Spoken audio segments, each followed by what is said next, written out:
Fundur settur í borgarstjórn þriðjudaginn 3. febrúar 2026 klukkan 12:10. Við erum örlítið seinna á ferðinni í dag vegna tæknilegra örðugleika sem búið að greiða úr.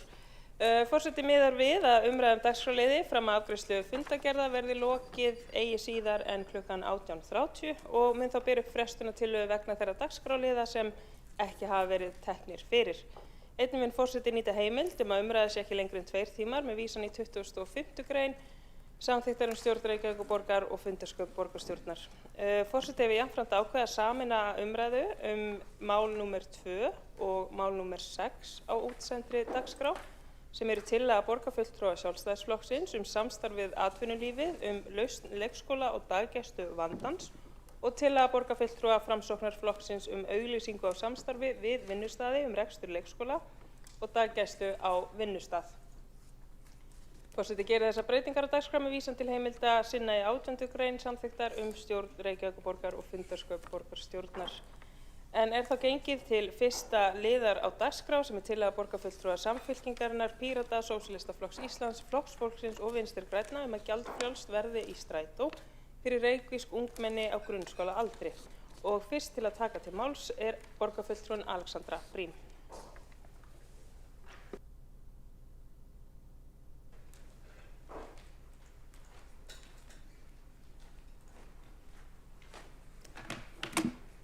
Forseti, borgarstjórn og góðir áheyrendur. Gerum eitthvað gott. Það ekki margt sem að næstum öll ættu að geta verið sammála að sé gott að gera. En frítt í strætó fyrir börn á grunnskólaaldri ein slík aðgerð. Og fyrir liggur tillaga að við hættum að rukka grunnskólabörn í strætó. Þannig getum við dregið úr aðstöðum barna og aukið möguleika þeirra á frelsi til að ferðast borgina vegna skóla, íþrótta, tómstunda eða bara til að vera með vinum sínum. Ég man þegar ég var krakki og besti vinur minn flutti í Grafarvog og þá fannst mér voða fínt að geta farið með strætó og ég hefði alveg örugglega þegið það ef það hefði verið ódýrara fyrir mig. Enda höfum við reglulega fengið tillögur þessa efnis frá Reykjavíkurráði ungmenna og hinir og þessir meirihlutar hafa viljað stefna að þessu og það hefur einhvern veginn ekki almennilega gengið. Og ég hef til dæmis viljað skoða að ganga lengra. Til dæmis væri gaman ef við getum náð þessu upp að 18 ára. En það dýrara og það erfiðara að ná saman það með hinum sveitarfélögunum og mér finnst það bara flott ef við getum náð grunnskólaaldrinum og það hefur líka kannski beinni tengingu við að efla starf grunnskóla, frístundar, íþrótta og félagsmiðstöða. Þannig að ef við erum að ná saman hið mögulega þá held ég að þetta sé mjög góður fyrsti leikur. Það hefur líka ákveðna kosti að drífa í þessu meðan að við erum ennþá í byggðasamlagi með hinum sveitarfélögunum og þannig að þetta sé komið áður en að breytingin yfir í almenningssamgöngur höfuðborgarsvæðisins OHF verða fullnustaðar. En já, með þessari aðgerð líka hægt að draga úr þessu skuttli sem leggst á foreldra vegna skóla, frístundar og íþrótta og fleira. Það þá bæði á morgnana og svo líka síðdegis þegar skólinn búinn og íþróttir og frístundir byrja, eða tómstundir innar á þessar. Og það getur mögulega hjálpa til við að draga aðeins úr umferðarþunga á þessum mestu annatímum í leiðinni. Ég held að þetta sé alveg sérstaklega eftirtektarvert vegna þess að börn eru náttúrulega ekki með bílpróf og þau hafa ekki tekjur. Svo að með þessu erum við bæði að auka þeirra frelsi, losa aðeins tíma foreldra þeirra og traffíkina sem að myndast vegna skulls í kringum þau, þó auðvitað vitum við það alveg að í einhverju tilfellum verður áfram nauðsynlegt að skuttla einhverjum en þetta kannski getur dregið eitthvað úr þörfinni. Við erum líka að hugsa til þess að þetta getur eitthvað einfaldað grunnskólunum að skipuleggja vettvangsferðir og mögulega væri hægt að draga úr einhverjum kostnaði hjá þeim vegna skipulagðra ferða á móti þessu. Það getur alveg verið að það verði eitthvað sparnaður þar þannig að það kostnaður en það getur verið að við fáum eitthvað smá á móti í bókhaldinu. Gerum það saman. En best væri auðvitað ef að sveitarfélögin á höfuðborgarsvæðinu gætu gert þetta í sameiningu. Það væri einfaldast ef öll sveitarfélögin sem koma strætó PS geta náð saman það að hætta einfaldlega að rukka fyrir börn í grunnskóla og skipta á milli sín kostnaðaraukanum. Sú aðferð auðveldust í framkvæmd og þá nýtist þetta auðvitað öllum börnum á höfuðborgarsvæðinu. Ef það ekki mögulegt þá ættum við samt að finna leið til þess að gera þetta í Reykjavík. Flýtum okkur hægt. Frítt í strætó fyrir grunnskólabörn þarf samt auðvitað að útfæra. Það þarf að fara í nákvæmara kostnaðarmat eiga samtal við hins sveitarfélögin og við Strætó BS og vinna endanlega framkvæmanlega tillögu. Það þarf að skoða hver möguleg afleidd áhrif eru á aðra starfsemi, svo sem á skóla- og frístundasviði, og það þarf að ná utan það hvernig það framkvæmt ef það verður ekki úr að gera þetta saman á höfuðborgarsvæðinu. Samkvæmt fundargerð stjórnar Strætó BS frá 23. janúar, sem hægt er að sjá inn á strætó.is, eru áætlaðar tekjur af 12 til 15 ára notendum á höfuðborgarsvæðinu öllu í kringum 300 milljónir á árinu 2026. Það eðli málsins samkvæmt ekki nákvæm tala, enda getur Strætó ekki fylgst með nákvæmum aldri þeirra sem eru að borga sig inn. En þetta svona reiknað áætlað hlutfall af heildartekjum af ungmennafargjöldum sem samkvæmt fylgiskjali sem enda líka áætlað að verði 465 milljónir. Svo það gæti verið að þessi tala sé á endanum aðeins hærri eða aðeins lægri. Einhver gæti sagt að kannski sé aðeins hærra hlutfall af ungmennum sem eru á framhaldsskólaaldri sem nota Strætó heldur en þeir sem eru yngri en við vitum það ekki. En ef við gerum ráð fyrir að það séu þessar 300 milljónir cirka, þá myndir hlutfallið sem að lagði þetta á Reykjavíkurborg miðað við þessa svona hefðbundnu skiptingu milli sveitarfélagana vera í kringum 167 milljónir, rétt rúmlega. Gerum það í snatri. Ég byrðist nota benni forláts á því hvað ég rosalega mikið nörd. Ég veit að það asnalegt, en ég svona. En vegna þess að við erum ekki alveg með nákvæmar tölur og vegna þess að við erum ekki með fyrirliggjandi afstöðu hinna sveitarfélagana, það tillagan hér í dag að við felum borgarstjóra að vinna ítarlegri tillögu í samráði við þá aðila sem eðlilegt að við heyrum í og leggja hana svo fyrir borgara og þannig að hún geti komið til framkvæmdar eigi síðar en 1. maí næstkomandi. Það tækifæri núna til þess að framkvæma þessa góðu og mikilvægu breytingu fyrir börnin í borginni. Við þurfum ekki að vera sammála allt og við þurfum ekki eins og að vera sammála allt sem viðkemur almenningssamgöngum. En ég held ég hljótum að geta verið sammála þetta. Alexandra Briem, borgarfulltrúi, hefur lokið máli sínu og tekur til máls Þórdís Lóa Þórhallsdóttir, borgarfulltrúi.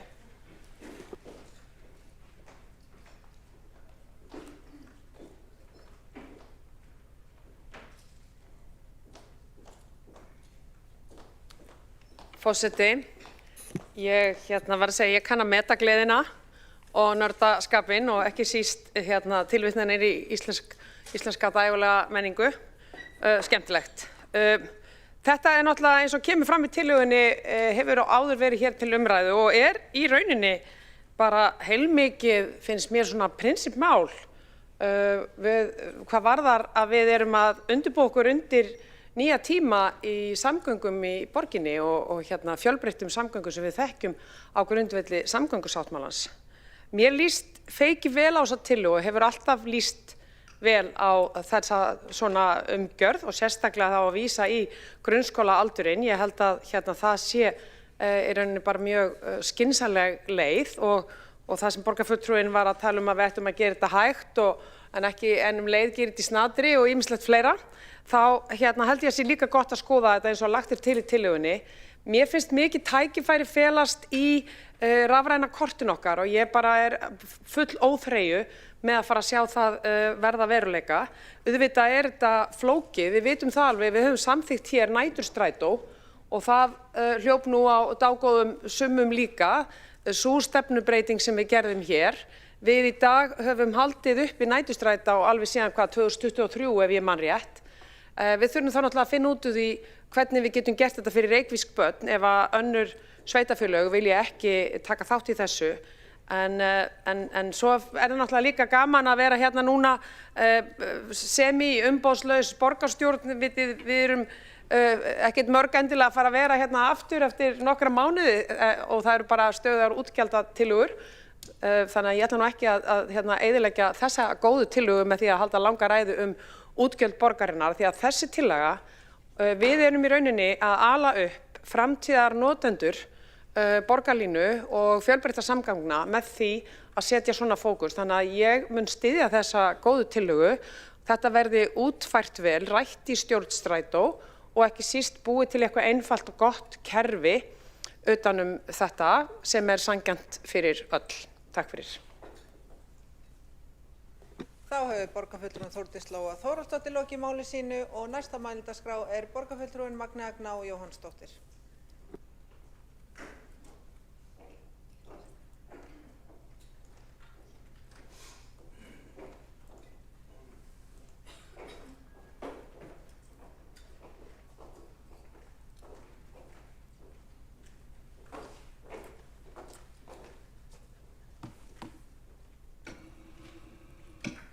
Forseti, ágæta borgarstjórn, við í Framsókn erum sammála því að börn eigi ekki að borga fyrir notkun almenningssamgangna. Svo mikið svo að þessi tillaga var hluti af okkar kosningaáherslum og í samstarfssáttmála síðasta meirihluta. Með leyfi forseta vil ég vísa í meirihlutasáttmála síðasta meirihluta, tilvitnun hefst. Við ætlum að hafa ókeypis í strætó fyrir börn á grunnskólaaldri, tilvitnun lýkur.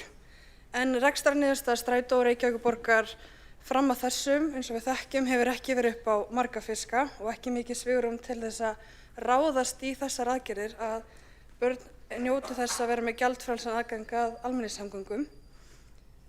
Og við ákveðum það að setja frekar endurvakningu næturstrætó í forgang fram yfir þetta.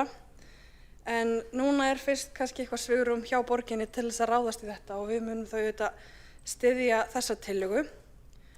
Eins og Reykjavíkurráð ungmenna hefur líka hvatt okkur til. En við Framsókn viljum þó ganga lengra og leggjum því fram breytingartillögu þess efnis að öll börn fái gjaldfrjálst í strætó og með leyfi forseta les ég breytingartillögu Framsóknar, tilvitnun hefst. Lagt er til að borgarstjórn samþykkja felli niður gjaldtöku í strætisvögnum, hvort sem er á vegum Strætó BS eða almenningssamgangna höfuðborgarsvæðisins OHF vegna reykvískra barna 18 ára og yngri. Markmiðið er að börn geti komist leiðar sinni í skóla, íþróttir eða frístundastarf án endurgjalds og jafnframt hvetja til aukinnar framtíðarnotkunar almenningssamgangna. Borgarstjóra er falið í samstarfi fjármála og áhættustýringarsvið, skóla- og frístundasvið, þjónustu- og nýsköpunarsvið og Strætó BS að kostnaðarmeta tillöguna og undirbúa framkvæmd hennar. Tillaga að endurlegri útfærslu verði lagð fyrir borgarráð til staðfestingar þannig að hún geti komið til framkvæmda eigi síðar en 1. maí 2026. Ástæður fyrir því að við leggjum það fram sem kemur fram í breytingartillögunni er að börn geti komist leiðar sinnar í skóla, íþróttir eða frístundastarf án endurgjalds og jafnframt hvetja til aukinnar framtíðarnotkunar almenningssamgangna. Í fyrsta lagi snýst þetta jafnræði. Við vitum að ekki öll börn búa við sömu aðstæður. Sum börn hafa aðgang á bíl eða foreldrar sem eiga bíl, önnur ekki. Sum eiga foreldrar sem getur skutlað á æfingar og í frístundir, aðrir ekki.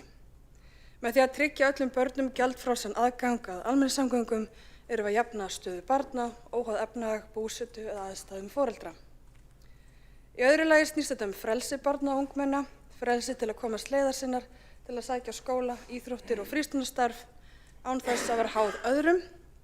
Þetta er sjálfstæði sem skiptir máli í uppvexti barna og stuðlar að virkari þátttöku barna í samfélaginu. Í þriðja lagi snýst þetta hvata til framtíðar.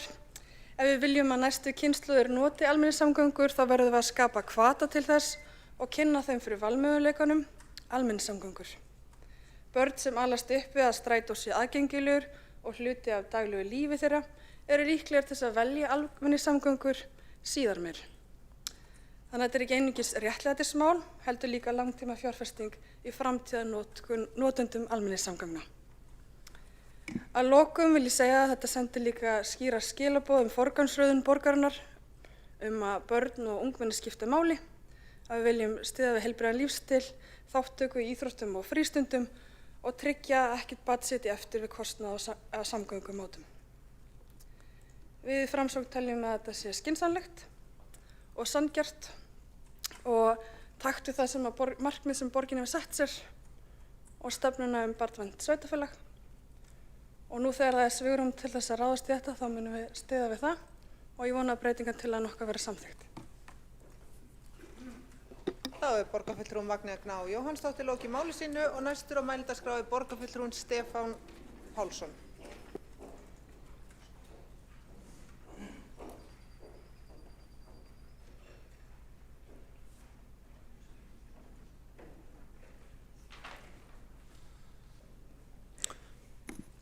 Forseti, ágæta borgarstjórn. Fyrir nokkrum misserum vakti nokkra athygli þegar að sagt var frá breskri rannsókn eða úttekt þar sem að fjallað var 4 kynslóðir ungmenna, gott eða var ekki í borginni Sheffield, og það var borið saman svona í hversu stóran radíus frá heimili sínu börnin hefðu farið á tilteknu aldurskeiði.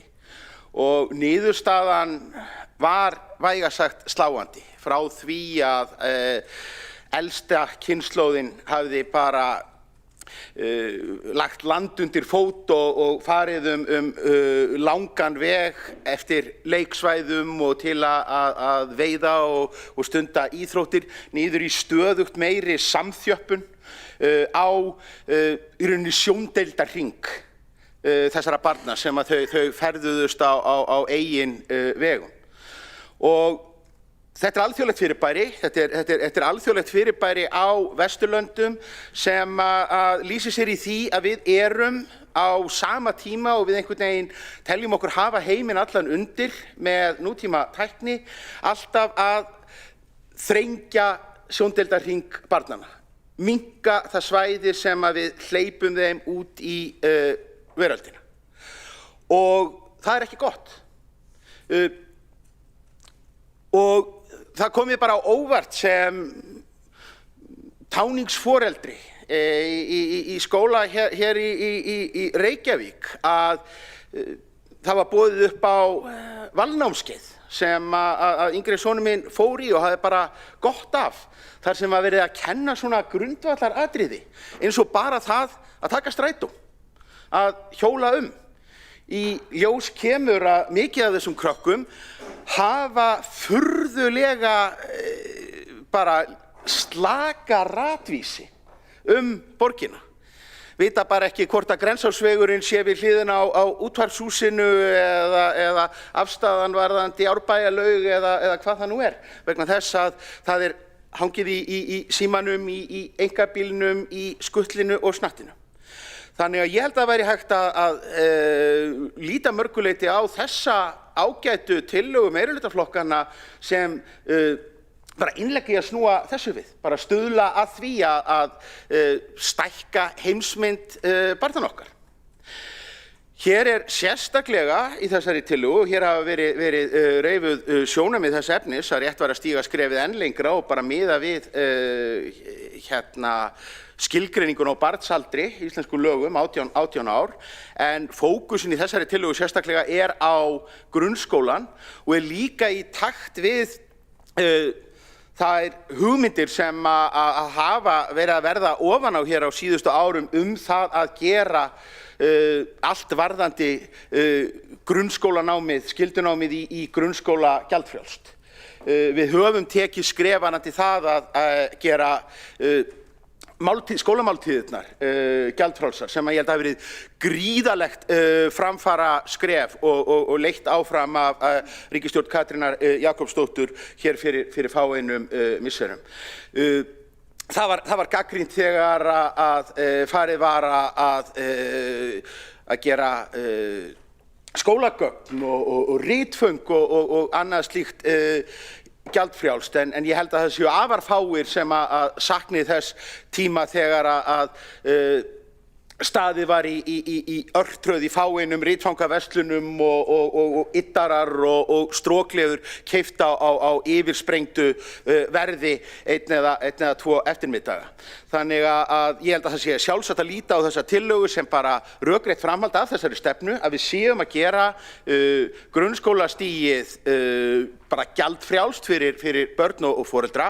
Svo getum við tekið umræðuna það hvað við viljum fara hátt upp varðandi svona viðmiðanir. Ég veit að það er alveg sjónarmið meðal annars hjá stuðningsmönnum almenningssamgangna að það sé ekki sjálfstætt markmið, að þær séu allar endurgjaldslausar, en þegar að er að ræða kunnahóp sem hefur ekki sjálfstæðan kaupmátt, þá held ég að við getum lagt slíkar vangaveltur allavegna til hliðar. Þetta er góð tillaga og ég bíð bara spenntur eftir að hún verði samþykkt og við fáum skjótt og örugglega svör kostnað sem að þessu hlýtur og náum að framkvæma þetta á sjálfan verkalýðsdaginn 1. maí eins og tillagan gerir ráð fyrir. Þá er borgarfulltrúinn Stefán Pálsson lokið máli sínu og einn borgarfulltrúi hefur óskað eftir að veita andsvar og það er borgarfulltrúinn Magnea Gná Jóhannsdóttir.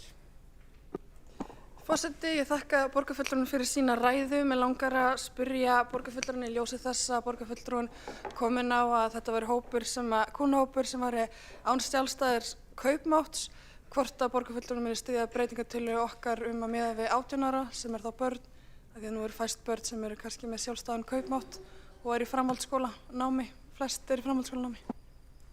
Þá er borgarfulltrúinn Magnea Gná Jóhannsdóttir lokið við að veita andsvar og svara þá andsvari borgarfulltrúinn Stefán Pálsson. Forseti, þetta er bara ágæt fyrirspurn frá borgarfulltrúa Magneu Gná og við erum bara eftir að melta það. Ég meina það sem að liggur fyrir að þetta er sko einfalt og viðráðanlegt skref og liggur kannski beinast við vegna þess að grunnskólinn er á verksviði borgarinnar, en hvort að það sé ekki eðlilegt að taka með í þessa athugun hver kostnaðurinn yrði við það að útvíkka þetta, það held ég að hljóta koma bara vel til greina. Þá er borgarfulltrúinn Stefán Pálsson lokið við að svara andsvar og veiti þá andsvar öðru sinni borgarfulltrúinn Magnea Gná Jóhannsdóttir.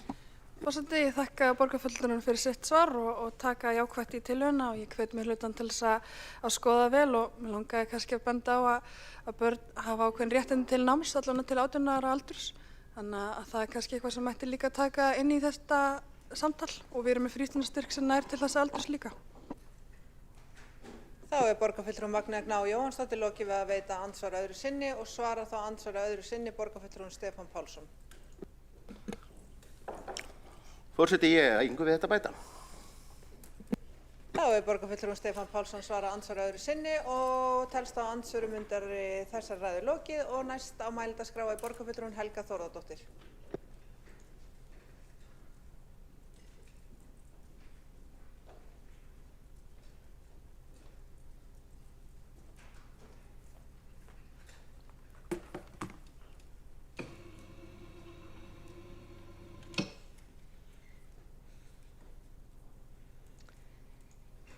Já, forseti og ágætu borgarfulltrúar.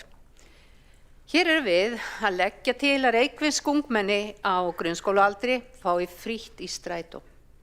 Mikið gleðiefni. Samstarfsflokkarnir leggja mikla áherslu á að standa með börnum og barnafjölskyldum. Þessi aðgerð mun svo sannarlega koma barnafjölskyldum til góða og þá sérstaklega efnalitlum fjölskyldum. Út alla borg eru foreldrar, afar og ömmur að skutla börnum og ungmennum í skóla, íþróttir og félagsstarf. Þetta skutl veldur oft miklu álagi og stressi hjá fjölskyldum. Með því að fella niður gjaldtöku og auðvelda aðgengi barna og ungmenna að almenningssamgöngum er vonandi hægt að draga úr þessu skutli og með því getur það dregið úr umferðarálagi og auðvitað mengun. Mörg börn eiga 2 heimili í sitt hvoru skólahverfinu og þurfa því að fara oft á milli hverfa til að sækja skóla og félagsstarf. Frítt í strætó ætti að koma þessum fjölskyldum sérstaklega til góða. Í nokkrum hverfum borgarinnar þurfa unglingar að fara langa leið til að sækja efstu bekki grunnskóla. Ég bý til dæmis í Ártúnsholtinu, þar sem unglingar þurfa að fara langa veg til að sækja skóla, félagsstarf og íþróttir. Í Ártúnsholtinu er grunnskóli frá 1. til 7. bekk, en eftir það þurfa unglingarnir að sækja skóla í Árbæjarskóla og það er líka langt fyrir ungmennin að heimsækja félagsmiðstöðina, Ársel og íþróttastarf í fylki. Og ég veit fyrir víst að í þessu hverfi er mikið skutl. Og ég er viss að þetta verður mikil breyting fyrir okkar hverfi. Við vitum líka að það fer fram margt og mikilvægt og gagnlegt starf í félagsmiðstöðvum borgarinnar. Og það er mikilvægt að ungmenni geti með góðu móti tekið þátt í því góða starfi. Að það sé frítt í strætó gefur ungmennum aukið tækifæri til að mæta í félagsmiðstöðvar og heimsækja, fara á milli félagsmiðstöðvar, heimsækja aðra félagsmiðstöðvar Sem dæmi sækja ungmenni úr öllum hverfum hinsegin félagsmiðstöðina í Austurbæjarskóla. Þannig að þetta mun létta fyrir þau. Þetta ætti líka að auðvelda skólum að fara í vettvangsferðir með nemendur. Auðvitað væri æskilegast að afnema gjaldtöku fyrir öll börn á grunnskólaaldri á höfuðborgarsvæðinu eða á öllu þjónustusvæði strætó. En við ætlum að vinna að því, en við viljum ríða á vaðið og vonandi fylgja önnur sveitarfélög í kjölfarið. Og samkvæmt stjórn strætó þá líklegur kostnaður 167 milljónir en auðvitað á eftir að skoða þetta. En við vitum þó, ég þó með tölur frá skóla og frístundasviði og þar við að borga ansi mikið, við erum að borga yfir 6 milljónir í strætó klappkort á síðasta ári, 2025, reyndar desember ekki inn í þessu. Nú það skólaakstur, svona hefðbundið skólaakstur ýmiss konar, hópferðabifreiðum. Á síðasta ári voru 11 mánuðir 370 rúmlega milljónir og reyndar líka hérna kostnaður vegna fatlaðra barna en samtals þetta 700 milljónir eða rúmar og við getum alveg séð í hendi okkar að við þurfum þá ekki vera að kaupa strætókort með þessari aðgerð og einnig hugsanlegt að einhverjum tilfellum þá verði hægt að draga úr umfangi skólaaksturs eða annars akstur ef að það strætóleið í þeirri ferð. Þannig að þetta heilmikill kostnaður sem við erum að leggja út, þannig að kannski komum við bara út með nulli ef við erum bjartsýn. En allavega græðum við, því þetta góð tillaga. En þess vegna, að því við erum ekki með endanlega kostnað og að þá eðlilegt að fara í nánari útfærslur á framkvæmdinni og þess vegna segir í tillögunni að borgarstjóra sé falið og í samstarfi fjármála áhættustýringarsvið, skóla- og frístundasvið og þjónustu- og nýsköpunarsvið og auðvitað strætó að kostnaðarmeta tillöguna og undirbúa framkvæmd hennar og eins og segir í tillögunni að nánari útfærsla verði lögð fram fyrir borgarráð og vonandi kemst hún til framkvæmda strax þarna 1. maí. Og eins ástæðan fyrir að í tengslum þjónustu- og nýsköpunarsvið að því við hugsanlega getum tengt þetta við rafræna kortið sem spennandi og álitlegur kostur. En það kemur nú í ljós. En það sem svo mikilvægt að við erum að þjálfa framtíðarnotendur strætó. Því lengi býr að fyrstu gerð, við þekkjum öll það máltæki og ég vil bara segja hér, ég tek svo innilega undir með borgarfulltrúanum Stefáni Pálssyni að þetta góð tillaga og ég hlakka til samþykkjana. Takk. Þá borgarfulltrúin Helga Þórðardóttir lokið í máli sínu og næsta mælendaskrá borgarfulltrúin Sanna Magdalena Mörtudóttir.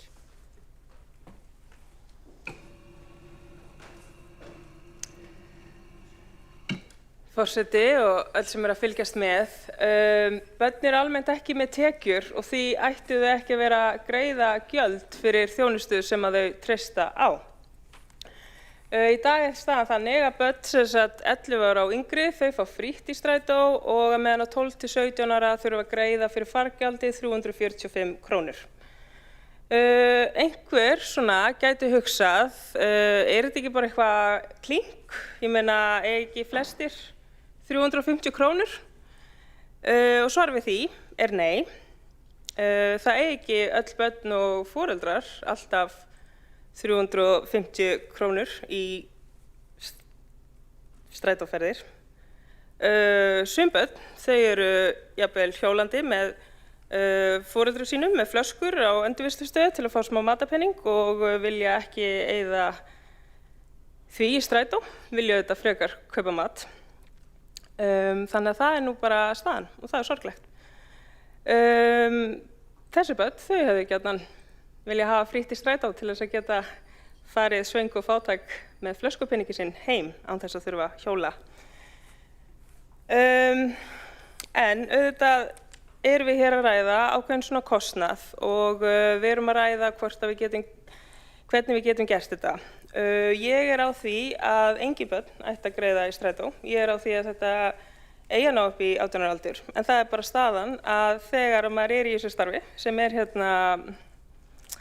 þar sem maður vill gera helling en svo bara er ekki fjármagn alltaf til staðar og þá verður maður að búta þetta niður.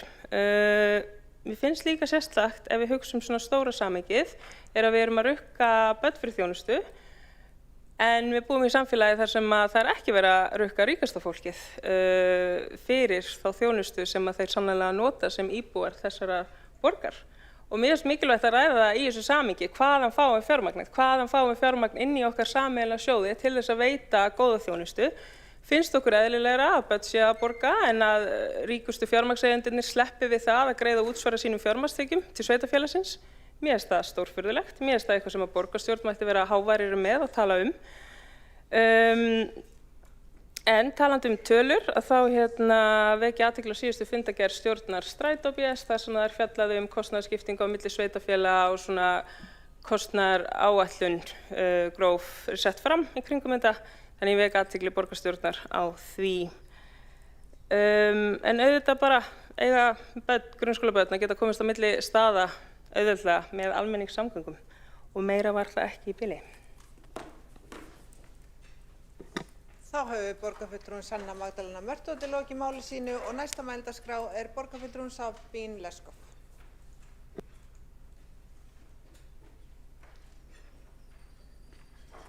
Forseti fagnar þessari tillögu og hér hafa nú þegar komið fram töluvert af rökum með þessu. Eins og borgarfulltrúin Helga Þórðardóttir nefnir þá er ákveðin kostnaður á móti sem fellur nú þegar til vegna skólaaksturs og strætókort sem við erum að niðurgreiða. Þannig að það verður skoðað betur hvað þetta nákvæmlega mikið sem við erum þarna að spara á móti. Þannig að og varðandi eldri börn þá er þetta mjög mikið spurning framhaldsskólabörn og grunnskólabörn. Þá er alltaf líka spurning hvaða ferðir eru ekki farnir hvort sem er. Sem sagt, hvað myndi krakkar nota ferðir hvort sem er og hvaða nýjar ferðir sem eru þarna farnir og hvaða áhrif þetta hefur. Almennt er ekki endanlega niðurstaða að frítt í strætó almennt eins og til dæmis er á Akureyri er það sem gefur aðalmun hér af því að við náttúrulega þurfum líka peninga til að fjármagna almenningssamgöngu sem veska. Þannig að þetta er ekki alveg svona klift og skorið, það er svart og hvítt. En rökin með að hafa frítt í strætó fyrir þennan aldurshóp sem er á okkar ábyrgð varðandi grunnskóla þjónustu en líka náttúrulega mjög mörguleyti til dæmis frístundir og svo framvegis, það er hvaða áhrif þetta hefur á þennan aldurshóp. Eins og borgarfulltrúinn Stefán Pálsson lagðist ég svona aðeins yfir að finna einhverja rannsóknir sem snerta þetta og ég fann rannsókn frá Finnlandi sem hét með leyfi forseta vitna í Fair Free Public Transport Supporting Children's Independence and Ease of Public Transport tilvitjun lýkur. Þetta snýst sem sagt hvað gerir þetta fyrir þennan aldurshóp að fá frítt í strætó. Og það er hugtak sem hefur fyrirbæri sem hefur verið rannsakað sem heitir CIM, Children's Independent Mobility, sem sagt börn sem fara sjálfstæð ein með að nota almenningssamgöngur og hvaða þýðing þetta hefur. Þetta er eitthvað sem hefur minnkað í heiminum og er alveg greinlega áhyggjuefni vegna þess að það endurspeglar vaxandi ójöfnuð. Þessi aldurshópur ekki að nota almenningssamgöngur. Þarna í þessari rannsókn frá Finnlandi var einmitt borið saman, það voru 2 borgir sem sambærilega og í einni borg var ókeypis í strætó fyrir þennan aldurshóp og í hinni borgi var kostað þetta. Og það var, niðurstöður alveg skýr að börn sem bjuggu í borg með gjaldfrelsi með almenningssamgöngum voru hreyfanlegra, sem meira þessi sjálfstæði hreyfanleiki en hinn börn. Þeir nota strætó sjálfstætt mun meira, komast af fleiri af sínum hversdagslega stöðum með almenningssamgöngu samanborið við jafnaldri sína í hinni borginni. Og þetta hafði mikið áhrif á sjálfstæða notkun og nýting á til dæmis frístundum í öðrum borgarhlutum. Þannig að ótrúlega mikilvægt það sem við erum að gera þarna nýtist að sjálfsögðu fjölskyldum í borginni sem hafa lítið milli handana fyrir í þetta og þessa peningaskipta alveg málið fyrir marga. Það eins og hér hefur verið nefnt að ala upp framtíðarnotendur. Það minnkar umferð og skullið en það eykir möguleika krakkana að nýta frístundir. Það hefur verið sýnt að auka sjálfstæði, félagslega hæfni, umferðaröryggi, sem sagt hversu örygg eru börnin í umferðinni. Það aukin hreyfing í því fólkin að nýta almenningssamgöngum, maður þarf að labba fram og tilbaka frá strætóstöðinni. Og þannig að þetta hefur skífulega jákvæð áhrif á þennan aldurshóp. Þetta forvarnastarf þeirra notkun frístunarheimili og held ég þess vegna góð tillaga og skilvirk tillaga sem snýr einmitt að þessum aldurshópi þar sem við þurfum að tryggja að þessi börn eru að alast upp við að nota almenningssamgöngur, eru öruggari í borginni, þekkja borginna sína betur, tengjast öðrum krökkum og nota frístundir. Þetta gífurlega jákvæð tillaga. Þá hefur borgarfulltrúinn Sabine Leskov lokið máli sínu og næstur á mælendaskrá borgarfulltrúinn Hjálmar Sveinsson.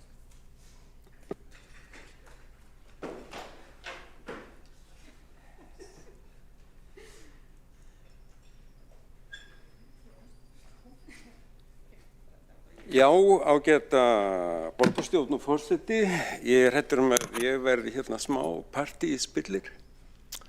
Ég hef efasemdir að hafa hlutina ókeypis og ég efasemdir, það ekki að vegna þess að ég á móti velferð barna, en ég mjög mikill áhugasamur að byggja hér upp mjög öflugt almenningssamgöngukerfi og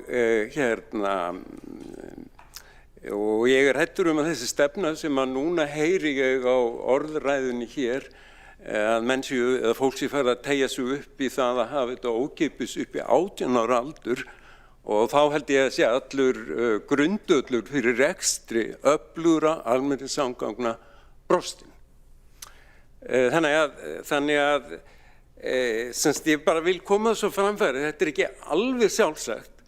Og það hefur líka allar rannsóknir, öll reynsluvísindur öðrum borgum þar sem að eru öflugar almenningssamgöngur sýna, það ekki verðið sem að ræður ferðinni, heldur tíðni ferðana. Út af það gengur meðal annars borgarlínan, það að segja á meginlínum þá ferðu bara út heima frá þér og strætó kemur næstu örugglega innan 5 mínútna, hæstalega eftir 7 mínútna. Það kerfi sem virkar, það ekki ókeypiskerfi, það fyrir eitthvað dýrt kerfi og þannig kerfi vil ég koma hér heima. Og þannig að þú veist, ég aðeins geld varhug við þessari orðræðu og hvernig hún hér svona komin af stað og eins og ég segi farið að nefna strax að 18 ára aldur væri eðlilegt sko. Og það sko, stefnan var hér í marga áratugi sú að koma sem flestum farartækjum á milli staða. Flestum farartækjum. Stefnan nú að koma sem flestu fólki og vörum á milli staða. Og almenningssamgöngur einmitt mjög góð leið og raunni eina leiðin til þess. Það einmitt eina megin rökunum fyrir borgarlínunni. Ég líka svolítið hræddur að, þú veist, ég held líka að því að við erum að fá borgarlínu að það veri mjög slæmt ef að það fyrirtæki gæti ekki hreyft sig nema með sífelldum fjáraustri sveitarfélagana hérna. Það veri æskilegt að það fyrirtæki verði fjárhagslega svona eins sjálfstætt og mögulegt þannig að þú veist, ég bara að því að bara gaman að ræða hlutina út frá mörgum sjónarmiðum og ég hef tilhneigingu til þess að vera ekki alltaf sammála á hópnum. Þannig með svolítið einhliða ræðuhöld og bara skoðu ein hlið. Síðan fullyrt hér að þetta muni minnka skull. Vitum við það? Ég bara alls ekkert viss það, þó við höldum það, við vonum það. Og það vegna þess að við erum búið til samfélag sem alveg brjálæðislega bíldrifið, þannig að mjög mörgu fólki finnst það fullkomlega sjálfsagt að hreyfa sig ekki nema á bílnum og því miður hefur okkur ekki borið gæfa til þess að byggja upp okkar góðu úthverfi þannig að þau séu sem sjálfbærust með góða nærkjarna í hver í sínu hverfi, það sem öll verslun og þjónusta. Þannig að við erum búin að búa til svona kerfi í 50 ár, þar sem að allir eru mjög háðir bílferðum. Að þetta muni þjálfa framtíðarkynslóðir, það alveg víst, getum við bara gefið okkur það. Á síðasta kjörtímabili, þegar ég var hérna í strætó, minnir mig, að þá var gert gjaldfrjálst fyrir 12 ára eða fyrir börn undir 12 ára. Það var mjög gott mál. En breytti það öllu, jukust ferðir barna af þessu? Var ekki gott að skoða það? Þetta eitthvað kannski sem við erum bara að gefa okkur að hljóta að gerast? Og ég bara að segja, það ekkert alveg víst að það að skoða þetta svolítið vel. Og ég ætla bara að nefna það að því að það borg í Norður-Evrópu sem að ég mjög oft í, sem með eitt besta almenningssamgöngukerfi í heimi, það borgin Berlín. Þar kostar ferðin fyrir fullorðinn á zónu AB 600 krónur í strætó eða jarðlest. Og fyrir börn 6 til 14 ára 360 krónur. Og það þetta foreldrarnir sem að kaupa þó kort fyrir börnin sín. Og þú veist, ég myndi segja að við ættum kannski að reyna að stefna þangað að vera með hér frábært almenningssamgöngukerfi. Það stefnan. Ég urbanisti og þess vegna trúi ég mjög mikið á það. Og ég hef smá efasemdir þetta, eins og ég segi. Og ég óttast að þetta svona vindi upp á sig og ég hef líka þá reynslu og það mjög auðvelt að segja jæja, nú ætlum við að dreifa hér verðmætum. Síðan kemst fólk að því einhverjum missurum síðar að það gengur ekki upp, þetta dýrt. Þá alveg brjálæðislega erfitt að draga í land. Og segja nei, við erum hætt, stoppleikur, við erum hætt. Ég vil börnum Reykjavíkur allt hið besta og unglingum allt hið besta en ég bara sem sagt gat ekki setið á mér að velta þessum þáttum málsins upp að því mér fundist á ræðuhöldum vera skauta svolítið yfir þessi mál og einfaldað mjög margt sem ég hef þegar nefnt og að fólki efi sér að þetta muni örugglega leiða til þess eða hins og það þó allavega sýndveiði en langt frá því að vera gefin. Þá hefur borgarfulltrúinn Hjálmar Sveinsson lokið máli sínu og 4 borgarfulltrúar óska eftir að veita andsvar.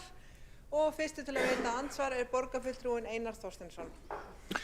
Forseti, mér langar að þakka Hjálmari Sveinssyni fyrir að rifja upp hér með afgerandi hætti málflutning Samfylkingarinnar á þessu kjörtímabili gagnvart þessum hugmyndum gjaldfrelsi barna í strætó. Og þetta hefur verið svona skoðunin hjá Samfylkingunni að þetta sé bara hreinlega ekki góð hugmynd að börn fái ókeypis í strætó og mér langar bara að spyrja borgarfulltrúann hvort hann ætli að þrátt fyrir þessa öflugu ræðu þar sem hann telur fram mjög svona afgerandi athugasemdir við þessa tillögu, hvort hann ætli að greiða atkvæði með tillögunni eða ekki. Þá hefur borgarfulltrúinn Einar Þorsteinsson lokið við að veita andsvar og svara þá andsvari borgarfulltrúinn Hjálmar Sveinsson. Já, ég ætla ekki að segja borgarfulltrúanum Einari Þorsteinssyni hvernig ég muni greiða atkvæði, það er mitt mál. Ég bendi honum þó á að það var meðal annars ég sem stóð fyrir því að börn undir 12 ára aldri á höfuðborgarsvæðinu fengi ókeypis í strætó. Það var ég, ekki Einar Þorsteinsson. Þá hefur borgarfulltrúinn Hjálmar Sveinsson lokið við að svara andsvari og veitir þá andsvar öðru sinni borgarfulltrúinn Einar Þorsteinsson. Forseti, ég geri engan ágreining það að hvað borgarfulltrúinn gerði hér fyrr á tíðum varðandi börn 12 ára og yngri. Ég er mér finnst eðlilegt í þessari umræðu að borgarfulltrúinn gerir grein fyrir því að hvort hann styðji tillöguna að fara með gjaldfrelsi upp til 16 ára og jafnvel 18 ára. Í ljósi þessara ræðu sem var náttúrulega líklega alveg skelfileg fyrir meirihlutann í heild að þurfa að hlusta á að borgarfulltrúi meirihlutans tæti í sig með þessum hætti tillögu sem sett hérna fram. Þá er borgarfulltrúinn Einar Þorsteinsson lokið við að veita andsvar öðru sinni og næstur til að veita andsvar er þá borgarfulltrúinn Ragnhildur Alda María Vilhjálmsdóttir. Ágæti forseti, þetta er nú eiginlega hálfvandræðalegt af því að þetta er ákveðið meðsvar frekar en andsvar. Ég bara var svo hressandi að sjá að því að það er rétt sem að kom inn á hjá kollega mínum hér að þegar að við sjálfstæðismenn höfum flutt tillögur í þessa veru að þá hafa viðbrögðin verið miklu nær því sem að borgarfulltrúinn Hjálmar Sveinsson nefnir heldur en það sem hefur komið fram hér í þessum sal hjá öðrum sem að hafa fellt slíkar tillögur hérna í hrönnum. Svo er eitt sem að mér fannst líka mjög góður punktur hjá borgarfulltrúnum Hjálmar Sveinssyni. Hann nefndi að við höfum áður reynt hitt og þetta í þessa veru en aldrei tekið saman hvernig notkunin var í kjölfarið og ég held að það sé mjög skynsamlega nálgun að taka af því að það er mjög hæpið að fara að stýra hegðun. En mér langaði að spyrja borgarfulltrúan Hjálmar Sveinsson er hann sá sem er hvað helst bestur í því að vera samkvæmur sjálfum sér í borgarstjórnarmeirihlutanum, myndi hann segja? Já. Þá er borgarfulltrúinn Ragnhildur Alda María Vilhjálmsdóttir lokið við að veita andsvar og svarar þá andsvar. Þetta er svo sérstök spurning. Ég ætla ekki að svara fyrir það, ég get bara svara fyrir mig. Ég reyni alltaf að vera samkvæmur sjálfum mér. Þá er ég ekki að segja aðrir séu það ekki. Þá er borgarfulltrúinn Hjálmar Sveinsson lokið við að svara andsvari og veitir þá andsvar öðru sinni Ragnhildur Alda María Vilhjálmsdóttir. Já, ágæti forseti, það er eins og ég hélt að hann Hjálmar Sveinsson er sá sem er hvað best og mest samkvæmur sjálfum sér, finnst mér oft í þessum borgarstjórnarmeirihluta og hrósunum fyrir það. Hitt er að mér leik að forvitna vita vegna þess að til dæmis þegar að klappappið lá niðri að þá voru í reynd mjög mörg ungmenni sem að voru bara frítt í strætó vegna þess að þetta er sá hópur sem nota hver strætó. Hefur einhvern tímann verið reynd að skoða hver áhrif að þessa mismundi atriða höfðu á notkun strætó en það er líka hárrétt sem hann kom inn á að tíðni er einn helsti áhrifaþáttur í notkun, ekki endilega verð. Þannig að ég vildi bara forvinnast það hjá manninum sem að virðist vera svo eini hér sem að þorir að segja satt í dag að mínum mati, hvort að þetta hafi eitthvað verið skoðað. Þá Þá borgarfulltrúin Ragnhildur Alda María Vilhjálmsdóttir lokið við að veita andsvar öðru sinni og svara þá andsvar öðru sinni borgarfulltrúin Hjálmar Sveinsson. Já, í fyrsta lagi, ég alls ekki svo eini hér inni sem að reyna að segja satt. Ég held að gildum öll okkur. Reyna það. Tekst mjög svel auðvitað. En hérna, já, þetta með hitt, sko, auðvitað var það skoði. Ég kann bara ekki þær tölur, sko, þannig að það stutta svarið. Þá borgarfulltrúin Hjálmar Sveinsson lokið við að svara andsvar öðru sinni og næst til að veita andsvar borgarfulltrúin Magnea Gná Jóhannsdóttir. Já, forseti, ég þakka borgarfulltrúnum fyrir sína ræðu. Mér langar að vita hvers vegna meirihlutinn leggur fram þessa tillögu í ljósi þess að nú virðist ekki ríkja sátt tillöguna hjá meirihlutanum og langar svona að vita af hverju borgarfulltrúinn leggur fram tillöguna og Samfylkingin ef að Samfylkingin ekki sammála tillögunni. Þá borgarfulltrúin Magnea Gná Jóhannsdóttir lokið við að veita andsvar og svara þá andsvari borgarfulltrúin Hjálmar Sveinsson. Ég held að þessi tillaga sé lögð fram með góðum hug og ég virði það og ger alls ekki lítið úr því en mér fannst bara mikilvægt að koma upp og greina frá ákveðum flötum málsins sem mér fannst vanta hér í ræðurnar áðan til að gera umræðuna aðeins svona breiðari og dýpri og gagnlegri. Þá borgarfulltrúin Hjálmar Sveinsson lokið við að svara andsvari og veitir þá andsvar öðru sinni borgarfulltrúin Magnea Gná Jóhannsdóttir. Já, forseti, ég þakka borgarfulltrúnum fyrir sín svör. Það er þetta gott að ræða þessa tillögu og önnur mál út frá ólíkum vinklum. En mér liggur þá forvitni á að vita hvort að Samfylkingin standi á bak við þessa tillögu eða ekki. Þá borgarfulltrúin Magnea Gná Jóhannsdóttir lokið við að veita andsvar öðru sinni. Og þá næst til að veita andsvar borgarfulltrúin Þórdís Lóa Þórhallsdóttir. Já, forseti, mér langar að þakka Hjálmari fyrir sína ræðu.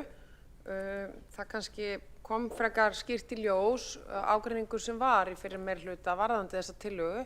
Það alveg rétt sem kom fram í máli borgarfulltrúans Magneu Gná Jóhannsdóttir að þetta var í sáttmála fyrir meirihluta og var þannig að það á í rauninni ekki að koma neitt óvart að bæði fulltrúar Viðreisnar og Framsóknar komi upp og styðji þetta mál.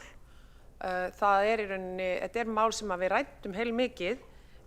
Það sem að mér finnst, sko, því það nefnilega alveg rétt þetta með tíðnina og flæðið og mér varst gaman að heyra hérna áðan varðandi hvernig þetta ungt fólk. Við erum að tala 4 ára tímabil í lífi fólks. Mér langar kannski eiginlega að spyrja borgarfulltrúan, telur hann ekki að þetta sé sko þá tilraunarinnar virði að prófa þetta til langs tíma og gera á því mælingar til þess að sjá hvort að við fáum inn aukna notkun hjá börnum á aldrinum 12 til 16 ára.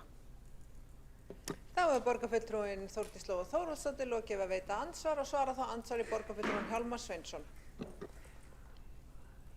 Já, ég veit ekki, ég kom aðeins inn á þetta í þessari ræðu minni áðan að reynslan segir mér að þegar einu sinni búið að veita svona gæði, gjaldfrjáls, einhverjum tilteknum hópi, að þá reynist það oft vera pólitískur ómöguleiki að draga það tilbaka. Jafnvel þó að menn komist að því síðar að þetta hafi ekki kannski verið nógu sniðugt. Þannig að ég nú bara aðalega að benda á það að þú veist, þetta getur haft svona ákveðnar afleiðingar í för með sér og já, meira hef ég ekki það að segja. Þá borgarfulltrúin Hjálmar Sveinsson lokið við að svara andsvari og veitir þá andsvar öðru sinni borgarfulltrúin Þórdís Lóa Þórhallsdóttir. Já, forseti, ég tek nú undir það, það alveg rétt. Það alltaf svolítið flókið að taka gæði þegar búið að gefa þau. Við þekkjum það nú bara ágætlega í þessari borg, með ýmislegt sem snýr að málefnum eldri borgara og fleira varðandi sundlaugar og skíðaferðir og fleira leið og hrófla við því, þá getur það verið flókið.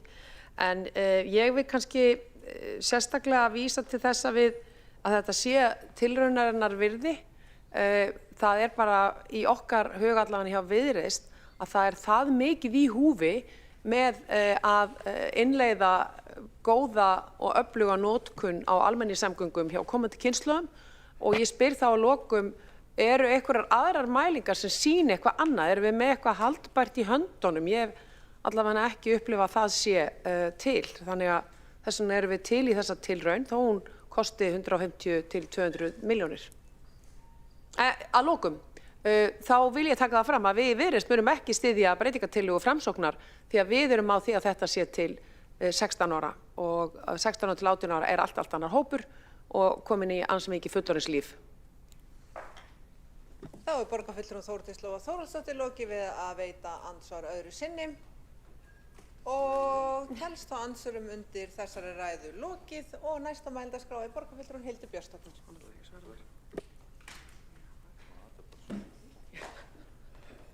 Bara gömulbörn. Hvað með börnin? Hvað með börnin?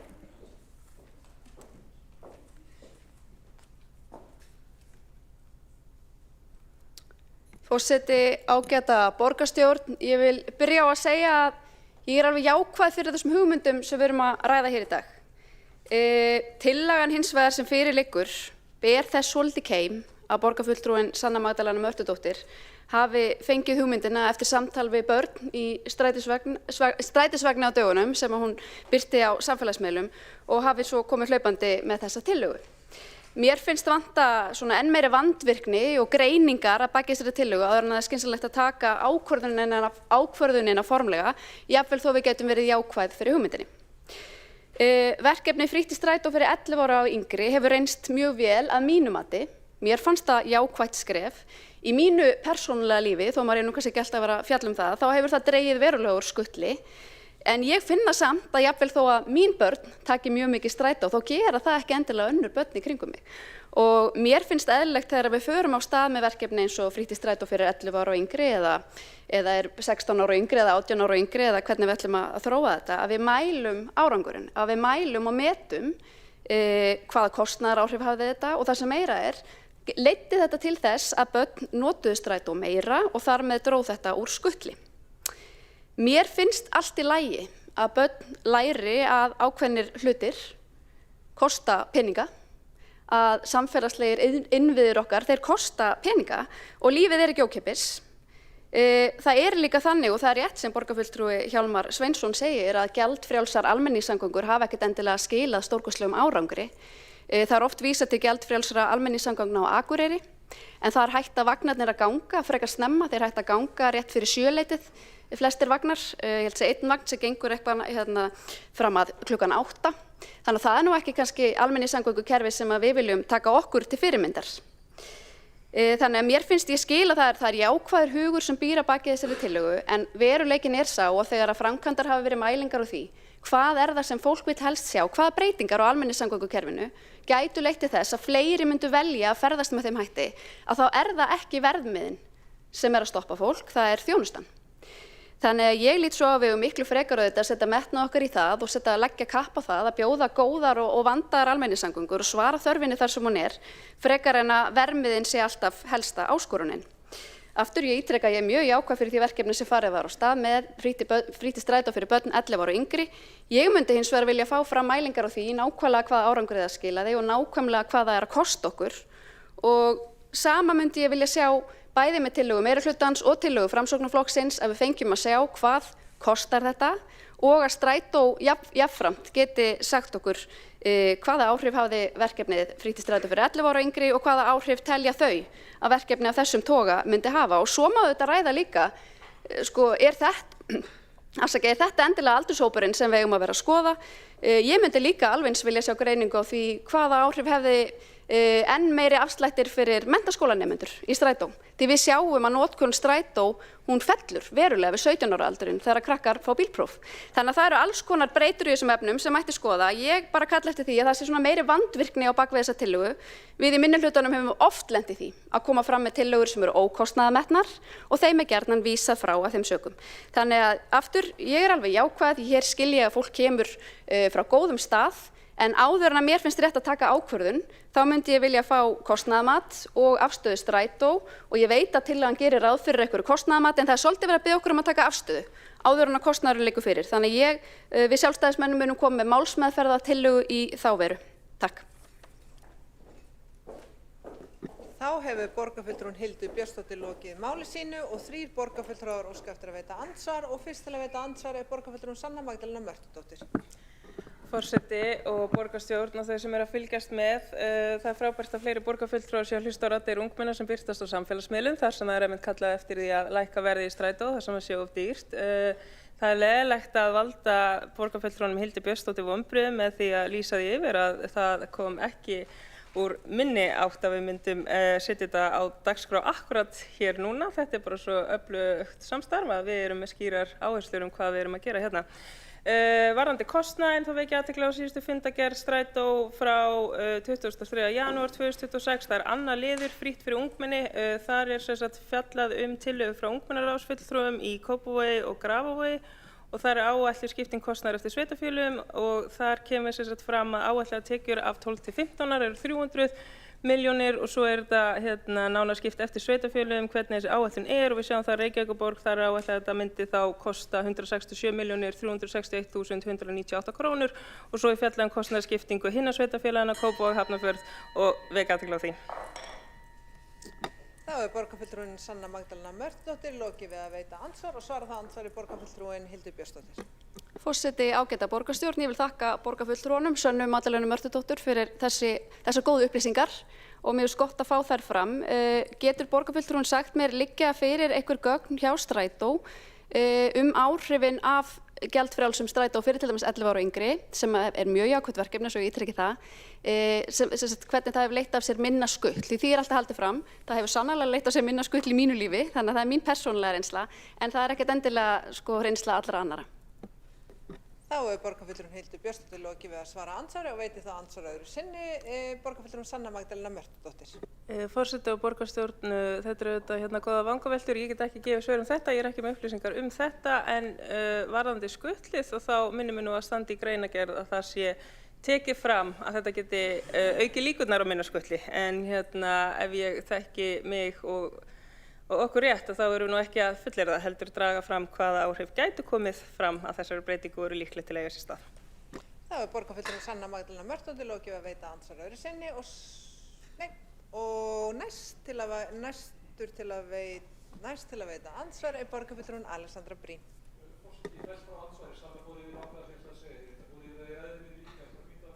Þá hefur borgarfulltrúinn Alexandra Brím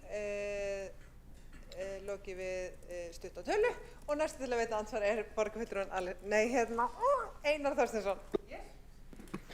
Forseti, mér langar nú bara að taka undir svona ýmislegt sem kom fram í ræðu borgarfulltrúans Hildar Björnsdóttur.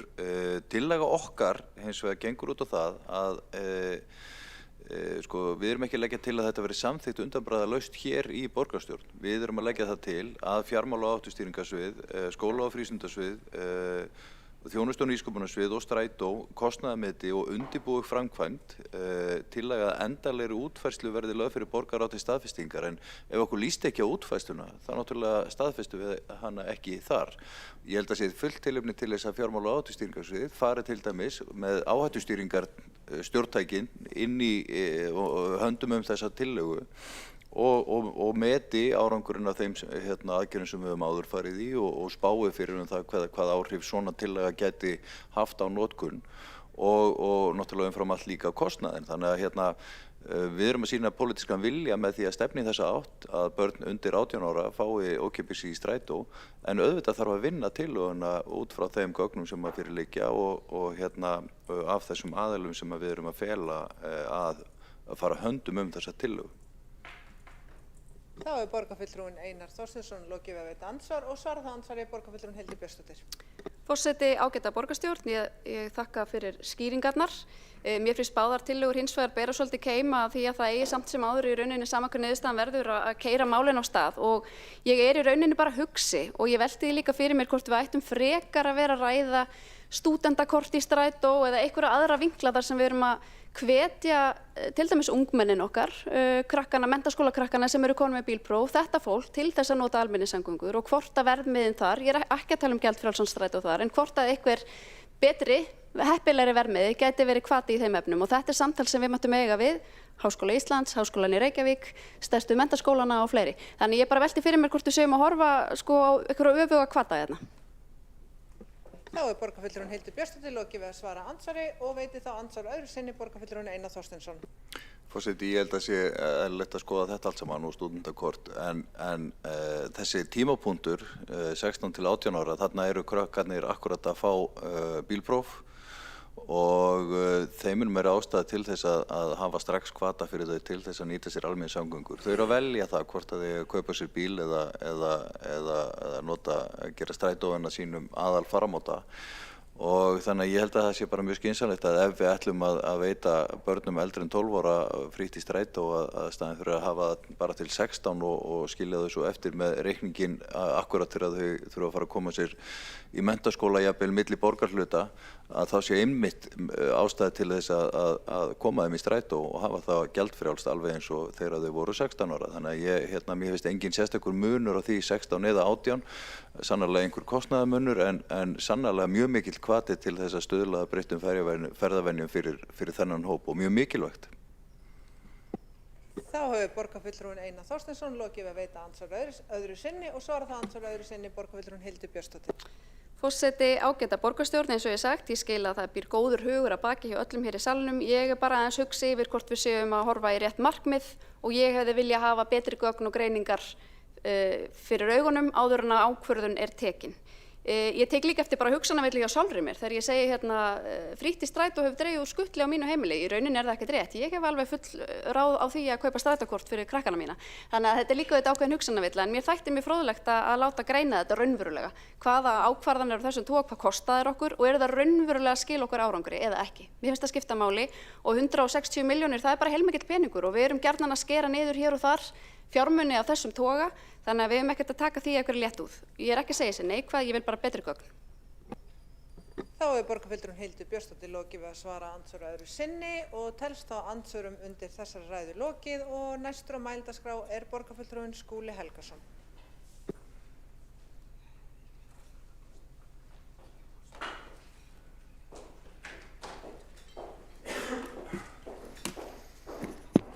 Forseti ágæta borgarstjórn. Ég vil bara segja skýrt strax í upphafi að ég fagna þessari tillögu. Ég tel að hún sé mjög jákvætt innlegg í þennan málaflokk almenningssamgangna í borginni og höfuðborgarsvæðinu þó að ég sé líka ánægður með félaga Hjálmar Sveinsson borgarfulltrúa að hafa verið hér með varnaðarorð það að of stór skref sem tekin eru í átt til gjaldfrelsis í almenningssamgöngum geti grafið undan tekjugrunni málaflokksins til framtíðar. Við þurfum auðvitað að hugsa þau rök þegar við útfærum tillögu sem þessa.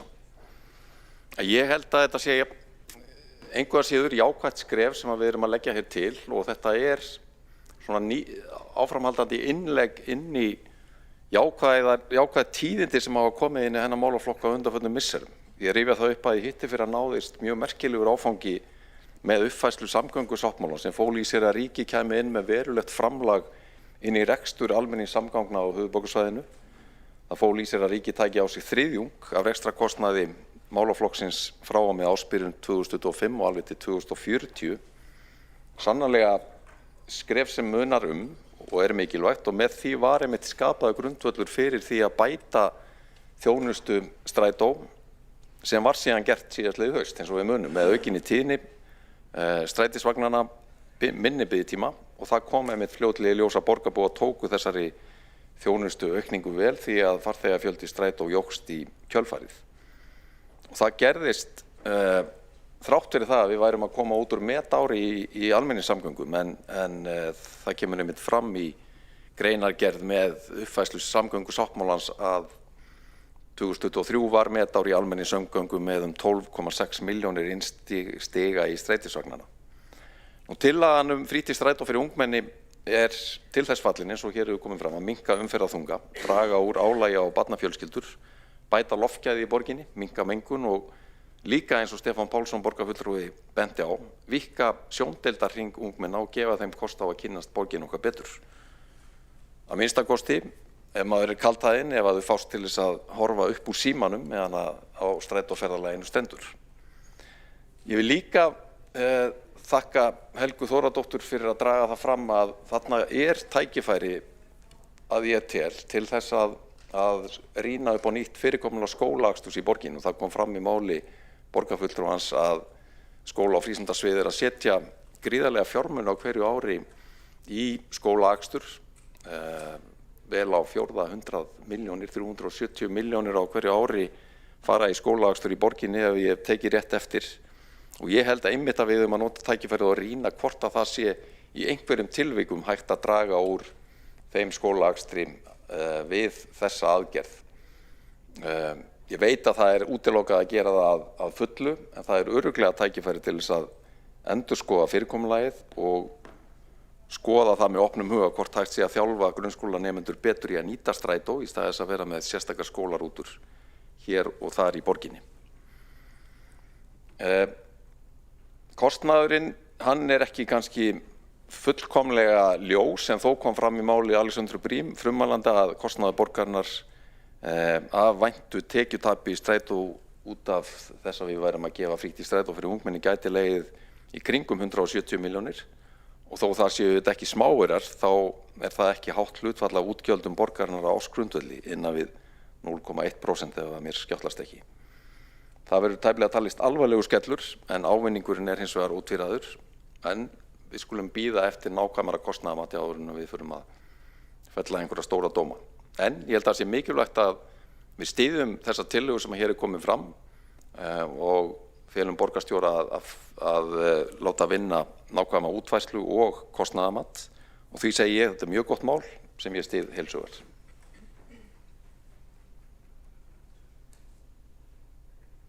Þá er borgarfulltrúinn Skúli Helgason lokið máli sínu og næsta mælendaskrá er borgarfulltrúinn Alexandra Brím.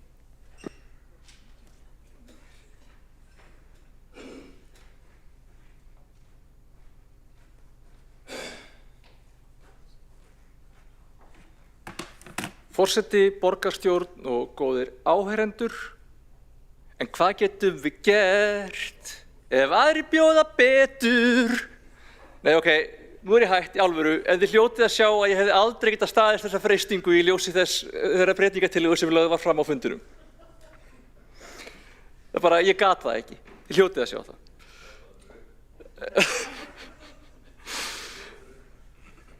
En já, mér finnst það í raun bara ótrúlega jákvætt að heyra þeirra góða stuðning úr borgarstjórn og frá Framsókn, og þetta er bara góð og áhugaverð breytingatillaga.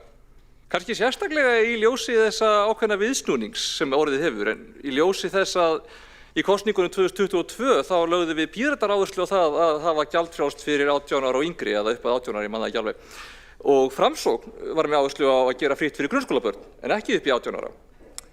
Eftir skemmtilegar viðræður meirihlutasamstarf sumarið 2022 varð úr að við sættum okkur við útfærslu Framsóknar og ákvaðum að við stefndum að því að hafa frítt fyrir grunnskólabörn.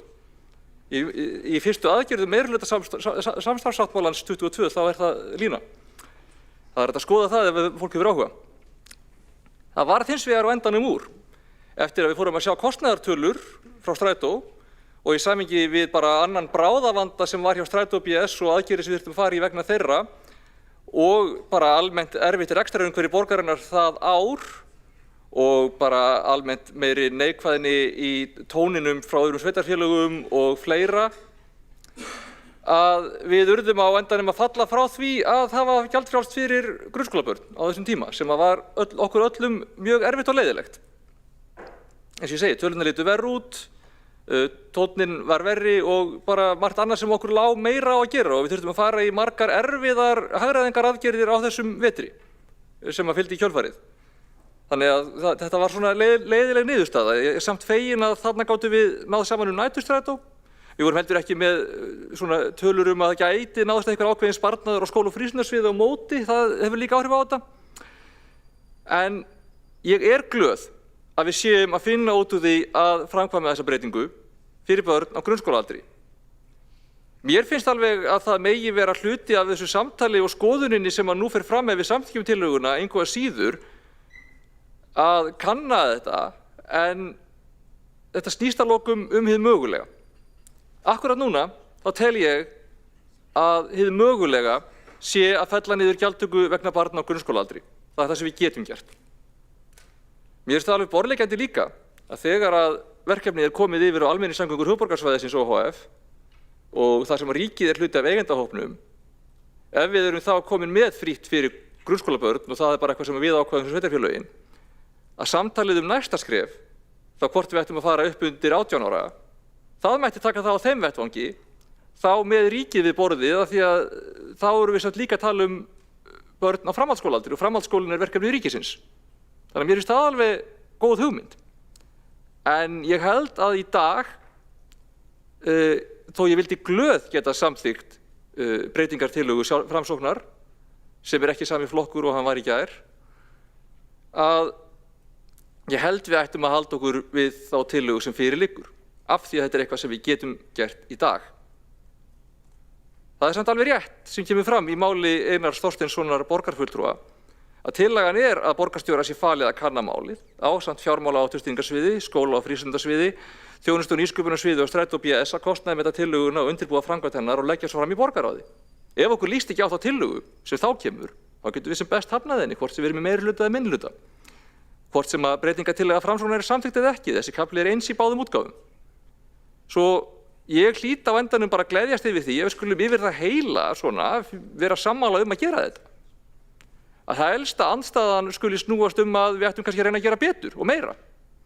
Og ég vona að við getum þá drifið í þessu skrefi og vonandi ef að það tekst þá verður vonandi samstæða það í næstu borgarstjórn að skoða þá næsta skref upp að 18 ára aldri, hver sem að næsta borgarstjórn verður og hver okkar sem að taka þátt í því.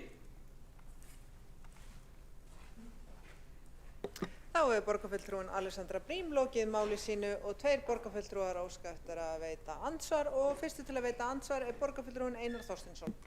Forseti, mig langar bara að halda til haga því sem er rétt varðandi afstöðu Framsóknar til þessara mála. Í stefnuskrá okkar fyrir síðustu alþingiskosningar töluðum við það að framhaldsskólanemar og grunnskólanemar ættu að fá ókeypis í strætó. Þessi afstæða er bara mjög skýr og liggur fyrir í okkar stefnuskrá. Það er hins vegar rétt að í meirihluta samstarfinu var talað 16 ára en við höfum alltaf verið þeirri skoðunar að framhaldsskólanemar ættu að fá ókeypis í strætó. Það er kannski sérstaklega fyrir það réði niðurstöðun í þessu meirihlutasamstarfi að Samfylkingin var einfaldlega á móti þessu frá A til Ö eins og Hjálmar Sveinsson borgarfulltrúi rakti hérna áðan og fyrrverandi borgarstjóri Dagur B. Eggertsson var honum sammála. Þannig að og svo er það rétt sem Alexandra Briem borgarfulltrúi nefndi að fjárhagurinn auðvitað spilti fyrir þessum áformum og þannig var það en ég bið borgarfulltrúan Alexandru Briem að vera ekki að gera okkur upp skoðanir í þessu máli. Þær eru bara skjalfestar og liggja fyrir. Þá er borgarfulltrúinn Einar Þorsteinsson lokið að veita andsvar og svara þá andsvari borgarfulltrúinn Alexandra Briem. Veistu, forseti, ég verð bara að biðjast forláts. Þetta er rétt hjá borgarfulltrúanum Einari Þorsteinsinni upp að því marki að minnstakosti að það var ekki upp á Framsókn að sakast við að 18 ára aldurinn næðist ekki á þessum tíma. Ég held ekki að það sé endilega rétt með farið að Samfylkingin hefði verið algjörlega á móti þessu, en það var vissulega niðurstaðan úr samtali þessara 4 flokka á þeim tíma að við skuldum miða þá við grunnskólaaldurinn á þeim tímapunkti, en það er sennilega rétt hjá Einari að það var ekki vegna Framsóknar. Ég bara biðst afsökunar og þetta var misminni af minni hálfu. Ég skal láta fara lítið fyrir mér. Þá hefur borgarfulltrúinn Alexandra Briem lokið við að svara andsvari og veitir þá andsvar öðru sinni borgarfulltrúinn Einar Þorsteinsson. Forseti, bara kæra þakkir fyrir að fallast á þetta allt saman og biðast afsökunar. Það er nú kannski full mikið gert og ég þakka fyrir hins vegar, en ég bið þig eindregið að láta af þessum tilvitnunum í þennan lagateksta. Þetta er að verða óbærilegt hér í borgarstjórn og borgarbúar eiga betra skilið en þetta. Þá hefur borgarfulltrúinn Einar Þorsteinsson lokið við að veita andsvar öðru sinni og næstu til að veita andsvar er borgarfulltrúinn Friðjón R. Friðjónsson. Já, forseti, ég ætla nú ekki að hætta mér inn í neina lagateksta. nóg hér. En það sem ég að velta fyrir mér tillaga meirihluta samstarfsflokkana, það sem segir eins og borgarfulltrúinn Alexander Brím las upp áðan, borgarstjóri falið í samstarfi við fjármála- og áhættustýringarsvið, skóla- og frístundasvið og þjónustu- og nýsköpunarsvið og Strætó BS að kostnaðarmeta tillöguna. Vantar ekki þarna inn í almenningssamgöngur OHF sem að voru stofnaðar núna í haust. Ég veit að það minnst á það sem sagt fyrir að þetta væri fyrir í tillögunni að þetta sé gjaldtaka á vegum almenningssamganga verði fellt niður, en við tölum svolítið hérna svo við eigum Strætó. Hér búið að vera að tala hérna í þessum sal eins og Strætó sé bara okkar einhvern veginn til þess að ráðstafa. En Reykjavíkurborg 37% hluthafi í almenningssamgöngum, ekki meirihlutahluthafi. Getur borgarfulltrúinn einhvern veginn varpa ljósi á þetta?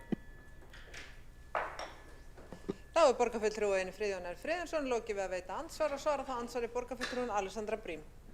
Forseti, bæði ágætis ábendingar og eins og við tökum fram þá leggjum við til að þetta sé afgreitt með þeim hætti að það hafi ekki áhrif á fjárhag Strætó BS eða almenningssamgangna OHF þegar verkefnið komið til þeirra. Það hins vegar akkurat núna sem verkefnið hjá Strætó BS, ef það dregst eitthvað að klára þetta þá getur alveg verið að það sé rétt að almenningssamgöngur komi inn í samtalið og það mætti alveg skoða það og ég held að það svona liggi einhver leyti hlutarins eðli en bara ágætis ábending. Hvað varðar það að við erum ekki meirihluteigandi í Strætó þá tökum við einmitt fram í tillögunni að það væri auðvitað best ef hins sveitarfélögin kæmi með okkur í það. Við erum hins vegar ekki að leggja það til að þetta verði gert einhliða af okkar hálfu fyrir allt höfuðborgarsvæðið sama hvað öllum finnst á hinum sveitarfélögunum. Við ætlum að ræða við þau það hvort þau vilja vera með okkur í þessu. Ef svo þá það frábært, þá það einfaldasta útfærslan. Ef þau vilja það ekki eða ef það tekst ekki að gera saman það eða eitthvað, þá ætlum við að finna leið til þess að við getum gert þetta fyrir börn í Reykjavík. Þá kannski með einhverjum sérstökum aðgangskortum eða eitthvað sem við þá finnum út úr og verður þá hluti af tillögunni sem verður lögð fram.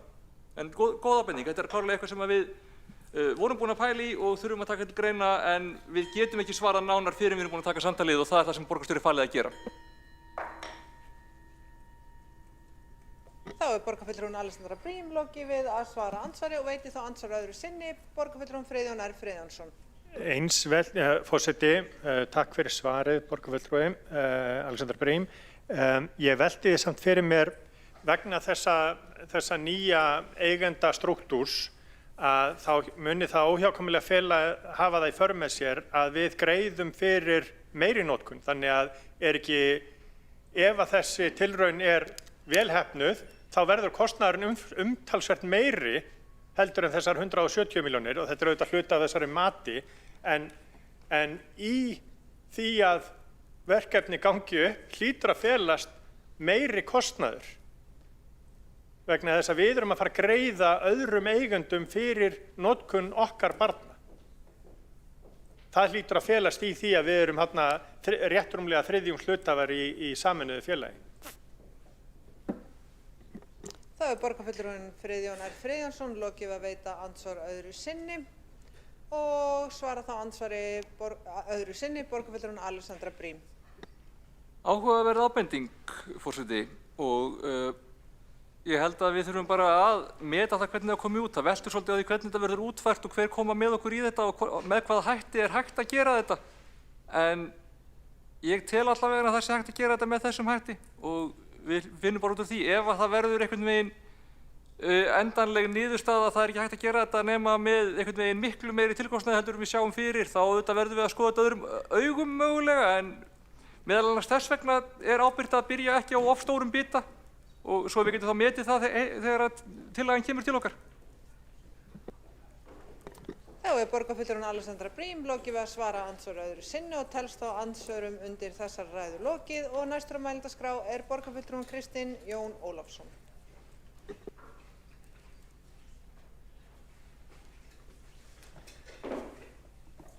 Forseti, ágæta borgarstjórn. Við stöndum nú á tímamótum þar sem við tökum stórt heillaskref fyrir börnin okkar, fjölskyldu þeirra og borgin alla. Í dag fjöllum við tillögu þess efnis að gera almenningssamgöngur gjaldfrjálsar fyrir öll reykvísk börn á grunnskólaaldri. Markmið okkar skýrt að bæta lífskeið barna og að gera borgina fjölskylduvænni og umhverfisvænni og ala upp nýja kynslóð borgarbúa sem nýtir vistvænar samgöngur.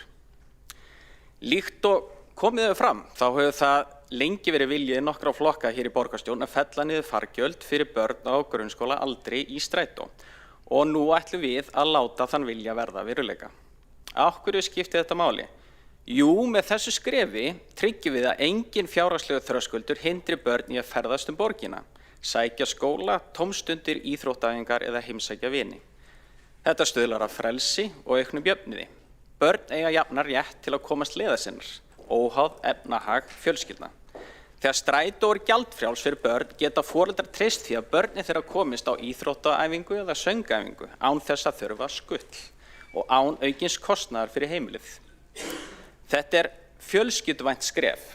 Við drögum úr álagi á foreldra sem mörg fyrir að keyra börnin á milli staða, ofta álagstímum með tilheyrandi stressi og umferð. Margar barnafjölskyldur finna fyrir tímaskorti og streitu vegna skulls. En dæmi frá öðrum borgum sýna að skull foreldra minnkar með fríu aðgengi að almenningssamgöngum.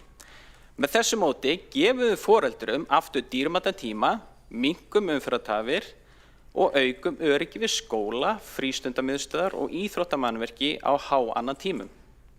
En þetta snýst ekki síður sjálfstæði og þroska barna, líkt og komið hefur fram hér í máli borgarfulltrúa Stefáns Pálssonar. Að geta ferða sjálf án afskipta fullorðina er mikilvægt skref í sjálfstæði ungmenna.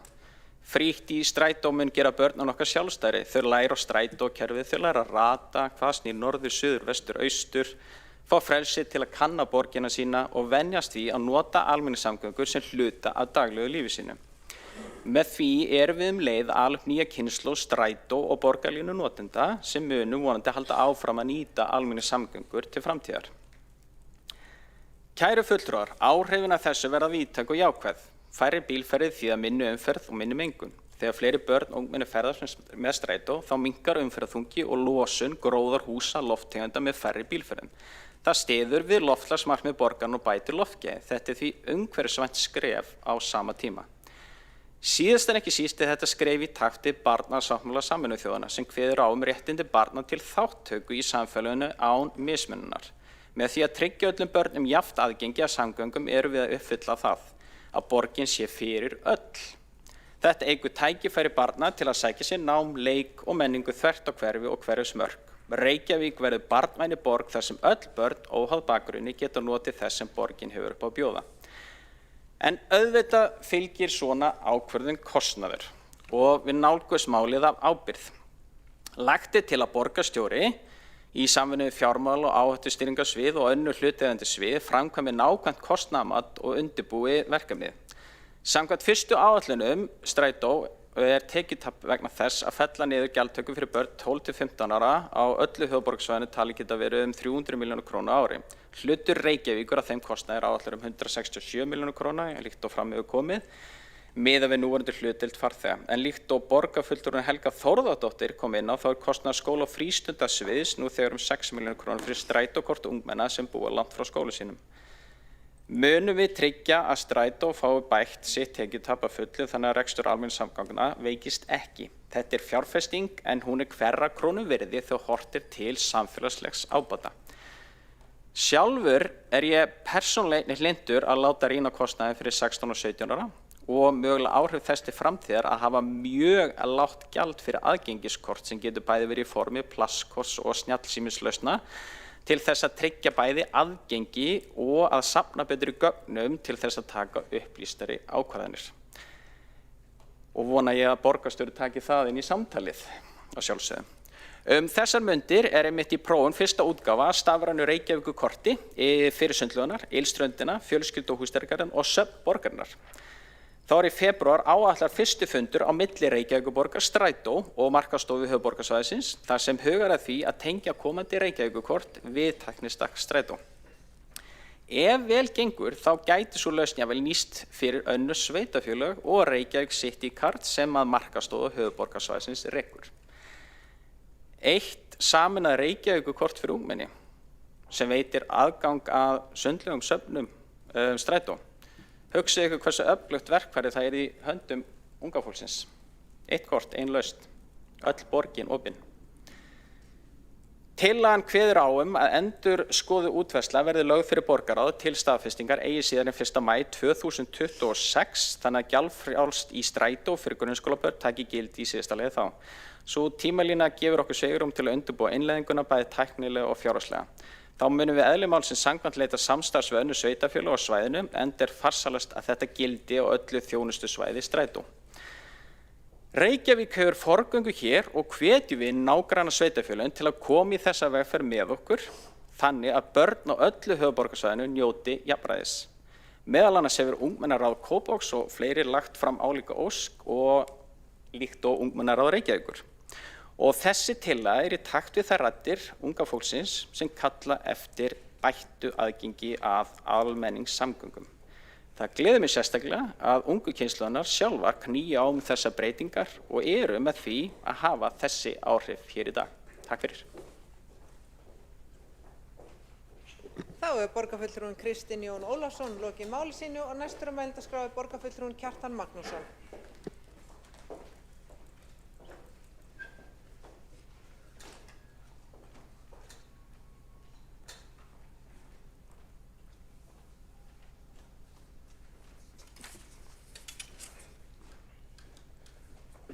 Forseti, góðir borgarfulltrúar.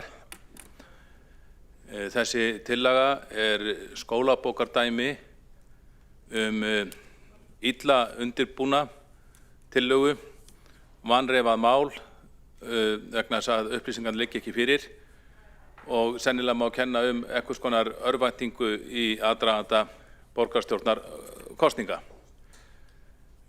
Ég kannast alveg við að málið hefur rætt í borgarstjórn öðru hvoru en hingað til hefur niðurstaðan verið sú að Strætó og BS, almenningssamgöngur í borginni, þurfi á hverri krónu að halda til starfsemi sinnar og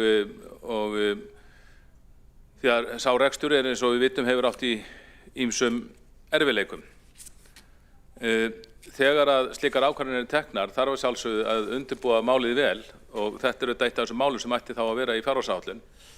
Ég man ekki eftir að það hefur verið minnst á þetta mál í fjárhagsáætlun borgarinnar sem bara glæný og hefur nýtekið gildi, mánuður síðan hún tók gildi og það var ekki reifað þar, þetta svo sannarlega ekki í fjárhagsáætlun, þannig að koma hér í rauninni á öðrum mánuði ársins með slíka tillögu sýnir einhvers konar örvæntingu. Og svo tillaga kannski og svo skýring kannski ekki verri en hver önnur að þetta sé eitthvað sem einhverjum hafi dottið í hug í síðustu viku og ákveðið að skella fram. Nú, það er afskaplega lítið hér talað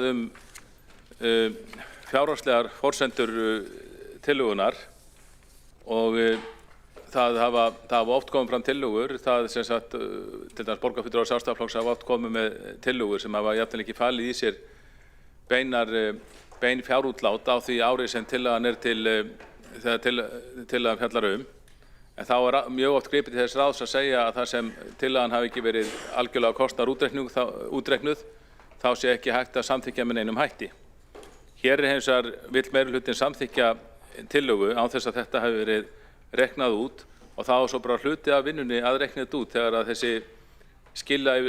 þessi viljayfirlýsing liggur fyrir algjörlega óháð kostnaðar niðurstöðunni og það eru svo sannarlega ekki góð vinnubrögð og til þess einhvern veginn að bæta ásýnd málsins þá kemur tillöguflytjandi hér syngjandi upp í pontu og fer hérna syngur hér ýmsar laglínur væntanlega til að létta stemninguna varðandi þessa tillögu en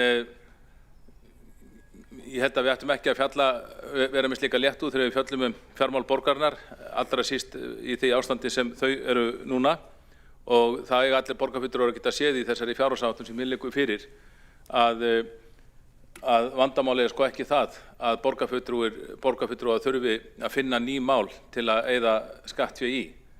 Miklu frekar þurfa þeir að leggja höfuðið í bleyti og finna leiðir til þess að spara og hagræða í borgarrekstrinum til þess að reyna að koma honum á réttan kjöl eftir eftir langa óstjórn og skuldasöfnun borgarsjóðs. Nú, það er greinilegt að það er miðað við 1. maí 2026, þannig að það er alveg augljóst að þetta er kosningatillaga. Það á að spreða til þess að geta búið til eitthvað jákvætt móment í aðdraganda kosninga. Nú, það er skotið á hérna í greinargerð að þetta muni kosta 167 milljónir. Ég trúi því varlega, ég held að það þurfa að reikna það betur út. Og tillagan þessi tillaga sko, hún lýsir vel ákveðinni hugsun sem ákveðin bara sósíalismi sem felst í því að hið opinbera eigi að sjá allar þarfir þegnanna, taka aðeins sem mestar tekjur, eigi síðan að skipta tekjunum réttlátlega og sjá þeim fyrir öllum þörfum. Og svo sannarlega er gengið lengra og lengra í þessari átt eins og bara skólamáltíðirnar sem hér voru nefndar eru dæmi og nú ókeypis í strætó. Og ég held að málið stoppi ekkert þar. Það er strax byrjað að tala að það sé ekki nóg að gefa ókeypis til 16 ára, það þurfi að vera til 18 ára og svo er framhaldsskólaaldurinn næstur og síðan kemur auðvitað háskólaaldurinn og auðvitað verður þetta á endanum þannig að endanum eiga bara allir að fá ókeypis í strætó. Ég held með þess að í Sovétríkjunum sálugu hafi ekki verið gengið svo langt, það hafi alltaf verið látið kosta nokkra kópeka í strætó þar. Ég myndi vilja að í tengslum við svona tillögu þá yrði reynsla annarra þjóða af því að veita ókeypis í strætó skoðuð. Og ég man fyrir margt löngu þá héldu Íslendingar, borgarstjórn norræna samgönguráðstefnu á Hótel Sögu, þar sem komu stjórnarnefndir almenningssamgangna frá öllum Norðurlöndum og báru saman bækur sinnar og stóðu saman að ráðstefnu. Og eitt þemað umfjöllunarefni á ráðstefnunni var einmitt þetta ókeypis í strætó og það var mjög merkilegt að hlusta á þær umræður og ég man eftir því að þetta hefði helst verið reynt í Svíþjóð af traustum sósíaldemókratískum borgarstjórnum þar og skemmst er frá því að segja að þar sem slíkt hefði verið reynt þá báru menn þessu fyrirkomulagi frekar illa söguna og það reyndar verður að taka fram að það var ekki bara fyrir börn, það var sem sagt ókeypis fyrir alla og þeir mæltu frekar gegn þessu Svíarnir, sögðu að við það að hafa ókeypis í strætó það hefðu náttúrulega þurft að setja meiri peningi í strætókerfin en þeir hefðu líka merkt það að virðing fyrir þjónustunni hafði dalað, hafði minnkað við það að þetta yrði eitthvað svona félagslega þjónustun sem verið látin ókeypis í té þá þeir hefðu fundið fyrir því í sínum sveitarfélögum að virðingin hefði minnkað. Og ég man að bæjarstjórinn í Maríuhöfn á Álandseyjum, hún sagði frá því að það komið kvartanir vegna þess að þau hefði haft ókeypis í strætó, eina aukningin eða fjölgunin hefði orðið í hópi barna, mest skólabarna og svo hefði foreldrar kvartað yfir því, svo komið kvartanir frá foreldrum að þau vildu að börnin sín gengu í skólan en við það var ókeypis í strætó þá voru að börnin hætt að gangi í skólan og væri jafnvel farin að taka strætó í skólan bara örfáar stoppustöðar sem þessum foreldrum fannst slæmt. Nú og ég held að þessar pælingar hér varðandi að það sparist eitthvað stórfé í skólaakstri, ég held að þær séu nú bara í bjartsýnasta lagi því að ég veit ekki betur en að segja þannig núna að þar sem strætó geti sinnt skólaakstri, það fái krakkarnir ókeypis strætómiða, það eru þá bara eitthvað svona tilfærsla á fjármagni eða fyllir niður. Ég er hræddur að skólaakstur sem slíkur, þar sem sérstakar rútur sé á skólastur Reykjavík, að þar sé fyrirkomulagi þannig að strætó geti ekki svo auðvitað tekið við því hlutverki. Þannig að ég held að það sé ekkert að búast í miklum sparnaði þar. Nú, auðvitað, þannig að mér líst ekki vel á þessa tillögu, mér til samt sjálfsagt að skoða málið. Það má alveg skoða þessi mál eins og þau hafa verið skoðuð áður og voru meðal annars skoðuð þegar ég var í stjórn strætó á þessum tíma og það þótti ekki ástæða þá til þess að draga úr tekjum strætó með þessum hætti því að strætó þarf á öllum sínum tekjum að halda og borgarsjóður auðvitað líka. En auðvitað má endurskoða þessi mál og ég hef nú gert það fjöldunarefni áður, það er staðreynd að í Reykjavík er borgað eitthvað dýrasta strætógjald, strætisvagnafargjöld í Evrópu. Ég hef ekki ennþá fundið þá borg sem þar sem stakagjald jafn hátt, það núna 690 krónur hér í Reykjavík, sem eru 4,7 evrur, næstu 5 evrur. Og þar sem ég bjó í Frakklandi og fór aðeins í Þýskaland, þá var svona tumalputtareglan svo að stakagjaldið í strætó, þar voru 2 evrur, 2,5 evrur, mestalagi 2,5 evrur. Þannig að við erum vel yfir því.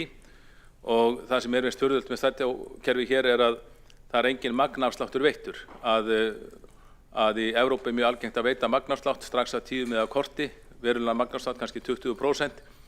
Hér engin magnafsláttur veittur af 10 miða korti og ég óttast að það hafi sín áhrif í að fæla, eða það lokki þá síður fólki sem ekki mikil notendur strætó, lokki það síður borð. Þannig að þessi mál má svo sannarlega endurskoða, en ég mælist alveg, ég held að strætó þurfa öllum sem við tekjum að halda og ég mælist eindregið til þess að áður en lengra sé haldið, þá sé að minnsta kosti skoðuð reynsla annarra borga í Skandinavíu og Norðurlöndunum og Evrópu sem hafa farið slíka leiðir. Þá hefur borgarfulltrúinn Kjartan Magnússon lokið máli sínu og forseti hefur ákveðið að loka mælendaskrá. Næst á mælendaskrá borgarfulltrúinn Þórdís Lóa Þórhallsdóttir.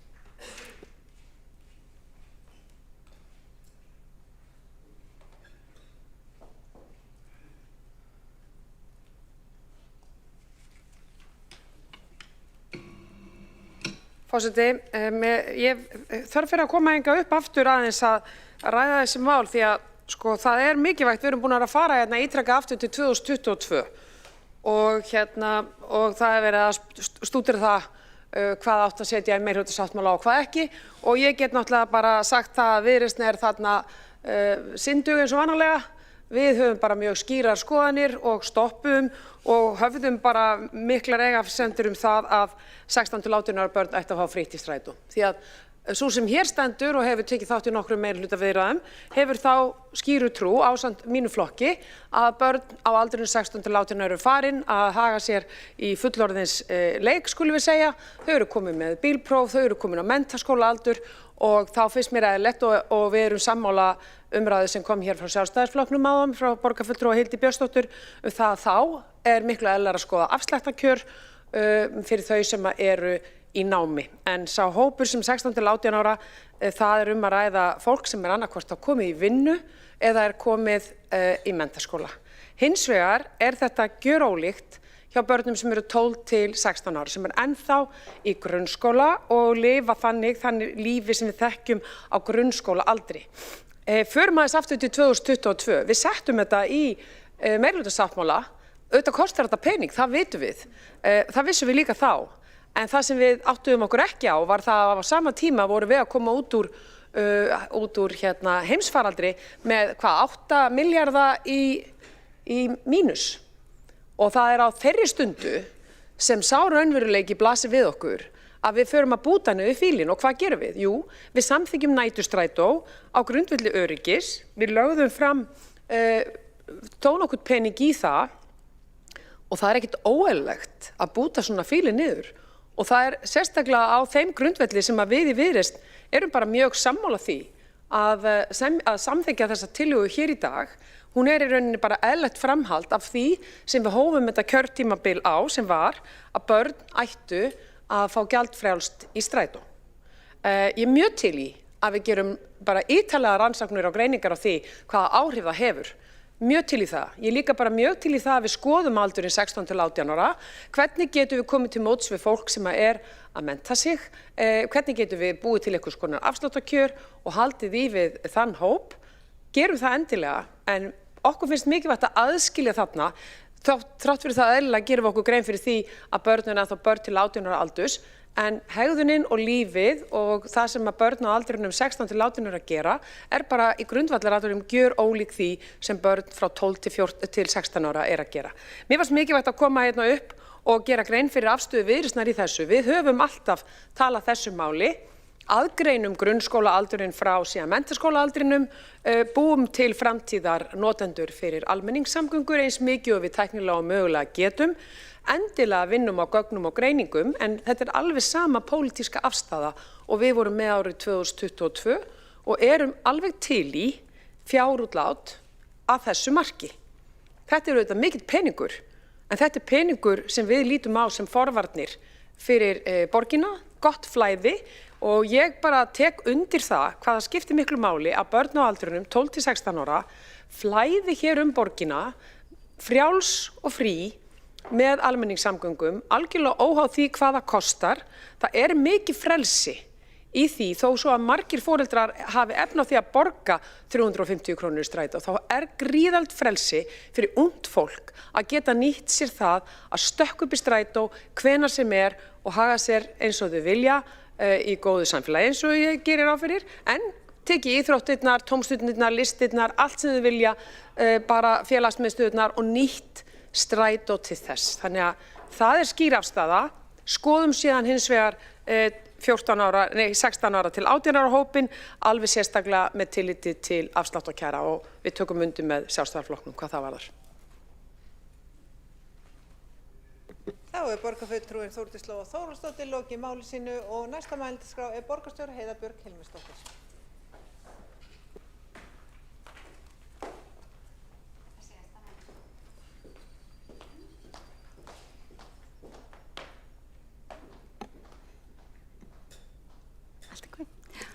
Forseti, ágætu borgarfulltrúar, við erum hér að ræða tillögu eitt af þeim atriðum sem að koma mjög gjarnan upp, eiginlega á næstum því hverjum einasta fundi sem ég hef átt með foreldrafélögum í hverfum borgarinnar síðan ég tók við sem borgarstjóri.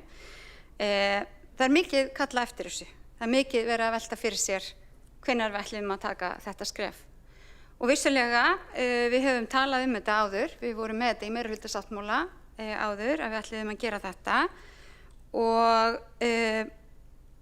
grunnskólakennarar, umsjónarmenn frístundastarfs og fleiri hafa líka kallað eftir því að við tökum þetta skref, þar sem að eins og fyrirkomulagið í dag, þá þurfa þau, ef þau ætla að fara með bekk á safn, ef þau ætla að fara með bekk einhverja ferð niður í bæ til þess að skoða styttur bæjarins eða fara með þau og skoða eitthvað af því dásamlega sem hér í borginni sem að öll börn endilega njóta ekkert með sínum foreldrum.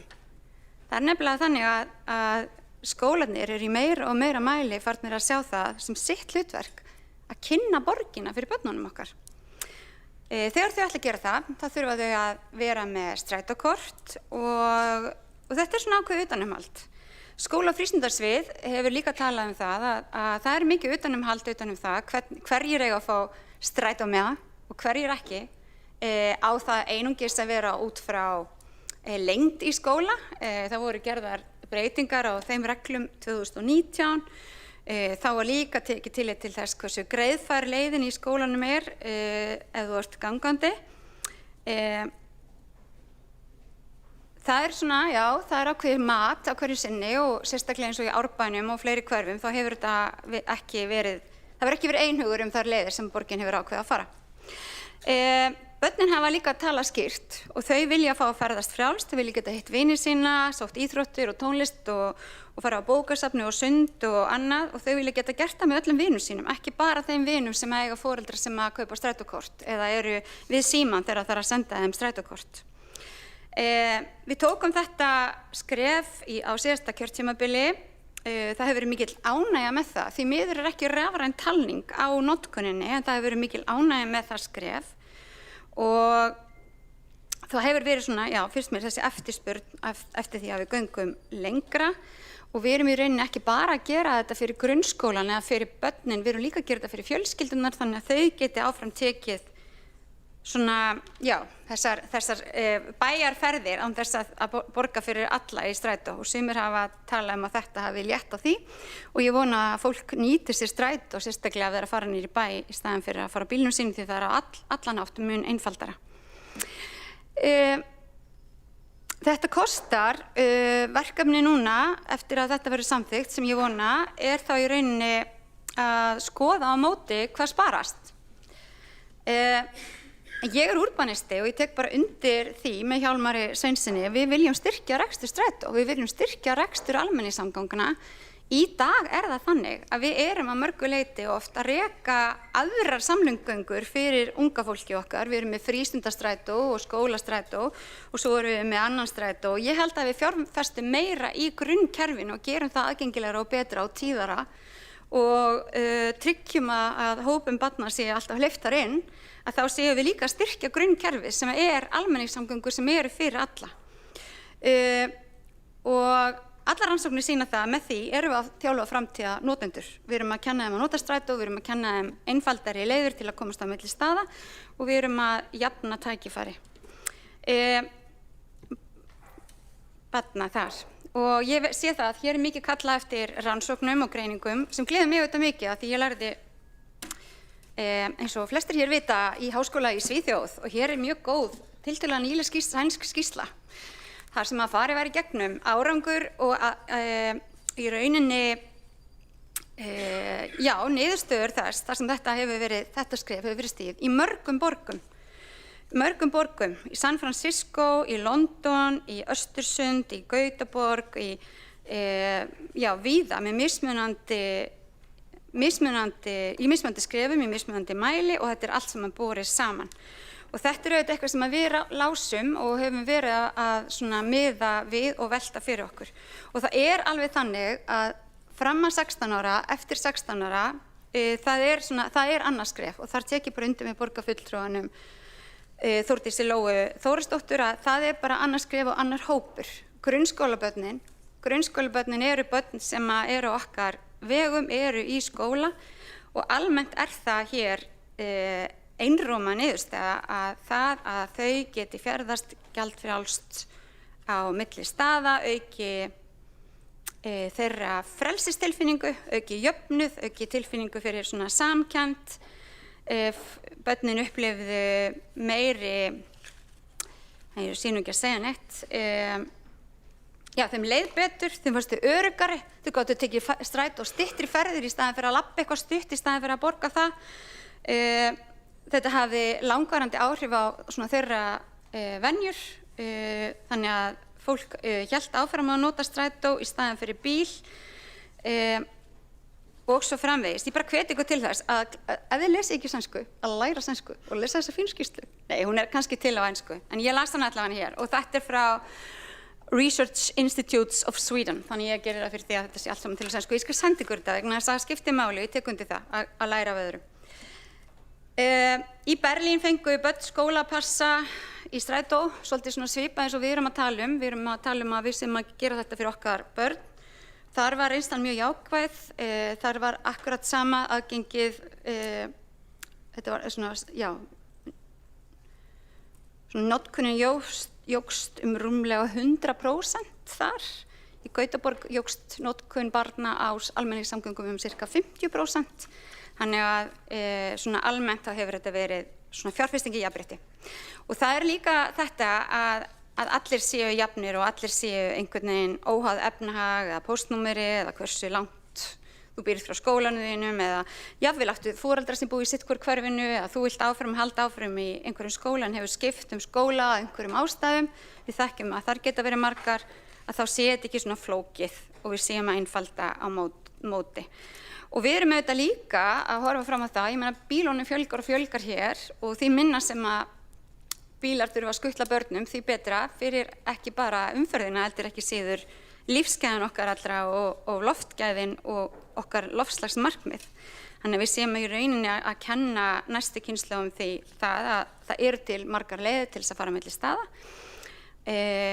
og strætó er mjög skynsamleg lausn. Og ég veit til dæmis, ég heimsótti grunnskólan á Kjalarnesi daginn þar sem að þau hafa mikið lagt upp úr því að nota strætó og mikið lagt upp úr því að kynna strætó fyrir börnunum þar og fara niður í bæ og kynna þeim í rauninni borgina sína. Eins upp í Árbæ og eins upp í Breiðholti, svona kannski þeir sem eiga lengra, þetta getur skipt verulega miklu máli fyrir þau börn að hafa aðgengi að allri borginni sinni. Þetta er líka gott fyrir heilsuna, það er alveg gott fyrir heilsuna að labba strætóstoppistöð í staðinn fyrir að fara keyrður alveg upp á dyrum. Við göngum aðeins meira, það er fínt fyrir okkur og í rauninni er það ekki mikil breyting og ég held að með þessu skrefi núna sem við ákváðum reyndar að taka þegar við tókum við líka þessi meirihluti, en fram að þessum tíma vorum við ekki alveg vissar hvernig við ætluðum að gera þetta. Skólafrístundasviðið hefur auðvitað margoft skoðað kostnaðinn við strætókortin og skólaaksturinn, og frístundaaksturinn síðan hjá öðrum sem má mögulega líka skoða. Ég held að ef við leggjum allt þetta fjármagn einhvern veginn í almannakerfið þá séum við klárlega að taka gott skref. Annars tek ég bara undir það að við þurfum ekki að vera sammála allt, en við hljótum að geta verið sammála það að börn fái frípassa til þess að ferðast á milli staða í borginu okkar. Ég get ekki séð að breytingatillagan bæti neinu við. Framsóknarflokknum auðvitað frjálst að leggja fram sínar tillögur og hefur alltaf verið það. Síðasta skref var tekið með síðasta meirihluta, þetta skref tekið með þessu meirihluta. Þann tíma sem að Framsókn var í meirihluta var ekkert skref tekið í þessa átt, en kannski verður það þannig í framhaldinu. Þetta hefur verið farsælt þar sem að þetta hefur verið gert. Við ætlum líka að innleiða meiri og skýrari mælingar. Þar erum við að vonast til þess að borgarkorti komi sterkar inn, þannig að við getum virkilega verið með mælingar á því hverjir eru að nota á hvaða tíma. Síðan langar mér bara að hvetja okkur til þess að vera í áfram góðu samstarfi og samtali við framhaldsskólana og háskólana í borginni það að reyna að hvetja stúdenta til þess að nýta almenningssamgöngur, og borgin komi þar inn með öllum mögulegum hætti og styðji við slíkt samtal, því það skiptir líka gríðarlega miklu máli. Heiða Björg Hilmisdóttir, borgarstjóri, hefur lokið máli sínu. Einn borgarfulltrúi hefur óskað eftir að veita andsvar. Borgarfulltrúinn Friðjón R. Friðjónsson. Forseti, mér langar til þess að þakka borgarstjóra fyrir að ætla að deila með okkur þessari skýrslu sem hún vitnaði í.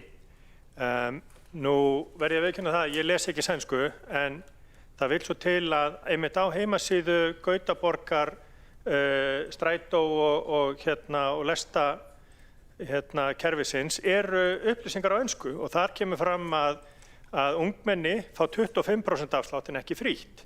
Þannig að getur verið að borgarstjórinn sé bara eitthvað að ruglast og lesi sænskuna vitlaust. Friðjón R. Friðjónsson, borgarfulltrúi, hefur lokið við að veita ansvar. Svara þá ansvari. Borgarstjóri svara þá ansvari. Borgarstjóri Heiða Björg Hilmisdóttir. Forseti, ágætu borgarfulltrúar, almennt það þannig að sveitarfélög, Berlín, Gautaborg og önnur eru með ákveðið gjald fyrir börn, en síðan eru þau með gjaldfrjálst fyrir grunnskólabörnin sín. Mögulega verður það líka þannig hér, það fyrir eftir hvernig önnur sveitarfélög taka í þessa hugmynd, en það svona dæmigerð leið að það séu sérstök skólakort sem að börn í grunnskólum þess sveitarfélags fá, þannig að þau geti nýtt sér þetta. Mismunandi hvort það yfir allt árið eða ekki, en almennt það þessi leið farin. Heiða Björg Hilmisdóttir, borgarstjóri, hefur lokið við að svara ansvari. Veiti það ansvar öðru sinni. Borgarfulltrúinn Friðjón R. Friðjónsson. Aftur, þá vil svo vel til að þessar upplýsingar á vefnum hjá strætó í Gautaborg á ensku, og þar kemur fram að student discount gives you 25% discount. Þannig að það er 25% afsláttur fyrir stúdenta og það er námsmenn, sama hvaða aldriðir eru. Börn undir 7 ára mega ferðast ókeypis ef þau eru fullt með fullorðnum. Þannig að það getur verið að það sé bara einhver ruglingur í gangi hérna. Friðjón R. Friðjónsson, borgarfulltrúi, hefur lokið við að veita ansvar öðru sinni. Svara þá ansvari öðru sinni. Borgarstjóri Heiða Björg Hilmisdóttir.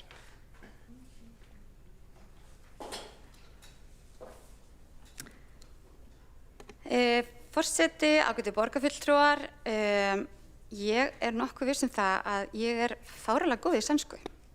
Bara að mörgu leyti alveg bara flúent af því máli.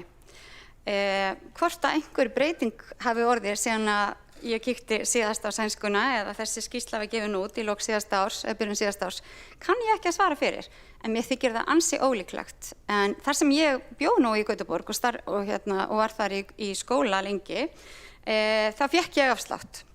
En það var háskóli.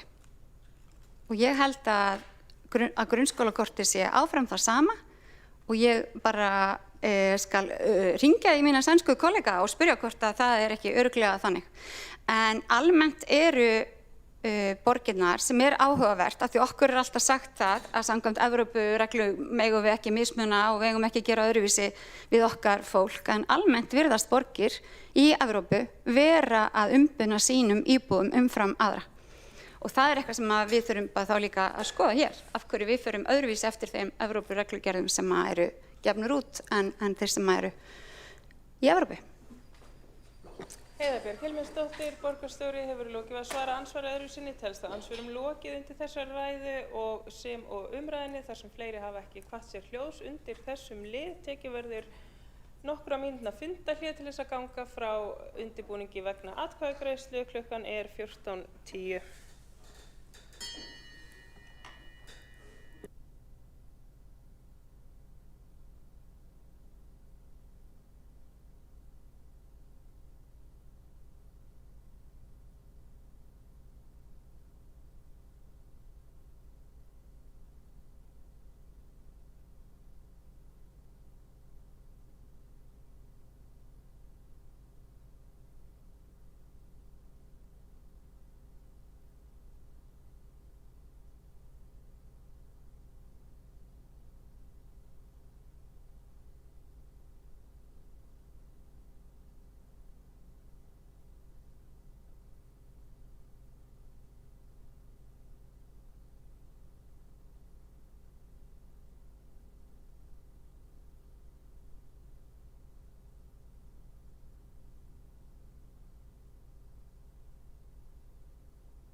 Þá er fundi framhaldið klukkan 14:18 og göngum við til atkvæðagreiðslu.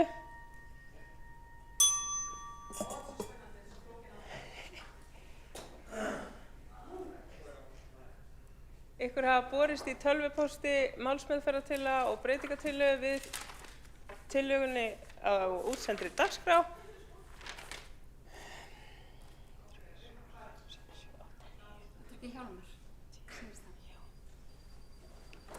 Vek athygli á því að málsmeðferðartillagan er uppfærð frá fyrri málsmeðferðartillögu sem var send fyrir á þessum fundi. Þar sem ekki er búið að afgreiða breytingartillögu Framsóknarflokksins og þá er hún uppfærð með þessum hætti.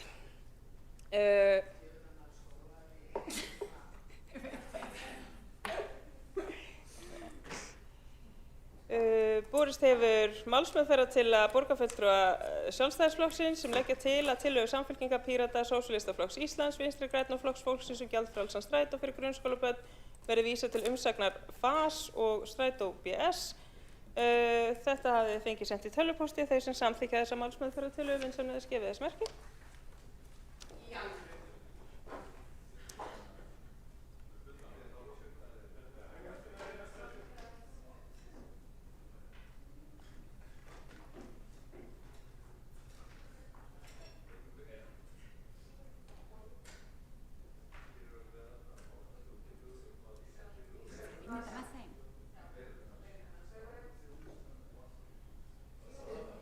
Þeir sem á móti kunna vera.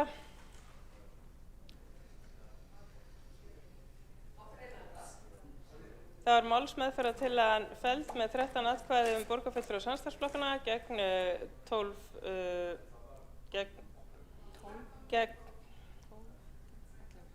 Já, þá er málsmeðferðartillagan ekki samþykkt og hún er felld með 12 atkvæðum borgarfulltrúa samstarfsflokkanna gegn 11 atkvæðum borgarfulltrúa Sjálfstæðisflokksins, Framsóknar og Viðreisnar. Göngum við þá til atkvæðagreiðslu um breytingartillögu Framsóknar. Er óskað eftir því að forseti lesi þá breytingartillögu. Hún hefur borist í tölvupósti. Þau sem samþykkja vinsamlegast gefið þess merki.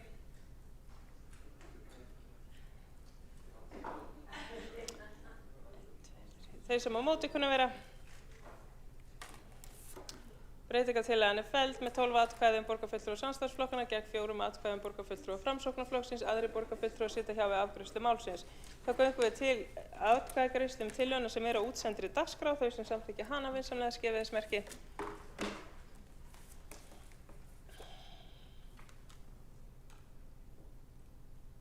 Þau sem á móti kunna vera. Tillagan er samþykkt með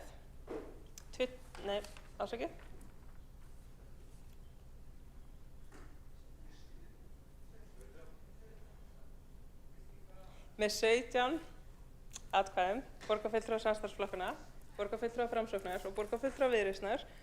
Borgarfulltrúa Sjálfstæðisflokksins sitja hjá við afgreiðslu málsins. Þá göngum við til næsta liður á útsendri dagskrá.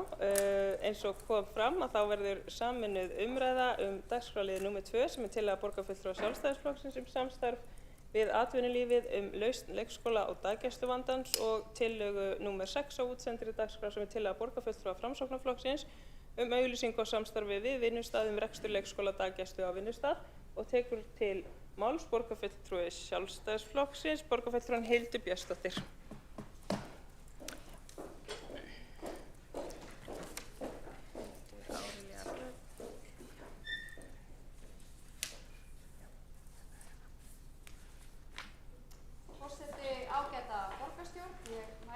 Fyrir tillögu sem er ekki ný af nálinni frá okkur sjálfstæðismönnum en við höfum talað fyrir lausnum af þessum toga árabil.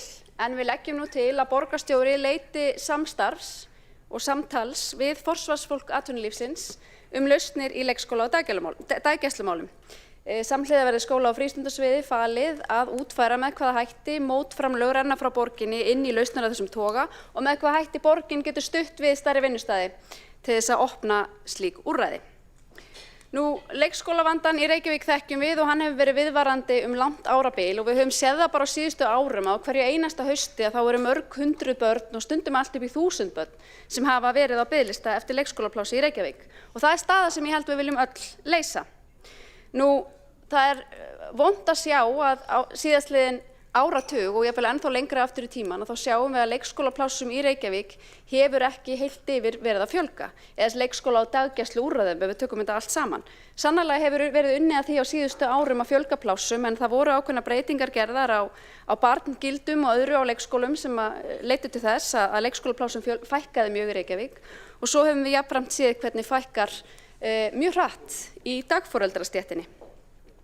Við sjáum það líka að á síðustu árum hefur börnum á leikskólaaldri í Reykjavík fækkað verulega eða hátt í 10% á 10 ára tímabili og mér finnst það mjög neikvæð þróun. Við erum að horfa fram á lækkandi fæðingartíðni í samfélaginu og við eigum að gera meira til að gera Reykjavík að ákjósanlegum stað fyrir fólk að stofna fjölskyldu. Það skiptir máli og því miður þá það þannig að fjölskyldur þær eru að kjósa með fótunum og við sjáum að börnum á leikskólaaldri fjölgar hins vegar í nágrannasveitarfélögum, þeim fækkar í Reykjavík. Mér finnst það áhyggjuefni. Nú, sjálfstætt starfandi leikskólar eru löngu búnir að sanna gildi sitt í Reykjavík og þeir hafa reynst mjög vinsælir og það má benda á það að hátt í 1300 börn í Reykjavík sækja núna leikskólanám í sjálfstætt starfandi leikskólum og við getum rétt ímyndað okkur hvernig biðlistavandinn væri ef að þessara leikskóla nyti ekki við. Þessi leikskólavandi kemur auðvitað niður á mjög fjölbreyttum hópi fólks, hann kemur ekki bara niður á barnafólkinu og ég reyndar þekki líka fólk sem að veigrar sig við að eignast annað barn eða þriðja barn vegna þess að, og það eru þá mæðurnar, þær treysta sér ekki til þess að vera svo lengi frá vinnu vegna þess að í raunheimum þá þarf fólk að sjá fjölskyldu sinni farborða. Þessi vandi kemur líka niður á stórfjölskyldunni og það er ekkert allir sem eiga svo gott bakland en þeir sem eiga þetta góða bakland þeir þurfa margir að leita til ömmu og afa en svo það þeir sem eiga ekkert slíkt bakland og engin hús að vernda og svo það vinnuveitendurnir og ég hef stundum sagt sögu á því þegar ég fór með þingflokki Sjálfstæðisflokks í kjördæmaviku og heimsótti vinnustæði og við fórum á bifvélaverkstæði og þar var einn af köllunum þar, ég leyfi mér að kalla hann það, sem að sagði Hildur Koti hérna og talaði við mig og ég gerði ráð fyrir að hann væri að fara að ræða við mig og fjargverast yfir samgönguvandanum en hann vildi ræða við mig leikskólamálin vegna þess að hann átti í erfiðleikum með það að fá mennina sína eins og hann orðaði það tilbaka eftir fæðingarorlof vegna þess að þeir fengu ekki leikskólapláss. Þannig að þetta er vandi sem lendir á mjög stórum hópi samfélagsins. Nú við höfum séð það á síðustu mánuðum og árum að stór fyrirtæki eru reiðubúin að stíga inn í þennan veruleika með okkur og leita með okkur lausna. Við getum nefnt auðvitað frumkvæði Alvotech sem að lýsti því yfir að þau vildu opna 300 barna leikskóla á höfuðborgarsvæðinu og einn þeirra gæti risið hér í Reykjavík. Og ég held að hafi verið á fyrsta borgarstjórnarfundi eftir að nýji 5 flokka vinstri meirihlutinn var myndaður að við sjálfstæðismenn lögðum fram tillögu samstarf við atvinnulífið lausnir af þessum toga, aðeins öðruvísi tillögu en þá sem við höfum hér í dag. Og þá kom alveg skýrt fram að þessi meirihluti myndi hafna samstarfinu við Alvotech og svo var það bara ekki söguna meir. En við höfum líka séð á síðustu mánuðum að Arion banki hefur opnað daggæslu fyrir börn sinna starfsmanna og þau höfðu nú fyrst hug á því að opna leikskóla og þegar þau leituðu til mín með það verkefni þá benti ég mig á að það gæti nú verið enn sniðugra vegna þess að þau voru búin að vera svolítið eins og kollegi minn Kjartan Magnússon myndi orða það hrakraufast í gegnum borgarkerfið með hugmyndir að opna leikskóla að það gæti verið einfaldara að opna hreinlega daggæslu og nýta sér svona ákveðnar túlkanir á reglugerðum daggæslu í heimahúsi í þá veru. Og það varð ofan á og nú hafa þau opnað þessa glæsilegu daggæslu þar sem að hvergi slegið af gæðakröfum og er mikil ánægja. Þannig að við sjálfstæðismenn við styðjum lausnar af þessum toga og erum fögnum þessu frumkvæði og bindum auðvitað vonir við að fleiri atvinnurekendur sjáu sér hag í því að feta þessa sömu braut. Og ég vil líka tala inn í bara veruleika okkar sem erum með börn á leikskóla og ég get tala fyrir mig og ég get tala fyrir Ragnhildi Öldu Maríu Vilhjálmsdóttur, borgarfulltrúa, sem báðar eru með börn á leikskólum utan hverfis og þurfum að taka góðan rúnd á degi hverjum að skutla og sækja að ef að barn fylgir foreldri sínu að morgni á vinnustaðinn og barn og foreldri fara síðan úr sama húsnæði heim á daginn þá sparar það heilmikið skull. Það dregur úr því að fólk þarf að fara fyrr úr vinnunni eða leggja þeim fyrr af stað til vinnu að morgni og það gefur fjölskyldum aukinn tíma í hversdeginum aflögu. Við sjálfstæðismenn höfum alltaf talað um það að þessi leikskólavandi, hann verður ekki leystur með einhverju einni töfralausn. Við styðjum auðvitað það að við eflum leikskóla borgarinnar og við vitum að stór hluti af leikskólavandanum er mönnunarvandi og það er svolítið önnur umræða hvernig við fáum fólk til þess að manna leikskólana. Daggæsluúrræðin má manna svolítið með öðrum hætti. Þar erum við ekki auðvitað að vinna með ákveðnar kröfur í lögum leikskóla. En við höfum talað fyrir því að leikskólavandinn hann verður einungis leystur með fjölbreyttum lausnum. Og við erum reiðubúin að mæta þeim veruleika að fjölskyldur í Reykjavík þær eru mjög ólíkar og þær hafa margvíslegar þarfir. Og það til að mynda hópur fólk sem að gæti hugsa sér að vera heima nokkrum mánuðum lengur eftir að fæðingarorlofi lýkur og við varum reiðubúin að mæta þeim með heimgreiðslum. Svo eru einhverjir sem gætu hugsa sér að hafa lausnir til boða á vinnustaðnum, einhverjir vilja fara í sjálfstætt starfandi leikskóla sem hafa kannski sérstakar áherslur, sérstakar menntastefnu eða eitthvað slíkt og aðrir vilja sækja hverfis leikskóla í sínu hverfi og ég geti talið áfram. Við viljum hafa lausnirnar margbreytilegar og fólk hafi hlaðborð valkosta þegar að fæðingarorlofi lýkur og út alla leikskólagönguna og við viljum vinna að frekari valkostum og fleiri lausnum með atvinnulífinu í borginni og við vonum að vel verði tekið í það. Hildur Björnsdóttir, borgarfulltrúi, við lokið máli sínu og tekur til máls Einar Þorsteinsson, borgarfulltrúi.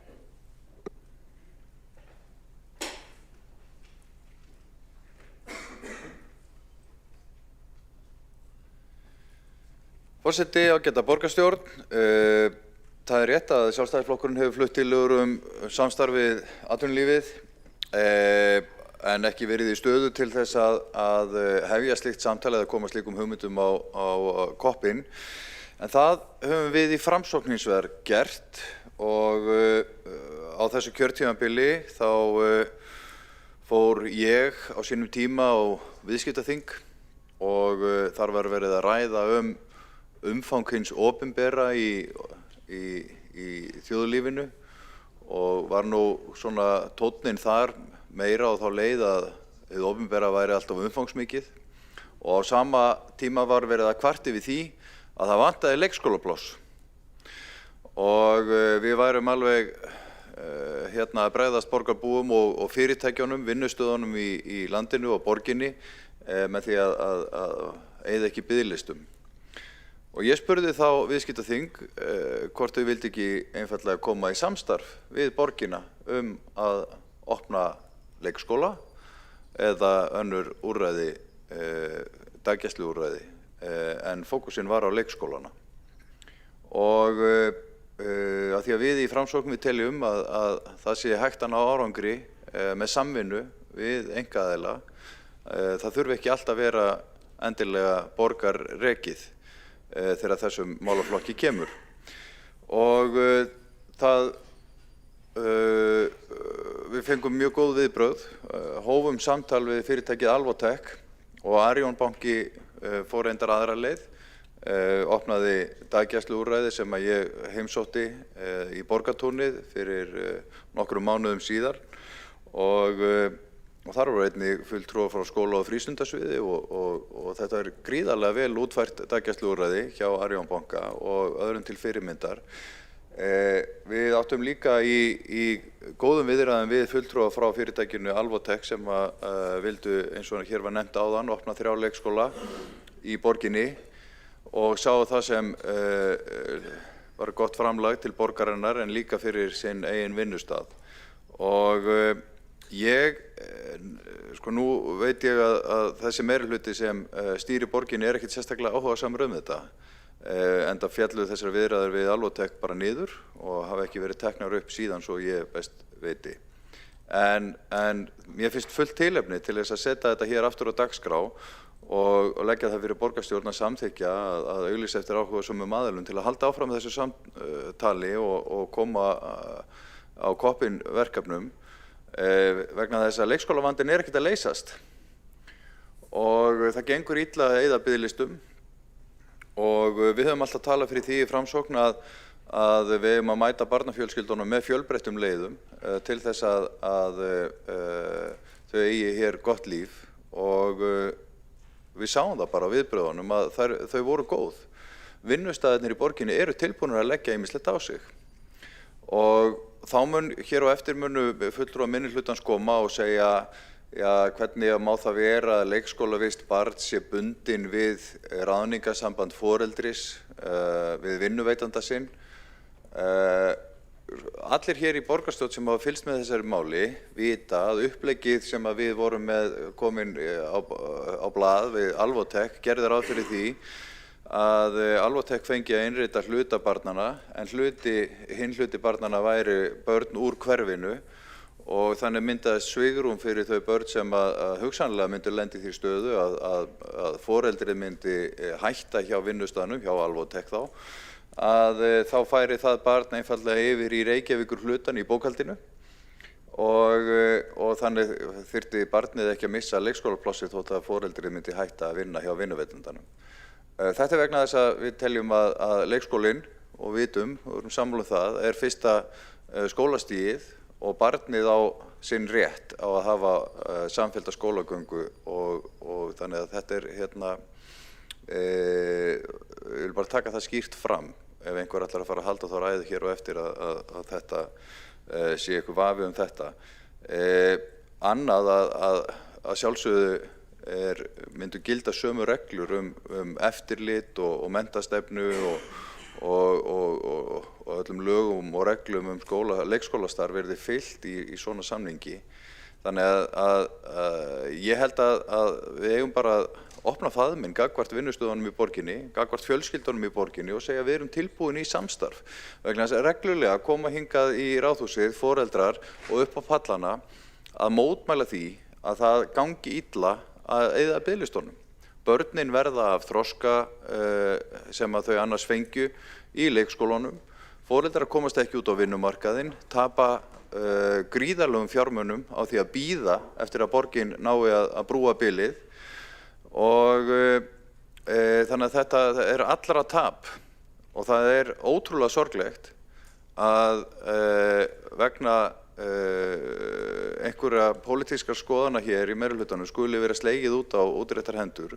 Við þurfum fjölbreytni. Það lykilatriðið. Og hugsanlega, ég meina við vitum það eru fleiri heldur en Alvotech sem eru áhugasöm að fara þessa leið. Ég hef bara fengið símtöl frá fyrirtækjum í borginni, forsvarsmönnum þeirra sem eru áhugasöm, vilja vita meira, væru til í að koma í samtalið og við skuldum einfallega fjölskyldunum í borginni að reyna allt sem við getum til þess að brúa bilið. Hér eru flokkar sem hafa kosningar eftir kosningar lofað því að 12 mánaða börn verði tekin inn í leikskólana, að bilið verði brúað, svo bara gerist það ekki. Og það bara vegna þess að það eru margar áskoranir uppi og ég ætla ekki að gera lítið úr þeim. Það húsnæðisekla og alls konar áföll sem að koma. Þeim meiri ástæða til þess að leita nýra leiða og við leggjum þetta hérna fram. Við höfum unnið að þessu á kjörtímabilinu og trúum á að þetta sé skynsamleið til þess að prófa. Þetta ákveðin nýsköpun í opinberri stjórnsýslu og við höfum að vera óhrædd við hana. Stóri vinnustaðir eins og Landspítalinn getur viljað og sýndu því reyndar áhuga á kjörtímabilinu að opna annarkvort leikskóla eða daggæsluúrræði fyrir sína starfsmenn. Þannig að það eru fjölmargir aðilar hérna úti sem væru til í að eiga í þessu samtali og við ættum að hefja það. Ég heyri það líka í nýja afstöðnum prófkjörum þeirra flokka sem hafa verið hér í prófkjöri að það eru alls konar nýja raddir sem að hljóma og eru jafnvel opnari fyrir svona lausnum og jafnvel innan Samfylkingarinnar. Þannig að það verður gaman að sjá hvernig Samfylkingin tekur á þessu. Ég veit að Skúli Helgason, borgarfulltrúi Samfylkingarinnar, hann var ekkert andsnúinn þessu sérstaklega þrátt fyrir að sumir kollegar hans í flokknum hafi verið það. Þannig að ég hvet borgarstjórn til þess að stíga skrefið, kanna málið, auglýsa eftir áhugasömum aðilum, móta samningsmarkmið borgarinnar gagnvart þessum aðilum og taka stökkið. Þetta engin umbylting á leikskólastarfi. Þetta ekki einhver töfralausn sem mun leysa leikskólavandann, við vitum það öll. En ef við ætlum að taka svona kerfi og hnika því til, prófa nýjar lausnir, þá það gott að gera það með einu skrefi í einu og þetta slíkt skref sem við erum að leggja til hér. Þannig að ég vonast eftir jákvæðri og uppbyggilegri umræðu þessi tillögu. Takk fyrir. Einar Þorsteinsson, borgarfulltrúi, hefur lokið máli sínu og tekur næst til máls Árelía Eydís Guðmundsdóttir, borgarfulltrúi.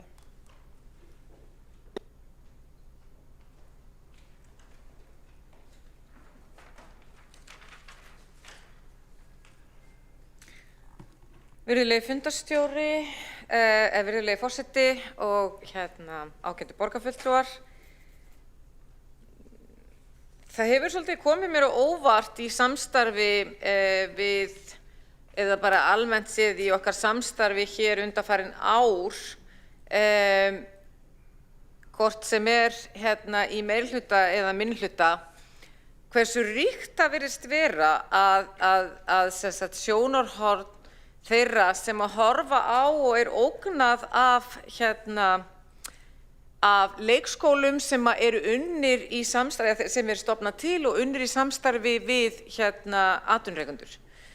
Ég tel að þetta sé byggt á hugsanlega einhverju slæmu fordæmi sem að einhverjir þekkja úr fortíðinni, en mig langar að nefna það að þegar ég hlustaði á frambjóðendur sem að voru nýir að bjóða sig fram til næsta kjörtímabils, þá gat ég nú ekki annað en brosað, vegna þess að þar ætluðu allir að leysa leikskólavandann einn og bingo, og allur svo vandi sem hefur blasað við okkur sem erum búin að starfa í þessum málaflokki virtist ekki vera til. Það var greinilega til nóg af fólki til þess að koma að starfa, það var til nóg af húsnæði, það var til þetta var bara spurningin um að gangi í verkið.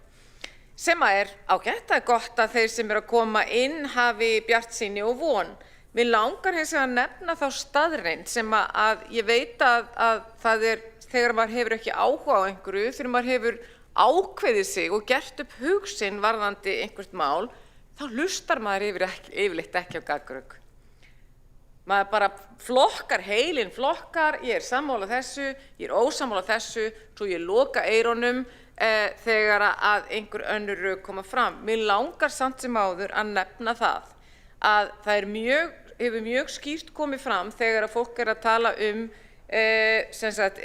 rauninni mótfalli því að atvinnurekendur fái að koma að því að leysa leikskólavanda starfsmanna þeirra, að þá það nú svo að samráðskerfi Norðurlandanna var stofnað árið 1938, gjarnan kennt við Saltsjöbaden samkomulagið, þar sem að skrifað var undir það að verkalýðshreyfingin, atvinnurekendur og ríkið mundu keyra áfram það sem að við þekkjum sem velferðarkerfi eða korporatískar samráðsferli sem að hefur verið ráðandi og þó sérstaklega á Norðurlöndunum, öðrum heldur en Íslandi, þar sem að það má segja hafi ekki komið á fyrr upp úr 1990. Í grundvallaratriðum að þá þetta megin stoðir á okkar vinnumarkaði. Nú við gengum í Alþjóðavinnumálastofnunina 1945. Af hverju ég að fara yfir þessa sögu? Vegna þess að Alþjóðavinnumálastofnunin gaf út bók árið 2010 þar sem að var farið yfir kosti og galla þess að setja upp vinnustaðatengda leikskóla víða heim, þar sem að það varu bæði tekin case frá í rauninni alls staðar af heimskringlunni, og helstu og megin niðurstöður Alþjóðavinnumálastofnunarinnar sem að ég minni á sem sagt verkalýðshlutinn af korporatismanum eða samráðskerfinu. Þeir segja hér með leyfi, ég ætla ekki að lesa þetta beint, heldur bara að leggja áherslu á að ég að lesa upp úr þessari bók sem niðurstöður Alþjóðavinnumálastofnunanna, að þrátt fyrir það að hlutverk atvinnurekandans sé oft mikilvægt, að þá skiptir verulega miklu máli að það sé líka dregnir inn stéttarfélögin og sem sagt ríkið eða sveitarfélögin til þess að hafa áhrif og sérstaklega að setja reglur utan það hvernig prógram eru valin og að það hafi haft mikil áhrif til góðs fyrir starfsfólk sem að vinnur í náinni samvinnu við þá sem að eru að sjá börnin þeirra. Þannig að á heildunarliti virðist starfsánægja hækka. Ég stend hér og skil ekki þegar við erum með Alþjóðavinnumálastofnunina, við erum með fordæmi sem að gefa okkur, við erum með íslenskt fordæmi sem eru frá Landspítalanum, við erum með íslenskt fordæmi sem að var rekið á 8. áratugnum hérna vestur í bæ.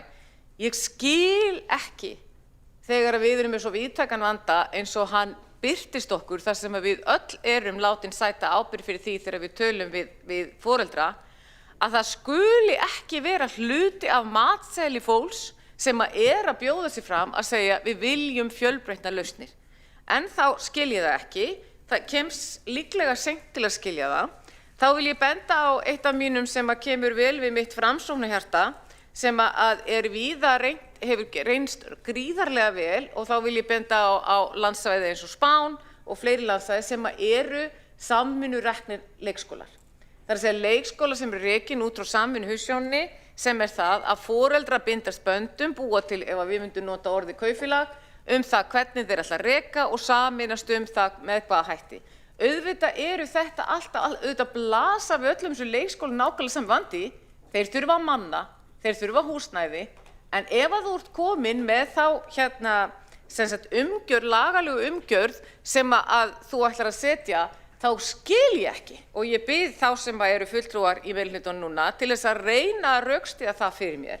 Ég skil það ekki hvernig það getur verið ókostur að atvinnurekandi sé tilbúinn til þess að styðja við með bæði húsnæði, með fjárútlátum, með því að sameinast það að finna fólk. Þetta er algjörlega óskiljanlegt. Hvernig geturðu horft framan í fólk og sagt, já, við erum að leysa þennan leikskólavanda ef að það á ekki að gera það á fjölbreyttum máta.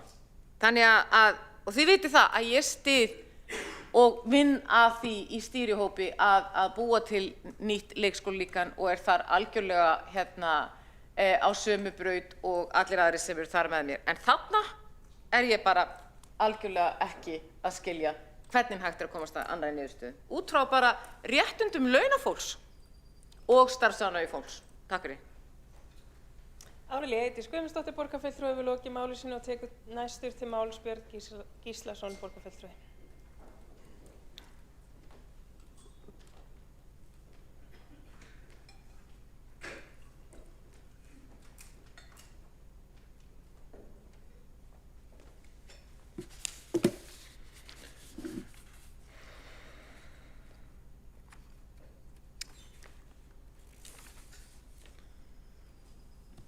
Já, forseti, ágætu borgarfulltrúar. Nú leikskóla og daggæslu vandinn í Reykjavík er raunverulegt vandamál sem bitnar fyrst og fremst á börnum, foreldrum og atvinnulífinu. Þetta er ekki fræðilegt álitamál, heldur daglegur veruleiki fjölmargra fjölskyldna sem standa frammi fyrir óvissu dagvistun og skertum möguleika til atvinnuþátttöku. Tillaga Sjálfstæðisflokksins snýst ekki að kollvarpa kerfinu, heldur snýst hún að bæta við möguleikum sem eykur á fjölbreytni í kerfinu og stytti þar af leiðandi biðlista. Hún felur einfaldlega í sér að borgin nýti þau tækifæri sem eru fyrir hendi og leiti samstarfs við atvinnulífið lausnir. Fjölmörg fyrirtæki hafa sýnt áhuga á að bjóða daggæslu eða leikskólaúrræði á vinnustöðum sínum, en skort hefur skýran farveg og samstarf við borgina til að slíkt geti orðið að veruleika. Nú forseti, með þessari tillögu er ekki verið að færa ábyrgðina frá borginni, heldur auka sveigjanleika, fjölbreytni og síðast en ekki síst hraða lausnum við leikskólavandann. Með þessu fer borgin nýja leiðir sem geta létt á biðlistum og styrkt tengsl fjölskyldu og atvinnulífs. Þetta er skynsamleg, hófstillt, lausnamiðuð tillaga sem byggir á samtali borgarinnar við atvinnulífið. Hún byggir á samstarfi, ekki sundrungu, og snýr að því að nýta krafta samfélagsins í heild. Þess vegna hvet ég nú borgarstjórn til að samþykkja tillöguna og stíga raunhæft skref í átt að betri daggæslu fyrir börn í Reykjavík. Og ég segi nú eins og sumir bara, við skulum gera þetta saman eins og hann sungi hér áðan. Ég loki máli mínu. Björn Gíslason, borgarfulltrúi, við lokið máli sínu og tekur til máls. Marta Guðjónsdóttir, borgarfulltrúi.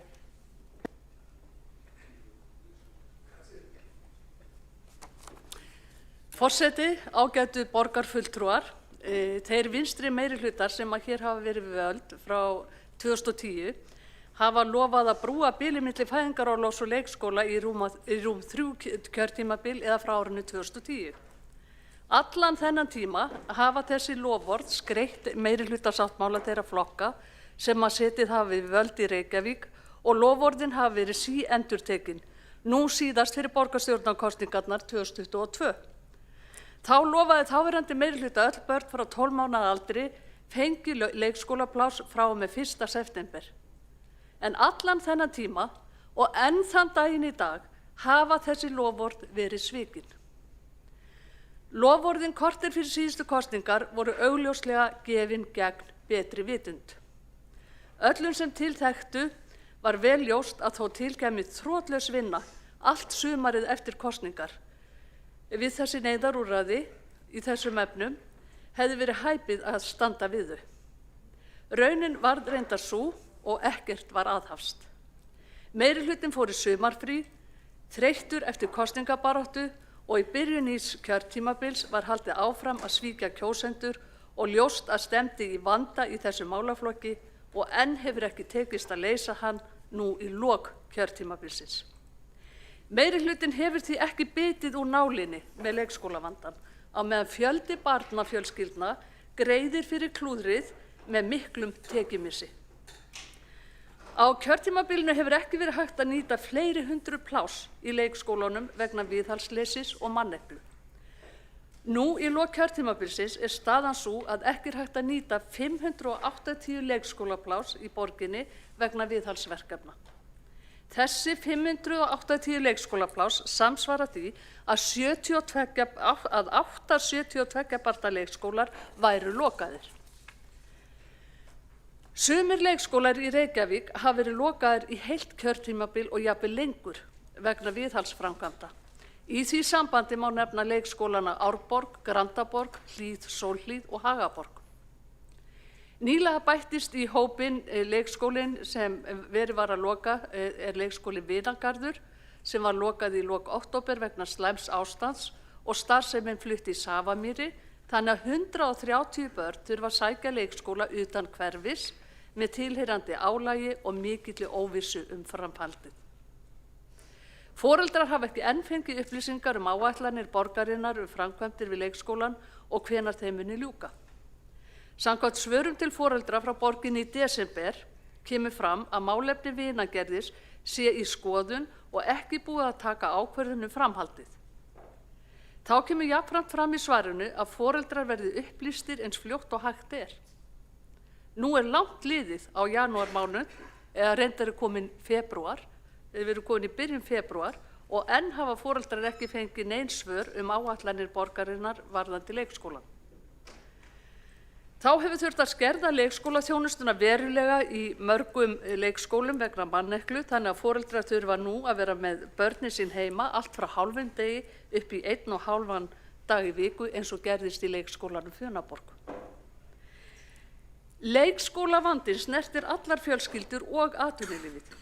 Fjölskyldur sem eiga börn á löngum biðlistum verða fyrir tekjumissi vegna þess að margir foreldrar komast ekki út á vinnumarkaðinn eftir að fæðingarorlofi lýkur.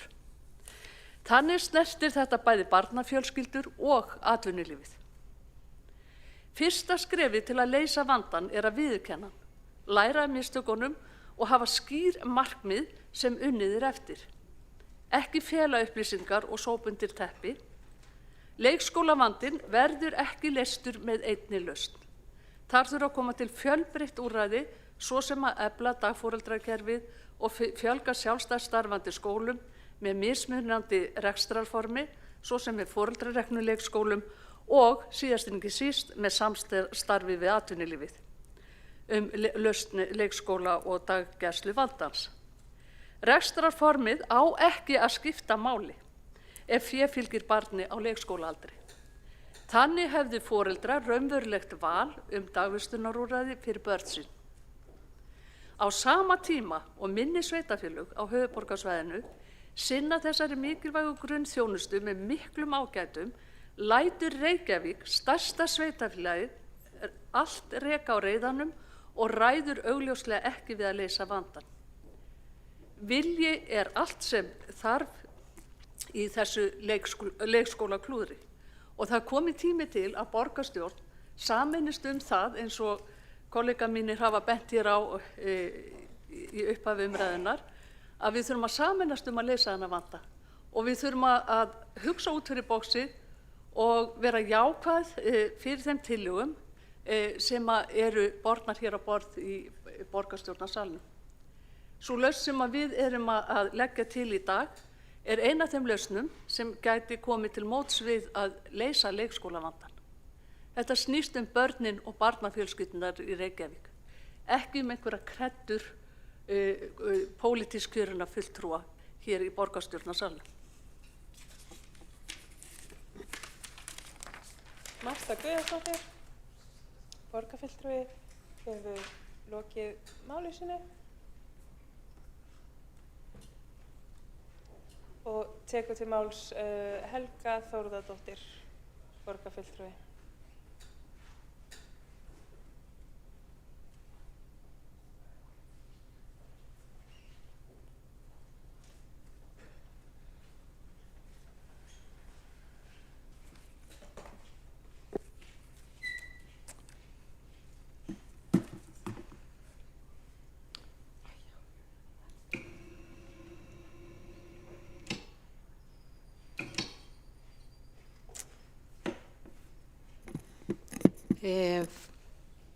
Forseti, kæri borgarfulltrúar,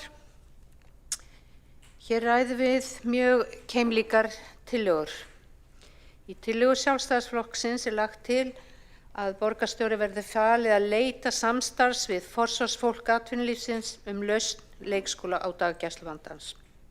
Tillaga Framsóknar leggur til að auglýsa eftir áhugasömum aðilum til að koma á fót vinnustaðaleikskólum og auglýsa líka eftir áhugasömum aðilum til þess að koma á fót daggæslu á vinnustað.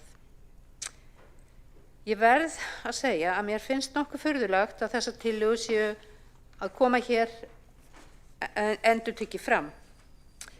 Því ég vil benda á það að 4. mars síðastliðinn þá lagði Sjálfstæðisflokkurinn fram nánast sömu tillögu með örlítið breyttu orðalagi. Tillaga Sjálfstæðisflokksins frá 4. mars hefst svona með leyfi forseta. Borgarstjórn samþykkir að leita samstarfs við vinnustaði í Reykjavík rekstur leikskóla og eða daggæsluúrræði. Tillagan var felld af þeim sama meirihluta og nú starfandi. Einnig segir í greinargerð með tillögu Framsóknarflokksins með leyfi forseta: fyrr á kjörtímabilinu voru unnin drög að umgjörð vinnustaða leikskóla en vinnan var lögð til hliðar með nýkomin nýs meirihluta. Og mig langar að benda á þá staðreynd að það sami meirihluti hér starfandi eins og var þá sem hafnaði þessum tillögum eins og hefur komið fram. Ég vil líka gjarnan benda borgarfulltrúanum Einari Þorsteinssyni á að foreldrar hafa ekki mætt á pallana frá því að samstarfsflokkarnir tóku hér við í meirihluta. Ég man ekki til þess. Það má leiðrétta mig. Varðandi daggæslu á vinnustöðum þá slík starfsemi heimil. Þá ráða vinnustaðirnir dagforeldra og útvega þeim húsnæði. Dagforeldrarnir hins vegar verða að vera með leyfi frá Reykjavíkurborg. Þetta starfandi eins og fram kom í máli borgarfulltrúans Einars Þorsteinssonar á einum vinnustað og ég veit ekki betur en það gangi ágætlega en við hefum ekki fengið neina ósk slíkt úrræði. Það hins vegar miklu flóknara að stofna fyrirtækjaleikskóla. En ég spyr bara, hver er eftirspurnin? Bíða fyrirtæki röðum eftir að stofna leikskóla? Staðreyndin er svo að það hefur enginn haft samband við okkur stofnun fyrirtækjaleikskóla og því sennilega ekki, ég bara spyr, nein eftirspurn eftir slíkum leikskóla. Ég kannast allavega ekki við einustu umsókn hafi borist til okkar. Því spyr ég, hvaða fyrirtæki þetta sem að hafa áhuga á að stofna leikskóla og hvaða húsnæði hafa fyrirtækin til að reka leikskóla og hvaða, ekki síðast en síst, hvaða mannafla hafa þau til að reka leikskóla. En ef einhver þarna úti er með svör við öllum þessu spurningum þá verður það bara rýnt. Borgarfulltrúinn Árelía Eydís Guðmundsdóttir nefndi hér áðan Landspítalann að hefði rekið og það þekki ég vel og hefur verið einmitt hlynnt í raun og veru að það sé einhver, því það er miðað að fólki sem með vinnu vaktavinnu og það væri bara, finnst mér bara áhugavert að skoða en mér skilst að Landspítalinn hafi ekki áhuga á því eins og stendur.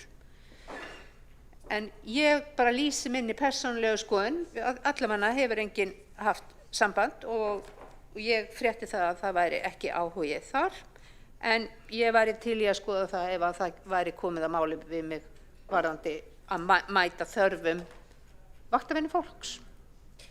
Og já, en staðreyndin er svo að fjölgun leikskólaplássa hefur aldrei verið meiri en nú.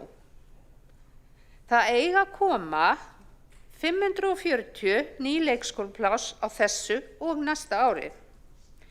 Vissulega eru endurbætur og viðhald á eldri leikskólum að valda vandræðum, en við erum stöðugt að bregðast við, finna lausnir og vinna eins hratt og við mögulega getum í að hraða viðhaldi og finna lausnir. Og ég viðurkenni það alveg að mér finnst þetta stundum ganga hægt. Og ég vil líka benda borgarfulltrúnum Mörtu Guðjónsdóttur þar sem að nefnir hér að hefði þurft að loka við nefndi hér leikskólan Funaborg þar sem að þurfti að bregðast við manneklu. Þetta er stóra vandamálið en við fengum á síðasta skóla- og frístundaráðsfundi að það hefði verið brugðist við og þá fyrir rúmri viku var eingöngu hálfur dagur sem að þurfti að loka.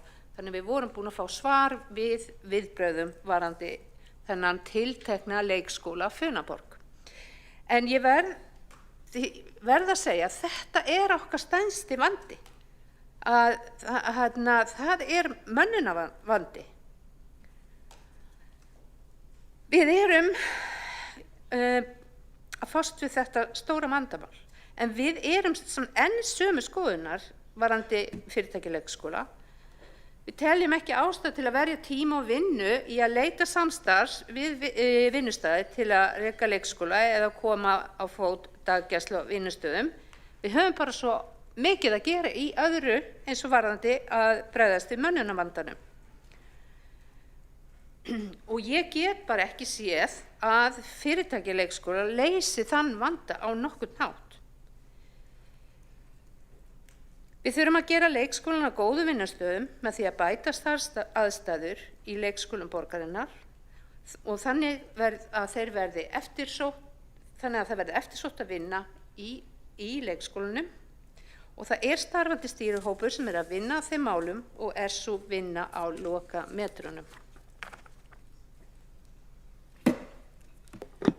Helga Þórðardóttir, borgarfulltrúi, hefur lokið máli sínu. 3 borgarfulltrúar hafa óskað eftir að veita andsvar. 2 borgarfulltrúar hafa óskað eftir að veita andsvar. Veitir þá andsvar borgarfulltrúin Hildur Björnsdóttir. Forseti, ágæta borgarstjórn, borgarfulltrúi Helga Þórðardóttir spurði hvers vegna við flytjum svo keimlíka tillögu aftur og ég fór yfir það í máli mínu að við fluttum sambærilega tillögu á fyrsta borgarstjórnarfundi eftir að þessi meirihluti var myndaður. Eins og borgarfulltrúinn kom líka inn á í ræðu sinni að þá nú að störfum stýrihópur sem að hefur það með höndum að leysa þennan leikskólavanda og koma með lausnir og hún segir okkur að þau séu á lokametrunum og þetta auðvitað eðlilegt innlegg í þá vinnu. Við vitum ekki til þess að þessar lausnir hafa endilega verið ræddar þar og okkur finnst eðlilegt að þær fái umræðu á þessum vettvangi og geti verið að, og svo sagt já, vegna þess að við teljum að þær geta verið ákveðið innlegg í leikskólavandan. Borgarfulltrúinn spurði líka hvaða vinnustæðir eru þetta sem hafa áhuga. Ég hef rætt við stóra vinnustæði sem hafa áhuga. Það hins vegar ekki mitt að lýsa því yfir á svona opinberum vettvangi að þessi stórfyrirtæki hafi þennan áhuga. Ég tek undir með borgarfulltrúa Árelíu Eydísi að Landspítalinn væri spennandi staður fyrir leikskóla sem væri sérstaklega hannaður fyrir börn vaktavinnufólks. Tækifærin og möguleikarnir eru margir. Hildur Björnsdóttir, borgarfulltrúi hefur lokið við að veita andsvar, svara það ansvari borgarfulltrúin Helga Þórðardóttir. Já, forseti, vissulega ábending, ég vil benda borgarfulltrúanum á að þessi stýrihópur fyrst og fremst að skoða mönnunarvandann og starfsaðstæður í leikskólum og það þá væntanlega fulltrúa ykkar í Sjálfstæðisflokknum að koma með þessa ábendingu en ég verð að viðurkenna það að ég hef ekki heyrt þessa tillögu rædda í þessum stýrihópi. Helga Þórðardóttir, borgarfulltrúi hefur lokið við að svara ansvari, veit það ansvari öðru sinni borgarfulltrúin Hildur Björnsdóttir.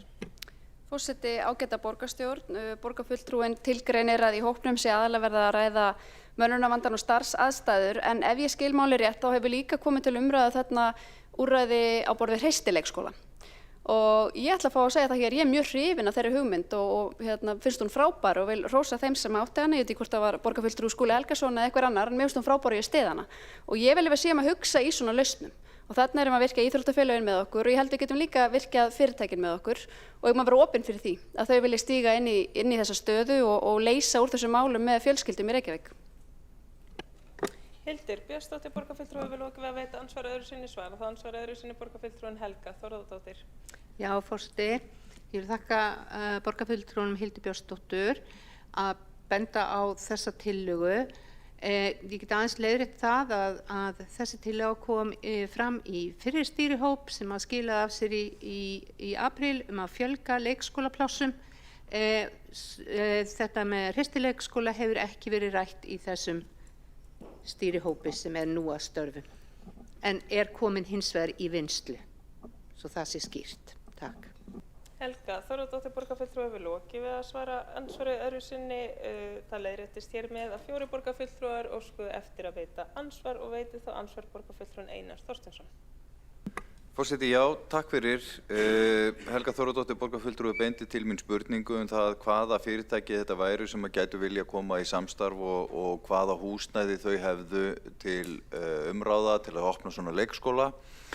Það ekki mitt að upplýsa það hvað samtölu ég hef átt við þessi fyrirtæki, þau verða náttúrulega auglýsa það á sínum forsendum eins og Hildur Björnsdóttir benti hérna á líka, hún hefur fengið sambærileg símtöl. En ef að borgarfulltrúin raunverulega áhugasamur það að vita hvaða fyrirtæki getur vilja koma í svona samstarf, þá bara í lofa lagið að samþykkja þessa tillögu, auglýsa eftir þessum aðilum, þá gefa þeir sig fram. Mér finnst skjóta skökku við að Helga Þórðardóttir, borgarfulltrúi, skuli vera jákvæð gagnvart því að opna leikskóla eða dagvistluúrræði hjá Landspítalanum en engum öðrum vinnustað. Hver munurinn á því? Mig langar að spyrja. Og af hverju ef borgarfulltrúin áhugasamur að vita hvaða fyrirtæki þetta eru, af hverju samþykkir hún þá ekki bara tillöguna? Einar Þorsteinsson, borgarfulltrúi hefur lokið við að veita ansvar, svara það ansvari borgarfulltrúin Helga Þórðardóttir. Forseti, frekar snúin spurning, ég veit ekki alveg, ég lýsti yfir skoðun minni á Landspítalanum, spurði hvaða fyrirtæki þetta eiginlega bara stærsta svarið það hefur engin eftirspurn verið við okkur að stofna eða komi nein fyrirspurn eða tilboð að stofna svona fyrirtæki að leikskóla. Já. Helga Þorvaldsdóttir, borgarfulltrúi, hefur lokið við að svara andsvari. Veitir það andsvar öðru sinni borgarfulltrúinn Einar Þorsteinsson. Forseti, það er einfallega vegna þess að leið og þessi meirihluti tók við, þá lýsti hann því yfir að hann ætlaði ekki að halda áfram samtalinu við Alvotech og eðli máls samkvæmt þá eru önnur fyrirtæki geta að leita eftir samstarfi við þennan meirihluta sem ætlar ekki að tala við þau. Við erum hins vegar að leggja til að þið breytið af þeirri stefnu, auglýsið eftir áhugasömum aðilum vegna þess að leikskólavandinn hann er enn til staðar og verður það á meðan þessi meirihlutir að störfum. Þannig að ef að Helga Þórðardóttir borgarfulltrúi er raunverulega áhugasömum það að vita hvort það séu fyrirtæki þarna úti sem eru tilbúin í samstarf og er jafnvel tilbúin að eiga samtal við Landspítalana, því að ég veit að fyrra kjörtímabilinu þá var Landspítalinn mjög áhugasömur að hefja koma á fót daggæsluúrræði sérstaklega frekar en reyndar leikskóla. Og af hverju þá ekki að eiga þessi samtöl? Mér heyrist borgarfulltrúin vera áhugasamur, en ætlar eiga kreddustjórnmálum bara að ráða? Einar Þorsteinsson, borgarfulltrúi, hefur lokið við að veita andsvar öðru sinni. Svarar þá andsvar öðru sinni borgarfulltrúi Helga Þorvaldsdóttir. Já, forseti, kreddustjórnmál, ég lýsti bara hér yfir áðan að það væri engin fyrirtæki búin að setja sig í samband, hef skoðað þetta rætt við starfsfólk á skóla- og frístundasviði og þau segja að þetta sé mjög flókið en vissulega, eins og ég nefndi hér áðan, er hægt að auðvelda að hafa daggæslu. Það er bara nóg að gera stuttur tími og það er bara annarra að taka ákvörðun þetta. Helga Þorvaldsdóttir, borgarfulltrúi, hefur lokið við að svara andsvar öðru sinni. Veitir það andsvar borgarfulltrúinn Árelía Eydís Guðmundsdóttir. Já, ágæti borgarfulltrúi Helga Þórðardóttir, ég verð nú að viðurkenna að mér finnst það gætir á örlitlar samúðar í brjósti mér því að ég verða að halda að þú sért að tala einhverju leyti gegn sannfæringu þinni vegna þess að það hefði aldrei orðið framþróun í sögunni ef að þessi svör sem að þú ert að tala um hér stjórnendur sæti uppi með að segja að það hefur enginn haft samband við mig, ég er bara svo upptekinn. Þessi svör, þau eru einfaldlega stöðnun er best. En stöðnun eins og við vitum er sama og dauði. Þannig að það sem við þurfum á að halda og ég vil þess vegna bara ákveðin vorkunn í þinn garð er að opna augun fyrir því að hægt sé að vera með fjölbreytt úrræði. Þau rök halda einfaldlega ekki að enginn hafi komið að máli við okkur. Við vorum að vinna með fyrirtækjum á ákveðnu tímabili. Það er líka okkar hlutverk að sýna stefnumótun, þannig að ef starfsmenn, það er að segja embættismenn, hafa ekki trú á því að þetta geti virkað, þá er ýmislegt sem að þeir hafa ekki trú á sem að þeir myndu gjarnan ekki vilja framfylgja vegna þess að það krefst þess að þeir þurfi að leggja sig fram á nýju sviði. Árelía Eydís Guðmundsdóttir, borgarfulltrúi, hefur lokið við að veita andsvar. Svarar það andsvari borgarfulltrúinn Helga Þorvaldsdóttir. Já, forseti, ég er ekki hér að tala gegn sannfæringu minni. Ég hef bara hreinlega ekki fengið nákvæma kynningu á þessu og ég hefði ekki einu sinni hugmynd að Alvotech hefði verið í sérstakri vinnu. Auðvitað kem ég hér nokkuð ný að þessu. Þannig að ég bara þekki ekki það ferli. Helga Þorvaldsdóttir, borgarfulltrúi, hefur lokið við að svara andsvari. Veitir það andsvar borgarfulltrúi Magnea Gná Jóhannsdóttir. Já, forseti, ég þakka borgarfulltrúnum fyrir sína ræðu og andsvör. Það er margt áhugavert sem kemur þar fram eins og þetta sé flókið að setja þetta upp og þetta sé ákvörðun einhver annarra. Ég veit ekki betur en þetta sé pólitískt ákvörðunum og stundum eru þær flóknar en þá er það bara úrlausnarefni sem þarf að finna lausn á. En mér langaði að spyrja borgarfulltrúan hvort henni þykir það skrítið að enginn hafi haft samband þegar meirihlutinn er beinlínis búinn að segjast vera á móti vinnustaðaleikskólum. Magnea Gná Jóhannsdóttir, borgarfulltrúi, hefur lokið við að veita andsvar. Svarar það andsvari borgarfulltrúinn Helga Þorvaldsdóttir. Já, forseti, nei, kannski er það ekkert skrítið. Helga Þorvaldsdóttir, borgarfulltrúi, hefur lokið við að svara andsvari. Veitir það andsvari öðru sinni borgarfulltrúi Magnea Gná Jóhannsdóttir. Forseti, ég þakka borgarfulltrúanum fyrir sitt svar. Það er einmitt ekkert skrítið að enginn hafi haft samband þegar meirihlutinn leggur stein í götu einkaaðila sem vilja hjálpa okkur að leysa leikskólavandann og koma inn í þetta verkefni með okkur. Það liggur í eðli málsins samkvæmt að fólk sem að veit að stefna borgarinnar er á móti vinnustæðarleikskólum, það leggur sig ekki fram við það að ræða við það eitthvað sem er búið að kjósa gegn. Þess vegna hvet ég meirihlutann til þess að kjósa með þessu, svo þessir einstaklingar geti átt þetta samtal við borgina. Magna Gná Jónsdóttir borgarfulltrúi hefur lokið við að veita andsvar öðru sinni, svarar það andsvar öðru sinni borgarfulltrúin Helga Þórodóttir. Já, forseti, ég bara kannast ekki við að við hafum verið sendandi út miklar yfirlýsingar að við værum á móti fyrirtækjaleikskólum í COI og ég sé nú ekki annað en að ef að mönnum er mjög í mun að koma einhverju til framkvæmda þá hafi þeir minnsta kosti samband. Helga Þórodóttir borgarfulltrúi hefur lokið við að svara ansvari. Telst það ansvörum lokið undir þessar ræðu og tekur til máls borgarfulltrúin Þórdís Lóa Þórhallsdóttir.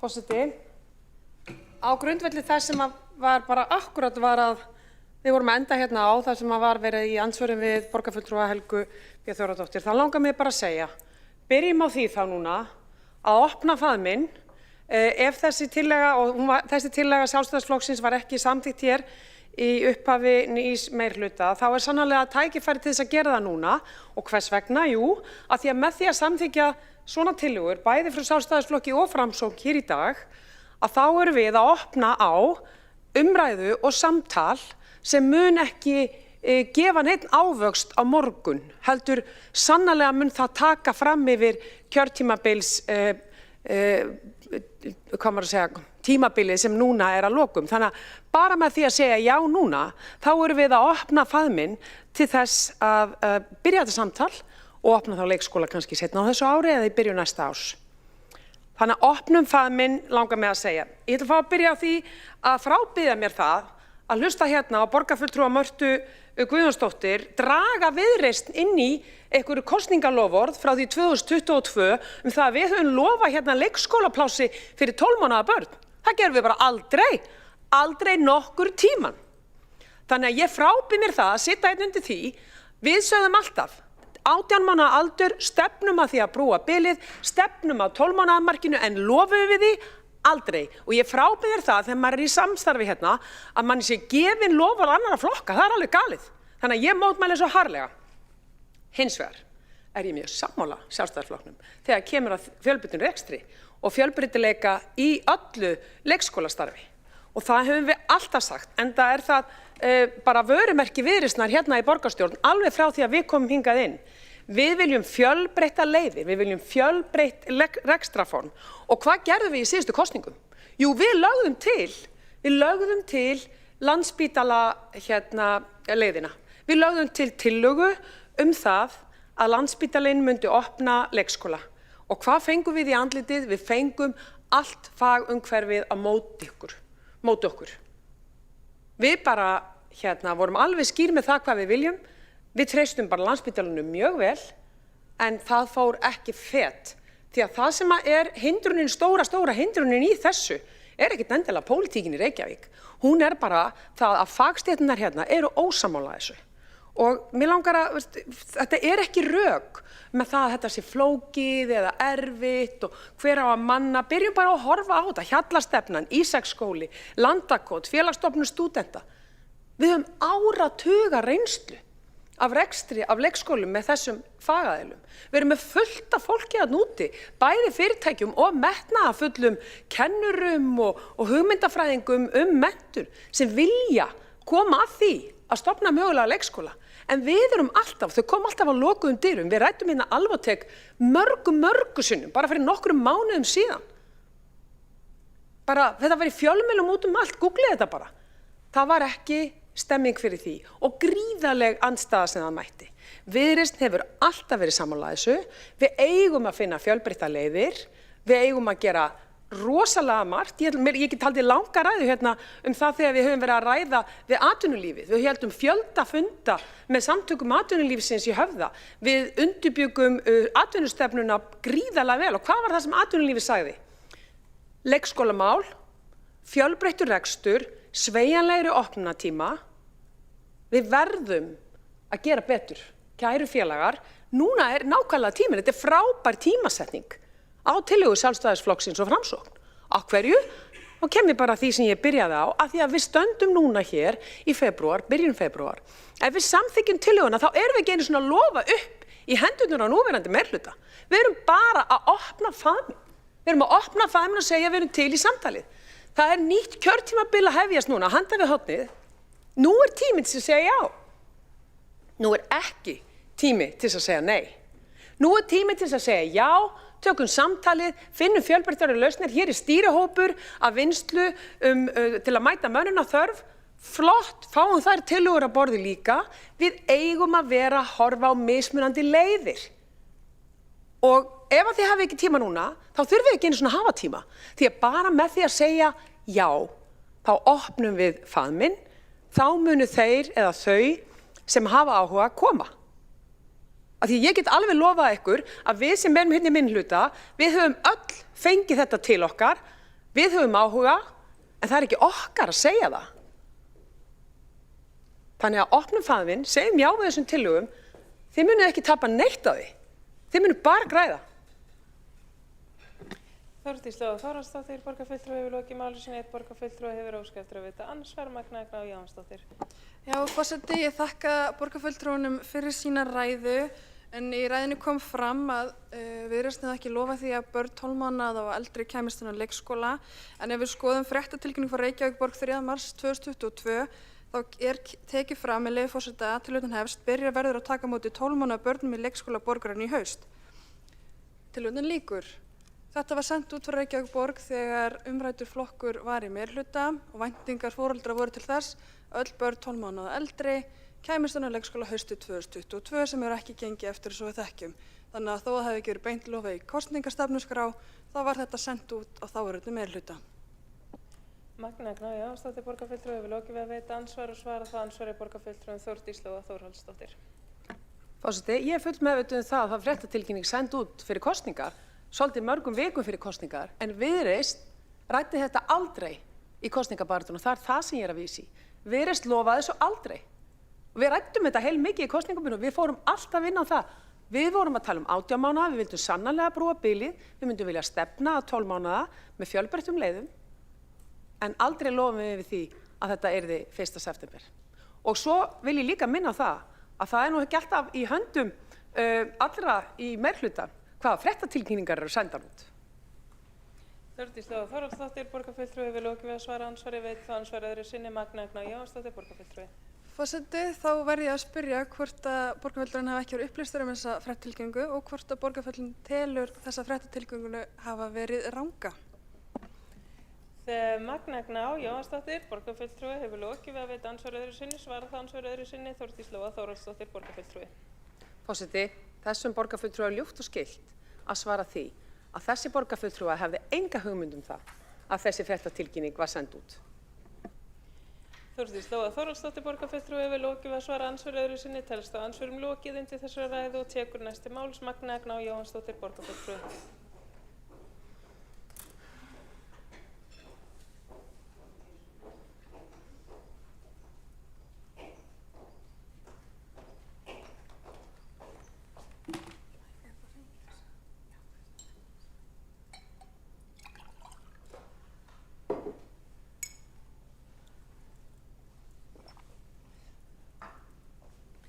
Forseti, ágæta borgarstjórn, við ræðum hér leikskólamál sem við höfum oft gert í þessum sal, enda eru þetta mikilvæg mál og við vitum þau að þau ríki sem hafa fjárfest í leikskólu og uppbyggingu þau vegna vel þegar kemur að jafnrétti og menntun barna. Þannig að auðvitað er það okkar keppikefli að tryggja það að við náum að brúa bilið á milli fæðingarorlofs og leikskóla, en svo getum við deilt hvaða lausnir liggja fyrir í þeim efnum. Við erum að ræða sérstaklega vinnustaðaleikskóla og hvort að borgin eigi að koma að því að styðja við fyrirtæki sem vilja stofna fyrirtækjaleikskóla eða vinnustaðaleikskóla. Mín skoðun er frekar skýr í þeim efnum. Ég vil ekki að borgin leggi stein í götu þeirra sem vilja stofna leikskóla, hvort sem það eru félagssamtök, fyrirtæki, einstaklingar eða stofnanir ríkisins. Í grunninn finnst mér að borgin eigi að styðja við fjölbreyttar lausnir í þessum málum eins og mörgum öðrum, svo lengi sem að viðkomandi aðilar sem ákveði að stofna leikskóla fylgi lögum og gæðaviðmiðum sem að við höfum sett og ríkisvaldið. Og þá skiptir auðvitað máli hvernig umgjörð leikskólastigsins er. Við getum ákveðið hvernig við mótum umgjörð í kringum vinnustaðaleikskóla. Þannig getum við ákveðið að ákveðin hlutfall barna koma úr hverfinu og að ráðningarsamband foreldra við leikskólan við vinnustaðinn ráði ekki leikskólaplássi barna. Rétt eins og leikskólapláss barna við leikskóla sem Fjölstofnun stúdenta er ekki bundið við það að foreldri sé í háskólanámi. Heldur getur háskólanemið hætt að stunda nám en haldi áfram sínu leikskólaplássi. Þannig að við getum mótað umgjörðina og það er þá verkefni sem við þurftum að ráðast í. Samþykki við þessa tillögu.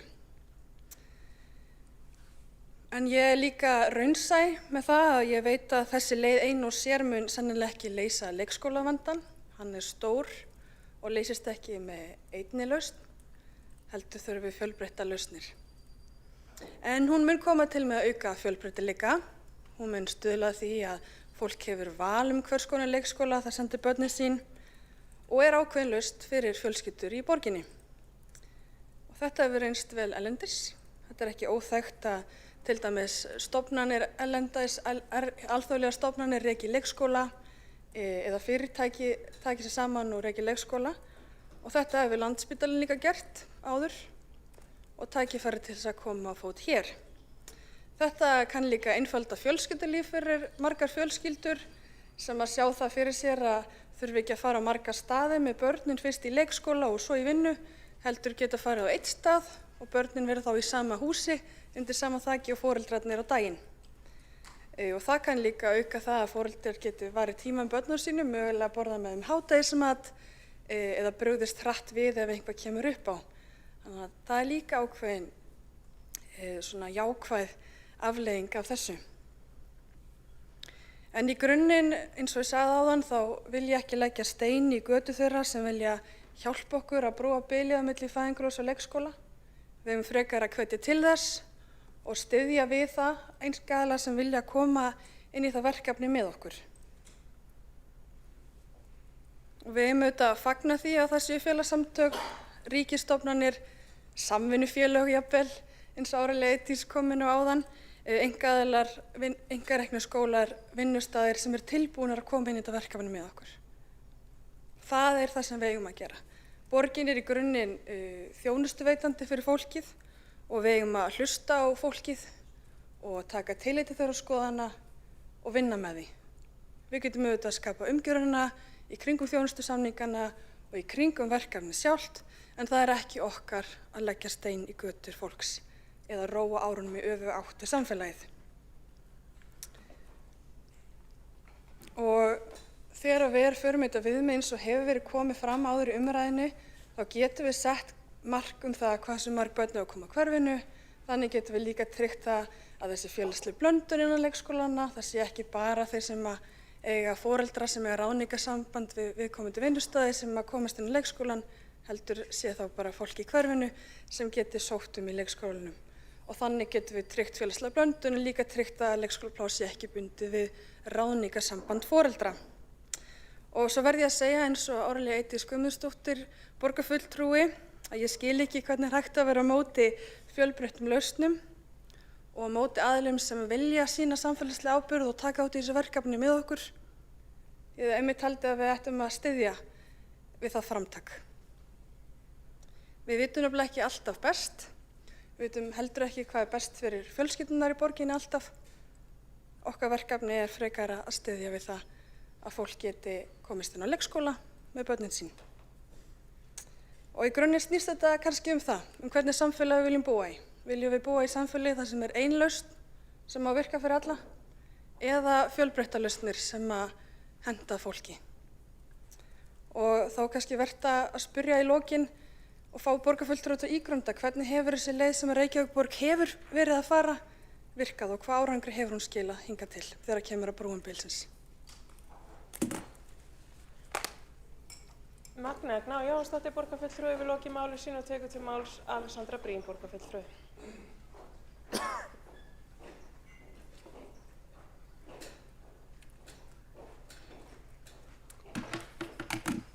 forseti, borgarstjórn og áheyrendur. Ég lofa að syngja ekki í þessari ræðu. Svo því sé haldið til haga og svo ég grípi til varna fyrir vinkonu mína í Viðreisn, Þórdísi Lóu Þórðardóttur, og fyrir kannski sjálfa mig í leiðinni, þá af því að það kom til umræðu, þá mér vitandi bara Samfylkingin sem hafði það sem kosningaloforð 2022 að tryggja 12 mánaða börnum leikskólavist. Þó svo að Píratar, Viðreisn og VG höfum verið með þeim í samstarfi á fyrra tímabili og þó svo að við höfum öll, held ég, talið að fjárfestingaráætlunin sem við samþykktum fyrir árið 2022 ætti að geta náð því markmiði og vorum kannski full bjartsýn á það, þá vorum við ekki með slík kosningaloforð að mér vitandi. Það var fyrir séð að það yrði mikil uppbygging árið 2022 og 2023 og við töldum að hún ætti að duga. Svo kom í ljós að það var ekki rétt og fyrir því voru ýmsar ástæður. Ég tíunda það í öðrum ræðum. Framkvæmdir fyrsta lagi gengu hægar en áhorfðist, við mistum líka annað húsnæði vegna mygluvanda, svo að nýja húsnæði sem við fengum fór í að brúa það bil. Við fengum töluverðan fjölda fólks hingað frá Úkraínu þegar að þeim var veitt sérstök vernd af stjórnvöldum sem í tilnotabenni hafi verið rétt ákvörðun. En það ekki þetta mál sem til umræðu í dag. Það sem við erum að ræða í dag mögulega að vera í samstarfi við fyrirtæki rekstur leikskóla. Og ég tók þátt í því samtali í síðasta meirihluta og útgáfan af því sem var raunverulega til skoðunar ekki eins slæm og maður gæti kannski ímyndað sér að slíkt samstarf gæti orðið. Það eru til ansi mismunandi útgáfur af slíku. Við sáum til dæmis ekki að það væri mögulegt að gera þetta alveg með þeim hætti sem fyrirtækin vilja, ekki alfarið. Það hefði kannski verið hægt að finna lendingu á því að þau hefðu eitthvað ákveðið hlutfall sem þau getur ráðstafað til barna starfsfólks. Kannski, ég ætla ekki að nefna hennar tölu hér, en það væri ekkert sérstaklega hátt hlutfall, en það getur verið eitthvað hlutfall. En það væri aldrei þannig að það væri leikskóli bara fyrir börn starfsfólks eða fyrir börn starfsfólks að helmingi eða eitthvað svoleiðis. Þetta voru þessi samtöl sem við áttum í þegar að upp úr samstarfinu slitnaði, en ég tel samt ekki að það hafi verið aðalatriðið í því að upp úr því samstarfi slitnaði. Við vorum alveg að ræða það og það var enginn búinn að setja neina stólar fyrir neinar dyr á þeim tímapunkti. Ég var þá tilbúinn til þess að íhuga þetta í einhverju þannig samhengi að það væri eitthvað smá hlutfall, en þannig að leikskólinn nýttist samt helst börnum í borginni í heild sinni. Og kannski hefði ég á endanum sæst á einhverja þannig lendingu. Það ekki þannig að ég sé hugmyndafræðilega 100% á móti því að tala þetta og sé ekki tilbúin til að hlusta á rök. En ég samt í raun fegin að þetta gerist ekki. Því meira sem ég hugsa þetta, því lengur sem að ég melti þetta, þá held ég að ég hef alltaf verið með óbragð við að samþykkja þetta. Það eru atriði í þessu sem fara í taugarnar á mér. Ég bara hreinlega ekki hrifinn af pælingunni. Hugsa aðeins út í ýktari útgáfurnar af þessu. Við viljum væntanlega ekkert hafa það þannig að, leikskólinn sé á vegum vinnuveitandans. Það getur komið svo aðstæða, hver þá aðstæða þín til að kvarta ef eitthvað bjátar á leikskólanum? Hvað þú þorir ekki að espa einhvern upp á vinnustaðnum? Hvert verður samband barnsins þíns plássið sitt ef að þú missir vinnuna eða lendir upp á skjön við yfirmann þinn? Hvað ef að starfssambandið breytist, þú skiptir vinnu eða vinnustað, ferði í langt veikindaleyfi, ferði á eftirlaun, ferði í langt orlofi eða námsleyfi? Hvað gerist ef staða þín innan fyrirtækisins fer að skipta máli þegar kemur að því úthluta plássunum? Kannski á ekki að vera þannig, en kannski hvað það fer að gerast samt? Hafa yfirmenn í fyrirtækinu möguleika á að skipta sér að úthlutum? Þetta tryggja að svo sé ekki? Hvaða aðkomu hefur starfsfólkið að forsendum úthlutunar? Og við hvern kvartar starfsfólkið ef því finnst rökin ekki sannfærandi? Hvað ef að fyrirtækið vill til dæmis forgangsraða börnum fólks á ákveðnum vöktum eða ákveðnum starfsstöðvum eða í stjórnendalagi? Hvað þú lendir upp á skjön við yfirmanninn og barnið missir í kjölfarið plássið? Eins og ég segi, auðvitað vorum við aldrei að ræða þannan möguleika í okkar samtölum. Auðvitað höfum við aldrei samþykkt útgáfu af þessu þar sem þetta hefði viðgengist. En þetta hlutirnir sem maður þarf að hafa áhyggjur af þegar maður íhugar þetta. Þetta hlutirnir sem maður þarf að girða fyrir í samkomulaginu og þarf að hafa eftirlit með. En það að opna á þetta opnar alltaf ákveðnar dyr, opnar á möguleika næst þegar að samtalið tekið þá verið ýtt aðeins lengra. Maður veit það ekki, en þetta eitthvað sem maður hefur áhyggjur af. Því að það sem að kannski fer mest í taugarnar á mér hvernig valda ójafnvægi getur þroskast. Sum fyrirtæki vilja líka gjarnan eiga stórar blokkir fyrir starfsfólkið sitt til að búa í. Finnst okkur það eðlilegt líka? Hvað með búðir fyrir starfsfólkið? Hvað með bara sér samfélag fyrirtækis þar sem allt á vegum fyrirtækis? Það gerist alveg í Bandaríkjunum á 19. öld og á 20. öld og jafnvel í dag, ég þekki það ekki. Og það verður alltaf svo skrítið þegar að vinnuveitandinn einhvern veginn með allt umleikist á sínum snærum. Og þetta er ekkert það, en þetta getur verið þáttur í því. Og þetta valda ójafnvægi, það er kannski það sem fyrir næst mest í taugarnar á mér við þetta. Það sem fyrir mest í taugarnar á mér hins vegar annað. Og það er að þetta getur líka verið upphafið á ákveðinni stéttaskiptingu. Við viljum tryggja jafnræði, við viljum tryggja aðgengi. Og höfum í huga að þó svo að fyrirtæki komi inn á þennan markað, það fjölgar ekki þannig séð starfsfólki sem vill vinna við að vera á leikskóla nema mögulega lítillega. Og þorrinn af starfsfólki sem myndi vinna á þessum fyrirtækjaleikskólum væri sennilega fólk sem annars væri að vinna í borgarreknu leikskólum eða í leikskólum í öðrum bæjarfélögum eða í sjálfstætt leikskólum eða í grunnskólum.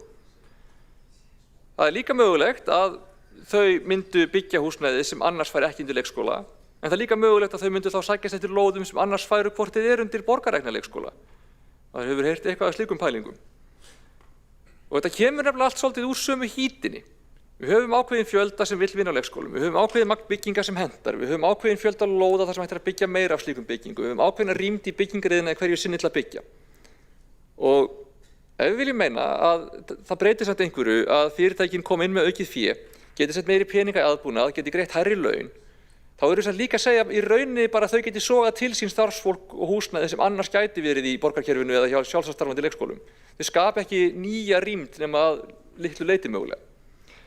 Og þá verður árið þannig að fólki sem vinnur í þessum fyrirtækjum á öruggara aðgengi að leikskólum en aðrir borgarbúar, þá í krafti annaðhvort efnahagslegrar stöðu eða starfs. Það fer alltaf í taugarnar, held ég, á allan ákveðinni típu af manneskju sem á peninga þegar hún fær ekki að nota peningana til að kaupa sér fram fyrir röð, fær ekki að kaupa forskot handa sjálfum sér eða börnunum sínum. Ég skil þann hugsunarhátt alveg upp að vissum marki, sá sem á peninga hugsar auðvitað þegar eitthvað fyrir taugarnar á honum, get ég ekki bara einhvern veginn keypt mig fram hjá þessum leiðindum. Þau vilja fara á einkasjúkrahús, þau vilja geta farið í business class með leyfi forseta þegar þau farið til útlanda, þau vilja geta verið með einkaþotu ef þau nenni ekki að bíða á flugvellinum. Það er fólki sem að ímynda sér að það væri rosalega flott að kaupa sér fljúgandi bíl þegar það situr fast í umferðinni. Ég skil alveg fólk sem á pening hugsa svona, stundum. En þó að það sé eðlilegt kannski að hugsa þetta, þá er ekki endilega eðlilegt að það verði þannig og það er ekki endilega eðlilegt að samfélagið láti það eftir þeim. Kannski sérstaklega ekki þegar er að ræða þessa grunnþjónustu samfélagsins. Ég er ekkert viss að það sé hollt fyrir börn að alast upp á leikskóla þar sem að flest önnur börn á leikskólanum eiga líka foreldrar sem vinna í sama fyrirtækinu og er í það bil sömu efnahagsstöðu. Það er ekki félagsleg blöndun. Og þetta er ekkert eitthvað endanlegt skref í þá átt eða eitthvað, það væri alltaf útfært og þannig að það væri ekki hræðilegt. En ójöfnuður í íslensku samfélagi hefur aukist töluvert á síðustu áratugum og þó hann sé ennþá ekki orðinn eitthvað svakalegur, þá held ég að þetta væri skref í að hann myndi aukast.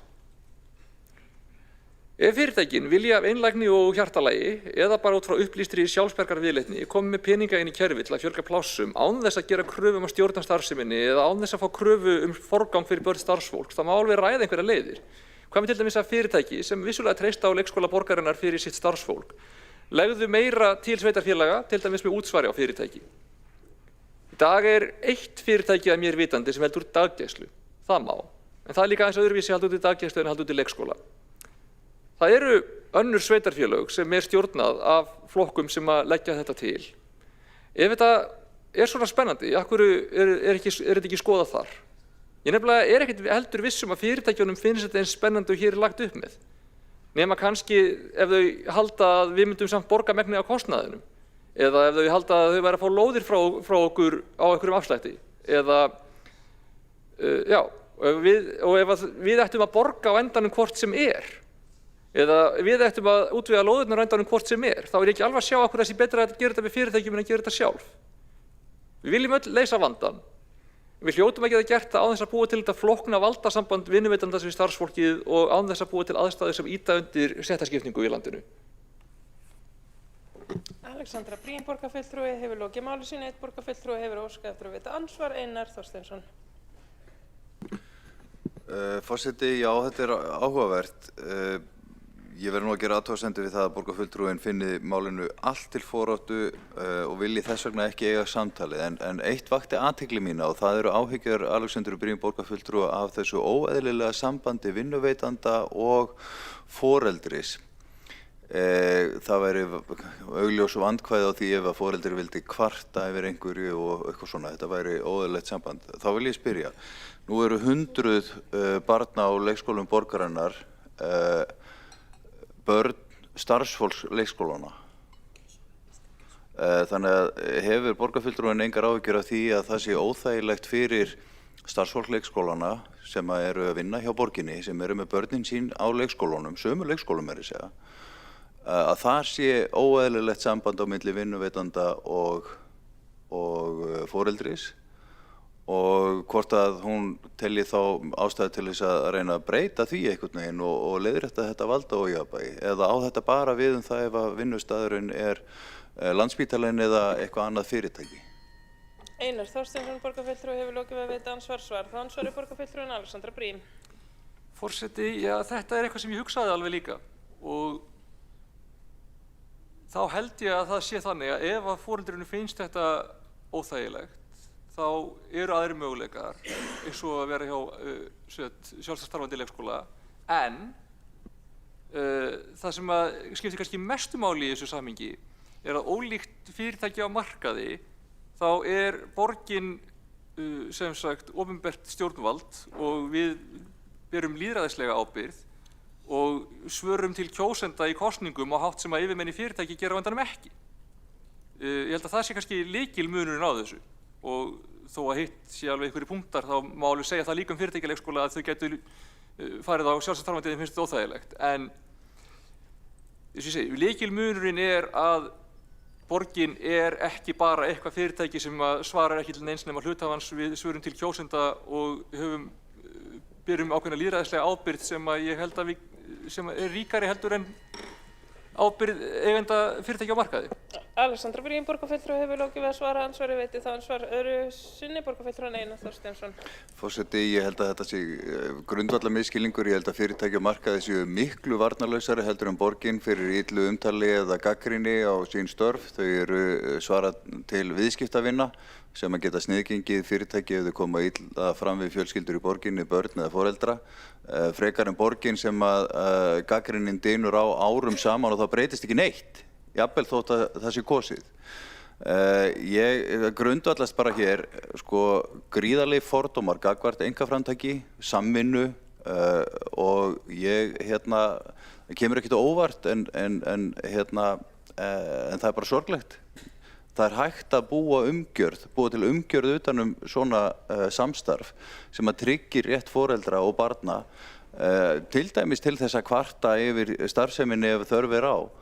Við gerum þjónustusamning og regluumgjörð svona samkomulag og svona starfrækslu leikskóla eða daggæsluúrræða, en það byrjar á samtalinu, byrjar á því að vinna vinnuna og nokkuð langt komin, en þið hættuð henni. Og það er bara bitnar á börnunum í borginni. Einar Þorsteinsson, borgarfulltrúi, hefur lokið við að veita andsvar öðru sinni. Svar það ansvar öðru sinni Alexandra Briem, borgarfulltrúi. Forseti, svo því sé nú haldið til haga þá voru það ekki við sem að hættum þeirri vinnu, heldur hætti svo vinna sjálfkrafa þegar að Einar Þorsteinsson, borgarfulltrúi, sleit samstarfinu sem þá var. Eins og ég farið yfir, ég hefði sennilega á endanum kynnt einhverri útgáfu af þessu, en ég sá enga ástæðu til að gera það eftir að við vorum hætt í samstarfi. Þannig að besta leiðin fyrir Framsókn til þess að fá þetta í gegn hefði sennilega verið að hlaupa ekki frá borði eins og gerðist þarna á sínum tíma. Mér er ekki leitt að segja það. En svo ég svari aðeins rökunum þarna á undan, þá held ég að ég og borgarfulltrúin séum kannski bara aðeins ósammála bara hlutverk markaðar, hlutverk lýðræðislegs stjórnvalds og slíkt og ég held að við séum ekki að útkljá það hér í andsvörum. Alexandra Brím, borgarfulltrúi, hefur lokið við að svara andsvari öðru sinni og telst að andsvörum lokið undir þessar ræðu og nú mun borgarstjórn taka kaffihlé til 16:00 og hlé verður gert á fundinum, hún er núna 15:43.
Fundi er framhaldið klukkan 16:01 og tekur til máls borgarfulltrúinn Ragnhildur Alda María Vilhjálmsdóttir.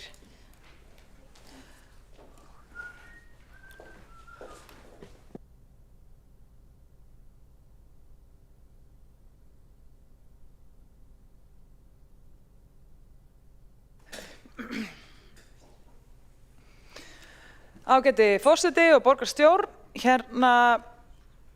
hér var spurt, sko, af því að alltaf þegar maður ætlar að koma með einhverjar lausnir sem að fela í sig annað en það að ráðhús segi að hann stýra því hverju fá leikskólaplássinu eða hvernig og hvenær, sko, að þá er alltaf spurt, já, betur, þú veist, þetta er nú alveg vonlaust, þetta á nú að auka ójöfnuð og svo framvegis. Þegar að staðan í borginni er sú núna, mjög skýrlega, að það fer bara eftir í hvað hverfið þú býrð, hvenær þú farið leikskólapláss. Og það fer bara eftir í hvað hverfið þú býrð, hvernig gæði leikskólans eru, bara upp á það bara hversu vel mannaðana er að fagfólki og svo framvegis. Þannig að það er bara staðan í borginni í dag. Það er bara fer algjörlega eftir því hvar þú býrð og oft fer það hvar þú býrð eftir í hvaða tekjuflokk þú ert. Þannig að það er alveg magnað að hér séu menn að móti öllum lausnum sem að felast í því að fá fleiri að borðinu, fá fleiri til þess að hjálpa okkur að leysa leikskólavandann, fá fleiri til þess að koma meiri fjölbreytni, meira val fyrir börn og foreldra og reyna svo að bera fyrir sig að það sé að fara að auka eitthvað ójöfnuð. Þegar að ég bara veit ekki til þess að það sé hægt að auka ójöfnuð út frá ástandinu eins og það er í dag í Reykjavíkurborg fyrir foreldra. En allavega, svo var einn borgarfulltrúi meirihlutans sem fór að segja það sem við höfum heyrt áður hér í þessum sal og það er hvaða fyrirtæki er þetta sem eiga og hvaða húsnæði og hvaða fólk. Það sé alltaf sko borið fyrir sig að það sé ekki hægt að hafa samband við fyrirtækin vegna þess að ég meina hvaða fyrirtæki er þetta sem ættu nú að hafa áhuga á þessu og hvaða húsnæði ættu þau á að nota og hvaða fólk ættu nú að fara að vinna þarna. Og þetta eru svo lélegar afsakanir að mínu mati, það er svo afskaplega lélegar af því að það er eiginlega bara þegar kemur að því að auka framboð af leikskólaplássum sem að þetta eru afsakanirnar. Ég meina, núna er í gangi hvað? Í Úlfarsárdal, þessi uppbyggingaverkefni sem eiga að vera á þessum þéttingarreit í Höllum í Úlfarsárdal. Þar eru við að fara að óska eftir samstarfi við einhverja sem við vitum ekki nákvæmlega hverjir eru. Fyrirtæki sem eru ekki alveg beint til núna ennþá og þar eru við með lóðir og þar er líka sko enginn að spá í því hvort það verði hægt að finna verktaka til þess að byggja þetta. Það er bara þannig, herðu, ef að verkefnið er fyrir hendi, þá leysist hitt. En þegar kemur að því að hleypa fleirum að því að hjálpa okkur með leikskólavandann, þá er bara ekkert hægt. Þá er bara hvaða fyrirtæki ætti að vilja það og hvaða húsnæði ætti að vera og hvaða fólk. Við erum með helling af alls konar starfsemi á velferðarsviði sem það reglulega að finna nýtt húsnæði og þá er enginn að segja, nei, herru, við getum bara ekki gert nokkurn skapaðan hlut hér. Að því hvaða húsnæði ætti þetta að vera? Það er bara magnað að þegar kemur að því að hafa samband við sko, fyrirtæki eða félagasamtök eða þá kannski einhver sko, foreldrarekna leikskóla, mér er sama. Þegar kemur að því að reyna að virkja einhverja aðra til þess að hjálpa okkur að leysa vandamálið, þá er bara ekkert mögulegt hérna. Þá er allt ómögulegt, ekkert nema væl. Afsakið, en það er bara satt, endalaust væl. Þannig að ég segi bara að þetta viðhorf, að það sé ekki hægt að leysa neitt, að þetta sé bara allt ómögulegt og enga lausnir að finna og bara alveg vonlaust, hverja eigum við jafnvel að tala við, þetta er bara lúser viðhorf á mínu mati. Og ég vil bara segja að hér er ágætis vísa sem er úr Skagafirði eins og allir góði hlutir og hún segir því feðranna dáleysi er barnanna böl og bölvun í nútíð er framtíðar kvöl. Svo finnst mér eitt svolítið áhugavert sko. Núna í lok kjörtímabilsins, allir voru, ég held að það dylst engum, það er mjög auðvelt að fletta því upp hérna á netinu. Það dylst engum að hér voru menn ansi loforðaglaðir fyrir kosningarnar 2022. En núna eru hér allir að sverja það af sér að hafa lofað hinu og þessu, hafandi hvort eð varla neitt efnt hér er engin furða að allt sé í klessu. Þetta var önnur skaffisk vísa sem að mér datt í hug við að hlusta á ræður meirihluta síðan í dag. Þannig að ég ætlaði bara að segja þetta, það er nákvæmlega ekkert mál að byrja að auglýsa eftir áhugasömum það að hjálpa okkur að leysa leikskólavandann. Það er örugglega hægt að finna ykkur fyrirtæki, það er örugglega hægt að finna húsnæði og það er örugglega hægt að finna fólk. Og ég held að við ætlum nú að fara að spyrja sérstaklega fagfólki í stéttinni hvort að þeim langar að hafa fleiri valmöguleika af vinnustöðum til þess að vinna á, þá held ég enginn þeirra að segja nei, bara 5 vinnustæði takk fyrir mig. Ég vil ekki geta sótt vinnu neins staðar annars staðar. Auðvitað vill fólk, fagfólk í kennaramennta fagfólk eins og allir aðrir eiga marga valkosti vinnustæði. Já, heyrðu, svo er eitt annað með þetta sem ég ætla að koma inn á en ég klára því ræðan var bara almennt svona skripuð hérna niður á blað. Og þá er það þetta að hvaða fólk var eitt sem var komið hérna inn á. Það er rosalega margir kennaramenntaðir sem er ekki bara að flýja úr leikskólanum, heldur líka að flýja úr grunnskólanum. Þannig að það er hellingur af bara menntuðu fólki til og það er fleira mennta fólk sem við erum að mennta sem er bara núna í háskólanum og væntanlega munu fleiri menntast í kennarafræðum í framtíðinni. Þannig að það er engin afsökun fyrir að gera ekki neitt til þess að leysa þennan leikskólavanda að hér sé ekki einmitt núna í dag hægt að finna starfsfólk. Það er bara engin afsökun. Og ég bara hvet ykkur í meirihlutanum að hætta að hugsa endalaust í get ekki, vil ekki hægt. Við erum eitthvað lúsir viðhorfi í leikskólamálum og bara safna smá kjark og þora að hafa samband við fólki í borginni sem er tilbúið að hjálpa okkur að leysa leikskólavandann. Takk fyrir. Ragnhildur Alda María Vilhjálmsdóttir, borgarfulltrúi, hefur lokið máli sínu og tekur til máls borgarfulltrúinn Friðjón R. Friðjónsson.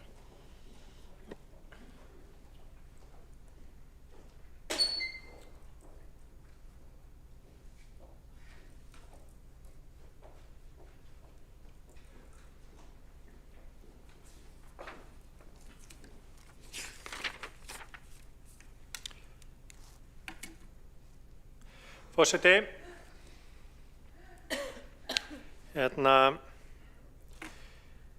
þessi ræða kollega míns borgarfulltrúans Ragnhildar Öldu Vilhjálmsdóttur var að mörgu leyti svipuð því sverri sem að ég ætlaði að halda hérna vegna þess að mér finnst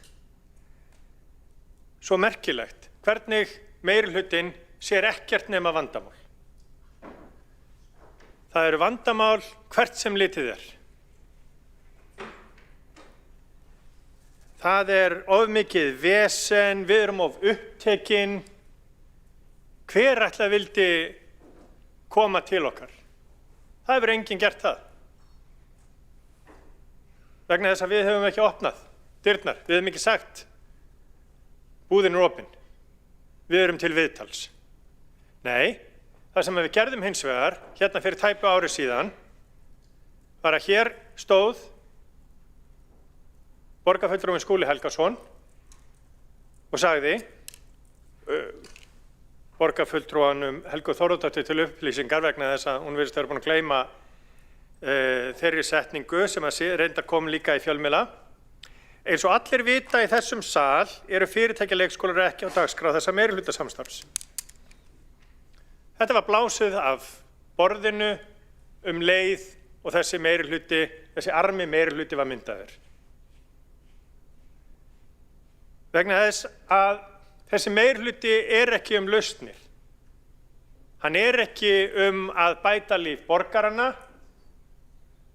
hann er eitthvað allt annað.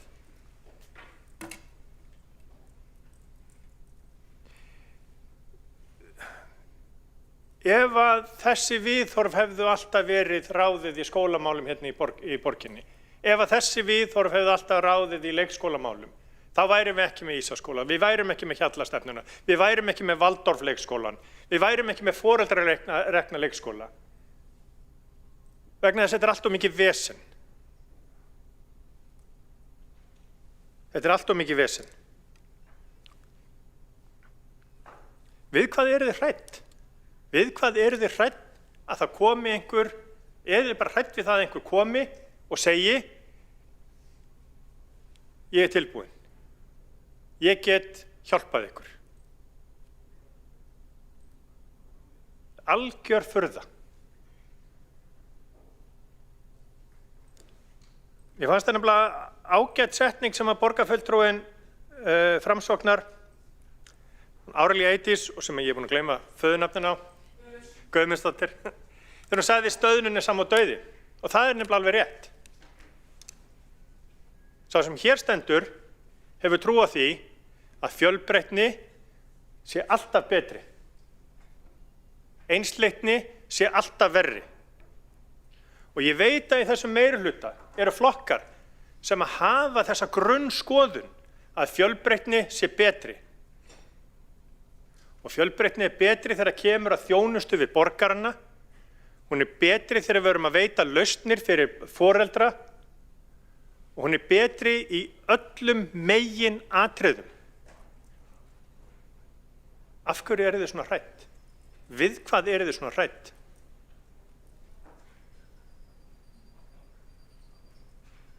Er það kannski bara vegna þess að það eru ákveðnir hópar hérna, eða það eru ákveðin flokkur hérna í þessum meirihluta sem að má ekki til þess hugsa að einkaaðilar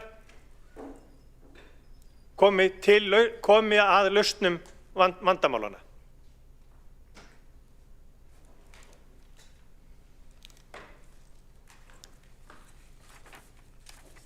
Við erum bæði við, Sjálfstæðisflokkurinn og Framsóknarflokkurinn, er ekki að leggja meira til en það að við viljum kanna vilja fyrirtækja og annar aðila til þess að opna leikskóla og daggæsluúrræði á vinnustöðum. Auglýsa eftir áhugasömum aðilum. Er það í alvörunni svona erfitt? Er það í alvörunni svona hættulegt? Að bara fá að vita hvort það sé einhver sem er tilbúin til þess að koma að borðinu? Það grúfa sig bara allir ofan í síman og tölvurnar vegna þess að þú er ekki að viðurkenna það, að við gætum dottið niður á einhverja góða lausn sem að passar ekki inn í kredduna sem að snýst hið opinbera vald og hina opinberu lausn. Því miður. Og það er til skammar. Friðjón R. Friðjónsson, borgarfulltrúi, hefur lokið máli sínu. Einn borgarfulltrúi hefur óskað eftir að veita andsvar. Alexandra Briem. Forseti, já, ég held að borgarfulltrúinn Friðjón Friðjónsson og reyndar, ef út í það er farið, Ragnhildur Aldamar Vilhjálmsdóttir líka séu að meta rangt hlutfallið af því að hve miklu leyti afstaða okkar í meirihlutanum ræðist af getum ekki, þorum ekki og á móti hlutfallinu sem að ræðist af viljum ekki. Því ég held að viljum ekki sé miklu sterkara í þessu samhengi. Við höfum ekki áhuga á að gera þetta. Ég get sagt það að svona eftir reynsluna af samtalinu í síðasta meirihluta þar sem við skoðum mjög náið útfærslur sem hefðu geta mögulega geta orðið að einhverju og maður hefði kannski á endanum kyngt, þá er ég bara alls ekki spennt fyrir því. Ég bara út af því hvernig það, bara eðli þess sambands og ég kann ekki við að fara út með einhver samtöl sem voru í samningaviðræðum og eitthvað svoleiðis, en þú veist, ég held ekki að þetta væri leið sem ég hefði áhuga á að sækjast eitthvað sérstaklega eftir í framhaldinu. Bara út frá því á hvaða forsendum þessu var stilt upp fyrir okkur. Alexandra Briem, borgarfulltrúi, hefur lokið við að veita ansvar og svara það ansvari borgarfulltrúinn Friðjón R. Friðjónsson. Forseti, já, það er auðvitað upplýsandi að meirihlutinn er ekki í því að þora geta né vilja og það er það sem er svo afhjúpandi við þetta, er að hann vill ekki skoða aðrar lausnir, hann vill ekki fjölbreytni, hann vill ekki leysa málin vegna þess að það passar ekki inn í kredduna.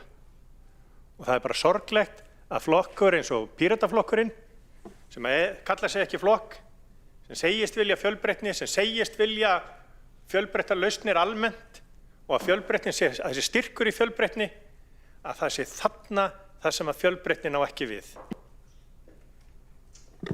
Friðjón R. Friðjónsson, borgarfulltrúi, hefur lokið við að svara andsvari og veitir þá andsvari öðru sinni borgarfulltrúin Alexandra Brím. Forseti, ég veit ekki betur en að Píratar á Íslandi séu stjórnmálaflokkur og ef að það hefur breyst þá bara ætti mér gaman að vita hvenær það var.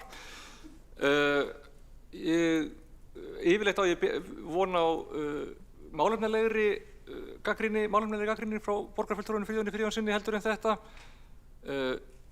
Ég hef alveg viljað kanna þetta og ég ekki á móti fjölbreytni og ég ekki fylgjandi stöðnun, en það ekki þar með sagt að allar breytingar séu af hinu góða, það ekki þar með sagt að allir kostir séu skref í rétta átt. Miðað við það sem ég sá þegar við skoðum þetta síðast, þá leist mér ekkert á það og ég ekki spennt fyrir að skoða það aftur.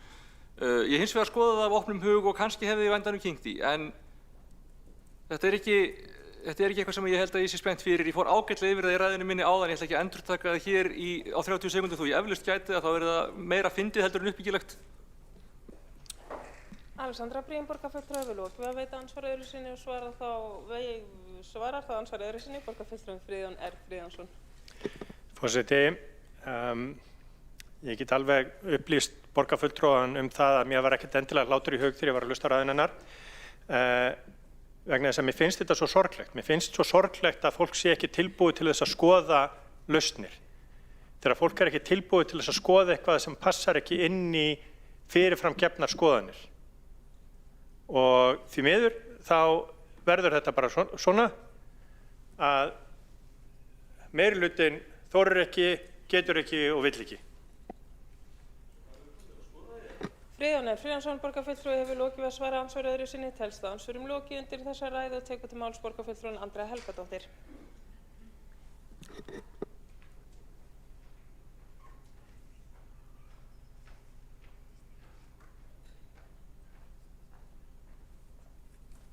Takk forseti.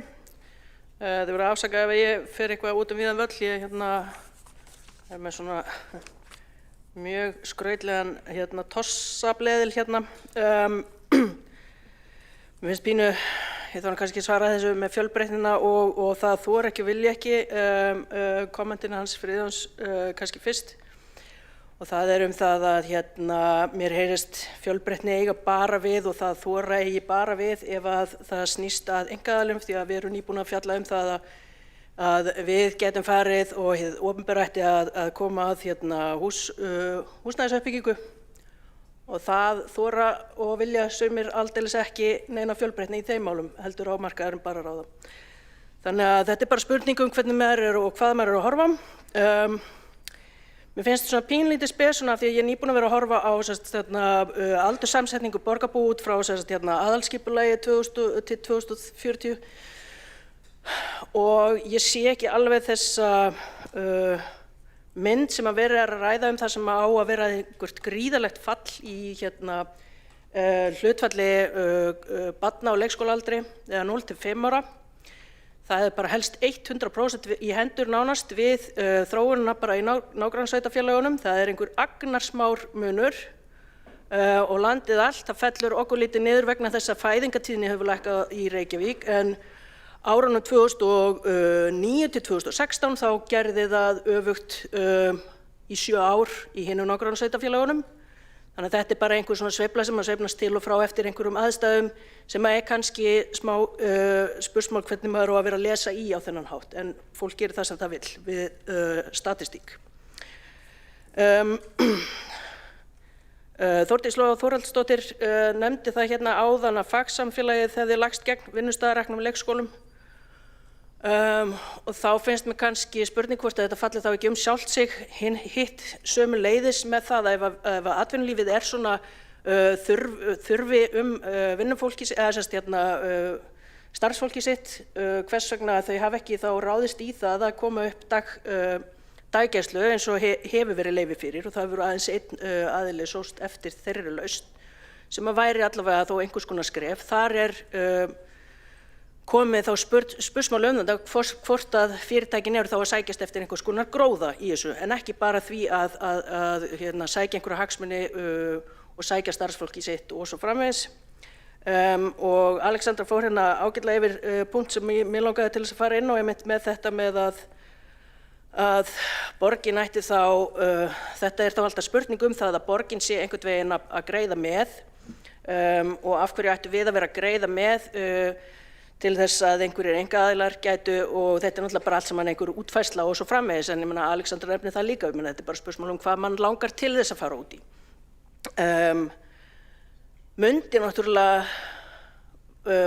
þessir aðilar sækja sér einhvern gróða, en þar fyrir utan þá mundi þetta setja pressu á þennan starfsmannahóp sem er af skornum skammti. Og það er mat þeirra sem hafa faglega sýn á þetta að þetta sé ekki skynsamleg lausn. Já, og svo var Ragnhildur Alda María Vilhjálmsdóttir að ráðast gegn þeirri röksemdafærslu að þarna væri ójöfnuður í kortunum. Ég meina, ég sé fyrir mér til dæmis hversu mikil breidd í þeim stéttum sem eru inn á ákveðnum vinnustöðum. Þetta þá ekki bara einhvert háskólafólk að láta börnin sín umgangast annað háskólafólk? Mér finnst þetta einmitt vera uppskrift, og það alveg sérstaklega, þetta séu vinnustöða leikskólar þá fyrir starfsfólk. Ég meina, það er oft í allavega þessum efnari fyrirtækjum að þá væri það einsleitari starfsmannahópur sem væri þá að sækja í þetta, en ég meina, já, það má vel vera að þetta sé einhver sniðug hugmynd fyrir fólk sem er fyrir þessa tegund af fjölbreytni og þor og vilja og öllu mögulegu, en eins og kom fram hérna áður, ég þarf ekkert að sitja með það á samvisku minni eitt eða neitt yfirlýsingar og kosningaloforð hvað varðar það sem að meirihlutinn hefur áður gert. Persónulega finnst mér að fæðingarorlofið ætti að vera í 2 ár og fólk ætti bara að hafa fjölbreytileika val í þeim málum. Þannig að, já, ég kasta þessu nú bara svona út. Fólk getur gert það sem það vill ef það fær þá niðurstöðu úr kosningum að það geti það. Takk. Andrea Helgadóttir, borgarfulltrúi, hefur lokið máli sínu. Einn borgarfulltrúi hefur óskað eftir að veita andsvar, Ragnhildur Alda María Vilhjálmsdóttir. Já, ágæti forseti, málið það sem er svo áhugavert þegar maður hlustar með fullri virðingu á ræðurnar sem að koma frá meirihlutanum, að þá þar er alltaf svolítið á skjön við sjálfan sig. Þú veist, þetta er eins og að því að ef við værum á þeirri línu hérna sannarlega, og ef að borgarfulltrúin Andrea Helgadóttir væri á þeirri línu, að það ætti sko alls ekki að vera neitt úrræði til að vera leikskóli eða daggisla eða eitthvað þar sem að einhver einsleitur hópur myndi vera, þá myndum við náttúrulega leggja fram hér að við myndum leggja niður alla leikskóla á vegum félagsstofnun stúdenta. Það sem er til dæmis bara hvað háskólamennta fólk með börnin sín í leikskólum. Þú veist, þannig að og fyrir utan það að það er eitt af því sem mér þykir hvað finnast er að þegar að maður er að velta fyrir sig hverjir eru sem eru með börnin sín hjá oft í einkareknum leikskólum, þá er það bara rosalega mikið af vinstrimönnum. Þannig að það er svolítið áhugavert sko að það þarf einhvern veginn að tósa og tína til eitthvað til þess að setja út á það að sé bara kannski 1 til 2 vinnustaðir eða eitthvað foreldrar leikskólar eða eitthvað samtök sem opna leikskóla hérna. Ragnhildur Alda María Vilhjálmsdóttir, borgarfulltrúi, hefur lokið að veita andsvar og svara það ansvari borgarfulltrúin Andrea Helgadóttir. Ég hefur svo sem ekkert að svara fyrir annað fólk, ég get svara fyrir mig. Mitt barn er nú bara í mínum hverfis leikskóla og mér finnst það bara svo besta lausn sem hann getur fengið að vera með þeim börnum sem hann fer síðan í grunnskóla með, og ég get ekki svara fyrir annað fólk hvað það setur fram á tillögum eða hvernig það haga sínum menntunarmálum barna þeirra. Andrea Helgadóttir, borgarfulltrúi, hefur lokið að svara ansvari. Veita ansvar öðru sinni, borgarfulltrúin Ragnhildur Alda María Vilhjálmsdóttir. Já, ágæti forseti, ég tala kannski bara fyrir hönd fólk sem er ekki með börnin sínum í sínum hverfis leikskóla, einfaldlega vegna þess að þeir leikskólar eru allir að mygla, þannig að ég er ein af þeim sem hefur þurft að fara í 3 leikskóla og núna er barnið mitt á leikskóla með leikskólalóð sem er bílastæði og það er ekki einn grænn hlutur hann, ekki einu sinni illgresi, þannig að fyrir mitt leyti mikið væri ég til í það að það væri hérna einhver leikskóli í hverfinu, verið það fyrir starfsfólk ráðhússins eða bara eitthvað. Þú veist, ég vil bara fá fleiri valmöguleika, vegna þess að ég fæ ekki leikskólapláss í mínu hverfi. Ragnhildur Alda María Vilhjálmsdóttir, borgarfulltrúi, hefur lokið að veita andsvar öðru sinni, svara það andsvar öðru sinni borgarfulltrúin Andrea Helgadóttir. Aftur ætla ég ítreka það að ég ætla ekki að fara að svara fyrir það sem hefur verið gert hér í fyrir meirihlutum. Andrea Helgadóttir, borgarfulltrúi, hefur lokið við að svara andsvarið öðru sinni, telst á andsvörum lokið undir þessari ræðu og tekur næstu til máls borgarfulltrúin Skúli Helgason.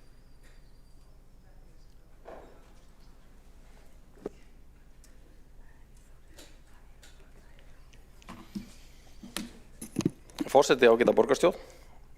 Ég þakka fyrir þessa umræðu fyrirtækja leikskóla og mál því tengt.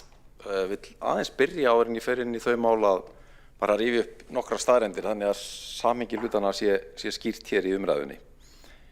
Ég held því fram og margir fleiri að leikskólastarf í borginni sé að mörgu leyti á heimsmælikvarða. Og ég tala af reynslu, ég hef verið með börn í leikskólum í öðrum löndum og aðstæðan þar bæði varðandi leiksvæði inni á deildum og útisvæði er oft langt á eftir því sem við erum að bjóða börnum í okkar leikskóla hér í borginni.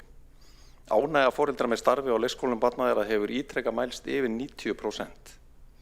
Nýjustu mælingar sem ég þekki til leiddu í ljós að 9 af hverjum 10 leikskólabörnum voru með leikskólapláss í sínu hverfi. 1200 ný leikskólapláss hafa opnað í Reykjavík frá því að aðgerðaáætlunin Brú bili var sett af stað og samþykkt í borgarstjórn fyrir 8 árum, þar af 7 nýjir leikskólar. Í haust var upplýst að biðlistar eftir nýjum plássum hefðu styrst til muna og byrjað var að bjóða 16 mánaða börnum í leikskóla borgarinnar. 1800 pláss til viðbótar í undirbúningi, þar af rúmlega 500 sem bætast við á þessu ári og fyrstu mánuðum næsta árs. Þar af eru 350 ný pláss og 150 pláss sem að endurheimtast vegna leikskóla í framkvæmdum. Við erum í samstarfi við fjölda sjálfstætt starfandi leikskóla. Mér minnir að þeir séu 18, þar með talið Hamingjuhöllin á Laufásveginum sem að við samþykktum í borgarráði fyrir örfáum vikum. Þar sem að leikskólastjórnendur tóku yfir rekstur leikskóla sem áður hafi verið á höndum hjallastefnunar. Þannig að við erum sannarlega með blandað kerfi af borgarreknum og sjálfstætt reknum leikskólum. Höfum verið það árabil og stendur ekki til að breyta því. Og það er fjarri öllum sanni að borgin sé ekki á fullu að vinna að lausnum í þessum efnum og vandinn í augnablikinu er kannski ekki fyrst og fremst skortur á leikskólaplássum, heldur miklu frekar skortur á fagmenntuðu eða hæfu starfsfólki. Og síðan óvenjumikill húsnæðisvandi í eldri leikskólum sem starfa í húsnæði sem komið er til ára sinna. Sá vandi er tiltölulega nýtilkominn í þeim mikla mæli sem við höfum séð undanfarin misseri. Hann kemur upp í óvenjumiklu mælinn sumarið og hausti 2022, þar sem voru óvenjumörg tilvik, þar sem að loka þurfti eldri leikskólum að hluta eða öllu leyti og lengri eða skemmri tíma vegna innivistamála, rakaskemmda og myglu. Þessi vandi hefur síðan gengið í bylgjum upp og niður undanfarin misseri, en undanfarna mánuði höfum við séð að slíkum tilvikum er að fjölga á ný. Og auðvitað er það megin skýringin á því að svo spá sem að gefin var út í mars 2022, sem var, svo þar komin líka fram, tölfræðisspá sem að unnin var af sérfræðingum skóla- og frístundasviðs lækkun inntökualdurs barna niður í 12 mánaða þá haustið, að hún náði ekki fram að ganga. Þetta er kjarni málsins og húsnæðisvandi í gömlu leikskólanu verður auðvitað ekki leystur með því að opna einn og einn fyrirtækjaleikskóla, sérstaklega ekki ef það er gert á kostnað jafnræðis milli barna varðandi aðgengi að plássum og við vitum að fyrirtækjaleikskólar þurfa auðvitað að vinna í sama umhverfi og aðrir þegar kemur að aðgengi að fagmenntuðu starfsfólki. Leikskólakennarar eru einfaldlega allt of fáir í landinu miðað við þörf og þannig hefur það verið undanfarin 15 ár eða svo, eins og ég hef áður rakið í þessum ræðustól.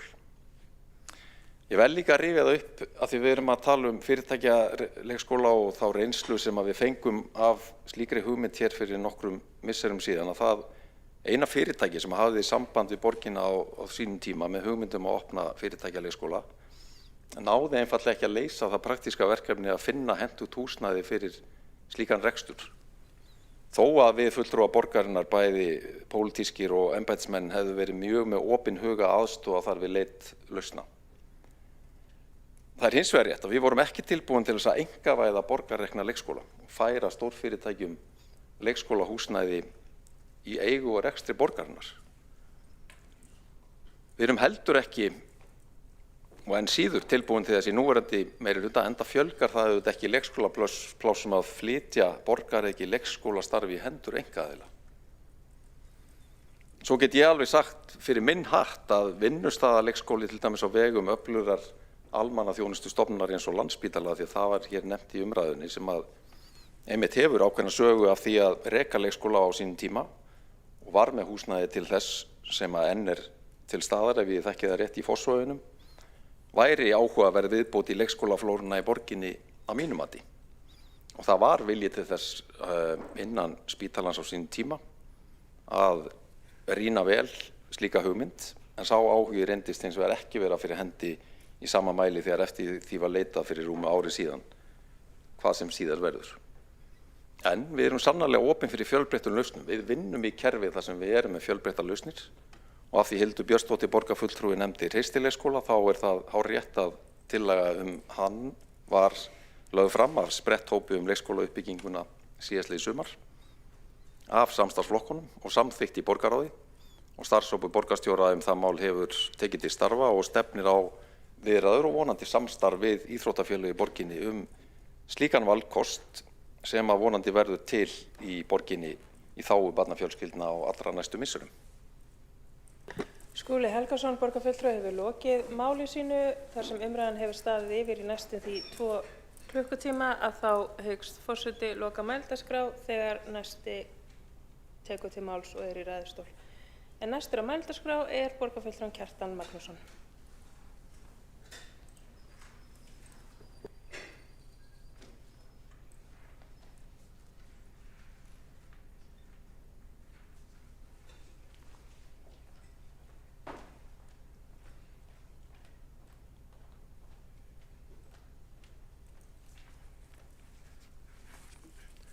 Forseti, góðir borgarfulltrúar, það er alltaf fróðlegt að hlusta á umræður hér í borgarstjórnarsalnum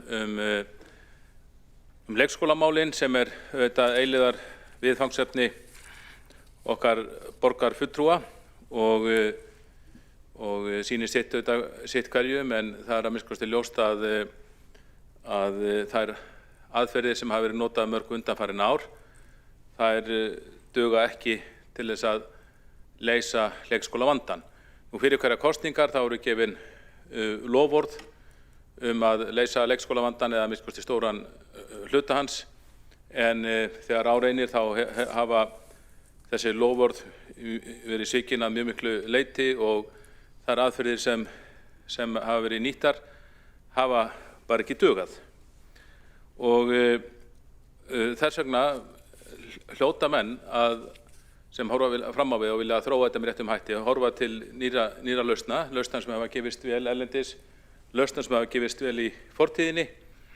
Nú er mikið rætt Kópavogsleiðina svonefndu og ljóst er að hún hefur að minnsta kosti losað einhverja stíflu eða komið hlutunum að stað í Kópavogi, og það var leikskólastjóri í stórum leikskóla í Reykjavík sem ræddi við mig daginn og sagði að sama hvað mönnum fyndist þessa svokölluðu Kópavogsleið, þá var óumdeilt að hún hefði komið hlutunum á einhverju leyti á hreyfingu og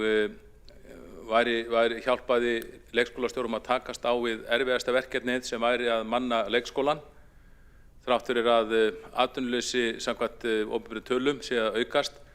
Þá sér þess ekki stað á leikskólanum að auðveldara sé að ráða fólk en áður, og svo hefur orðið þróun, stytting vinnuvikunar og annað sem gerir það verkum að leikskólastjórar eigi sífellt meiri vanda við að manna leikskólana. Og þessi leikskólastjóri fullyrti við mig að mönnunarvandamálið væri stærsta vandamál sem leikskólarnir stæði frammi fyrir í dag í heild sinni.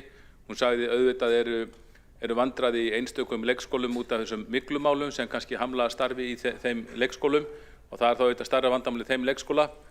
En svona þegar horft er í sviðið þá er mönnunarvandamálið stærsta vandamálið, og það er ljóst að bara ný hugsun í þessum efnum eins og hefur farið út í Kópavogi, það hefur komið hlutunum á hreyfingu, og ég ætla hér svo sem ekki að leggja leggja mat á þessa Kópavogsleið en það er alveg augljóst að hún hefur líka galla hún hefur bæði kosti og galla í för með sér, en þessi leikskólastjóri fullyrti við mig að 90% af leikskólastjórum í Reykjavík séu hlynnt því að það sé tekið upp eitthvað svona Reykjavíkur afbrigði að þessari Kópavogsleið, en þetta er auðvitað satt á sjónarhóli leikskólastjóra og ég átta mig alveg á því að þessi lausn hefur annmarka og hægara sagt en gert kannski að hanna slíkt afbrigði.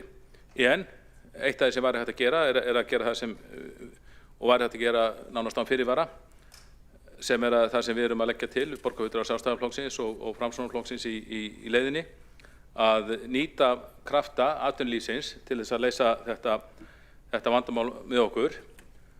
Og það er satt að segja ótrúlegt að hlusta á umræður sumra borgarfulltrúa hérna sem sjá slíkri leið allt til foráttu, tína til öll rök gegn því að það sé farið í samstarfi atvinnulífið um að reka leikskóla.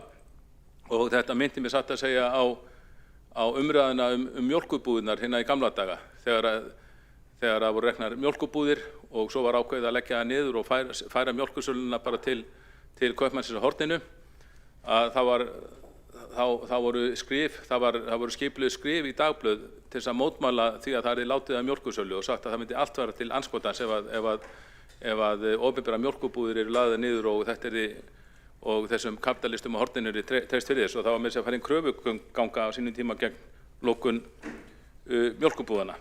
En mér fannst þetta svona orðfæri myndi mig á þessa gömlu baráttu og þessar umræður hér áðan hjá fulltrúum meirihlutans, þar sýna að bera með sér mikla oftrú á opinberan rekstur. Nú það er alveg rétt að við í borginni við rekum marga glæsilega leikskóla og ég er sammála Skúla Helgasyni borgarfulltrúa að því leyti að við rekum leikskóla á heimsmæli kvarða hér í Reykjavík. En ég held að þessir góðu leikskólar okkar, þeir séu bæði reknir af Reykjavíkurborg en líka af einkaaðilum sem margir standa sig mjög vel, og það dettur engum í hug, held ég, sama hvað vinstrisinnaður hann er í borgarstjórn, að leggja til að einkareknir leikskólar verði lagðir niður. En það er eins og ég get svo alveg vitnað af það að mér fannst þessi borgarfulltrúi Skúli Helgason, mér fannst hann nálgast málin mjög oft af fordómaleysi og víðsýni þegar hann ég satt í skóla- og frístundaráði undir hans stjórn. En það er nú samt einu sinni þannig að í þessum marghöfða meirihluta sem hér er, að þá er sennilega aldrei farið hraðar en afturhaldssinnaðasti borgarfulltrúinn vill hverju sinni. Og það er alveg ljóst að borgarfulltrúar sósíalista sem eru með þessum meirihluta, þeir eru bara mjög harðir á móti einkarekstra og vilja að hins opinbera sem mestan, og það á líklega við á þessum sviðum sem öðrum. En við höfum fjölmörg góð fordæmi einkarekna leikskóla. Hér var áðan minnst á hjallastefnuna. Hjallastefnan, hún spratt nú upp frá alveg eindregnu vinstra fólki sem fóru út í einkarekstur og þróuðu það góða konsept áfram. Nú Félagsstofnun stúdenta rekur leikskóla eins og hér var minnst á og ýmsir aðrir einkaaðilar, og þetta bara gengur yfirleitt mjög vel. Hér var líka minnst á leikskóla á spítalana. Það var ekki leikskóli fyrir aftan Landakot í tengslu við Landspítalan á sínum tíma og Borgarspítalan, og þetta allt heppnaðist mjög vel og ég veit að þar til dæmis gátu starfsmenn spítalana sem voru með börnin á leikskólanum þar í húsi við hliðina á, þeir gátu farið í matartímanum og jafnvel kaffitímanum og heilsa upp á börnin sín, og það var reksturinn var aðlagaður að vakta fyrirkomulagi spítalans og framvegis, og það var því miður mikið skrið aftur á bak þegar að ríkisspítalarnir hættu rekstri þessara leikskóla sinna og afhentu þá borginni, og þá breyttist þetta reksturinn og starfsfólkið þarna á spítalunum hafði ekki sama forgang og áður. Nú síðan langar mig líka til að minnast á leikskóla Hagkaupa sem var rekinn í kringum 1980. Þá rak Hagkaup stærstu saumastofu landsins og lagði meðal annars til sín starfsfólk með því að reka leikskóla samhliða saumastofunni. Þetta var vinsæll leikskóli og vel á honum látið. Var rekinn meðan að saumastofan var rekinn, en rekstri hennar var nú hætt síðar sko. En þá komst það í fréttirnar sem þóttu allan tíðinda sínum tíma að hæst launuðu leikskólastarfsmenn í borginni voru í þessum einkarekna leikskóla Hagkaupa.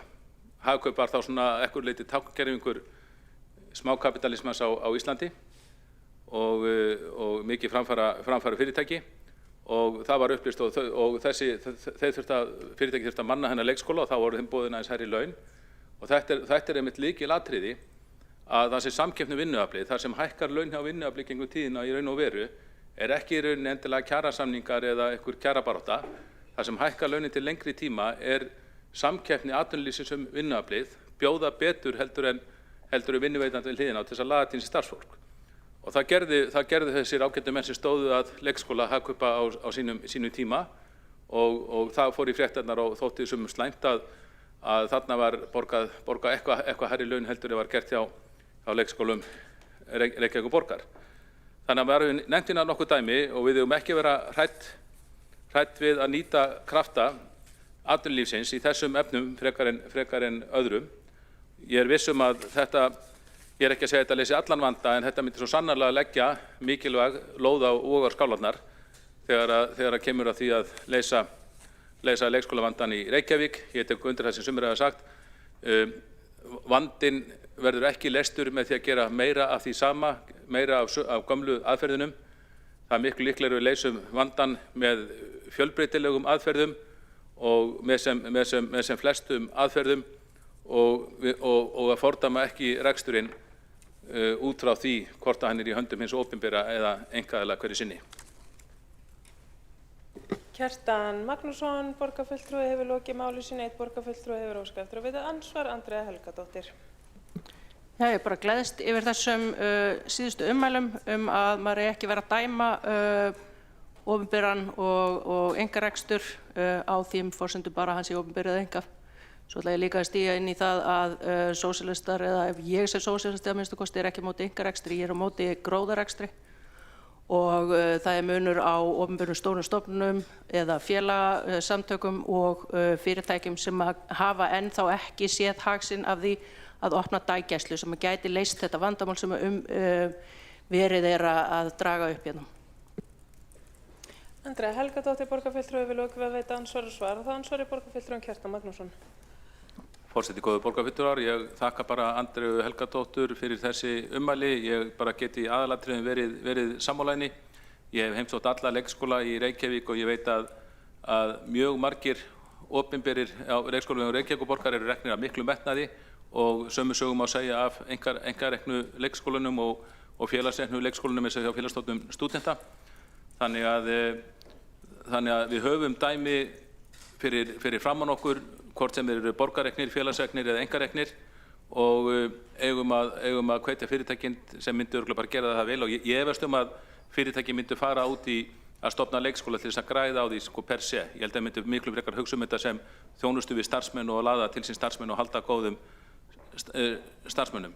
Þannig að þarna vona ég að við sósíalistar getum bara verið sammála. Kjartan Magnússon, borgarfulltrúi, hefur lokið við að svara ansvari og veiti það ansvar öðru sinni borgarfulltrúin Andrea Helgadóttir. Já, takk. Kjartan Magnússon, borgarfulltrúi. Hérna, já, ég ætla bara aftur að draga fram þessa góðu setningu þannig í lokin hjá borgarfulltrúanum það að leggjast ekki í mikinn bölmóð og grát og harmakvein þegar að minnst er á opinbera rekstur þar sem að einkaaðilar hafa eða markaðslausnir ráðaríkjum fyrir það. Þannig að bara gott að hafa þetta hér á vídeó. Takk. Andrea Helgadóttir, borgarfulltrúi, hefur lokið við að veita ansvar öðru sinni. Svara það ansvar öðru sinni. Telst að ansvörin lokið undir þessari ræðu og tekur til máls borgarfulltrúin Einar Þorsteinsson.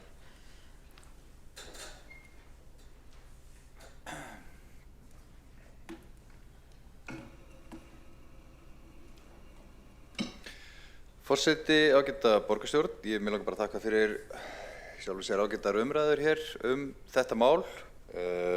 Við höfum svo sem heyrt ótal margar skýringar eða ástæður fyrir því að gera þetta alls ekki. Og þær hafa margar verið bara dálítið skemmtilegar. Ein slík var sú að það hafi enginn haft samband frá því að þessi meirihluti tók við og til þess að stofna vinnustaðarleikskóla eða daggæsluúrræði, og þess vegna væri ekki ástæða til þess að samþykkja þessa tillögu. Þetta skýtur aðeins okkur við vegna þess að eitt fyrsta verk þessa meirihluta var að segja, lýsa því yfir að hann ætlaði ekki í samstarfið vinnustaði í borginni og þess vegna ætti það ekki að koma óvart að fyrirtækin hefði ekki verið í að senda bréf eða að hringja símtöl í borgarfulltrúana sem stýra hér. En þetta var tekið fram sem ástæða, það hefur enginn haft samband. Svo var hér nefnt áðan að borgarfulltrúa Skúla Helgason sinni að það stæði ekki til að þeirra hálfu að einkavæða leikskólana og að færa borgarrekna leikskóla í hendur einkaaðila. Ég veit ekki hvaðan sú hugmynd kemur, en við erum allavega ekki að tala fyrir því og þessi tillaga snýr ekkert að því. Hér hefur verið nefnt að sem skýringu eða ástæði fyrir því að það ætti nú ekki að fara þessa leið og auglýsa eftir áhugasömum aðilum að koma í samstarf, að foreldrar barna starfsfólks á þessum vinnustaðaleikskólum mun ekki geta kvartað ef það kemur eitthvað upp á. Af því að vinnuveitandinn þeirra er að reka leikskólan. Og þá langar mér bara að benda á að við erum með 100 barna á leikskólanum okkar í borginni, þar sem starfsmenn leikskólana sjálfra eru foreldrarnir. Þannig að einhverju leyti eru nú bara leikskólanir okkar borgarreknu að einhverju leyti vinnustaða leikskólar sjálfir. Og það er engin hætt á því að það sé ekki hægt að koma reglum utan svona verklag eða samskipti. Bara engin ástæða. Ég hef heyrt suma hér úr meirihlutanum tala það að þeim hugnist að Landspítalinn starfræki leikskóla eða daggæsluúrræði. Og þá spyr maður sig, af hverju bara Landspítalinn? Af hverju er svona mikill munur á Landspítalanum og öðrum fyrirtækjum eða stofnunum? Hér eru hjúkrunarheimili eða hér eru bara alls konar bæði opinber og einkarekin fyrirtæki sem að sinna mikilvægri þjónustu í samfélaginu okkar. Af hverju eru svona miklir, ég get ekki kallað þetta en ótti, annað en ótta eða fordómar jafnvel, gagnvært fyrirtækjum. Og nota bene við erum að auglýsa eftir áhugasömum aðilum að koma í samtal við okkur til þess að búa til umgjörð utan svona samrekstur á leikskóla eða daggæsluúrræðum. Og í slíkum samningi eru skyldur lagðar á þessa aðila, rekstraraðila, alveg eins og sjálfstætt starfandi leikskóla í dag. Og þetta er engin óvissuferð. Þannig að það er svona verið að mála skrattan á vegginn og reyna að telja til einhverjar ástæður til þess að fara ekki þessa leið.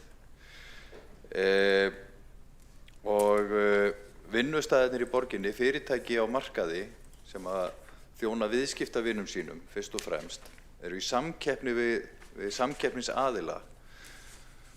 Þessir vinnustæðir eiga allt undir almennu orðspori. Það eru allar líkur á því að þeir vinnustæðir í borginni, fyrirtækin sem að myndu fara þessa leið, myndu leggja sig gríðarlega mikið fram að gera þetta vel. Vegna þess að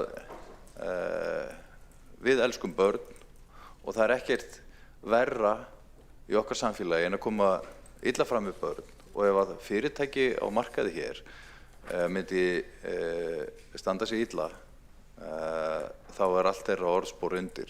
Þannig að ég hef bara engar áhyggjur í því að þeir væru verr til þess fallnir að reka leikskóla heldur en í samstarfi við borgina, heldur en við sjálf. Þannig að mér finnst rökin hér frá meirihlutanum í dag ekki halda vatni. Ég skil vel að þessar ræður séu haldnar hér bara því að það er ekki í samstæðu þetta í meirihlutanum, eða það er að segja, þið eru öll sammála því að gera þetta ekki. Og gott og vel, þá bara liggur það fyrir og okkur í Framsókn fannst ástæða til þess að leggja þetta fram hér núna, að líður á kosningum. Það er mikilvægt að kjósendur viti hvaða flokkar eru tilbúnir í breytingar og hverjir ekki. Þessir flokkar sem hér stjórna núna eru ekki tilbúnir í breytingar á leikskólakerfinu. Þeir eru ekki til í að láta reyna á fjölbreyttar leiðir til að brúa bilið, eru ekki til í nýsköpun í opinberri stjórnsýslu og eiga samvinnu við vinnustæðin í borginni, og þá liggur það bara fyrir og það er mjög gott. Borgin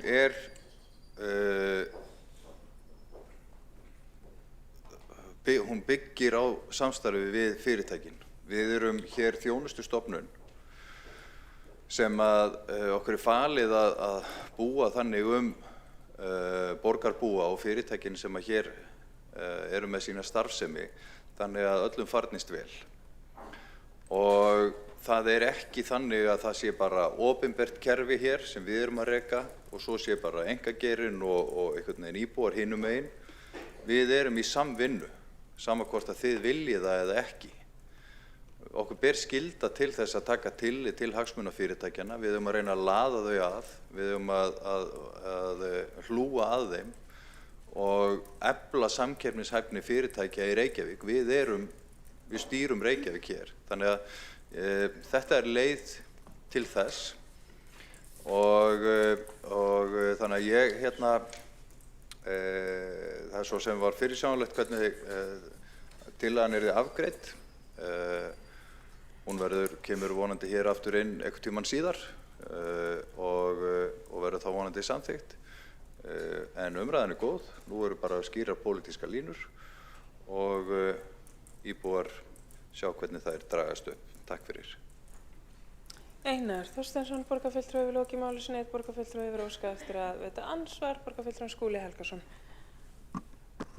Já, forseti ágæta borgarstjórn, mér langaði aðeins að hnykkja á því af því það var vakin athygli á því í ræðu borgarfulltrúa Einars Þorsteinssonar að ég hef verið að fjalla einkavæðingu og það var að gefnu tilefni. Það var nákvæmlega í samhengi við þetta eina mál sem við höfum verið að vinna með, eða vorum að vinna með á sínum tíma, þar sem að fyrirtæki hér í bæ hafði áhuga á því að opna leikskóla fyrir sína starfsmenn.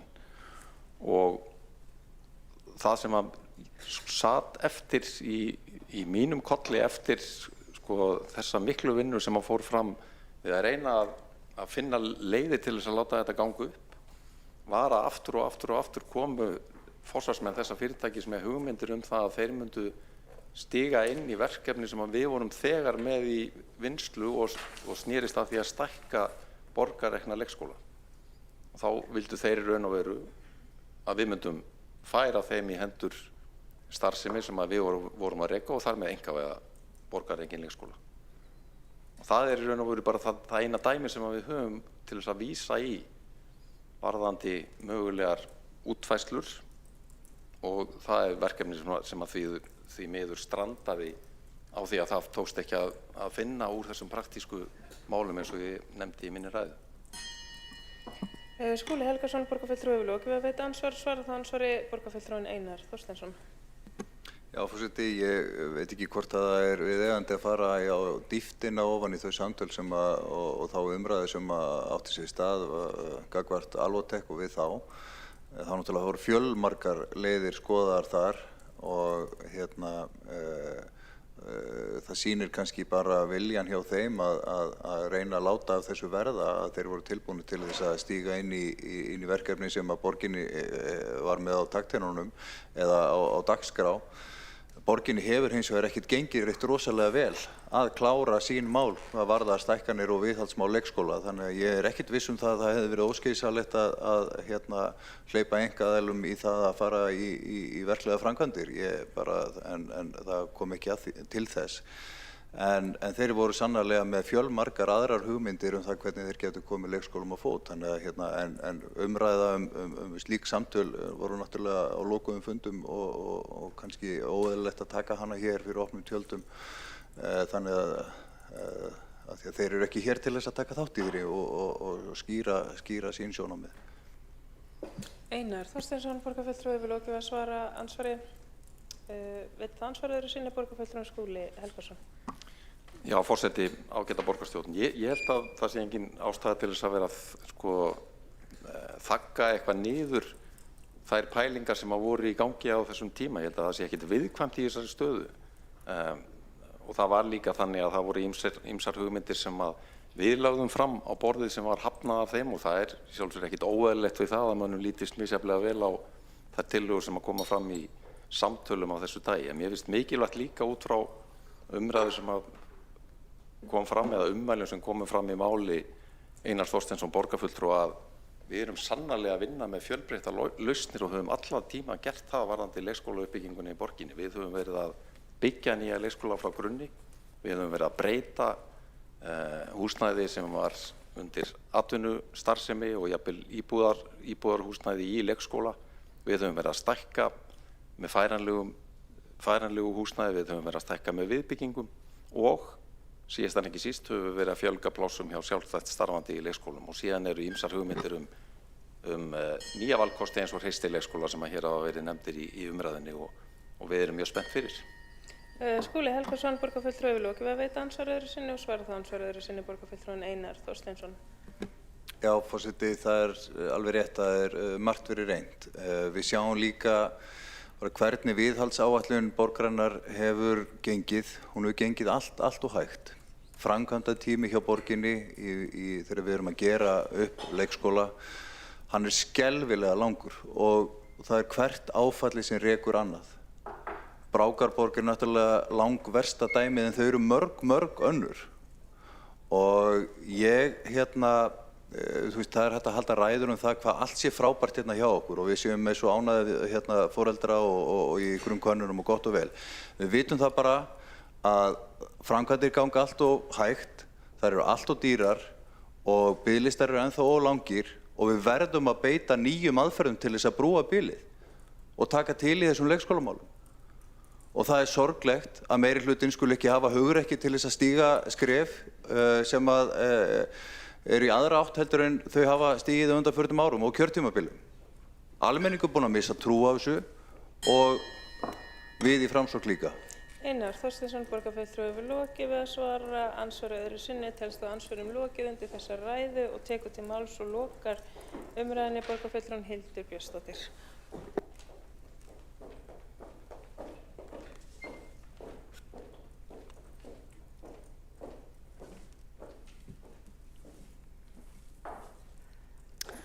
Forseti, ágæta borgarstjórn, ég þakka nokkuð áhugaverða umræðu hér í dag þessar tillögur Sjálfstæðisflokks og Framsóknarflokks samstarf við atvinnulífið í leikskóla og daggæslumálum. Mér fannst birtast hér í salnum nokkuð hugmyndafræðilegur ágreiningur og það er kannski ástæða þess að hér hyggst meirihlutinn að mér heyrist fella þessar tillögur. Og það er nokkuð athyglisvert að hlusta á svona varnaðarorðin sem hér eru flutt gegn þessum tillögum. Þau minna mjög á varnaðarorðin sem við heyrðum í gegnum árin þegar sjálfstæðir skólar voru annars vegar. Að þá voru vinstri menn hér í borgarstjórnarsalnum sem vöruðu mjög við þessum skólum og töldu þá ýta undir misskiptingu og stéttaskiptingu. En svo leið og beið og árangurinn stóð ekki á sér og skólarnir sönnuðu sig og við vitum öll að þeir hafa verið frábær viðbót við skólaflórun í Reykjavík og vitum en margir hinna sömu vinstrimanna í borgarstjórn skráðu börnin sín í téða leikskóla. Þannig að ég vil auðvitað biðja þessa ágætu fulltrúa sem hyggjast fella þessa tillögur hér í dag að leggjast á koddann í kvöld og hugsa sig aðeins aftur hvort að hér sé ekki verið að fella þrælgóðar tillögur. Hér hefur því líka verið haldið fram að það sé enginn að biðja þessi úrræði, að vinnustaðirnir, fyrirtækin í Reykjavík sé ekki að biðja þetta.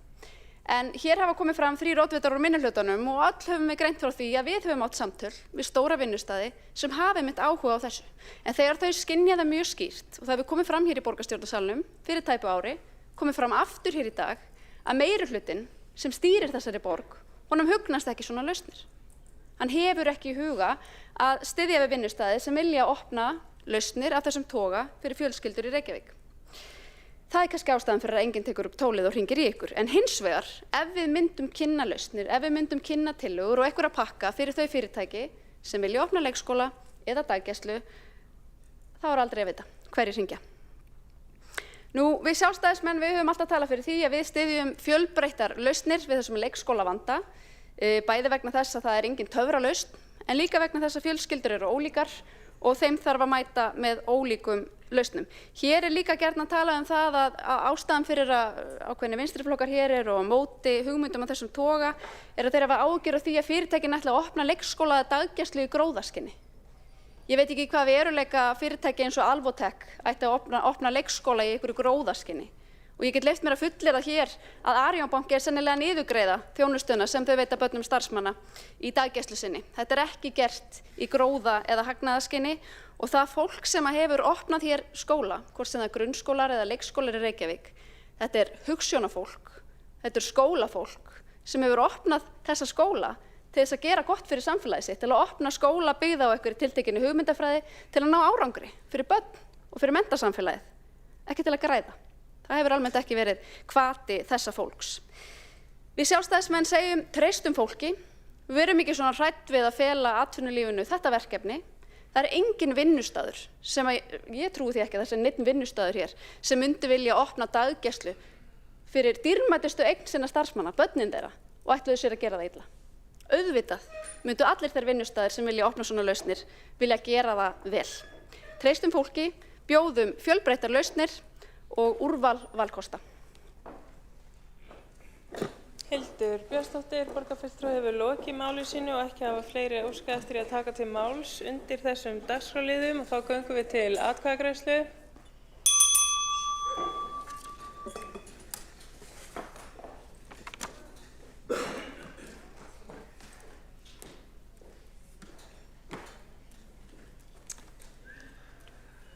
Haldið þetta verið samþykkt eða?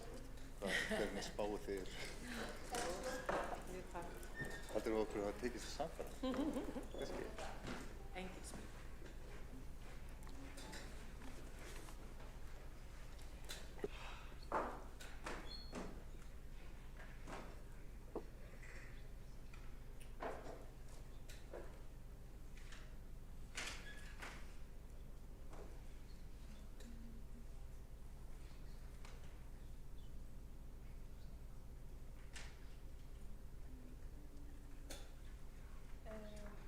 Þá gengið til atkvæðagreiðslu, allir borgarfulltrúar eru í salnum. Þá tillaga borgarfulltrúa Sjálfstæðisflokksins samstarf við atvinnulífið lausn leikskóla og daggæslu vandans. Þeir borgarfulltrúar sem samþykkja þá tillögu vinsamlega skipið smörki.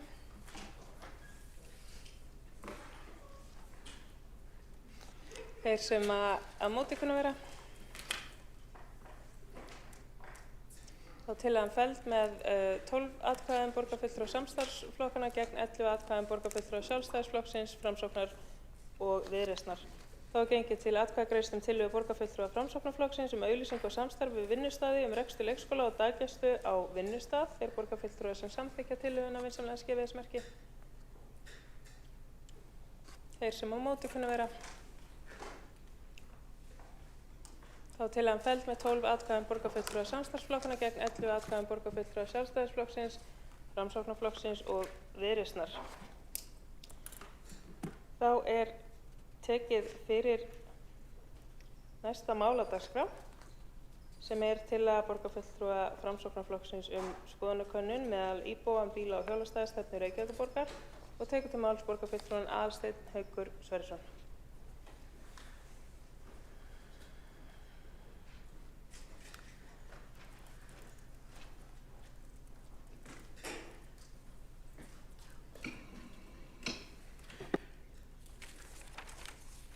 Forseti, ágætu borgarfulltrúar. Í dag leggjum við í Framsókn fram tillögu að Reykjavíkurborg láti gera skoðanakönnun bíla- og hjólastæðastefnu borgarinnar. Könnun þessi væri unnin af óháðum aðila í samvinnu við umhverfis- og skipulagssvið Reykjavíkur. Tillagan einföld, en hún snertir eitt umdeildasta og mikilvægasta málefni borgarinnar, hvernig fólk kemst leiðar sinnar í daglegu lífi. Ástæða tillögunnar heldur ekki flókin.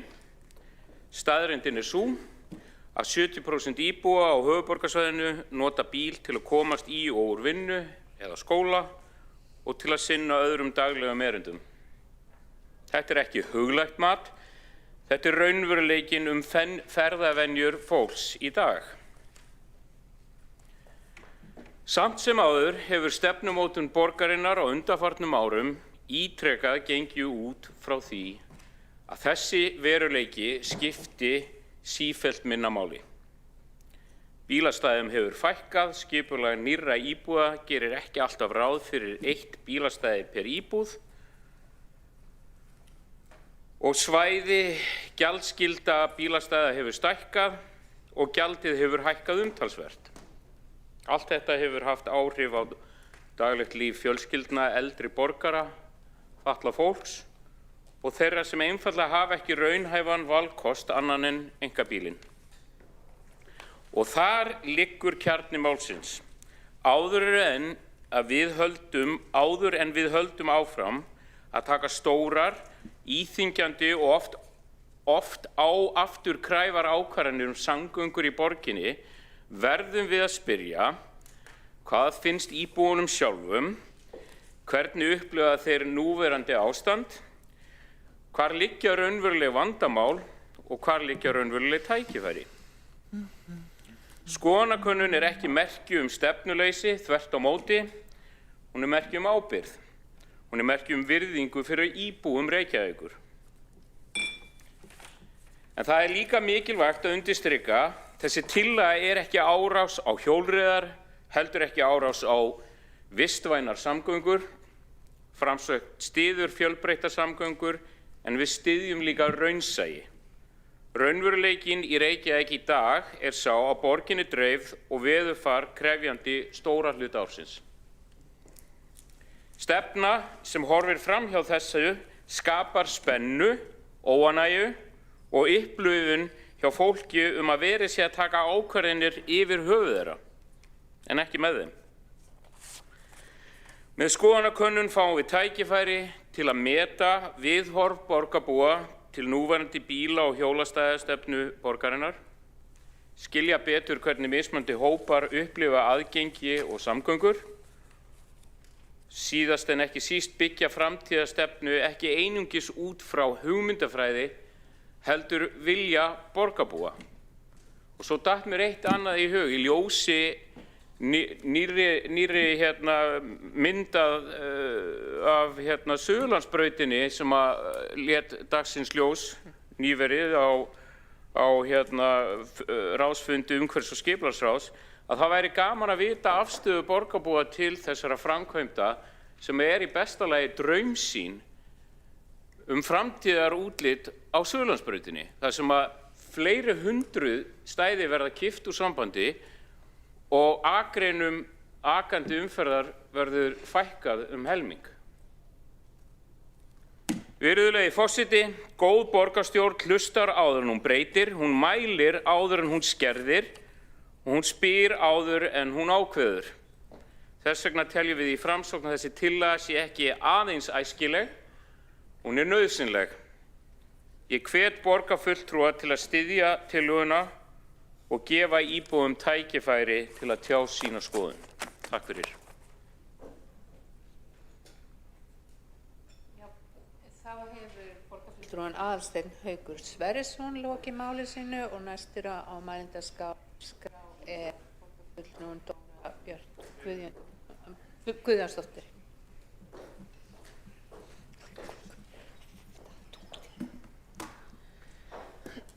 Forseti. Skoðanakannanir geta verið mjög gagnlegar. Þær geta verið hluti af gagnaöflun og leið til að miðla upplýsingum fyrirhugaðar ákvarðanir og fyrirhugaðar framkvæmdir. Skoðanakannanir falla vel að meginmarkmiðum lýðræðisstefnu Reykjavíkur að hlusta, rýna, breyta og miðla. Þá sér í lagi að því að hlusta. Í aðgerðaáætlun hennar jafnframt kveðið á aukna notkun íbúakannana, það að segja svokallara borgarkannana í störfum borgarinnar. Á þessu kjörtímabili höfum við gert ákveðnar lýðræðistilraunir í þessum stóra málaflokki sem samgöngu- og skipulagsmál eru, einmitt til að stuðla að aukinni sátt, auknum skilningi og niðurstöðum sem fleiri geta unað við innan skynsamlegra marka. Dæmi það könnun sem gerð var þegar stóð til að breyta samgönguskipulagi í nokkrum götum Vesturbæjarins. Fyrirhugaðar innstefnubreytingar sem þó voru gerðar að beiðni íbúa voru umdeildar. Þá var ákveðið að leggja mismunandi útfærslur fyrir íbúa, kanna vilja þeirra og fylgja honum eftir. Og það var gert og ég hef ekki heyrt minnst á þetta mál síðan. Að beita lýðræðislegum aðferðum getur því verið mjög gagnlegt. Eftir að hugmyndir komið fram breytingar á Drápuhlíðinni til að koma þar fyrir gangstéttum beggja vegna og auka umferðaröryggi, urðu þær einnig umdeildar. Og nú verið að undirbúa slembivalið samráð í formi borgaraþings eða vinnustofu þar sem íbúar fá tækifæri til að kynna sér forsendur, púsla saman mögulegum lausnum og taka þátt í mótun umhverfisins. Markmiðið bæði að bæta umferðaröryggi en líka að auka sátt, skilning og tryggja aðkomu íbúa. Samhliða þessu stendur yfir endursköpun græns svæðis í Breiðholti, hluti af Evrópuverkefninu Green in Cities, þar sem íbúar taka þátt með samsköpun í endurgerð síns nærumhverfis til að styrkja félagsauð, nágrannatengsl og draga úr félagslegri einangrun. Við höfum jafnframt sett ýmsar reglur í samráðsferli sem áður var sjaldnar gert þegar kemur að skipulags- og samgöngumálunum, til dæmis íbúakortareglur og reglur rafskútuleigur, og það er gert til að fá fram ólík sjónarmið og sníða af annmarka áður en reglur taka gildi. Þannig að við höfum verið að gera ýmislegt á þessu kjörtímabili þegar kemur að því að prófa nýjar lýðræðislegar aðferðir og við viljum halda áfram á þessari braut. Lýðræði er ekki bara upp á punt, heldur getur raunverulega bætt samtal við íbúa, aukið sátt og skilning og leitt til betri nýtingar á tíma og fjármunum borgarbúa. Ég get upplýst það hér og nú að ég brenn fyrir lýðræðislegri vinnubrögðum og þeim tækifærum sem þau fela í sér fyrir borgina og fyrir borgarbúa. Og það er þó mikilvægt að hafa í huga að það hlusta þýðir ekki að hlusta aðeins á þau sem hafa hæst. Það þýðir að beita aðferðum sem ná fram fjölbreyttum sjónarmiðum í takt við lýðfræðilega breytt samfélagsins. Á lýðræðisvinnustofu með sérfræðingum frá Danmörku sem haldin var í fyrra kom meðal annars fram að opnir fundir þar sem fáir háværir einstaklingar taka mikið pláss eru hvorki taldir sérstaklega lýðræðislegir né gagnlegir.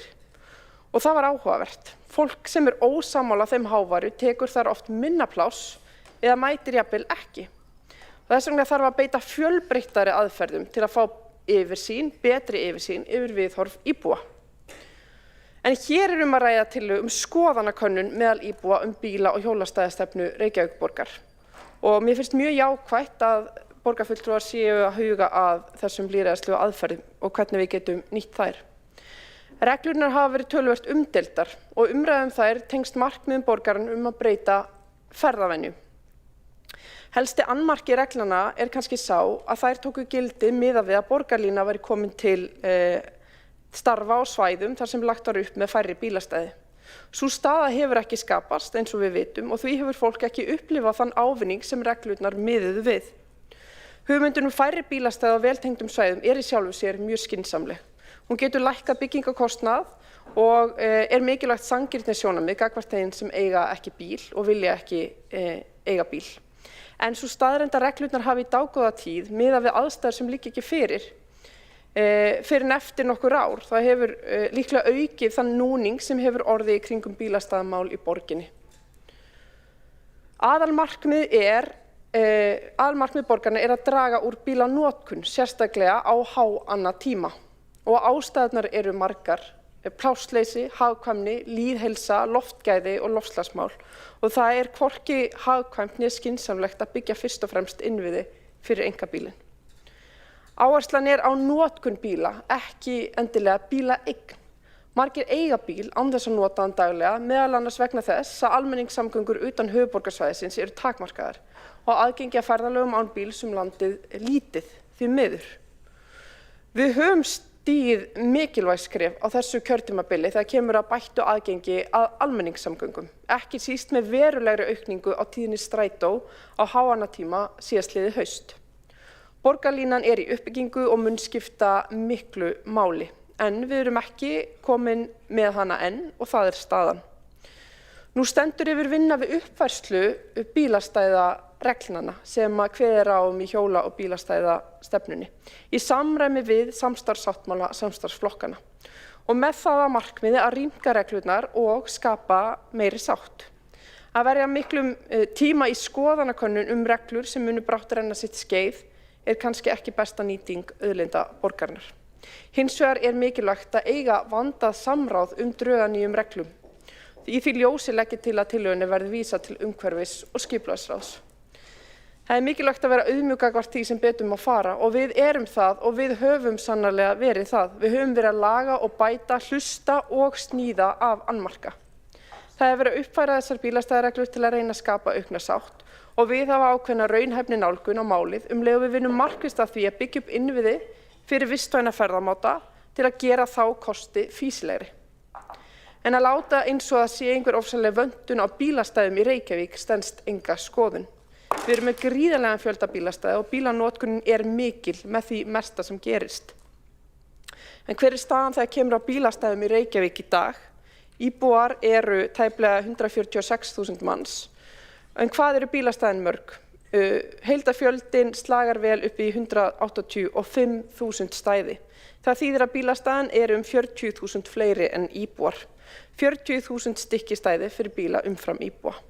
Svo mikil er aðförin nú. En hvað þá með stæði á Borgarlandi? Þau eru 30.000 talsins. Á stæðum á Borgarlandi eru 3.800 af 30.000 með gjaldskyldu sem gera 13%. Það eru því ansi mörg stæði í Borgarlandi sem ekki þarf að borga neitt fyrir. Innviðir fyrir bíla taka stóran hluta af heildarlandsvæði borgarinnar. Bílaeign á Íslandi er langt umfram meðaltali Evrópu og er mun meira í takt við bílaeign í Bandaríkjunum. Ábyrgðin er mikil og hún hvílir á okkar herðum og við skulum hafa það í huga. Sú spurning sem við stöndum frammi fyrir þegar við veljum hvernig samgöngukerfin okkar þróast til frambúðar, og nú segi ég þetta að þegar nú nálgast kosningar, er hvort viljum við frekar líkjast Bandaríkjunum eða Evrópu? Vegna þess að það sem er gert í dag mótar ekki daginn í dag heldur fyrst og fremst framtíðina. Hvort viljum við frekar líkjast Bandaríkjunum eða Evrópu? Það er spurningin. Ég veit hvernig ég vel að svara henni.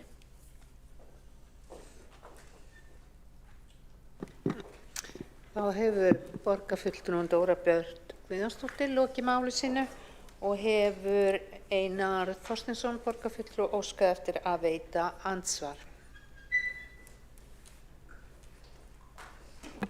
Já, forseti, mig langar að þakka fyrir þessa ágætu ræðu, en ég botna ekki alveg í því hvað meirihlutinn ætlar að gera með þessa tillögu, því Dóra Björt Guðjónsdóttir borgarfulltrúi segir í ræðu sinni að það sé ekki tilefni til að gera skoðanakönnun á reglum sem að séu núna í endurskoðun, en það eigi samt að vísa tillögunni til umhverfis- og skipulagssviðs og þá spyr ég á þessi skoðanakönnun að fara fram eða ekki. Þá hefur borgarfulltrúinn Einar Þorsteinsson lokið við að veita andsvar, svara þá andsvari Dóra Björt Guðjónsdóttir borgarfulltrúi. Forseti, mín málsmeðferðartillaga gengur út á að vísa tillögunni til umhverfis- og skipulagsráðs og það er vegna þess að nú er verið að smíða nýjar reglur og samráðsferli í því samhengi getur vel átt við hvort það sé nákvæmlega á fyrri reglum eða bara kanna hug almennings eða að skoða nýju reglurnar út frá samráði. Það er eitthvað sem að umhverfis- og skipulagsráð botnar sín á milli og þinn fulltrúi þar væntanlega. Þá hefur borgarfulltrúinn Dóra Björt Guðjónsdóttir lokið við að veita svara andsvari. Veitir þá borgarfulltrúinn Einar Þorsteinsson andsvar öðru sinni? Forseti, þetta er óskýrt hvort á þessi skoðanakönnun að fara fram eins og tillagan kveður á eða ekki. Mér heyrist á borgarfulltrúanum að það eigi að vísa til ráðsins og láta hana hnoðast þar í meðferð með embættismanna sem hluta af einhverju samráði, hugsanlega í annarri útfærslu eða ekki. Ég myndi halda að það væri mjög mikilvægt að fyrir umhverfis- og skipulagsráð sem er að endurskoða þessar reglur að fá niðurstöður í þessari skoðanakönnun til þess að fá innsýn inn í huga og viðhorf íbúa gagnvart þeim reglum sem nú þegar eru í gildi til þess að vita hverju á að breyta. Ég vona það sé niðurstaðan en ekki það að senda hana eða vísa henni til svæfingar í umhverfis- og skipulagsráði. Þá hefur borgarfulltrúinn Einar Þorsteinsson lokið við að veita andsvar öðru sinni og svarar þá andsvari öðru sinni borgarfulltrúinn Dóra Björt Guðjónsdóttir. Forseti, skoðun borgarfulltrúans er hér með komið á framfæri enda sitja hér fjölmargir fulltrúar umhverfis- og skipulagsráðs og geta tekið þessi skilaboð með sér og ég vil nú bara líka upplýsa það að það er alveg skýrt að það er verið að vinna því að rýmka stefnuna Þannig að ef að borgarfulltrúinn er með áhyggjur af því hvað átti verið að taka stefnuna, þá það auðvitað það sem að liggur fyrir, en það hefur verið kvarta undan því að hún sé of aðþrengjandi eða takmarkandi sem vilja meina, og þess vegna var samið það hér í þessum samstarfssáttmála sem liggur fyrir að rýmka þær, og það nú verið að vinna því, en nákvæmlega hvernig, það sjálfsagt að eiga samráð það, hvernig niðurstaðan er verið því. Og það getur nýst. Já, þá hefur Dóra Björk Guðjónsdóttir borgarfulltrúi lokið við að svara andsvari öðru sinni, og þá þessari umræðu andsvörin lokið undir þessari ræðu. Næstur á mælendaskrá er borgarfulltrúin Ragnhildur Alda Vilhjálmsdóttir.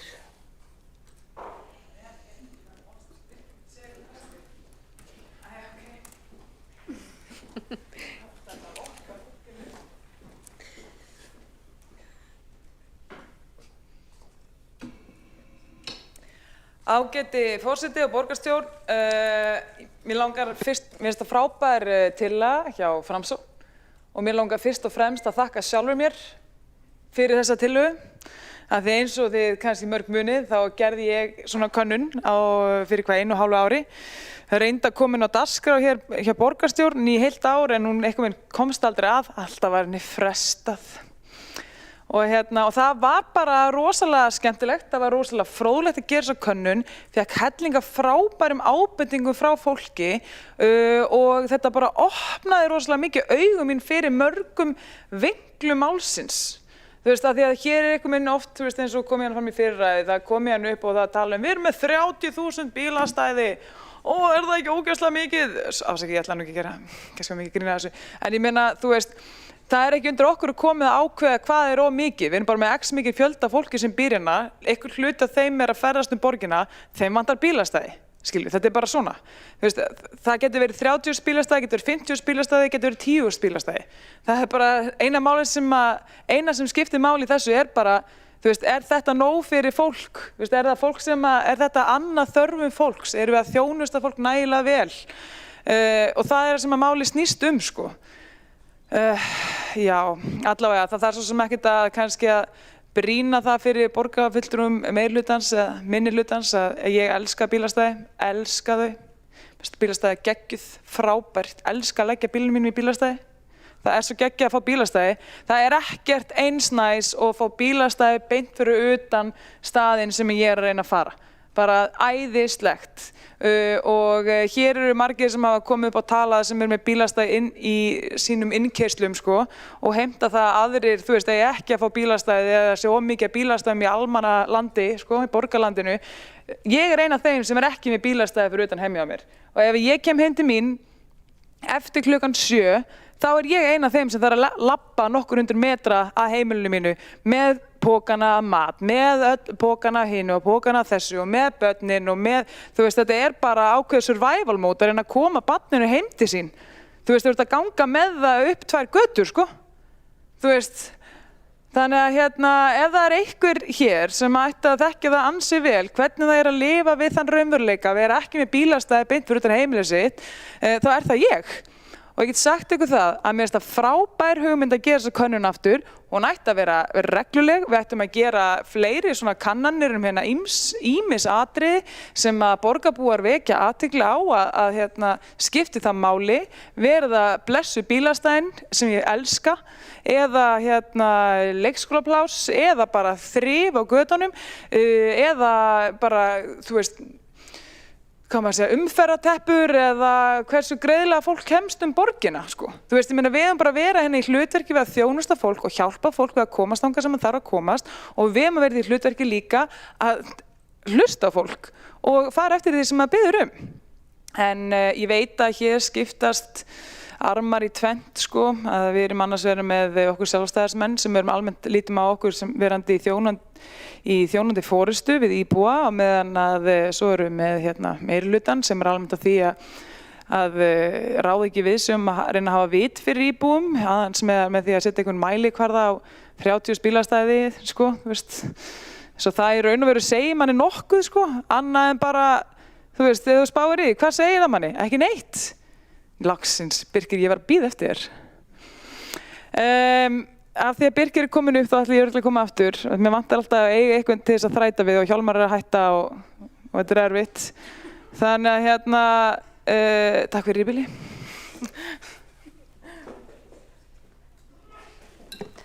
Þá hefur borgarfulltrúinn Ragnhildur Alda Vilhjálmsdóttir lokið máli sínu og hafa 2 borgarfulltrúar og óskað eftir að veita andsvar og fyrst til að veita andsvar borgarfulltrúinn Dóra Björk Guðjónsdóttir. Forseti, hvaða tillögu borgarfulltrúinn að vísa til sem að hann kveðst hafa lagt fram hér þetta mál? Hvenær var það lagt fram? Og borgarfulltrúinn fullyrti að þessi meirihluti væri að skipta sér að lífi fólks með að setja einhverja mælikvarða 30.000 bílastæði. Hvaða mælikvarða borgarfulltrúinn að vísa til? Og hvernig finnst borgarfulltrúnum eðlilegt að hafa hlutfall milli innviða undir bíla og innviða undir fólk og hús og svoleiðis út af því að hlutfalli okkar ansi vilt óbúðslega stór hluti sem fer undir umferðarmannvirki í Reykjavík með mjög margar borgir sem við viljum bera okkur saman við. Já, þá hefur Dóra Björk Guðjónsdóttir borgarfulltrúi lokið við að veita andsvar, svarar þá andsvari Ragnhildur Alda Vilhjálmsdóttir borgarfulltrúi. Ágæti forseti, ég held að við kalla mig Anítu, ég veit ekki, allavega kæri forseti, frábæra spurningar hér. Annars vegar þá var það ekki tillaga sem ég lagði fram. Ég nefnilega svo dugleg að ég geri bara hlutina sjálf, af því að mér vantaði að vita hvað íbúðum fannst, þannig ég fór bara og spurði þá og ég bjó til könnun minni. Þannig að það var umræða sem að var niðurstöðu þessar könnunar sem ég gerði, sem að var það sem ég reyndi að koma á dagskrá hérna í heilt ár. Annars vegar að því að það var verið að spyrja með þessi hlutföll, og þetta er nefnilega frábær spurning, vegna þess að þú getur setið hérna í ráðhússtólnum, eða þú veist í ráðhúsunni eða einhvers staðar og verið ákveða, þetta ætti að vera þetta hlutfall, þetta finnst mér vera rétt hlutfall, þetta finnst mér vera röng nálgun. Það á bara einfaldlega að meta þetta, ekkert endilega út frá einhver hlutfalli bílastæða per eitt eða þetta, heldur bara hvaða þjónustu þarf fólk. Og það er raun og veru nálgunin sem ég alltaf að tala fyrir hér. Af því að hlutfallin segir ykkur ekki neitt nema þau endurspegli þjónustu þörf fólks. Þá hefur borgarfulltrúinn Ragnhildur Alda Vilhjálmsdóttir lokið við að andsvari. Veitir það andsvar öðru sinni Dóra Björk Guðjónsdóttir, borgarfulltrúi? Forseti, borgarfulltrúinn fullyrir að ef ég skildi rétt að borgarbúi bara ráði þessu sjálfur. Ég hef séð til fund með borgarbúa sem að fannst eðlilegt að það væri heimilað fyrir hverja íbúð allavega svona 5 bílastæði, út af því að það væri fyrir bara alla sem þar byggu og það væri hjólhýsi og tjaldvagn og alls konar, og fannst þetta að vera bara svona mjög eðlileg krafa. Er það skoðun Sjálfstæðisflokksins að það eigi að vera heimilt að gera við allar íbúðir 5 bílastæði? Þá hefur borgarfulltrúinn Dóra Björk Guðjónsdóttir lokið að veita andsvar öðru sinni, svarar þá borgarfulltrúinn Ragnhildur Alda Vilhjálmsdóttir andsvari öðru sinni. Ágæti forseti, þetta er frábær spurning. Sko, já, ég meina að því við gætum bara byggt bílakjallara, ekki satt. Verktækin gæti, ef verktækin metur það svo að ef hann byggir bílakjallara að þá muni, þú veist, hann eiga auðveldara með að selja íbúðir, að þá ættum við bara leyfa honum að gera það, en ekki vera með, þú veist, himinhátt gjald á bílakjallara til þess eins að vera með himinhátt gjald á bílakjallara, sko. Þú veist, og mál í raun og veru snýst þetta, sko, að ég treysti bara íbúum bara til þess að velja sjálfir hvar þeir vilja búa, og ef það er einhver verktækjan úti sem vill byggja bílakjallara með háu lofti hvar húsbílar komast fyrir, þá segi ég bara Guð blessi þig og vel gert. Ég vil bara að hér sé þjónustuframboð, ég vil leyfa fólki að eiga kost á þessu, hvað sem það vill. Ég er ekki að segja við þurfum að taka frá landi í borgarlandi, en það bara er ekki endilega sama sem merkir hérna á milli.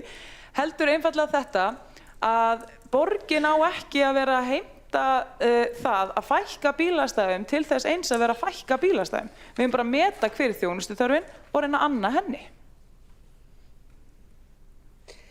Já, þá hefur borgarfulltrúinn Ragnhildur Alda Vilhjálmsdóttir lokið við að svara andsvari öðru sinni og næstu til að veita andsvar borgarfulltrúinn Alexandra Briem. Forseti, já. Ég held að við séum kannski bara í pínu í grunninn ósammála að einhverju leyti hlutverk og svona hvað borgarstjórn eigi að gera, en það ljóst að fáar höfuðborgir í heiminum eru með jafn mikinn fjölda bílastæða á höfðatölu eins og Reykjavíkurborg, meðal annars í Borgarlandi, og það að allavega 20% aðspurðra sem eru að nota bílinn sem sín helsta farmáta á daginn segjast gjarnan vilja geta farið með öðrum leiðum, segir okkur að okkur hefur ekki verið að ganga nógu vel að bjóða fólki upp á aðrar leiðir til að komast í bæinn. Það ekki þannig að það séu að fá stæði. Bílastæðum í miðbænum hefur fjölgað síðustu árin, en aðsókninni og fjöldanum sem býr hérna hefur fjölgað meira. Þannig að við þurfum að bjóða upp á fleiri leiðir fyrir fólk til að komast niður á þessi þröngu miðsvæði heldur bara bílinn. Einhverjir vilja komast öðruvísi, ekki allir, en einhverjir, og þá getum við dregið aðeins úr ágengninni. Og svo vil ég að lokum benda borgarfulltrúanum á að ef hann langar að leggja fyrir framan hluti sem hún að fara á, þá ætti hann að búa í amerískri bíómynd, því það bara þar sem það gerist reglulega. Þá hefur borgarfulltrúinn Alexandra Briem lokið við að veita andsvar og svara þá andsvari borgarfulltrúinn Ragnhildur Alda Vilhjálmsdóttir. Ég gæti náttúrulega gert þess að aðrir Píratar, fyrrverandi Píratar bara flutti gráin, sko. Ágæti forseti, mér fannst það nefnilega frábært, af því að þetta svo fyndið að við borgarfulltrúinn erum í raun og veru sammála, sko. Nema þegar ég segi líka alveg eins og borgarfulltrúinn að við þurfum að vera, að ég skellt á, eða skellt hurðum hérna, meirihlutin að rjúka út. Nei, tjók. Herru, við verðum að vera með fleiri valmöguleika og mér finnst að setja mannafla og peninga og bara orku og áherslu á það að búa til fleiri valmöguleika fyrir fólkina í samgöngum. Það út af fyrir sig eitt sjálfstætt verkefni sem við ættum að vera á fullu í. Það að fækka bílastæðum eykur ekki peninga í önnur verkefni, eykur ekki tíðni almenningssamgangna, eykur ekki, eitthvað. Eina sem eykur aðra eða bætir aðra valkosti einfaldlega að bæta þá. Það eitt að taka bílastæði ekki það sem lætur strætó fara hraðar eða oftar á ákveðinn stað. Við þurfum bara að breyta leiðakerfi strætó og bæta strætó. Þannig að við erum í raun og veru sammála, nema bara ég elska bílastæði. Og það munurinn. Þá hefur borgarfulltrúinn Ragnhildur Alda Vilhjálmsdóttir lokið við að svara andsvari. Veiti þá andsvari öðru sinni borgarfulltrúinn Alexandra Briem. Forseti, já, eins og ég segi, bílastæðum hefur fjölgað líka í miðbænum. Kannski finnst fólki að mætti fjölga meira, en þar eru við líka einhverju leyti bundin lögmálum rúmfræðinnar og þá alltaf eitthvað annað að víkja og það alltaf þannig að ef við setjum rosalega mörg stæði beint fyrir utan, þá eru samkvæmt skilgreiningu slattið ekki lengur beint fyrir utan. Þannig að þetta svona svolítið vandamál, sko, og svo erum við komin bara langt á milli staða og þá er við að ganga milli þessar staða, þá þarf fólk að fara að keyra milli þessar staða og þá þarf fleiri bílastæði. Þetta alveg svona pínu vandamál, sko. En ég held að við séum samt alveg sammála það að veita góða þjónustu og við erum sammála það að fólk á að geta komist leiðar sinnar, en við erum ekki að fjarlæga bílastæði til þess að hraða á strætó. Við erum að byggja upp öflugar almenningssamgöngur með sérrýmum til þess að efla almenningssamgöngur. En já, ég held að við þurfum ekki að hafa þetta lengra núna. Já, þá hefur borgarfulltrúinn Alexandra Briem lokið við að veita andsvar öðru sinni. Svarar þá borgarfulltrúinn Ragnhildur Alda Vilhjálmsdóttir andsvari öðru sinni. Já, ágæti forseti, eins og veist að grípi hvert tækifæri til þess að tala, sko. Og núna þá ætla ég að grípa tækifæri til þess að minna á að það sem að við erum rosa heit fyrir hérna í Sjálfstæðisflokknum og ég sérstaklega þetta og það sem við höfum verið að gagnrýna meirihlutann fyrir að við viljum klárlega hvetja verktaka og aðra til að byggja bílakjallara. Okkur finnst að við ættum að vera að færa bílastæðin frekar neðanjarðar, einmitt til þess að auka göturrýmt ofanjarðar. Við raunar langar okkur jafnvel til þess að byggja jarðgöng og gera þannig nýja vegi höfuðborgarsvæði. Þannig að þetta svona sú framtíðarsýn sem við sjáum fyrir okkur, sko. Og ekki meira það að segja, sko. Já, þá hefur borgarfulltrúinn Ragnhildur Alda Vilhjálmsdóttir lokið við að svara andsvari öðru sinni og þá er andsvörum lokið undir þessari ræðu og næstur á mælendaskrá er borgarfulltrúi Magnea Gná Jóhannsdóttir. Svona.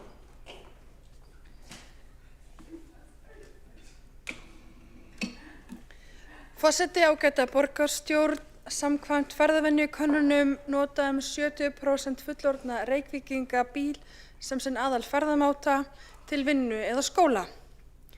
Fjölskyldubíllinn er því langmest nýtti ferðamáti borgarbúa en samt gera reglur borgarinnar fjölda bíla og hjólastæða ráð fyrir að hámarki 0,75 bílastæði við 2 herbergja íbúð á svæði 1 sem teygir sig yfir borgina endilanga. Þau sem búa við nýbyggingar upplifa afleiðingar þessar reglna á hverjum degi. Það er skort á bílastæðum fyrir utan heimili þeirra. Við þekkjum öll sögur af fólki sem fær ekki að breyta hluta af garðinum í bílastæði, blokkir sem eru byggðar með 0,25 bílastæði við hverja íbúð og há bílastæðagjöld. Reglur Reykjavíkurborgar bílastæði eru umdeildar. Ekki af ástæðu lausu, enda eru þær mjög íþyngjandi fyrir borgarbúa og hafa bein áhrif á lífsgæði þeirra. Eðlilegt er því að spyrja borgarbúa hvernig þeir vilja að reglur borgarinnar bílastæðið sé háttað. Raunverulegt ferðafrelsi felst ekki í því að þröngva öllum í einn samgöngumáta. Það felst í jafnvægi. Að byggja samtímis upp innviði fyrir bíla, hjól, strætó og gangandi vegfarendur. Fólk á að hafa raunverulegt val ferðamáta, ekki aðeins þann kost sem borgarstjórnar meirihlutinn vill fyrir borgarbúa. Yfirlýsingar fulltrúa meirihlutans benda þó til þess að sjónarmið þeirra séu takti við vilja borgarbúa. Borgarstjóri hefur til dæmis sagt að bílastæði sem nú eru fyrir utan heimili fólks sé ekki endilega öruggt til framtíðar og nýr oddviti sama flokks og borgarstjóri hefur lýst yfir að bílastæðagjöld í Reykjavík séu of lág miðað við aðrar borgir. Við í Framsókn teljum tímabært að Reykjavíkurborg kanni afstöðu borgarbúa og leggjum til að gerð verði könnun á meðal Reykvíkinga á reglum borgarinnar bíla og hjólastæði. Slík könnun myndi gefa borginni heildstæðari mynd af vilja og þörfum íbúanna og nýtast við framtíðar ákvarðanir. Nú þegar verið er að endurskoða reglur borgarinnar hjóla og bílastæði væri gott að fá gögn inn í þau umræðu og ég held að við getum öll verið sammála það að það veri gott innlegg inn í þá endurskoðun að fá þessa könnun inn og geta þá skoðað og rýnt hver vilji borgarbúa er við þessa endurskoðun. Það er komin tími til að við spyrjum borgarbúa og ég hvet til þess að við samþykkjum þessa tillögu.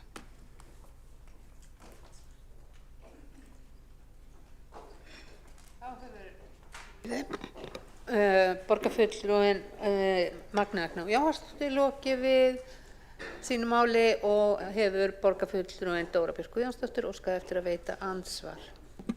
Forseti,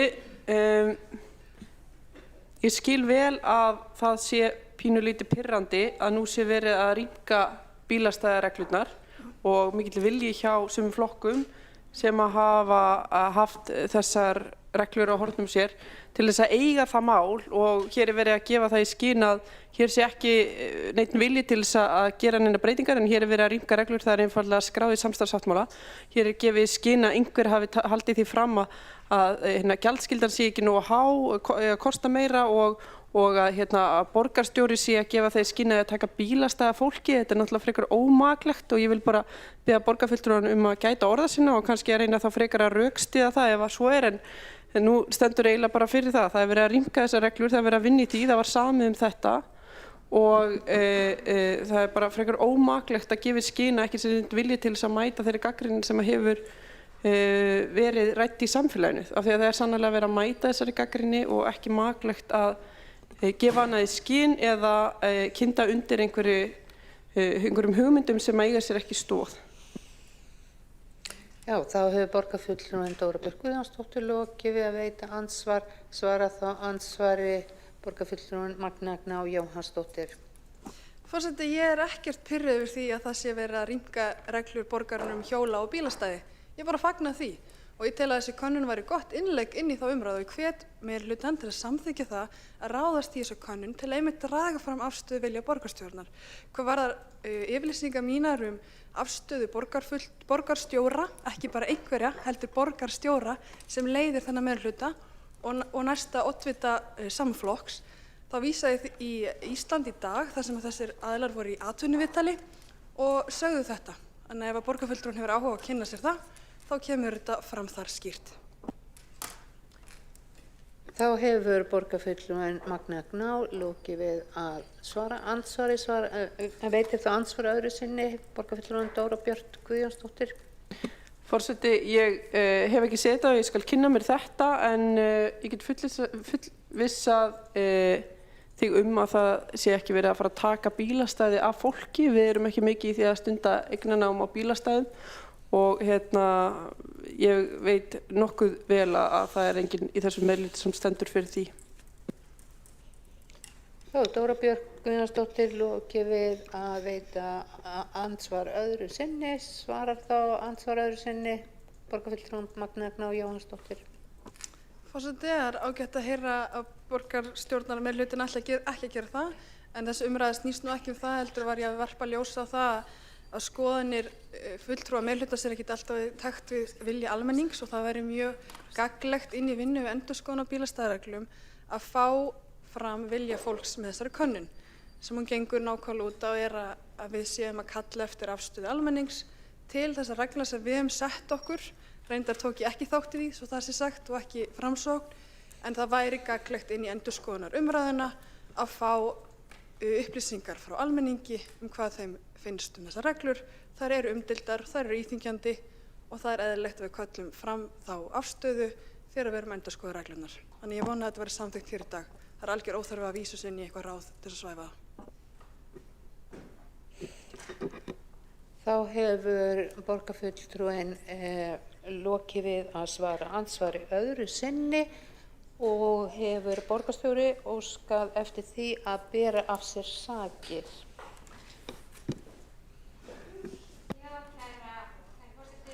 Og kæri borgarstjórn, það er auðvitað frálegt sem að borgarfulltrúinn er hér að hafa eftir mér og öðrum og henni ekki til mikil sóma að vera að setja og gefa fólki orð í munn. Það hefur enginn nokkuð staðar og ekki ég sagt að fólk þurfa að óttast bílastæðin sín og við ætlum að taka af þeim bílastæði. Það er auðvitað frálegt og það er ekki hér erum við í borgarstjórn, við eigum að vanda okkur, við eigum að gæta orð okkar og mér finnst þetta ómaklegt og ég vísa þessu til föðurhúsina. Þá hefur borgarstjóri Heiða Björg Hilmisdóttir lokið við að bera af sér sakir. Óskar borgarfulltrúi Magnea Gná eftir að þá leyfist borgarfulltrúum að gera stutta athugasemd, heitir það fyrst.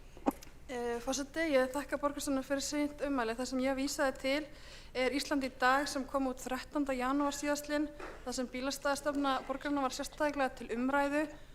Nú man ég ekki akkurat orðrétt það sem að borgarstjóri sagði, en þar var talað að það væri ekki endilega sjálfsetta bílastæði, ekki endilega þín eigin, heldur bílastæði í borgarlandi væru þar eilífi. Það er ummælin sem ég var að vísa til. Ég þekki ekki akkurat orðrétt, ég þurfti að horfa viðtali aftur, en þetta er 13. janúar og borgarbúa að geta kynnt sér það. Nú er Ísland í dag ekki til umræðu, þannig að ég skil ekki alveg hvort borgarfulltrúinn er að fara. Þá hefur borgarfulltrúinn Magnea Gná lokið við að veita stutta athugasemd og næstur á mælendaskrá er borgarfulltrúinn Birgir Ingibjörnsson.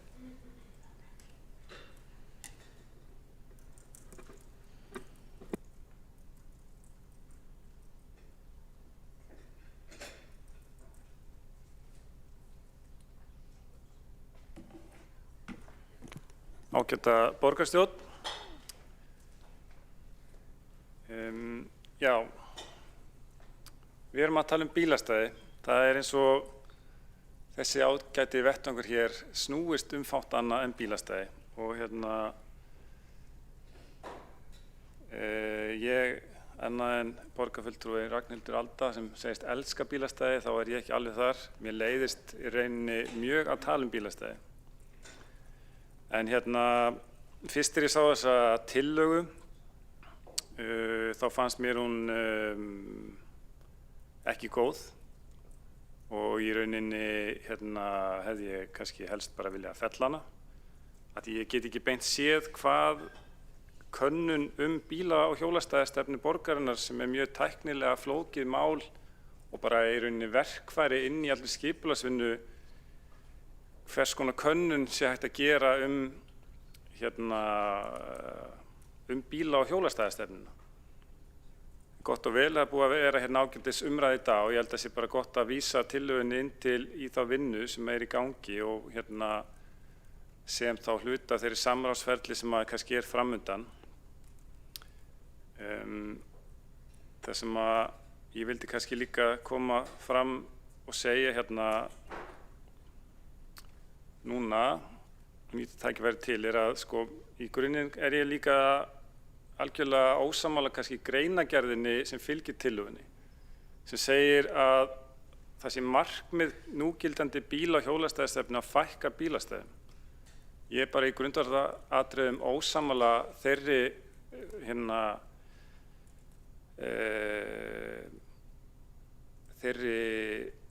staðhæfingu. Ég held að bíla- og hjólastæðastefna borgarinnar snúist fyrst og fremst það að styðja það að hér séum við að byggja upp fjölbreytta ferðamáta og styðja það að við séum að byggja upp gott borgarumhverfi þar sem að fjölbreyttir ferðamátar hafi raunverulegan kost, að við höfum raunverulegt frelsi til þess að velja okkur þann ferðamáta hverju sinni sem við kjósum. Borgarfulltrúinn Magnea Gná kom hér inn áðan að samkvæmt ferðavenjukönnun þá séu 70% borgarbúa sem noti bílinn sem sinn aðalferðamáta. Það rétt, en í sömu könnunum kemur líka fram að það 60% borgarbúa sem vilja nota annan ferðamáta en bílinn. Það helmingur allra þeirra sem nota bíl vilja gera eitthvað annað. Það hlýtur að vera mjög sterk vísbending það að við þurfum að breyta takt hvernig við séum að úthluta gæðum borgarlandsins.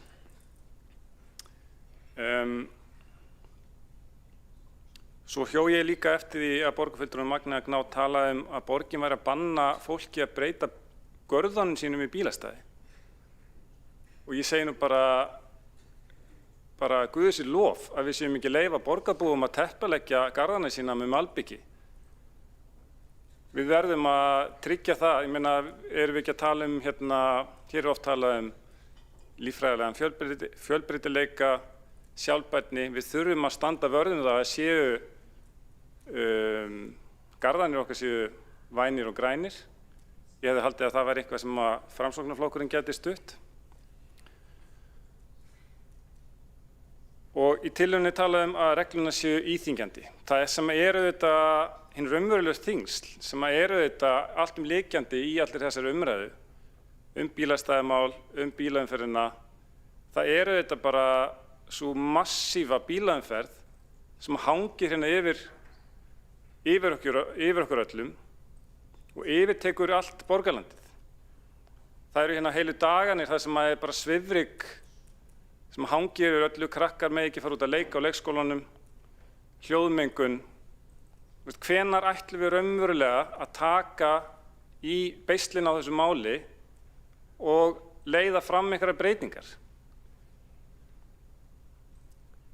Það gert með einu skrefi einu, með því að setja reglur sem að styðja við það að þegar teknar eru ákvarðanir að þá séum við að styðja við fjölbreytta ferðamáta og séum ekki alltaf að hygla einkabílnum. Að lokum vildi ég kannski koma inn á það að ég starfaði áður sem verkefnastjóri hjá embætti skipulagsfulltrúa við það í þróun skipulagsreita. Ég starfa sjálfstætt sem arkitekt í dag og auk þess líka varamaður í skipulagsráði, þannig ég hef komið að því hvernig þessum bíla- og hjólastæðareglum er beitt í rauninni frá öllum þeim hliðum sem hægt er að koma að. Og ég vil bara segja að þetta er gríðarlega mikilvægt verkfæri til þess einmitt að skerpa fókusin í allri þeirri vinnu sem kemur að þessum atriðum.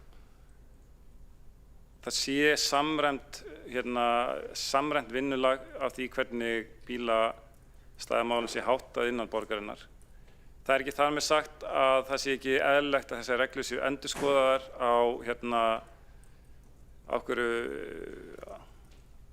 með einhverjum ára fresti og sú vinna er í gangi. Þar hefur verið lýst yfir að það eigi að rýmka reglunar.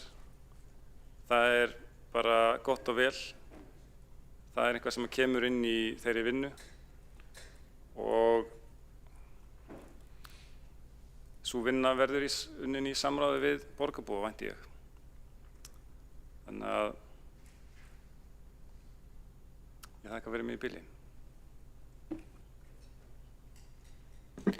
Þá er borgarfulltrúinn Birgir Ingibertsson lokið máli sínu og hefur borgarfulltrúinn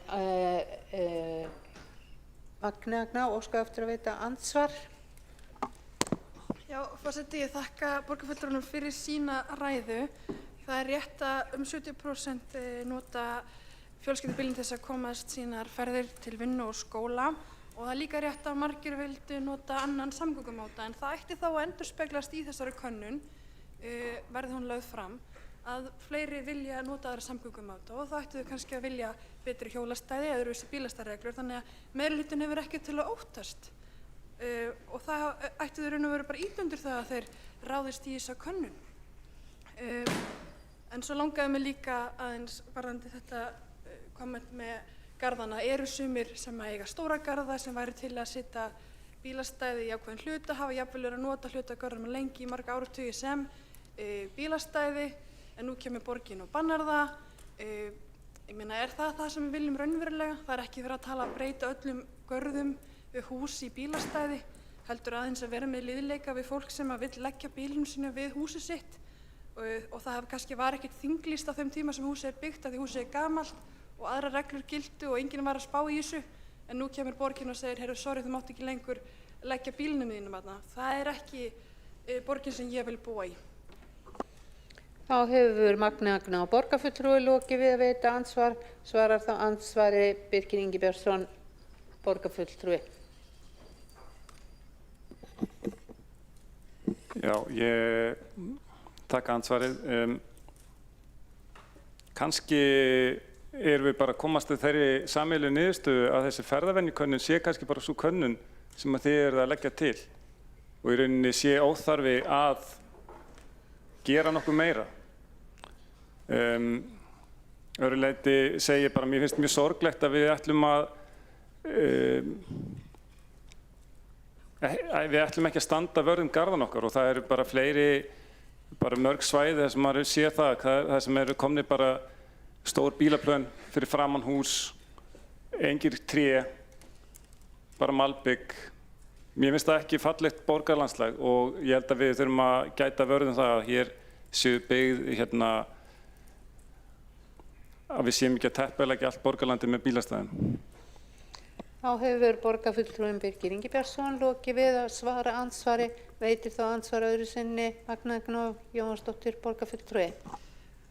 Forseti, ferðavenjukönnun er lögð fram, hann er óþarfi að leggja hana til að við framkvæmum þá könnun, en við erum að leggja til að vera skoðað hver ástæða fólks er til þessar reglna hjóla og bílastæði. Það er enginn að tala það að teppalækja allt borgarlandi með bílastæði, en það er nú eins og þannig að fólk á sína lóð við hús, það er eignarréttur og fólk má bara ráðstafa því eins og það vill. Við getum sett einhvers konar viðmið það, en það er ekki okkar að ákveða það hvort að fólk megi setja bílastæði í húsið sitt. Ég meina, eitt bílastæði í garði sem er stór er ekki að hindra græn svæði í borginni. Þetta er á einkalóð, fólks fyrir utan heimili þeirra.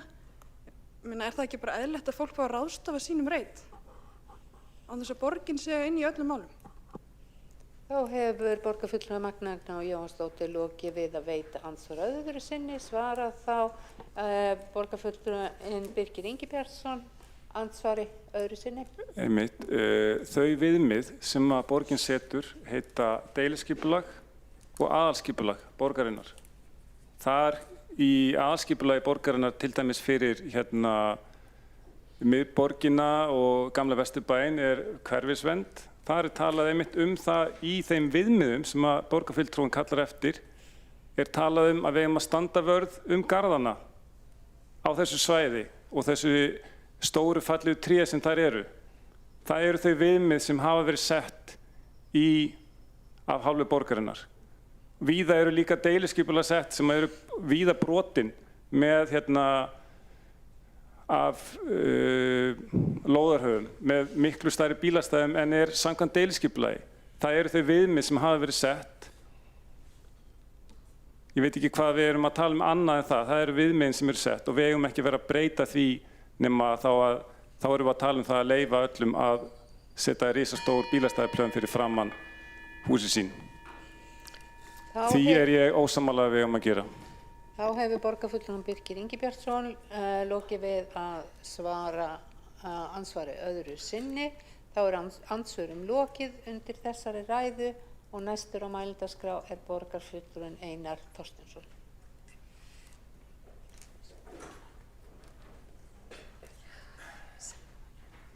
Forseti, ágæta borgarstjórn. Ekki eitthvað? Já. Takk fyrir. Nei, jú, þetta komið. Örlítið reikistefna hér með tíman en ég sýnist þetta verið komið á hreint. Ef að meirihlutin vildi heyra það hvað borgarbúum finnst bíla- og hjólastæðastefnuna þá myndi hann samþykkja tillöguna. En það augljóst mál að þau vilja ekki heyra hvað borgarbúum finnst bíla- og hjólastæðastefnuna og þess vegna á að vísa þessari einföldu tillögu að gera skoðanakönnun á því hvernig reglurnar eru og hvað í þeim inn í einhverja móðsuðu í eitthvað slembivalið úrtaksrökræðukonnunarferli á umhverfis- og skipulagsráði þar sem verið að reyna að bjarga sér fyrir kosningar með því að rýmka reglurnar og enginn veit hvenær niðurstaðan fæst. Ég hef enga trú á því að þessi meirihluti sé að fara að breyta bílastæðastefnunni og reglunum á þá leið sem borgarbúar hafa væntingar og ég efast að þær endurskoðuðu reglur komið fyrir kosningar. Hér var bara sagt í andsvörum rétt áðan að ferðavenjukönnunin væri nú eiginlega bara það sem við ættum kannski bara að vera að horfa á og sleppa því að gera svo könnun. Þetta verði ekki mikið skýrara. Það sem við erum að leggja til það að spyrja íbúa hvað þeim finnst það að það séu minna en eitt bílastæði á íbúð í flestum uppbyggingarsvæðum borgarinnar þar sem hefur verið byggt á undanförnum árum, allt niður í 0,1 fyrir stúdenta og upp í 0,25, upp í 0,75 eftir stærð íbúða og við viljum bara spyrja, hefur þetta gengið vel? Það hægt að útfæra þessa könnun þannig að það komi fram raunveruleg þekking íbúa á þessari stefnu og jafna fyrir henni með tækjum aðferðafræðinnar þannig að við fáum sem réttasta útfærslu. Við Framsóknarmenn ákváðum að vera ekkert að skipta okkur af því hvernig þessi könnun yrði nákvæmlega útfærð en við viljum fá raunverulega skoðanir íbúa vegna þess að ef við erum til einhvers hér borgarstjórn þá það að vinna fyrir íbúa í samræmi við þarfir og væntingar og vilja íbúana. Og ég held að ég sé ekki svo eini hér í borgarstjórn sem að fæ iðulega fyrirspurnir eða einhver pikkar í öxlun á manni og spyr býtu af hverju í ósköpunum þetta svona á þessum stað? Af hverju svona fá bílastæði hér eða hvernig dettur fólki í huga að gera hlutina svona? Og við náttúrulega við skiljum alveg að það skynsamlegt að fylla ekki borgina af bílastæðum og taka garðana undir bílastæðin. Ég meina, hver að tala það? Það enginn að tala það. Það óþarf að vera að þvæla umræðuna hér það að þeir sem vilja kanna hug íbúa til þeirra núgildandi stefnu vilji bara malbika yfir alla Reykjavík. Af hverju þurfum að vera í þessum öfgum í umræðinni? Tóm vitleysa. Við viljum bara vita hver puntstaðan núna, hvað finnst okkur, hvað finnst íbúum stöðuna af því það verið að móta nýja stefnu. Og hér var talað það áðan að á fundum, þá það nú oft reiðikallinn einmitt sem að hefur hæst og við þurfum ekkert endilega alltaf að taka mið af honum eða hans sjónarmiðum. Ég alveg sammála því sem Dóra Björt Guðjónsdóttir nefndi hérna áðan. Þetta oft vondir fundir þar sem verið að rífast þessi mál. En ég heldur ekki til voðalega hrifinn af einhverjum opnum fundum sem borgin heldur þessi mál þar sem að mæta bara mjög einsleitur hópur fólk sem hefur áhuga á því að keyra áfram mjög harða úrbanista stefnu og einvörðungu hlustað á þá. Það eru hinar öfgarnar og þess vegna þetta bara tillaga sem mjög einföld og skýr og hávær og nær vonandi eyrum borgarbúa. Ég held að við hefðum bara gott að því að vita hvar við stöndum. Gæti ekki líka að gefa okkur kannski bara upplýsingar fleira heldur en nákvæmlega stöðuna viðhorfið til bílastæða og hjóla- og bílastæðastefnunar. Kannski gæti þetta gefið okkur upplýsingar það hversu vel borgarbúar eru upplýstir hvaða planir verið að keyra í Reykjavík. Það að segja, borgin í umbreytingaferli. Hún að vaxa hratt og hefur vaxið hratt á undanförnum árum. Það krefst þess að við sköpum hverfi þar sem líklegra að fleiri nýti sér almenningssamgöngur. Það alveg rök fyrir því að hafa færri bílastæði á sumum stöðum en annar staðar. Ég átta mig alveg á því. En höfum við gengið á langt? Líklega. Mér finnst það. Mér finnst íbúar vera að kalla á það að það þurfa að rýmka reglurnar nokkuð ríflega. Eigum við að fara með sömu kröfur í úthverfin? Það skynsamlegt að vera með 0,1 bílastæði í stúdentaíbúðum í Grafarholti? Augljóslega ekki. Eða Grafarvogi. Reglurnar gera ráð fyrir því í dag. Og meirihlutinn hér ver þetta alveg út í rauðan dauðan. Stúdentar eiga ekki vera á bíl. Sama hvar þeir búa. Ég held að stúdentar séu bara ósammála. Ég hef tekið á móti þeim hérna í Ráðhúsinu með undirskriftarlistana þar sem að þeir eru bara í tómu vandræðum.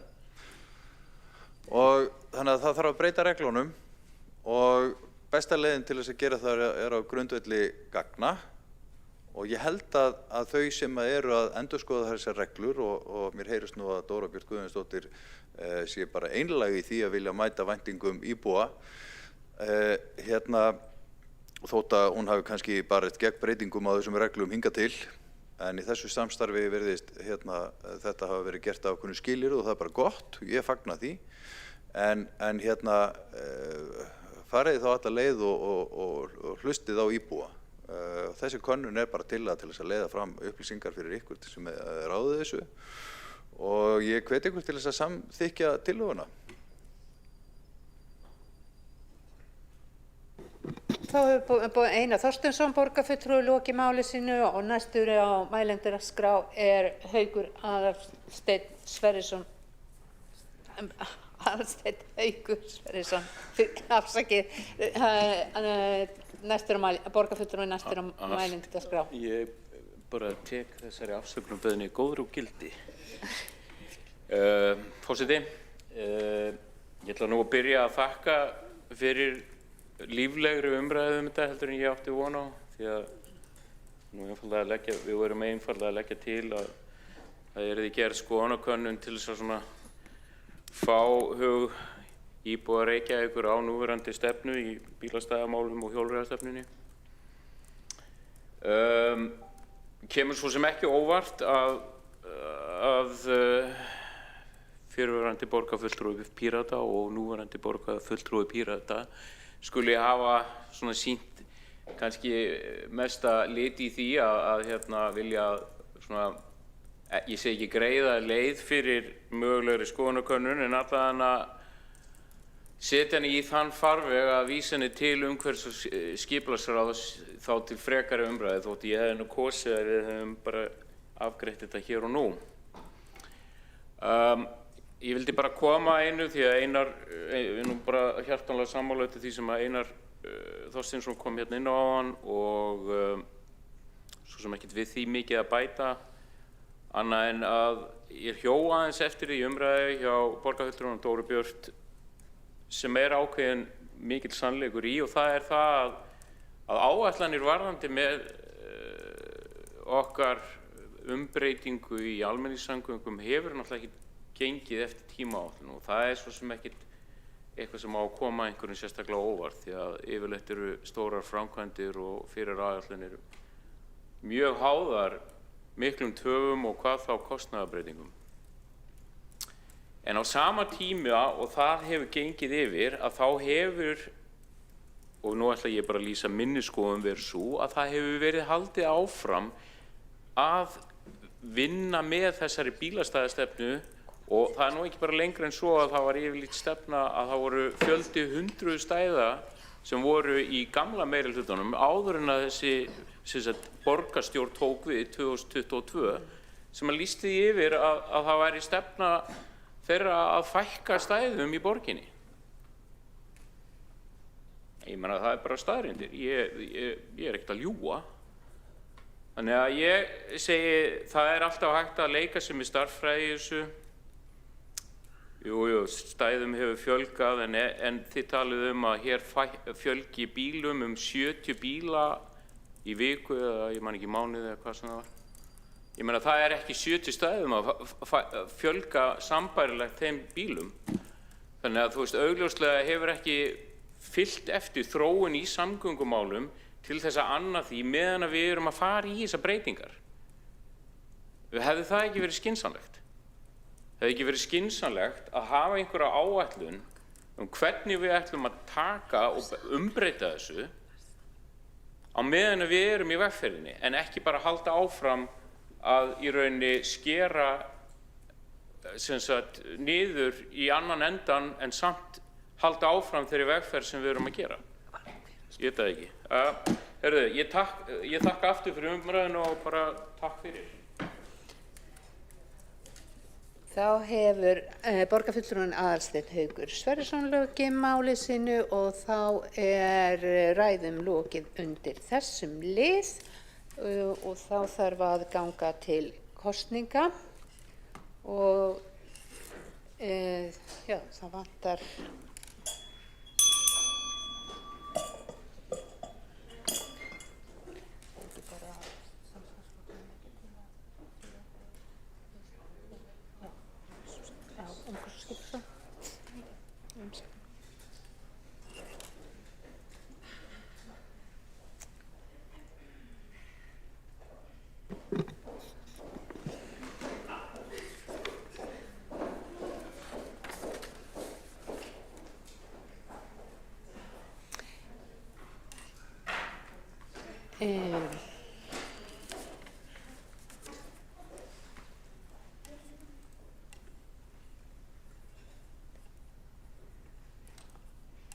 Já, hér hefur komið fram tillaga að vísa tillögu borgarfulltrúa Framsóknarflokksins skoðanakönnun meðal íbúa bíla- og hjólastæðastefnu Reykjavíkurborgar til umsagnar umhverfis- og skipulagsráðs. Hverjir eru? Já, var til umsagnar, til meðferðar. Já, nú. Já. Já, til meðferðar. Til meðferðar var það. Ég var að fá sitt hvort skilabúðin, afsakið. Hverjir eru sammála því? Fyrir ekki fundarsköp. Vill borgarfulltrúinn Einar Þorsteinsson komið athugasemd við fundarsköp, forseta? Forseti, þakka þér fyrir orðið. Mér langar bara að vita, verið að vísa tillögunni til meðferðar umhverfis- og skipulagsráðs eða sviðsráðs? Ok. Það til skipulagsráðs. Já, takk fyrir.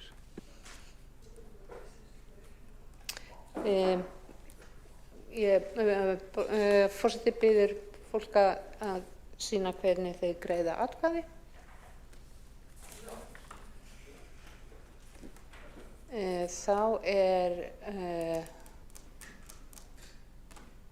allir borgarfulltrúar 22 sammála því að vísa þessari tillögu til umhverfis- og skipulagsráðs en einn fulltrúi er andvígur, fulltrúi Vinstri grænna.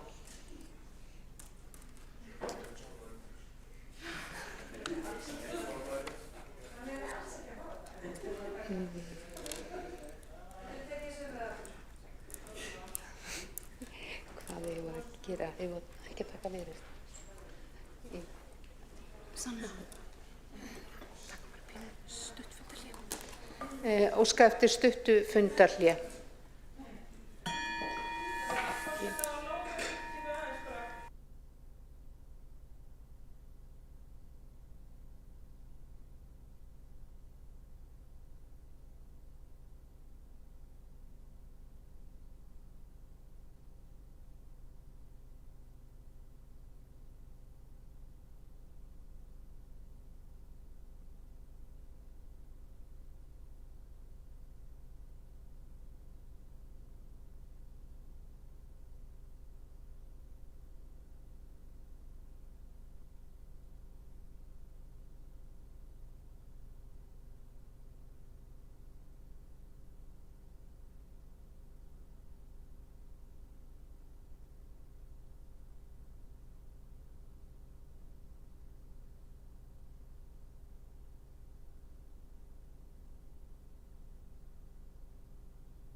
Fundi er framhaldið klukkan 18:14.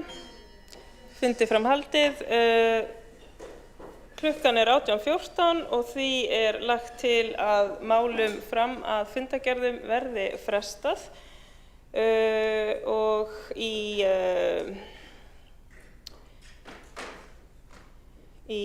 samráði við borgarfulltrúa, þetta er vitneskja borgarfulltrúa vitneskja borgarfulltrúa Viðreisnar að fresta lið númer 4 og skoðast það samþykkt ef enginn hreyfir við andmælum. Það er það samþykkt og þá er lagt til að fresta dagskrárlið númer 5, 6, 7 og 8 á útsendri dagskrá og skoðast það samþykkt ef enginn. Gengið er til atkvæðagreiðslu frestun þessara liða. Lagt til að fresta 5. lið á útsendri dagskrá sem er umræða stöðu húsnæðismálaskóla og frístundasviðs og velferðarsviðs að beiðni borgarfulltrúa Sjálfstæðisflokksins. Þeir sem samþykkja að fresta því máli vinsamlega skrifið þess merki.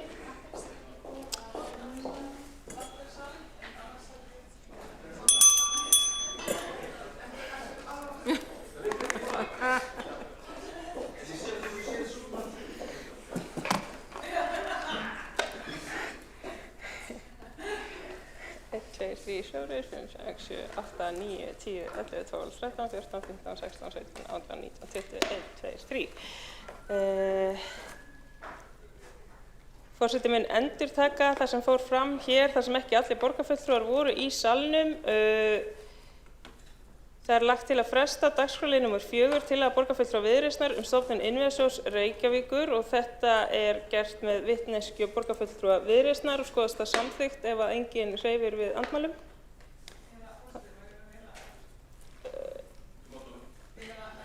Augnablik. Borgarfulltrúa Ragnhildur Alda María Vilhjálmsdóttir hefur óskað eftir að gera stutta athugasemd við fundarstjórn borgarstjórnar. Ég hjó, ágæti forseti, ég hjó eftir því að þú varst að tala um að það væri verið að ákveða að fresta tillögu Viðreisnar að vitneskju til flytjanda og ég fór allt inn að velta fyrir mig öll skiptin sem að það hefur verið ákveðið að fresta okkar málum án okkar vitneskju og bara því ekki að hrista hausinn yfir þessu. Allavega, þannig að ég vildi svona brýna það að það væri gaman ef það er alltaf í hyggju að ef að fólk hefur það í hyggju að fresta okkar málum að það sé þá með okkar vitneskju líka sko. Ragnhildur Alda María Vilhjálmsdóttir borgarfulltrúi hefur lokið við að gera stutta athugasemd. Forseti móttekur þessa athugasemd og þá hefur óskað eftir að gera stutta athugasemd borgarfulltrúin Þórdís Lóa Þórhallsdóttir. Forseti, já, borgarfulltrúi Viðreisnar sáttur við það að þessu máli verið frestað og sú regla hefur verið hér að allir flokkar fá að minnsta kosti eitt mál og með því að fresta þessu máli núna við raunin að brjóta það reglu en það í góðu samráði við mig þannig að það ekkert mál í þetta skipti. Stundum eru bara reglur til þess að það séu gerðnar undantekningar, stundum ekki en þetta skiptið það ekkert mál.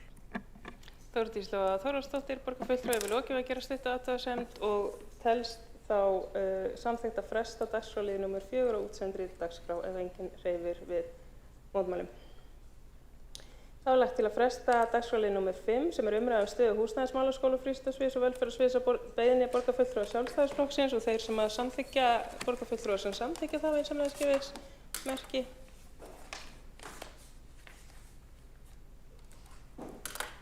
Þeir sem á móti kunna vera. Samþykkt að fresta með 12 atkvæðum borgarfulltrúa samstarfsflokkana gegn 6 atkvæðum borgarfulltrúa Sjálfstæðisflokksins. Aðrir borgarfulltrúar sitja hjá við afgreiðsluna. Þá lagt til að fresta tillögu borgarfulltrúa Framsóknar tillaga borgarfulltrúa Sjálfstæðisflokksins hverfislögreglustöð í Breiðholti sem liður 7 á útsendri dagskrá þar sem við höfum nú þegar tekið fyrir lið nr. 6 á útsendri dagskrá þau sem samþykkja að fresta lið nr. 7 vinsamlega gefið þess merki. Þau sem á móti kunna vera. Samþykkt að fresta þeim dagskrárlið með 12 atkvæðum borgarfulltrúa samstarfsflokkana gegn 6 atkvæðum borgarfulltrúa Sjálfstæðisflokksins. Aðrir borgarfulltrúar sitja hjá við afgreiðslu málsins. Þá er lagt til að fresta 8. lið á útsendri dagskrá sem umræða með öryggismál og skiptistöðin í Mjótabeiðni borgarfulltrúa Sjálfstæðisflokksins. Þeir borgarfulltrúar sem samþykkja það vinsamlega gefið þess merki. Þeir sem á móti kunna vera.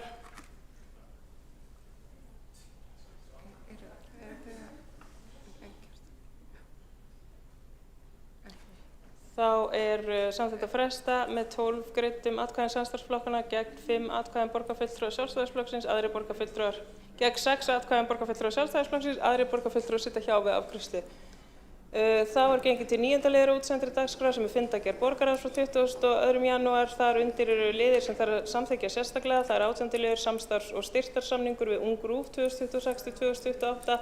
26. liður viðauki við fjárhagsáætlun Reykjavíkurborgar 2025, 27. liður viðauki við fjárfestingaráætlun 2025. Þar undir er einnig að finna fundargerð borgarráðs frá 29. janúar og þar undir þarf sérstaklega að samþykkja 1. lið aðalskipulag Reykjavíkur 2040, Laugardalur, breytt landnotkun og 2. lið Laugardalur, breyting á deiliskipulagi vegna skólaþorps við Reykjaveg og orðið er laust ef borgarfulltrúar óska eftir að taka til máls. Borgarfulltrúar beðnir að taka skýrt fram undir hvaða fundargerð verið er að ræða sem og undir hvaða dagskrárlið verið er að ræða.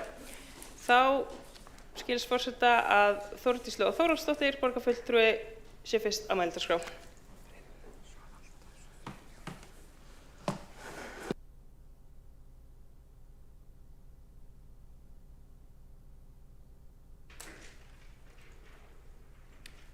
Forseti, borgarfulltrúi kemur hér undir fundargerð frá 22. janúar, 18. lið samstarf og styrktarsamningur við RÚV.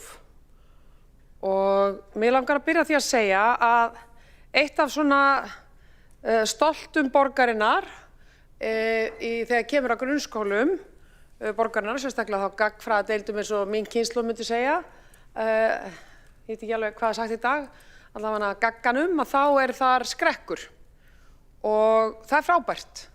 Reykjavíkurborg á skrekk og Reykjavíkurborg á líka músíktilraunir. Þetta er frábært. En hér er samningur upp á samning við RÚV, það sem er verið að bæði tryggja það að skrekkur verði sýndur á hverju ári, sem er frábært. En hér eru líka verið að fara í allskins verkefni sem að ég get ekki séð að borgin eigi að borga RÚV eitthvað sérstaklega fyrir. Þarna eru bara fínustu verkefni sem snúa að því að börn geti lært eitthvað í dagskrárgerð, þau fái aðgang og fræðslu að ýmsu sem skemmtilegu sem snýr að fjölmiðla heiminum og það er bara frábært. En við eigum ekkert að borga neitt sérstaklega fyrir það. Þetta eru bara mjög stór og mikill samningur sem að ég finnst bara óþarlega mikið ílagt hérna og ég verð að segja og við rættum þetta, við höfum rætt þetta áður og það hafa komið rök eins og já en þarna fá börnin að læra að gera dagskrárgerð, taka viðtöl og það er einhver nostalgí í kringu þetta frábært. Við erum líka hérna með heilbrigðisstétt, við erum með risastóra Landspítala, eigum þá ekki líka að gera samning við Landspítalans þar sem að unga fólkið okkar fær að ganga vaktir og læra að vera læknar og hjúkrunarfræðingar og sjúkraliðar, matráðar eða hvað það er. Við erum með skóla. Eigum við þá líka að gera það í menntaskólum? Hvernig ætlum við að byggja upp framtíðarkennara, framtíðarflugstjóra, framtíðarflugþjóna eða flugmenn og flugkonur? Ég meina, við getum endalaust haldið svona áfram. Ætlum við þá að gera samning við bankana? Við viljum tryggja það að það sé ákveðið fjármálalæsi. Þessi listi er endalaus. Og ég spyr, af hverju drögum við fjölmiðlana sérstaklega út þegar kemur að því að þjálfa unga fólkið okkar í þeim verkefnum sem atvinnulífið hefur upp á að bjóða. Og mér finnst þessi samningur vera alveg svona klassískt dæmi eitthvað svona feel-good stemmingu sem er við RÚV, sem er frábært, í skrekk og músíktilraunum. En það á bara að vera samningur þessi tvö verkefni. Það á ekki að vera samningur hitt og þetta og alls konar, út af því að þetta er allt saman svo frábært og skemmtilegt. RÚV er rekið fyrir almannafé, gott og vel, og ég hef verið mikill stuðningsmaður RÚV fyrir það að ég er stórnotandi RÚV líka. En ég er ekki sammála því að við setjum svona mikið pening í bara hitt og þetta, frábært og skemmtilegt, rosa mikið nice to have með leyfi forseta, ekkert need to have með leyfi forseta. Þannig að ég spyr mig, af hverju erum við að draga eitt fyrirtæki út fyrir annað? Af hverju ekki Landsvirkjun, fyrirtæki í eigu ríkisins, Landspítalans, fyrirtæki í eigu ríkisins, Rarik, Landsnet, við þurfum orku, loftslagsmál, þjálfum unga fólki að gætum sagt, gerum 20 milljónir króna samninga við öll þessi OHF fyrirtæki í eigu ríkisins. Nú, eða bara okkar eigin eigu, Orkuveituna, Veitur, ON, Faxaflóahafnir, Malbyggunastöðin, félagsbústaðir, 20 milljónir króna samningar bara hér og nú af því að við ætlum að þjálfa unga fólki okkur upp. Þið heyrið alveg fáránleikann í þessu. Það er ekkert öðruvísi við RÚV eða önnur fyrirtæki í opinberri eigu. Ef við viljum gera lokaða samninga einhver ákveðin verkefni, frábært, ég styð það, þetta finnst mér bull. Þórdís Lóa Þórhallsdóttir, borgarfulltrúi, hefur lokið máli sínu og þá tekur næsti máls borgarfulltrúin Ragnhildur Alda María Vilhjálmsdóttir.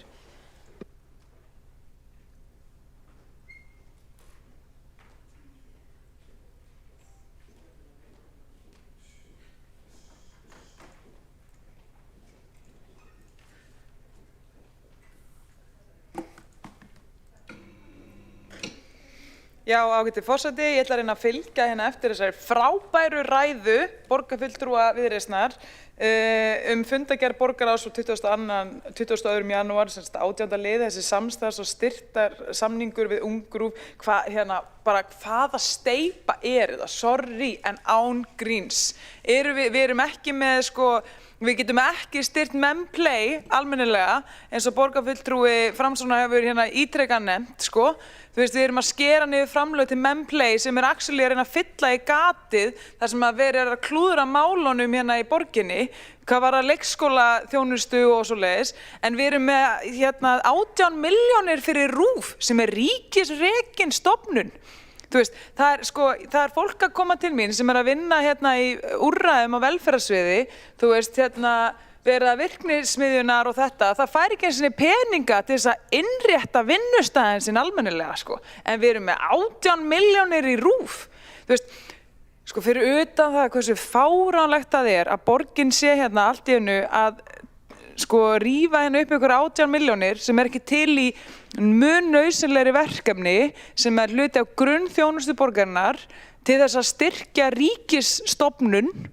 RÚV er ríkisstofnun sem að við erum alltaf með 18 milljónir til í það, fyrir utan hversu fáránlegt það er það líka bara hinn hliðin á sig er bara þá er þetta bara hálf grunnsamlegt þetta sendir bara þau skilaboð til íbúa og til starfsmanna okkar sem að þurfa að kaupa húsgögn á vinnustæðina sína á Facebook Marketplace, að bara þetta fólk skipti engu máli en það sé allt í lagi að setja 18 milljónir í að styrkja ríkisstofnun. Mér finnst það vera fyrir utan það hvað frjálslyndis og frjálshylgju konu mér blöskrar við þetta allt saman, að þá er ég líka bara hneyksluð fyrir hönd íbúa. Fyrir utan það eitt að þetta er bara nákvæmlega eins og ég segi, mjög erfitt að fylgja ræðu við borgarfulltrúa og Viðreisnar sem kom bara inn á þetta. Þetta er bara hlutverk Ríkisútvarpsins er að sinna þessu, en allt í einu eigum við núna að fara að borga fyrir það. Þetta er bara hvaða vinadíli verið að gera hérna. Þetta er alveg fáránlegt. Ég veit það ekki, mér finnst það bara, ég er eiginlega, við förum í gegnum þessa styrktapotti og maður er að tala við leikskólakennara, maður er að tala við leikskólastjóra þegar við tala leikskólamálin áðan, maður er að tala við alls konar fólk sem er að sinna grunnþjónustun okkar og það er að skera við nögl svoleiðis, við erum maður er að rífast fyrir því að þessi sópa götunar ofta, það er bara hluti að þrætuefnunum inni en það er ekkert að splæsa í meiri götusópun en það er að splæsa í 18 milljónir til RÚV í ríkisstofnunina. Þannig að ég ætla bara að segja eitt, mér finnst þetta mál hér sýna svo ógeðslega vel, mér finnst það fletta ofan af vinnubröðunum og forgangsröðuninni og hvað þetta er allt mikið bara plat, þetta er bara svo mikið sýning. Allavega, mér finnst það ég er bara hneyksluð og mér finnst það fráleitt og ég trúi ekki að þetta sé eitthvað sem fólk sé bara að verja Takk fyrir. Ragnhildur Alda María Vilhjálmsdóttir borgarfulltrúi hefur lokið máli sínu og næstur á mælendaskrá Friðjón R. Friðjónsson borgarfulltrúi.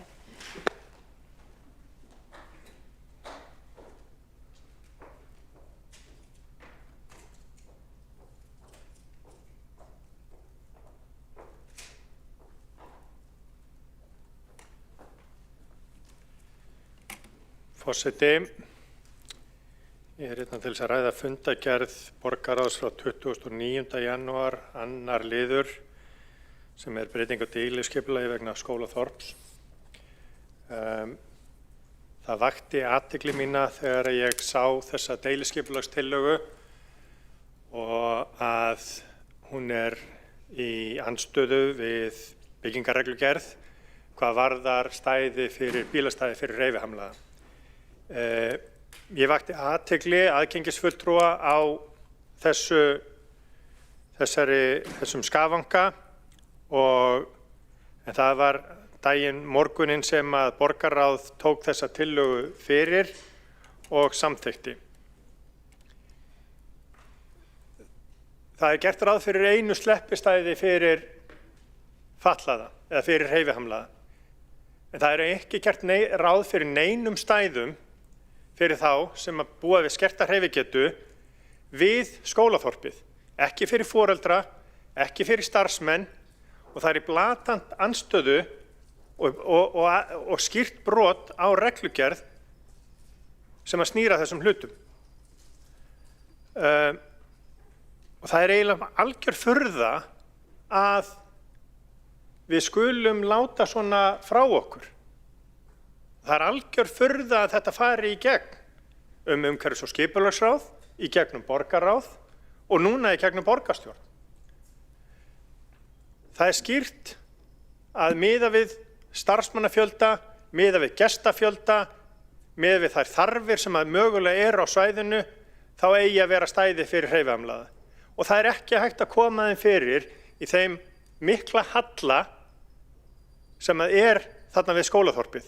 Og það er ekki heldur hægt að koma þeim fyrir þar sem að KSÍ og Laugardalsvöllur er með stæði fyrir hreyfihamlaða vegna þess að það er langt umfram þá fjarlægð og langt umfram þann halla sem að þarf að vera upp frá þeim bílastæðum upp að skólaþorpinu.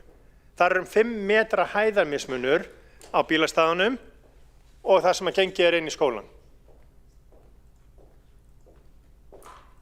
Og þetta er til vansa fyrir okkur þessi vinnubrögð.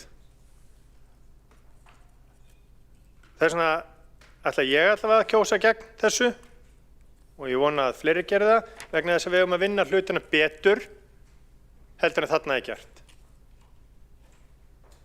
Friðjón R. Friðjónsson, borgarfulltrúi, hefur lokið máli sínu og næstur á mælendaskrá er Einar Þorsteinsson, borgarfulltrúi.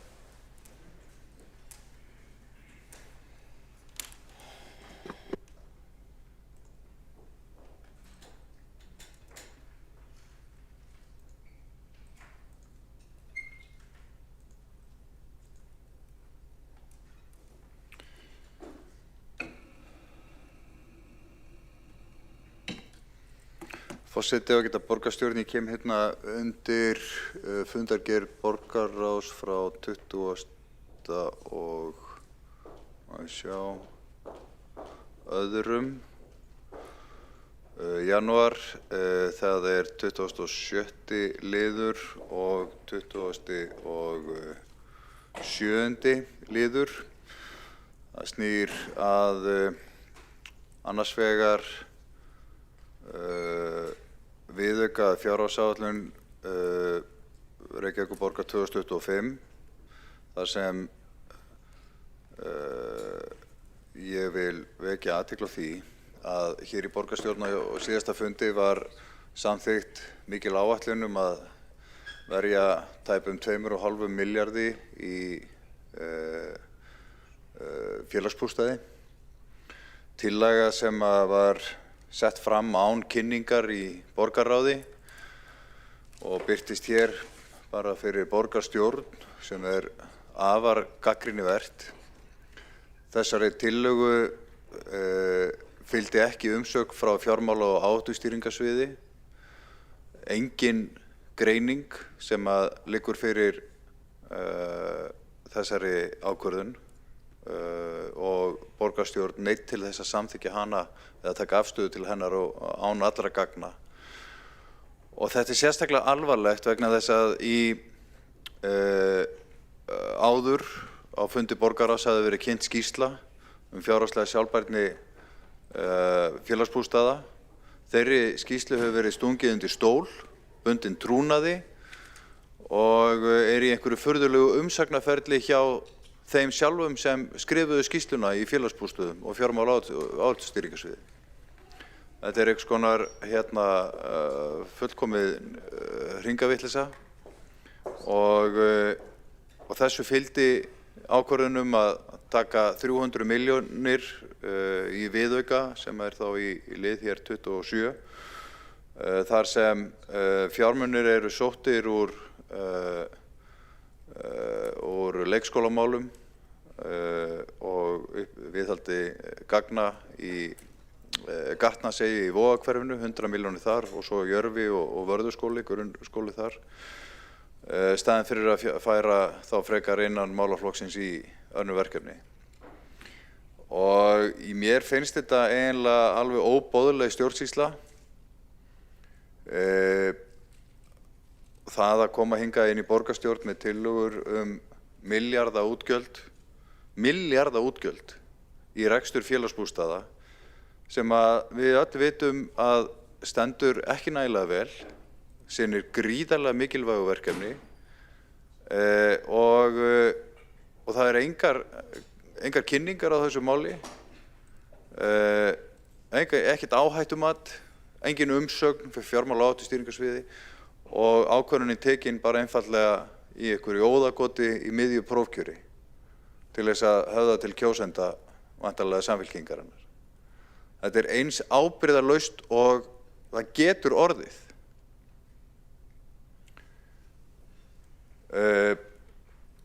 Og fyrsti áfanginn, 300 milljónir sóttar í leik- og grunnskólamál og yfirborðsframkvæmdir í Vogahverfinu sem beðið er eftir.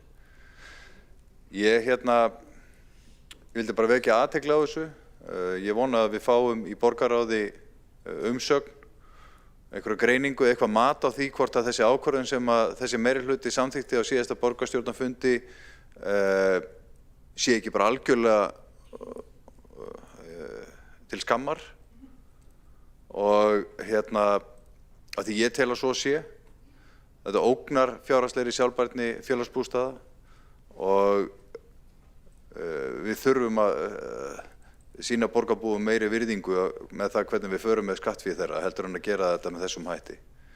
Ég vona að þetta mál verði kynnt í borgarráði sem fyrst. Ég óska eftir því að þetta verði sett á dagskrá og við fáum að faglega umfjöllun þessa ákvarðanatöku af því að þetta gengur ekki.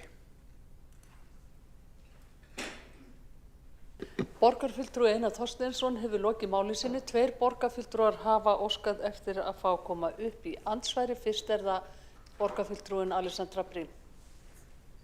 Forseti, mér er það ljúft og skylt að tilkynna borgarfulltrúanum Einari Þorsteinssyni að eins og ætti að vera ljóst í útsendri dagskrá borgarráðs þá verður trúnaði af skýrslunni félagsbústaði aflétt á fundinum núna á fimmtudaginn og lögð fram umsögn frá lögfræðileg rýni frá borgarlögmanni eða mögulega hefur það verið útseld vinna, ég er ekki alveg með það á hreinu, það er allan að kemur lögfræðileg rýning og við afléttum trúnaði, við höfum ákveðið að við þurfum ekki að bíða eftir umsögn félagsbústaða en það er útlit fyrir að það geti verið, allan að það kemur ekki nógu fljótt fyrir okkar þarfir þannig að við ætlum bara að aflétta trúnaðinu núna á fimmtudaginn. Að því sögðu þá ber ég það nú bara til föðurhúsana að þetta sé vont fyrir sjálfbærni félagsbústaða, þetta snýst einmitt það að félagsbústaðir geti komið sér upp eignum á kjörum sem að skili þeim jákvæðu sjóðstreymi og mér finnst það mjög mikilvægt. Borgarfulltrúin Alexandra Briem hefur lokið við að veita andsvar. Þá svarar andsvari borgarfulltrúin Einar Þorsteinsson. Forseti, í dagskrá borgarráðs þar er ekki það sem ég er að biðja Jú, það er málefni þessum furðulega trúnaði á skýrslunni verður aflétt. Það er lögð fram umsögn borgarlögmanns lagalega rýni á skýrslu starfshópsins, en það er ekki það sem ég er að biðja hér. Ég vil fá umsögn og greiningu á því hvort að svo aðgerð sem að þið riðust í hér á síðasta borgarstjórnarfundi styðjist við einhverja skynsemi. Það er það sem að þarf að rýna. Það er augljóst mál að meirihlutinn ætlar ekki að gera neitt með þessa skýrslu starfshópsins félagsbústaða því að það er vönduð skýrsla sem byggir á sviðsmyndum og greiningum en það á ekki að gera neitt með það, heldur var henni stungið undir stól þannig að þið hefðu svigrúm til þess að sólunda 2,5 milljarði með fullkomlega ábyrgðarlausum hætti. Borgarfulltrúi Einar Þorsteinsson hefur lokið við að svara andsvari. Þá tekur næst til máls í Já, Óskar, þú eftir að Borgarfulltrúin verður að ákveða sig hvort hann ætlar fyrirgefðu Alexandra Briem, borgarfulltrúi. Það verður að vera skýrt hvort þú ert að biðja að fá að koma upp í andsvari öðru sinni eða ekki. Jú, ég kem í andsvari öðru sinni. Gjörðu svo vel. Forseti, ég bara bið borgarfulltrúanum að gæta orða sinna og vanda málflutning.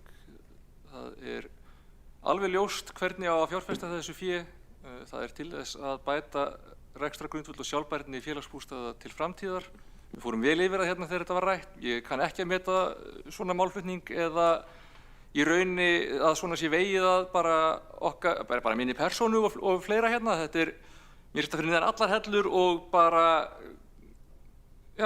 biðum það að við reynum að gæta smá kurteisi hérna í þessum sal.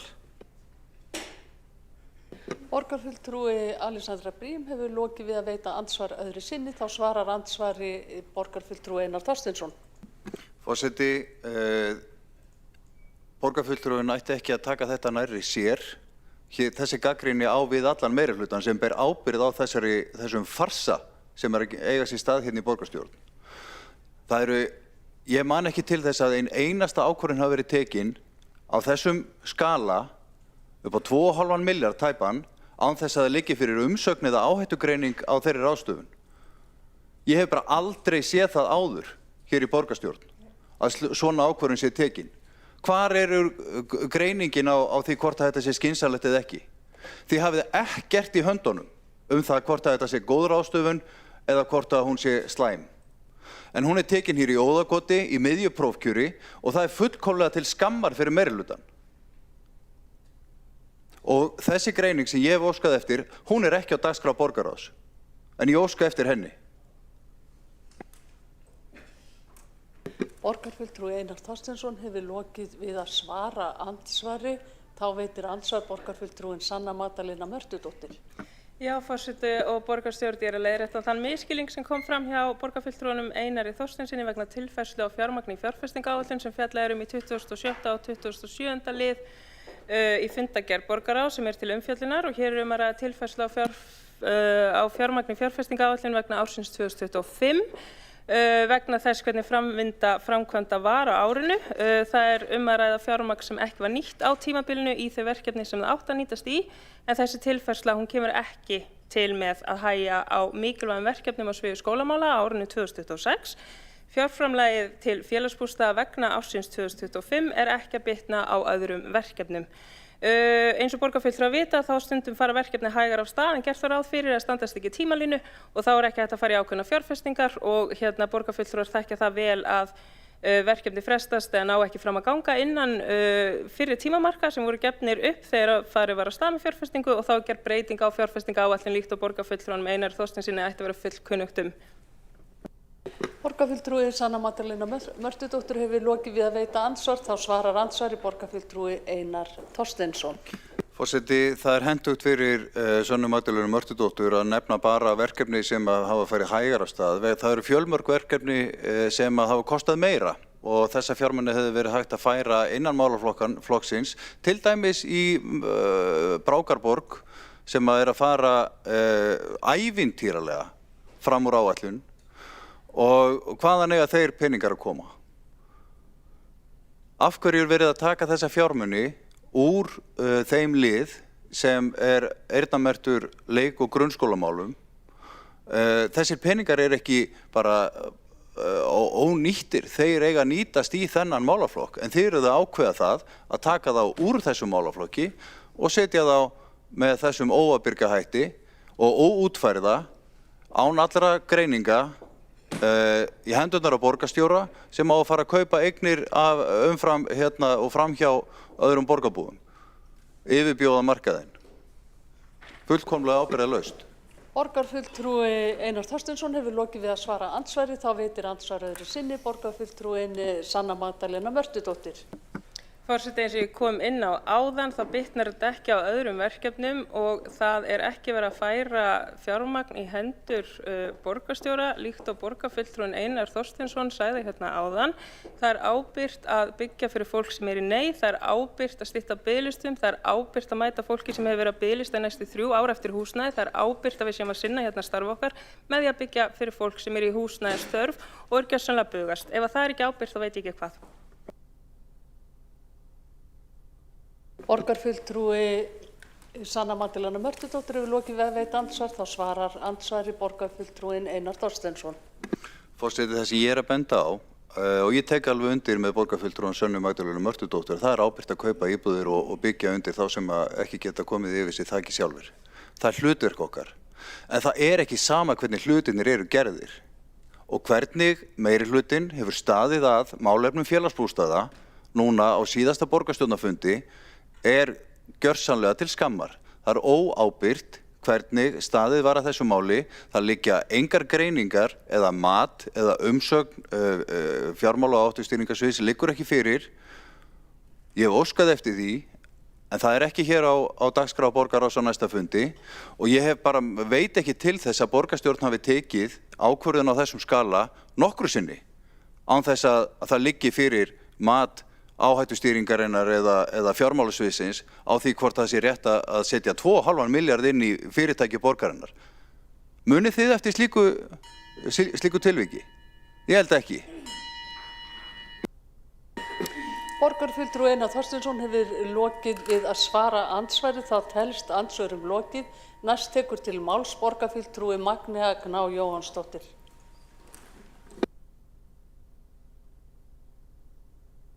Þetta borgarstjórn, ég kem fyrst upp í fundargerð borgarráðs frá 22. janúar síðastliðinn í lið númer 27 sem varðar viðauka við fjárhagsáætlun og ætla að byrja því að taka undir með borgarfulltrúanum Einari Þorsteinsinni í öllu því sem hann sagði og vil líka nota tækifæri og svara borgarfulltrúanum Sannu Magdalenu Mörtudóttur. Það er vissulega ábyrgt að setja fjármuninn í félagsbústaði til þess að tryggja sjálfbærni þessi reksturs, en það er ekki ábyrgt að gera með þessum hætti. Nú var það þannig að það var samþykkt fjárhagsáætlun fyrir þetta ár í desember 2025 og fjárfestingaráætlun. Ef að meirihlutinn ætlaði að ráðast í þessar aðgerðir, þá hefði hann getað komið með þessar tillögur þar, vel útfærðar og flutt til fjármagn þegar það átti sér stað. En mánuði seinna koma þeir með þessa tillögu og ætla að skera niður það sem var áætlað í viðhaldi á skóla og leikskólum. Og ég veit ekki alveg hvað skilaboð það eru til skólasamfélagsins, til barna og barnafjölskyldna í borginni að taka 100 milljónir úr Vörðuskóla, 100 milljónir úr Jörfa Garðaborg og 100 milljónir úr Vogabyggð. Er það pólitísku skilaboðin að þetta fjármagn eigi ekki nýtast í enduruppbyggingu leikskóla og grunnskóla, eigi ekki notast við það mikilvæga starf sem er unnið þar á hverjum degi og hefði nýst vel inn á skóla- og frístundasviði, þar sem við vissumlega þurfum að halda áfram að byggja upp leik- og grunnskóla og ráðast í endurbætur og þar sem við þurfum að styðja við starf eins og Memplay sem ég ætla reyndar að koma inn á eftir. Þannig að ég gagnrýni harðlega þessi vinnubrögð og vil með leyfi forseta vísa í ræðu mína frá síðasta fundi borgarstjórnar þar sem þetta var til umræðu, tilhögun hefst. En með þessu máli fylgja engin gögn, engar greiningar. Við eigum sem sagt að taka ákvörðun hér í dag að verja 100 milljónum í félagsbústaði án þess að fá greiningar með tillögunni, tilvitnun lýkur. Þetta var raunveruleg staða og núna fengum við inn gögn í borgarráði hvaðan þessi fjármagni ættu að sækja og þá að sækja þá til grunnskóla og leikskóla og viðhaldi. Ég meina, er þetta í alvörunni það sem þið eru að leggja til? Ég held að það hefði verið farið betur á því að fresta þessar tillögu eins og við Framsókn lögum til og fá inn greiningar hingað inn áður en við tókum svona stóra afstöðu. En þá ætla ég að fara í fund borgarráðs frá 29. janúar, 12. lið sem varðar styrki velferðarráðs og koma inn að styrki til Memplay sem er opinn leikskóli sem eru gefið góða raun í samfélagshúsum borgarinnar þar sem við hefum styrt opnun þeirra á 3 stöðum í borginni, Aflagranda, Gerðubergi og í Bólstaðarhlíð. Og Memplay sótt styrkja borginni á vormánuðum síðasta árs og ég óskaði eftir því ásamt fulltrúum Sjálfstæðisflokksins að fá þessu umsókn inn í velferðarráð á vormánuðum. Ekki var við því og hún er að dagskrá á næsta fundi velferðarráðs á morgun, sem sagt það bil ári seinna, sem er náttúrulega ámælisvert út af fyrir sig, en styrkjahópurinn ákveður að styrkja 10 milljónir vegna þess að rammi velferðarsviðs er ekki meir en það og gott og vel, en þarna hefði verið tækifæri til þess að vísa þessar tillögu áfram til borgarráðs fyrir síðustu fjárhagsáætlun af því að til umsóknin kom vissulega inn síðast og ef að forgangsatriði okkar í borgarstjórn er að raunverulega styðja við foreldra og börn og barnafjölskyldur, brúa bilið á milli fæðingarorlofs og leikskóla, þá hljótum við vilja fjárfesta í svona verkefnum. Það sem að börn og fjölskyldur getur komið saman, tengst á milli, rofið félagslega einangrun í fæðingarorlofi, stuðlað inngildingu fólks af erlendum uppruna. En nei, núna er það komið á hreint að það verður loka starfsstöðvar í Bólstaðarhlíð. Þannig að þetta felur í sig þjónustuskerðingu við velferðarþjónustu í borginni. Og hvaða skilaboð það aftur? Þannig að það á að skera niður í viðhaldi á leik- og grunnskólum, það á að skera niður í opna leikskólanum, en það á að setja, ég veit ekki hvað marga milljónir í Selalaug í Húsdýragarðinn. Hvar er forgangsröðin hjá borginni? Ég velti því fyrir mér. Ég held að þetta sé allavega ekki góð skilaboð út í samfélagi okkar. Þetta er ekki rekstur á borginni sem ég vil sjá. Þetta er ekki forgangsröðin sem ég vil kvitta upp á og þess vegna lagðist ég gegn þessu og þessum styrt og ég hefði viljað að þetta hefði komið miklu fyrr inn þannig að við hefðum getað klárað þetta fyrir síðustu fjárhagsáætlun en það var greinilega ekki vilji hjá meirihlutanum. Þannig ég hvet meirihlutann til þess að taka þetta aftur inn með Memplay og styrkja þau þannig að við getum stækkað starf og eflt þetta starf í Mallaborg.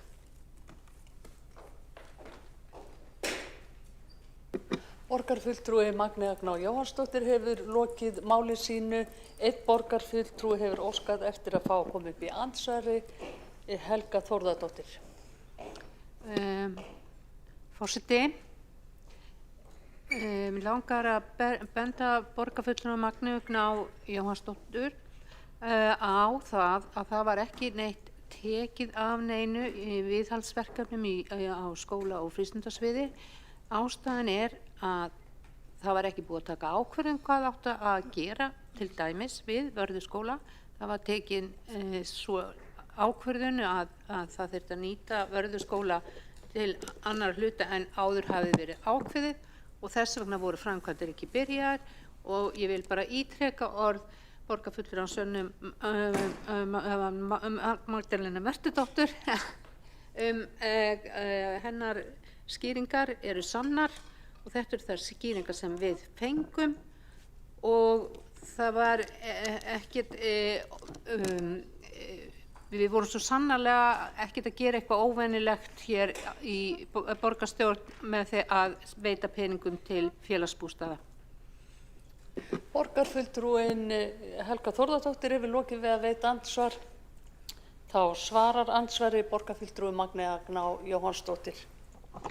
Já, forseti, það er alveg rétt að það var ekki tekin inn óeðlileg ákvörðun að setja fjármagn í félagsbústaði til þess að auka sjálfbærni rekstursins. En aðferðafræðin við að gera það var óábyrg. Því fylgdi engin gögn, engin greiningar, þrátt fyrir að við óskum eftir við óskum eftir fresta þannig myndu fá þessi gögnin. Til að mynda hvar þetta fjármagn átti að vera sótt. Nú var gerð fjárhagsáætlun mánuði fyrr og þetta kom ekki þar inn sem hefði verið eðlilegra.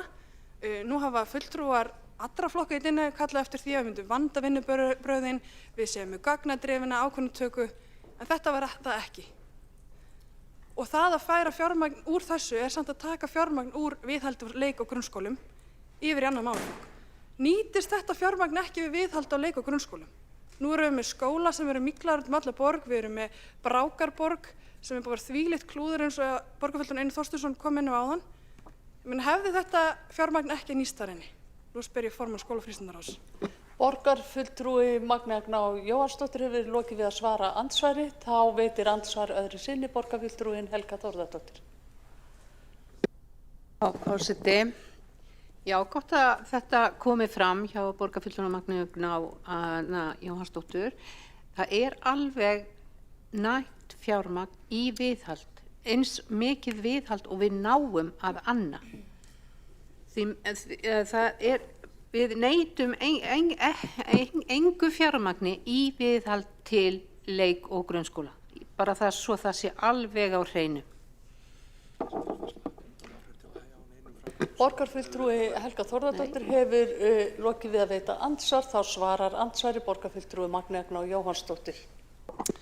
Já, forseti, það er gott að heyra að það sé nægt fjármagn. Ég er bara hlakkað til að fylgjast með því að það sé tryggt að það sé ráðast í alla endurbætur sem þarf á í leik- og grunnskólum.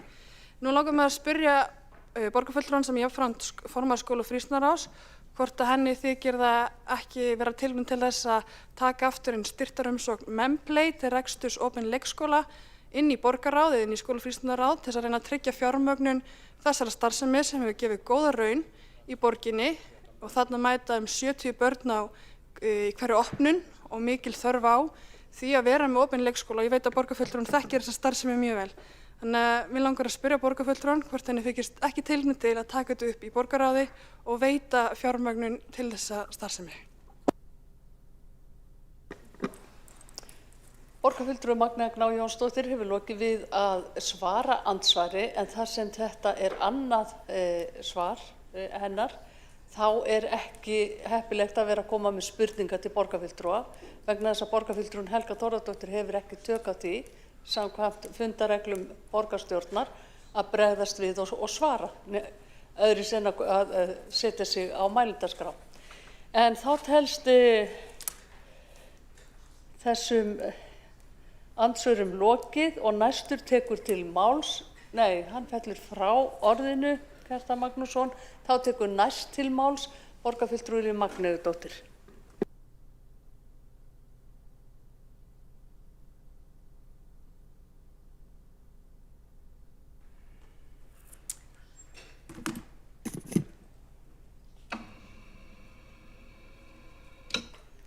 Forseti, ágæta borgarstjórn, ég kem hingað upp undir fundargerðum borgarráðs lið, haldið ykkur fast,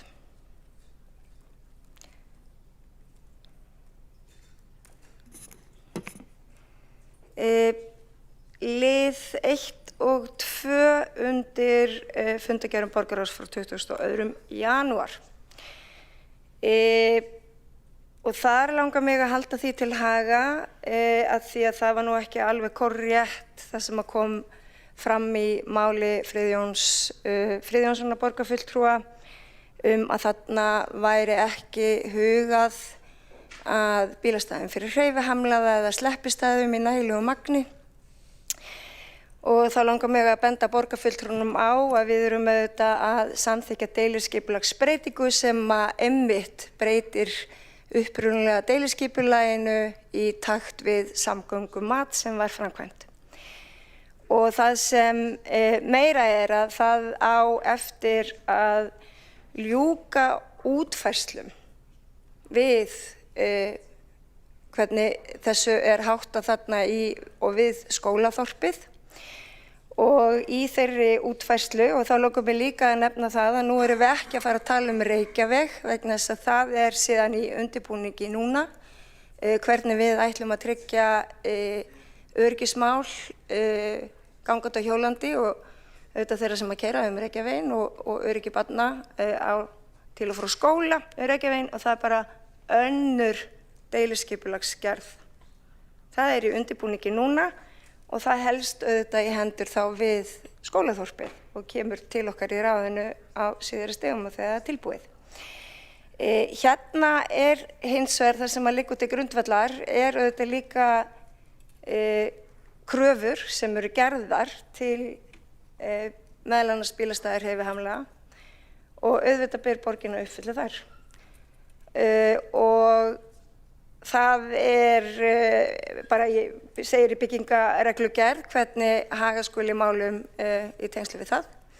Þannig að ég get ekki séð að hér hafi verið sleifarlag við gerð þessa deiliskipulags þar sem að tekið er með tillit til samgöngumatsins sem að fór fram og var unnið af VFSB verkfræðistofu og sem að einmitt fjallar það að sleppistæðin eru vel útfærð en auðvitað þurfi að huga ýmsum þáttum varðandi merkingar og hvernig þú beinir umferðinni og allt þetta er eftir og það bara helst í hendur við það deiliskipulag sem að við erum að samþykkja hérna í dag með þá mótatkvæði Sjálfstæðisflokksins þar sem allir eru sjálfskipaðir verkfræðingar sem að vita allt best. En við höfum legið yfir þessu í ráðunni, í umhverfis- og skipulagsráði og við samþykktum þetta vegna þess að þetta er bara afar vel unnið þar sem að tekið er tillit til athugasemda og þær færðar inn í það deiliskipulag sem að nú liggur hér til samþykktar.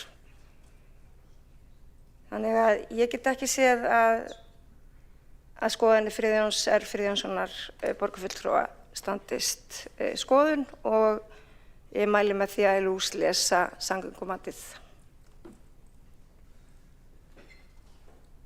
Borgarfulltrúi Líf Magnúsdóttir hefur lokið máli sínu og einn borgarfulltrúi hefur óskað eftir að koma upp í andsvari, Friðjón Friðjónsson. Forseti, það má benda núverandi formanni umhverfis- og skipulagsráðs á að það eru ákveðin ákvæði í reglugerð það hversu mörg bílastæði fyrir hreyfihamlaða eiga að fylgja vinnustöðum sem eru af ákveðinni stærð. Á þeim teikningum sem liggja til grundvallar þessu deiliskipulagi koma ekki fram nein bílastæði fyrir þá sem eru með skerta hreyfigetu annað en eitt sleppistæði. Það er ekki gert ráð fyrir bílastæði fyrir starfsfólk eða þá sem eða foreldra sem eru á leiðinni í foreldraviðtöl eða aðra sem eiga erindi inn í skólaþorpið. Það eru bílastæði sem eru hluti af KSÍ bílastæðunum fyrir hreyfihamlaða en þau eru langt fyrir neðan þar sem að skólaþorpið er. Þannig að ég fór líka í gegnum samgöngumatið og þessi skjöl sem liggja til grundvallar þessu skipulagi og þetta vantar. Borgarfulltrúin Friðjón Friðjónsson hefur lokið við að veita andsvar, þá svarar andsvari borgarfulltrúi Líf Magnúsdóttir. Já, ágæti forseti, eins og stendur hér í samgöngumatinu með leyfi forseta, samkvæmt samgöngumati bílastæða þörf starfsfólks fyrir nýtt skólaþorp við Reykjavík vel uppfyllt með samnýtingu bílastæða við Laugardalsvöll. Hins vegar þyrfti að framleggja sleppistæðavasa til hann rúmi 1-2 stæði viðbót svo að reiknuðu viðmið sér ná þar. Ef nota á sleppistæðin fyrir vöru afhendingar og sorphirðu þarf að gæta þess að það sé ekki gert milli 8 og 9 eða á þeim tíma sem foreldrar eru almennt að aka börnum sínum til eða fara á skóla. Og tilvitnunin lýkur. Það þetta þannig að þegar skólinn er starfræktur þá nú oftast ekki stórir viðburðir þar sem að stæðin öll fyllast. Þannig að það eru margir möguleikar til þess að samnýta öll þessi stæði og allt þetta bílastæðaflæmi þarna þegar skólinn er starfræktur á milli klukkan 8 til 16. Þannig að það alveg hægt að leysa það. Samgöngumatið og ef að Friðjón fer aftur í andsvar þá kem ég bara á svarunum og held áfram. Borgarfulltrúi Líf Magnúsdóttir hefur lokið við að veita andsvar, þá svarar andsvari borgarfulltrúi Friðjón Friðjónsson. Forseti, þetta snýst ekki að geta samnýtt bílastæði með KSÍ. Þessi bílastæði sem eru inn á svæðinu fyrir skólaþorpið eru í þannig halla að það ekki hægt að nýta þau fyrir þá sem eru með skerta hreyfigetu. Það ekki hægt að láta fólk sem með göngugrind eða hjólastól fara í þannig halla. Borgarfulltrúinn hlýtur að gera sér grein fyrir því að það gengur ekki upp. Eðlisfræðin bara þannig.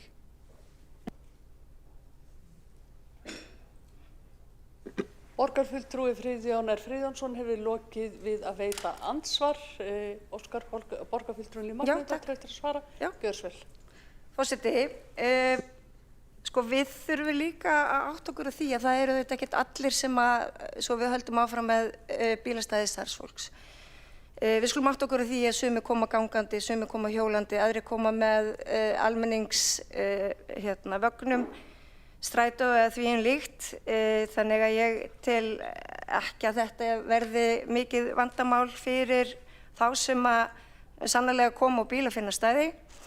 Það auðvitað búið að bæta við eins og borgarfulltrúin getur séð á uppdráttum að þarna verður þó nokkuð bílastæði fyrir hreyfihamlaða og samkvæmt byggingarreglugerð þá auðvitað eiga þau að vera með ákveðnum hætti og þetta samgöngumat liggur því til grundvallar að það verði þá útfært með þeim hætti.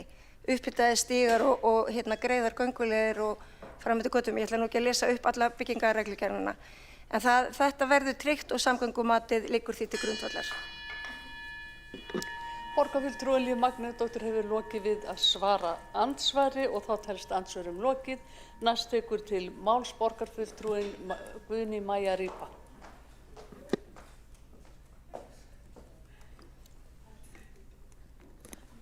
Forseti, ágætu borgarfulltrúar, ég kem hér undir fundargerð borgarráðs 29. janúar undir lið 12 sem fjallar styrkveitingar velferðarráðs. Starfsemi Memplay er mikilvæg eins og borgarfulltrúi Magnea Gná nefnir í sinni ræðu og við erum öll hjartanlega sammála því hérna inni held ég. En Memplay býður foreldrum og ungum börnum fjölskyldum en aðstöðu þar sem hægt er að mæta hvenær sem er á opnunartíma. Eiga að gæða stundir saman og byggja upp tengsl við aðrar fjölskyldur. Þetta er vettvangur þar sem börn hittna jafnaldra, efla félags- og málþroska og þar sem foreldrar fá fræðslu og stuðning. Reykjavíkurborg hefur stutt Memplay frá árinu 2023 með 3 ára þjónustusamning, auk þess að leggja til gjaldfrjáls afnot af húsnæði í borgareigu, í Gerðubergi, Aflagranda og Bólstaðarhlíð. Starfið er jafnframt gjaldfrjálst fyrir þær fjölskyldur sem sækja þjónustuna. Þegar við ræðum styrkveitingar verðum við jafnframt að horfa til þess ramma sem við vinnum innan. Fjárhagslegt svigrúm velferðarsviðs er takmarkað og fjölmörg verkefni sem sótt var styrki í ár. Ekki búa öll svið borgarinnar við skilyrði til að geta veitt styrki eða sótt fjármagn í sérstaka styrktarsjóði. Þrátt fyrir það var ákveðið að tryggja áframhaldandi stuðning við Memplay með 3 ára þjónustusamning upp að 10 milljónir króna á ári, sem endurspeglar bæði mikilvægi starfseminnar og það ábyrgð sem felst í því að ráðstafa fjármunum borgarbúa með skynsömum hætti. Við skiljum einnig vel þau vonbrigði sem Memplay lýsir vegna fjárframlaga sem nú er lægri en áður. Við gerum okkur grein fyrir því að þörfin hefur farið vaxandi, að aðsókn er mikil og breyting og styrktar upp á milli ára getur haft áhrif á starfsemina. Á sama tíma verðum við að horfa til heildarinnar. Það eru mörg verkefni sem keppa takmarka fjármagn og mikilvægt er að taka til skoðunar styrktar umsóknir gagnvart öðrum viðkvæmum hópum sem einnig reiða sig á þjónustu borgarinnar. Já, takk fyrir. Borgarfulltrúi Guðný Maja Rýpa hefur lokið máli sínu. Einn borgarfulltrúi hefur óskað eftir að koma upp í andsvari, Magnea Gná Jóhannsdóttir. Já, forseti, ég þakka borgarfulltrúnum fyrir sína ræðu og það er allt rétt sem kom þar fram að styrktarpottur velferðarráðs býður ekki upp á meira svigrúm en þetta og ég sagði það svona í ræðu minni áðan. En það sem hefði átt að gera, það sem ég hefði viljað gera eins og ég sagði á fundi velferðarráðs og ég má vitna í mín orð, er að við hefðum átt að fara með þetta fáta fyrr inn og geta þá vísað þessu kannski til borgarráðs. Við hefðum þá getað tekið þetta fyrir fjárhagsáætlun á síðasta ári að því umsóknin kom vissulega inn á vormánuðum í fyrra.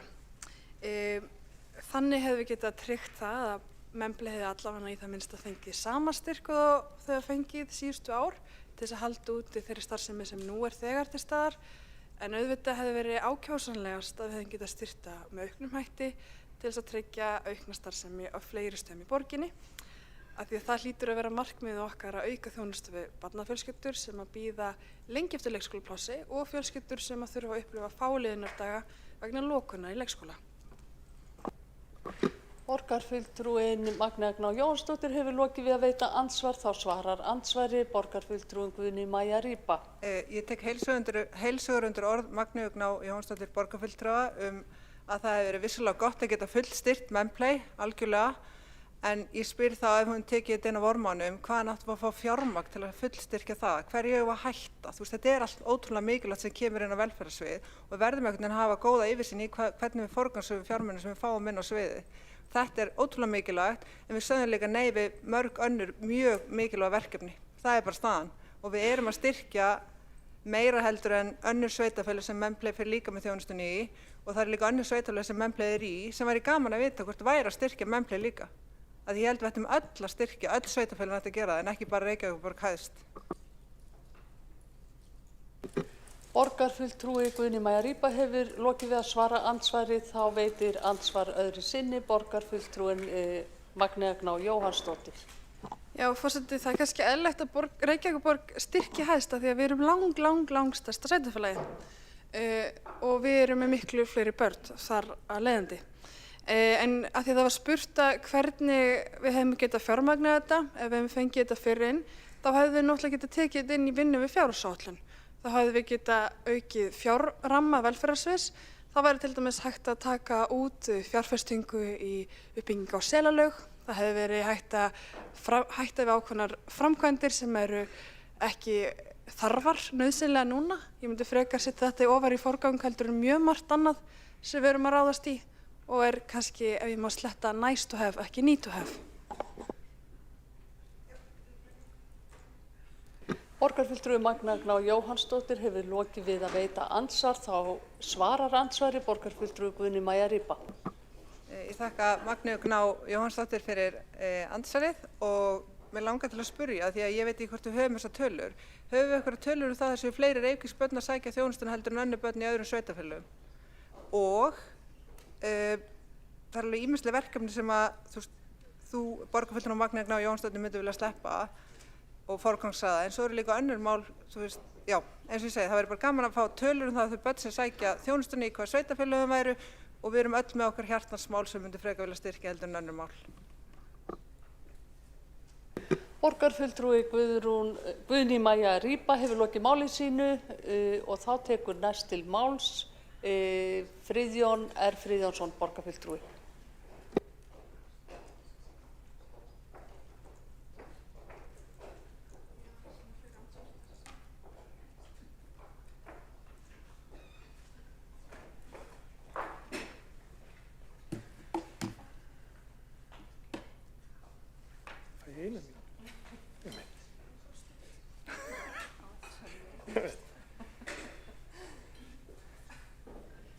Forseti, mig langar til þess að þakka borgarfulltrúanum Líf Magneuðdóttur að gefa mér tækifæri til þess að halda þessu samtali áfram þetta deiliskipulag sem að snýra að skólaþorpinu og vegna þess að þetta verkefni sem að mér finnst við hafa það hefur eitthvað klikkað hérna og ég ætla ekki að ætla neinum neitt í þessu. Þarna hefur bara eitthvað gleymst. Þarna hefur eitthvað farið úrskeiðis því að það er ekkert erfitt að lesa samgöngumatið til þess að sjá það að stæði fyrir hreyfihamlaða gesti og starfsmenn eru ekki inn í deiliskipulaginu. Það er alveg rétt hjá borgarfulltrúanum Líf Magneuðdóttur að fram komi að, veitum við, ég þarf að finna aftur, það sem að hún vitnaði hérna til í lokin varðandi bílastæða þörf starfsfólks. Það er alveg rétt, en þetta snýst ekkert það. Starfsfólki getur lagt í þeim bílastæðum sem eru þarna fyrir KSÍ. Það eru fjöldinn allra bílastæðum, en þau eru allir þannig brekku að það er 4 til 5 metra munur á efsta punkti og neðsta punkti. Þetta er mikill halli. Það verður ekkert farið í þennan halla í hjólastól eða göngugrind eða með nein slík stóðtæki. Það er ekki gert ráð fyrir inn á þeim teikningum sem að fylgja þessum gögnum bílastæðum sem eru flöt, frostfrí og með sléttu yfirborði, líkt og segir í reglugerð, við skólaþorpið. Það er ekki hægt að benda á bílastæðin sem eru við endan á stúkunni hjá KSÍ vegna þess að það er, eins og ég sagði áðan, 5 metra munur þaðan, hæðarmunur, upp að skólaþorpinu, innganginum í skólaþorpinu. Það er alveg gert ráð fyrir bílastæðin fyrir starfsfólk. Og það er alveg rétt hjá borgarfulltrúanum Líf Magneuðdóttur að fólk getur komið gangandi og hjólandi og hlaupandi og guð má þetta hvað. En ég er ekki að tala um það. Ég er að tala um það fólk sem að þarf á þeirri þjónustu að halda sem er tryggð í reglugerð en skortir þarna inni. Þess vegna eigum við að senda þetta aftur inn til umhverfis- og skipulagsráðs til borgarfulltrúans Líf Magnúsdóttur og biðja hana að vinna þessi gögn og láta vinna þessi gögn betur og upp á nýtt. Þannig hægt sé að gera ráð fyrir því að það fólk sem á erfitt gang geti komið þarna, hvort sem það eru foreldrar eða starfsmenn.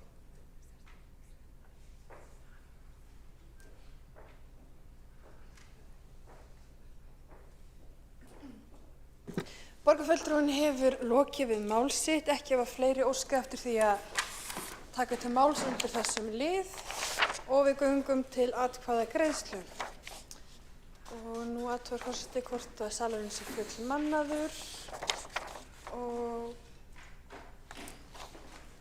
það vantar fulltrúi í salinn.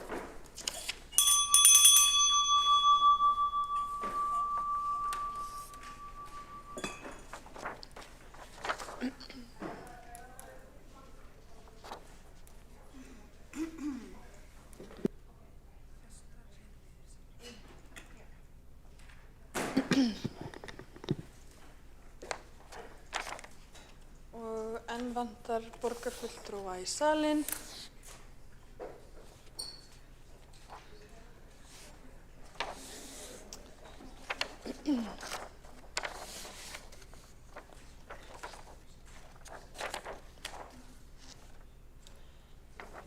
Og þá salurinn fullmannaður og við göngum til atkvæðagreiðslu lið 9 á útsendri dagskrá.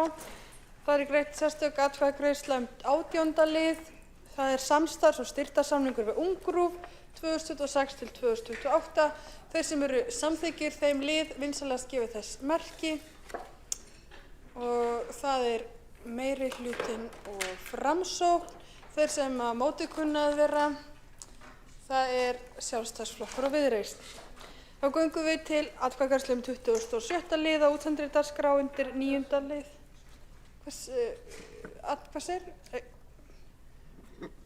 Borgarfulltrúinn Sanna Margrét Mörtudóttir að stutt athugasemd við fundarsköp. Já, forseti heimilar það. Takk forseti. Þegar við vorum að fara yfir atkvæðagreiðsluna, ég var bara að velta fyrir mér hvernig forseti hefði kosið í því máli sem við vorum að greiða atkvæði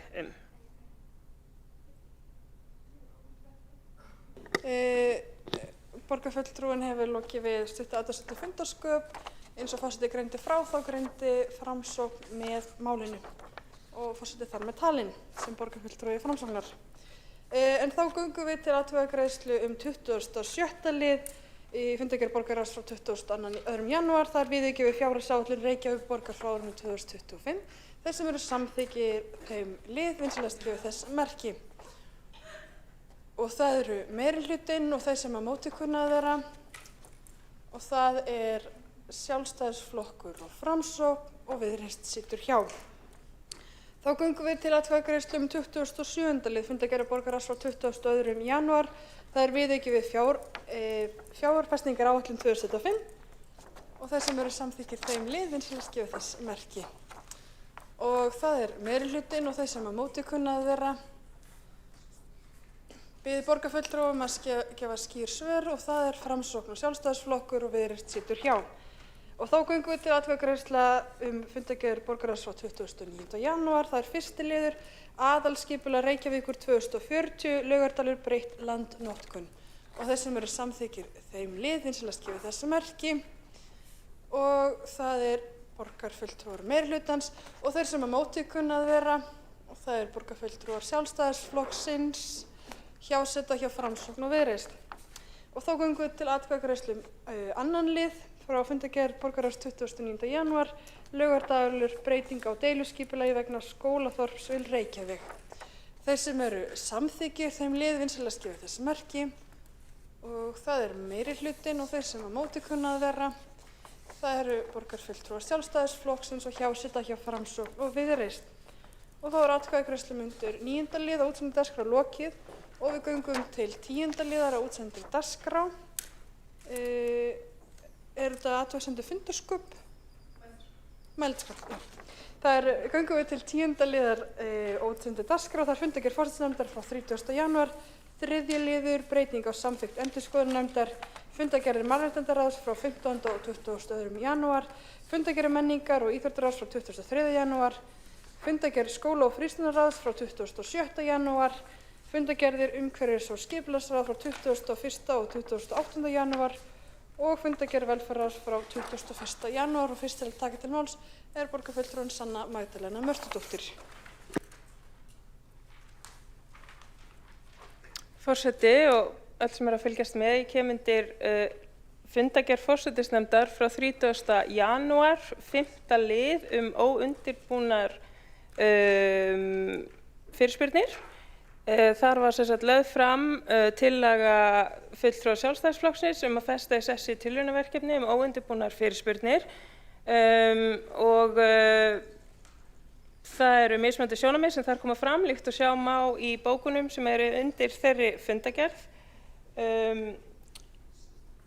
Og borgarstjórn eru auðvitað málstofa borgarfulltrúa og það er gott að ræða hvernig við getum sem best nýtt þennan vettvang til þess að fjalla mál sem að viðkoma íbúum og borginni og það þarf oft kannski að ræða eitthvað með skömmu fyrirvara og en eins og við sjáum núna, klukkan er að ganga 8 og fyrir á þessum fundi að þá þurftum við að fresta málum þar sem við náðum ekki að taka til afgreiðslu öll þau mál sem að borgarstjórnarflokkar og borgarfulltrúar hefðu sett á dagskrá og óskað eftir að væri tekin Þannig að mín reynsla af í rauninni starfinu síðustu mánuði er að það er óánægja skiljanlega með það að það takist ekki að ræða öll þau mál sem hafa verið sett á dagskrá af borgarstjórnarflokkunum. Þannig að ég get ekki beint séð að borgarfulltrúinn sem hér stendur yrði vinsæll eða hlusta á þarfir og vilja borgarfulltrúa ef að enn öðrum nýjum lið yrði bætt við dagskrá borgarstjórnar. Eins og ég hef skilið einmitt stöðuna hérna sem að skapast oft hjá okkur er að það er ekki sátt við það að við séum ítrekað að fresta málum en á sama tíma þá skynja ég ekki tillögu öðru sem svo að það sé óskað eftir því að það verði settur nýr dagskrárliður á fundi borgarstjórnar sem mun þá væntanlega ýta undir að fleiri mál þurfi oftar að frestast því þetta mun taka tíma af umræðinni sem hér fer fram í borgarstjórn.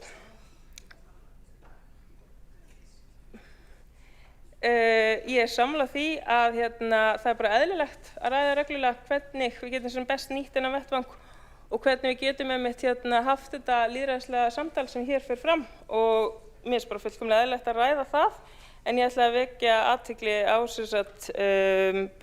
gagnbókun samstarfsflokkanna sem ég ætla að lesa upp með leyfi forseta þar sem stendur fulltrúar samstarfsflokkanna í forsætisnefnd telja í ljósi reynslunar síðustu mánuði þar sem óánægja er með að málum á dagskrá hafi verið frestað vegna tímaskorts að ekki fari vel á því að bæta nú við nýjum dagskrálið á fundi borgarstjórnar.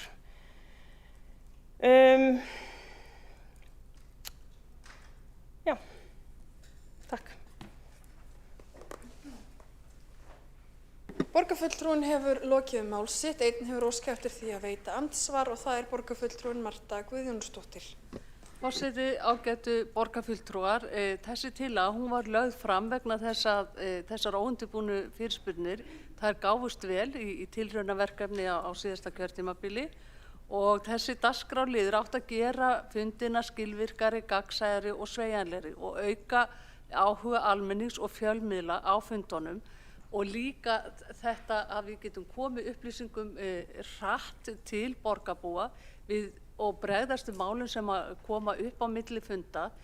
Það var sett þak á borgarstjórnarfundina hér á síðasta kjörtímabili sem hefur gert það að verkum að flokkarnir eru kannski að koma að einu máli á hverjum borgarstjórnarfundi og það eru mýmörg mál sem að bíða svo vikum skiptir og jafnvel mánuðum skiptir þangað til að þau komast á dagskrá og til umræðu í borgarstjórn og til afgreiðslu.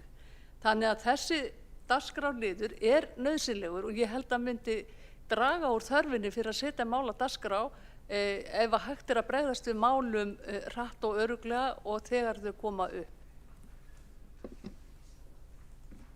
Borgarfulltrúinn hefur lokið mál sitt, svarar þá andsvari borgarfulltrúinn Sanna Magdalena Mörtudóttir. Forseti og borgarstjórn, mér finnst bara sjálfsagt og eðlilegt að ræða það hvernig við nýtum tímann hér með sem bestum hætti og með skilvirkum hætti. Það er nefnt að þetta hafi gefist vel, sem sagt þetta tilraunaverkefni með óundirbúnar fyrirspurnir.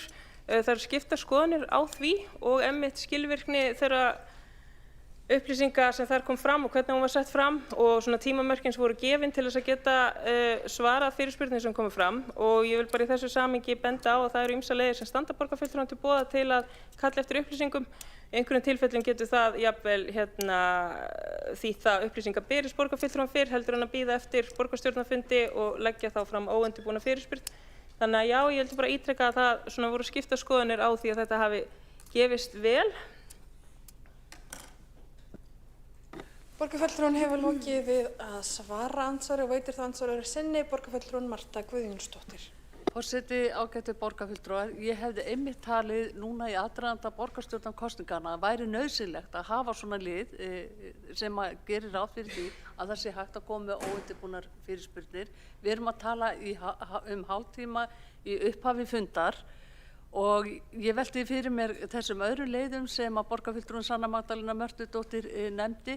Jú, það eru fyrirspurnir, en fyrirspurnum er ekki svara hraðar í borgarkerfinu heldur en það að við getum komið hér málum endalaust og dagskrá í borgarstjórn. Þannig að kerfið er mjög tunglamalegt og það þarf að gera það gagnsara og skilvirkara og sveigjanlegra. Og þetta er einn liður í því. Og þetta myndi vera mjög gott innlegg inn í störf borgarstjórnar í aðdraganda borgarstjórnarkosninganna til að koma upplýsingum hratt og örugglega til borgarbúa. Borgarfulltrúinn hefur lokið við að veita andsvar öðru sinni og svarar þá andsvar öðru sinni borgarfulltrúinn Sanna Magdalena Mörtudóttir. Forseti, ég þakka borgarfulltrúa Mörtu Guðjónsdóttir fyrir þetta, fyrir sitt innlegg í þessar umræðu. En ég hefði einmitt haldið að borgarstjórnarflokkar myndu vilja í aðdraganda borgarstjórnarkosninga nýta tímann í þessari málstofu okkar til þess að setja mál á dagskrá.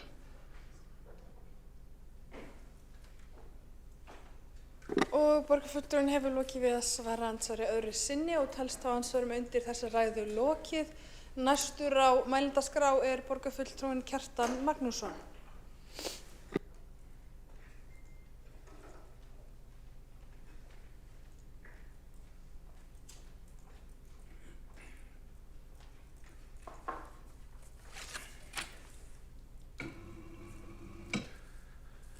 Forseti, góðir borgarfulltrúar, ég kveð með hljóðs undir fundargerð umhverfis- og skipulagsráðs frá 21. janúar, 7. lið, en þar var afgreidd meirihlutinn tillögu að gjaldsvæði bílastæða yrði stækkuð á Skólavörðuholti, á bílastæði við hús Tækniskólans og Hallgrímskirkju.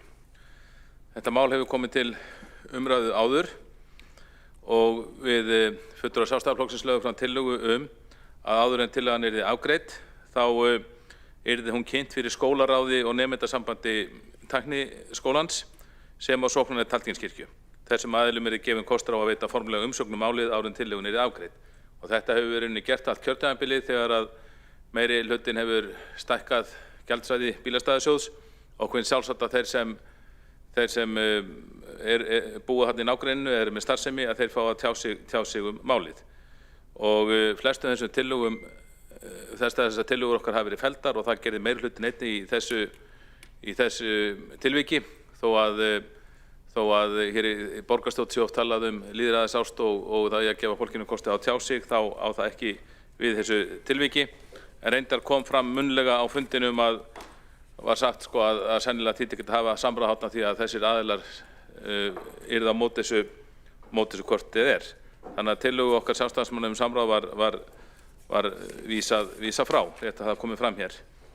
Nú á sama fundi, 21. janúar, þá var einnig fjallað götulýsingu í Reykjavík og fengum við ágæta kynningu á þeim sem við sjálfsögum þökkum fyrir. Og þar var rauninni það staðfest sem oft hefur komið fram að gatnalýsingu er ábótavant í mörgum hverfum borgarinnar. Það eru bilanir og það eru ónóttu viðhald og það eru mörg dæmi að ljósastöru hafi verið óvirkir í vikum, mánuðum, jafnvel árum saman og bara Hér fyrir utan gluggan hjá okkur eru 2 óvirkir ljósastaurar, hér bara fyrir utan glugga Borgarstjórnar Salarins, á horninu á Vonarstræti og Tjarnargötu, og annar þeirra hefur verið óvirkur árum saman.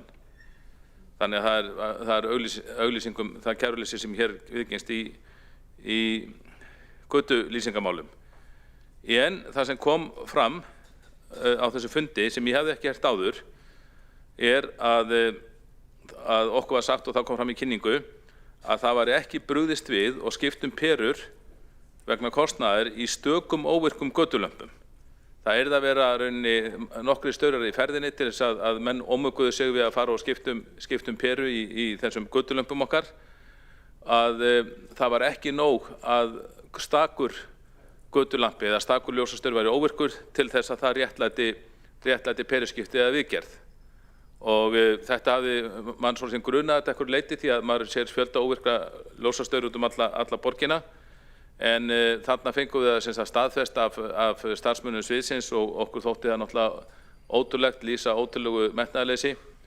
Og ég bara trúi því ekki að borgarstjóri sem hefur eitthvað metnað fyrir hönd borgarinnar, hann skuli láta slík vinnubrögð viðgangast og jafnvel láta sér það í léttu rúmi liggja að götulýsinga mál séu með þessum hætti.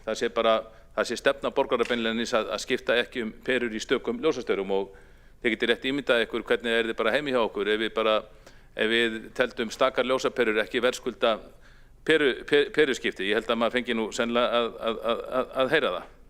En því miður þetta metnaðarleysi sem auðvitað verður að bæta úr. Þetta hefur gatnalýsing auðvitað umferðaröryggi, hún getur líka bara verið öryggi á tímum þegar kvartanir áreittinni, meðal annars kynferðislega áreitni á götum úti fer vaxandi, eða kvartunum fer fjölgandi, þá getur þetta allt skipt máli. Þetta öryggismál í víðtækasta skilningi þess orðs. Nú fjall einnig fundargerð frá 28. janúar. Þar undir 21. lið lögðu við Sjálfstæðismenn fram fyrirspurn vegna höfða eða Héðinshöfða við Borgartún, móttökuhús borgarinnar, og við óskuðum eftir bara greinargerð ástand húsins og þau atriði sem þar þarf að laga. Það eru ýmis atriði sem þurfa þar endurnýjunar eða viðgerðar við, og þetta auðvitað skiptir máli, því þetta er eitt merkasta húsi sem er í borginu og okkur er falin umsjá með, og auðvitað óviðunandi ef að það er látið drabbast niður. En við lögum fram fyrirspurn og óskuðum eftir lista yfir þessi atriði sem þarf þarna að bæta, og ég treysti því að það verði gert. Kjartan Magnússon, borgarfulltrúi, hefur lokið máli sinni. 1 borgarfulltrúi hefur óskað eftir að veita andsvar. Borgarfulltrúin Alexandra Briem. Forseti, já, nú sat ég ekki þennan fund sem að borgarfulltrúin Kjartan Magnússon er að fjalla en mér finnst það pínu harkalega vegið að starfsfólki borgarinnar að tala þarna einhvers konar metnaðarleysi og sinnuleysi, og þegar að ég held að flest sem að hugsa málið í meira en hálfa mínútu eða meira en 3 sekúndur hljóti að sjá að það væri ekkit sérstaklega brjálæðislega góð nýting á tíma starfsfólks að fara í sérferð eitthvað út í bæ til þess að skipta eina peru og svo fara tilbaka. Ég skil það alveg að nema eitthvað sérstakt dæmi sé að ræða það sem er léleg lýsing og vantar brjálæðislega upp á að þá sé það góð nýting á tíma að fara í sérferð með eina. Ég skil það alveg að þeir vilji geta farið á fleiri en einn stað eða fleiri en eina ljósaperu í einu. Ég kannski bendi á það líka að hérna fyrir utan er ágætis lýsing þó svo að það sé kannski einn og einn staur sem er ekki í lagi, en bara ég vil ekki aðeins að róa okkur í því hvernig við tölum vinnusiðferðið starfsfólks sem er bara reyna að nýta tíma sinn vel, og ég held að það að fara í sérferð fyrir eina peru sé ekki endilega góð nýting tíma. Alexandra Briem, borgarfulltrúi, hefur lokið við að veita andsvar. Svara þá ansvari borgarfulltrúin Kjartan Magnússon. Forseti, góðu borgarfulltrúar, höfum það á hreinu að við erum ekki að gagnrýna starfsmenn borgarinnar, heldur pólitíska yfirstjórnarinnar sem lætur þessi hræðilegu vinnubrögð viðgangast. Þetta er metnaðarleysi og sinnuleysi og kæruleysi meirihluta borgarstjórnar vegna þess að við höfum árum saman borgarfulltrúar Sjálfstæðisflokksins gagnrýnt þessi vinnubrögð, óskað eftir í sérstaklega við borgarstjóra hvað eftir annað að úr þessu verið bætt. Einar Þorsteinsson, fyrrverandi borgarstjóri, hann viðurkenndi ástandið verið slæmt og vildi grípa til úrbóta. Ég hef ekki heyrt neinar slíkar yfirlýsingar frá núverandi borgarstjóra, og það er lítilmannlegt að þegar við erum að gagnrýna pólitíska yfirstjórn að skýla sér á bak við starfsmenn borgarinnar sem hafa ekki til saka unnið en búa bara og eru undir slæmri stjórn. Ég get lofað því að ef það er farið af stað hér í miðbænum að skiptum ljósaperur í staurunum, þá er ekki bara skiptum í einum staur eða tveimur, þeir eru í tugatali staurarnir sem hægt er að skiptum peru í og lýsir miklu kæruleysi, sinnuleysi og metnaleysi að það skuli ekki vera gert jafnóðum. Kjartan Magnússon, borgarfulltrúi, hefur lokið við að svara andsvari og veit það ansvara öðru sinni borgarfulltrúin Alexandra Brím. Forseti, já, ég eiginlega skil ekki hvað borgarfulltrúin er að fara þegar að hann talar í fyrsta lagi að hann sé ekki að gagnrýna starfsfólkið og talar svo jafnframt hræðilega verklagið hjá starfsfólkinu sem að sé þó pólitíkina að kenna og þess vegna sé hann í raun að gagnrýna pólitíkina en ekki starfsfólkið þó að hann vilji meina hræðilega verklagið sé hjá starfsfólkinu og pólitíkin eigi að stíga inn í og segja þeim að vinna öðruvísi og væntanlega finnst borgarfulltrúanum að við eigum að taka pólitíska ákvörðun það, jú, þið eigið að fara í sérferð fyrir hverja og einastu ljósaperu sem þarf að skipta jafnvel þó að þeir meti það ekki góða nýtingu á sínum tíma. Mér finnst það fáránlegt og í ljósi þess að við erum að ræða ljósvist almennt þá mæli ég bara með að borgarfulltrúin kynni sér nýja ljósvistastefnu borgarinnar sem var kláruð nýlega og bara í alvörunni höfum við þetta aðeins herra plani en þetta. Alexandra Brím, borgarfulltrúi, hefur lokið við að veita ansvar öðru sinni og svara það ansvar öðru sinni borgarfulltrúin Kjartan Magnússon. Forseti, góðir borgarfulltrúar, það er sama hvað borgarfulltrúin fer marga hringi í vonlausri röksemdafærslu sinni í þessu máli. Hann getur ekki skáskotið sér undan því að gatnalýsingu er mjög ábótavant. Við höfum árum saman tekið þetta mál ítrekað upp fyrir borgarstjórn og óska eftir því að pólitíkin taki þessu mál upp og stjórni þessu almennilega. Það hefur ekki verið gert, greinilega út af metnaðarleysi og við erum bara að biðja að það verið gert en það er hægt að örugglega að finna einhverjar afsakanir í hugskoti borgarfulltrúans fyrir því að það sé ekki gert. Það er vísað í ljósvistastefnu sem við gagnrýndum einmitt vegna þess að þar var engin áhersla lögð á viðhald. Kannski þarf að semja þjónustuhandbók þetta eins og í snjómoksturinn og frægt varð en það er sama hvað það ferðir margar hringi í þessu máli. Ástand er óviðunandi í flestum hverjum borgarinnar og þetta er svo augljóst af því að óvirkir ljósvastur að tala bara sínu máli og ræða borgarfulltrúans hér sannfærir mann líklega það að það er engin vilji í þessu meirihluta að taka á þessu máli þannig að næsti meirihluti verður að taka á því. Kjartan Magnússon, borgarfulltrúi, hefur lokið að svara ansvar öðru sinni telst að ansvörum lokið undir þessari ræðu. Einn borgarfulltrúi hefur óskað eftir að gera stutta athugasemd við fundarstjórn borgarstjórnar, borgarfulltrúi Magna Gná Jóhannsdóttir. Já, forseti, ég geri athugasemdir við boðun fundarins en borgarfulltrúi Framsóknar sendu inn 4 mál en einungis 2 rötu á dagskrá borgarstjórnar sem hljóta að vera mistök af hálfu forseta eða skrifstofu borgarstjórnar en það er rétt að vekja athygli á því að við sendum inn 4 mál sem hefði átt að fara á dagskrá fundarins en gerði það ekki. Borgarfulltrúi Magna Gná Jóhannsdóttir hefur lokið við að gera stutta athugasemd við fundarsköp borgarstjórnar. Forseti harmar að þetta hafi átt sér stað og þetta hefur farið fram hjá forseta borgarstjórnar og fulltrúa Framsóknar og annarra á fundinum en beðist er velvirðingar á þessum leiðu mistökum. Þá gengið til atkvæðagreiðslu.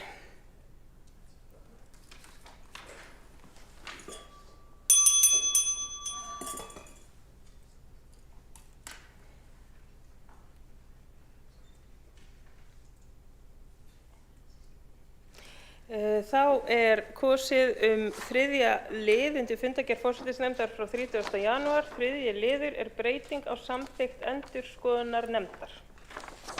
Þeir borgarfulltrúar sem samþykkja vinsamlega skeiði þess merki.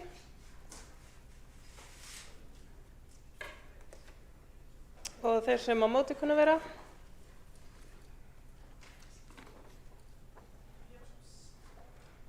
Þá tillagan samþykkt með 12 atkvæðum borgarfulltrúa samstarfsflokkanna gegn 6 atkvæðum borgarfulltrúa Sjálfstæðisflokksins. Aðrir borgarfulltrúar sitja hjá við afgreiðslu málsins. Þá er ekki fleira sem liggur fyrir á þessum fundi nema að senda inn bókanir ef slíkt er eftir. Þá gefið tíma í að senda inn bókanir.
Þá er óskað eftir því að borgarfulltrúinn lesi þær bókanir sem ekki rötuðu inn í bókunarskjalið. Já, ég les bókun, forseti les bókun Framsóknar í máli númer 10. Framsókn vekur athygli á því að flokkurinn sendi 4 mál inn á dagskrá borgarstjórnar en einungis 2 þeirra rötu á dagskrá fundarins. Það er réttur kjörinna fulltrúa að fá mál sín á dagskrá borgarstjórnar og eru því gerðar alvarlegar athugasemdir við að mál Framsóknar hafi ekki ratað á dagskrá borgarstjórnar.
Óskar eftir að borgarfulltrúinn Alexander Brím lesi upp.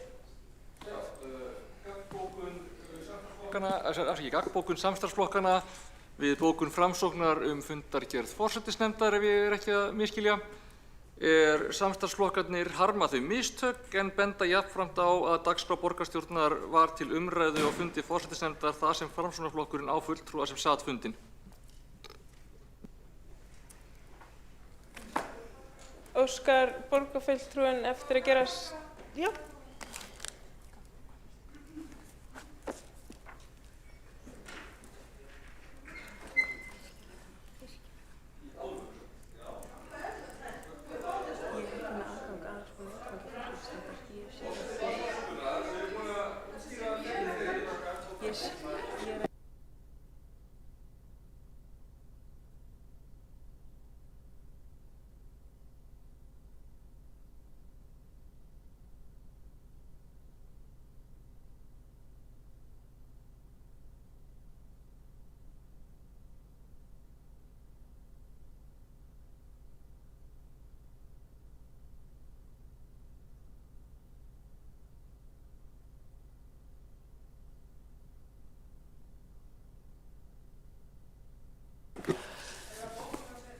Forseti óskar eftir því að sé þögn í borgarstjórnarsalnum þannig að hægt sé að ljúka við gerð bókana.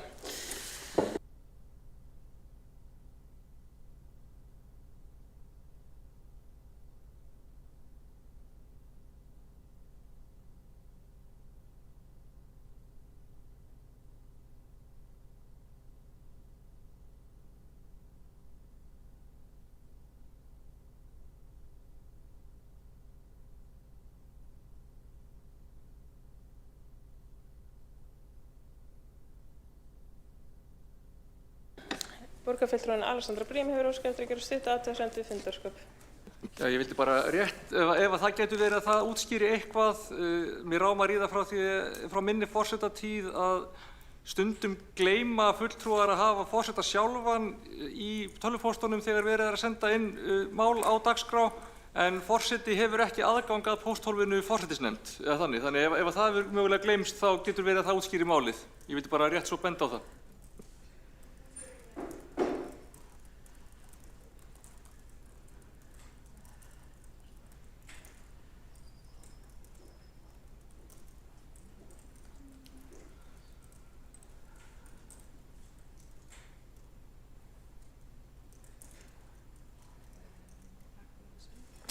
Alexandra Briem, borgarfulltrúi, lokið að gera stutt athugasemd við fundarskap.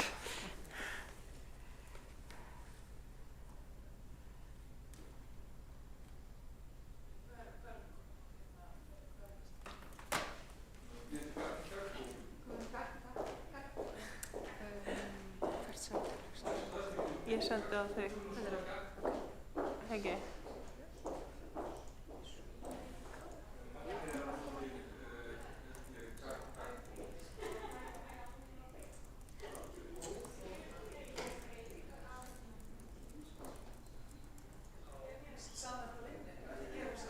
Nei, ég að finna málsátt.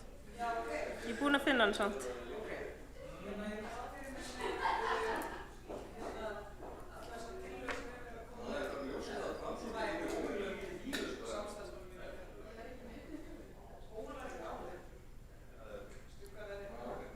Það eitthvað að dagskrá á...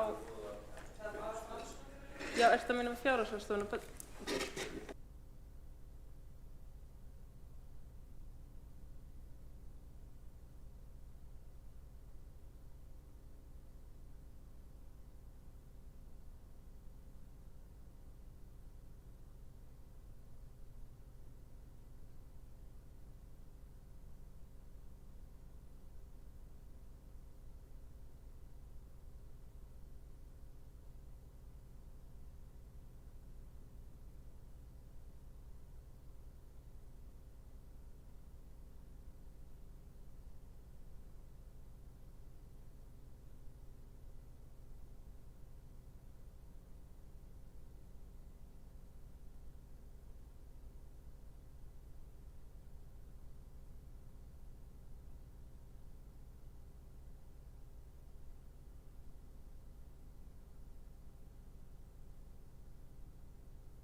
Þá les bókun borgarfulltrúinn Magna Egna og Jóhannsdóttir.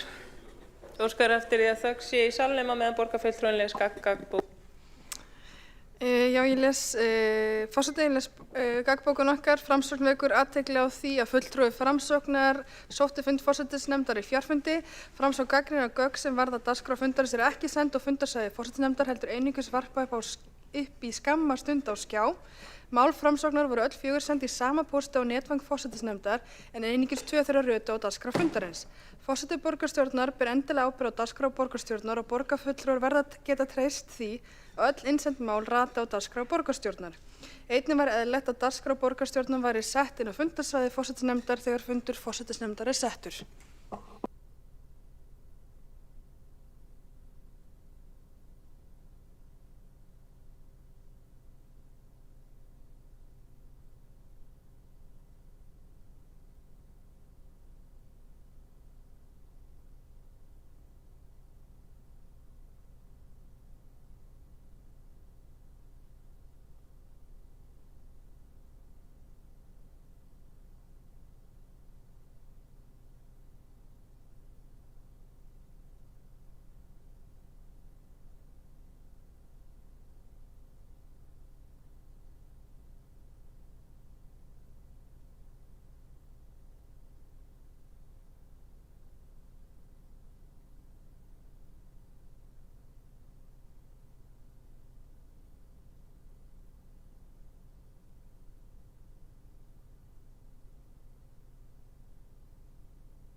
Þegar þá fulltrúi óska eftir að lesa fyrir hönd samstarfsflokka.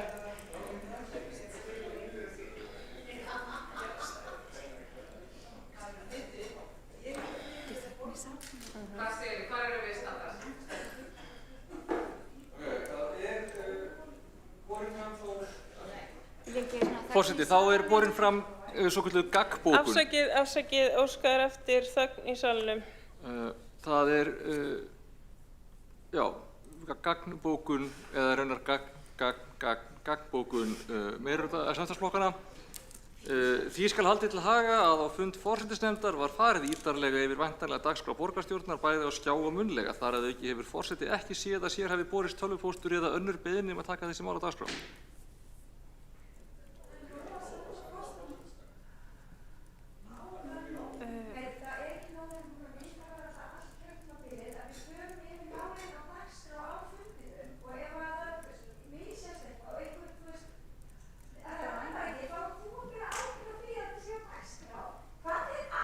Til hvers heldur fólk að við séum með þessa fundi? Forseti óskar eftir að sé þögn. Forseti óskar eftir því að þögn sé í salnum, þannig hægt sé að klára það. Forseti óskar eftir því að sé þögn í salnum. Forseti vekur athygli á því.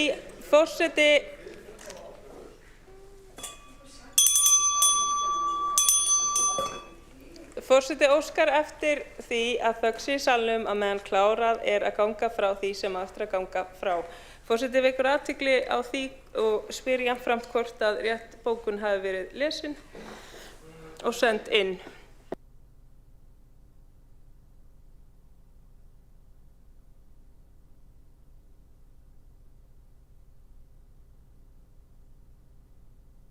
Afsakið, ég las fyrri drög rétt gaggbókun er ítarlega farið yfir dagskrá borgarstjórnar á skjá sem og munnlega, það er rétt bókun.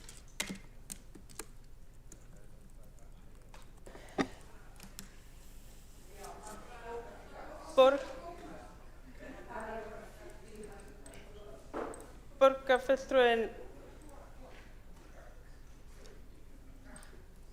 fær andrými til bókunar.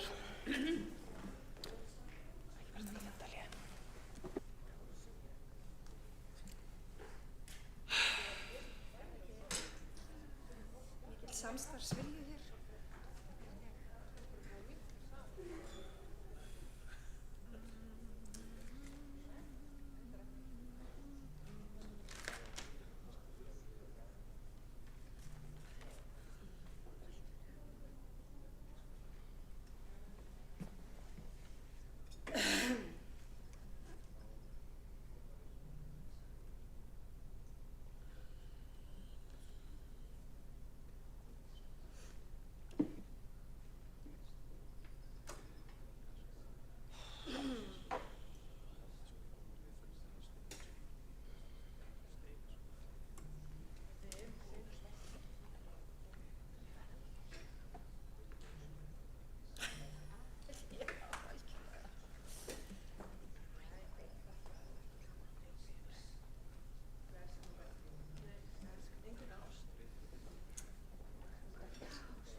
Ég held að þetta sé, það viss hætta á að met Kolbrúnar í gagnbókunum verði slegið í kvöld. Nei, ég nenni því ekki. Hvað, verið að gagnbóka? Held það, já.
Er beðið eftir bókun?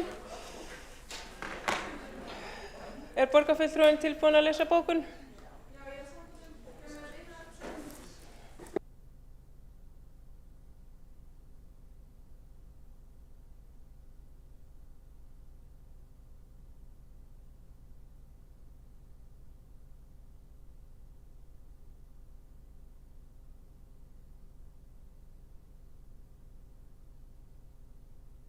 Óskar eftir því að þögn sé í salnum þannig að borgarfulltrúi Magnea Gná Jóhannsdóttir geti lesið bókun. Les þá bókun borgarfulltrúi Framsóknar Magna Egna Jónsdóttir. Forseti, ég les hér bókun okkar við gagnbókun meirhlutans. Framsókn gagnrýnir að meirhlutin geti ekki fallist á að mistök hafi átt sér stað og látið þar við sitja.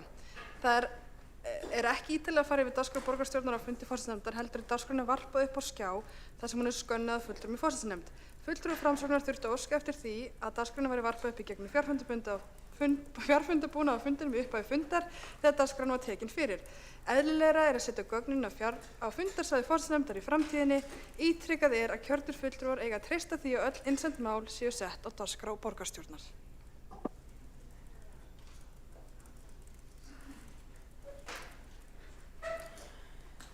Þá er ekki fleira sem að liggur fyrir á þessum fundi nema kveðja borgarstjórn með eftirfarandi skilaboðum. Sá verður gamall sem lengi lifir. Fundi slitið 20:07.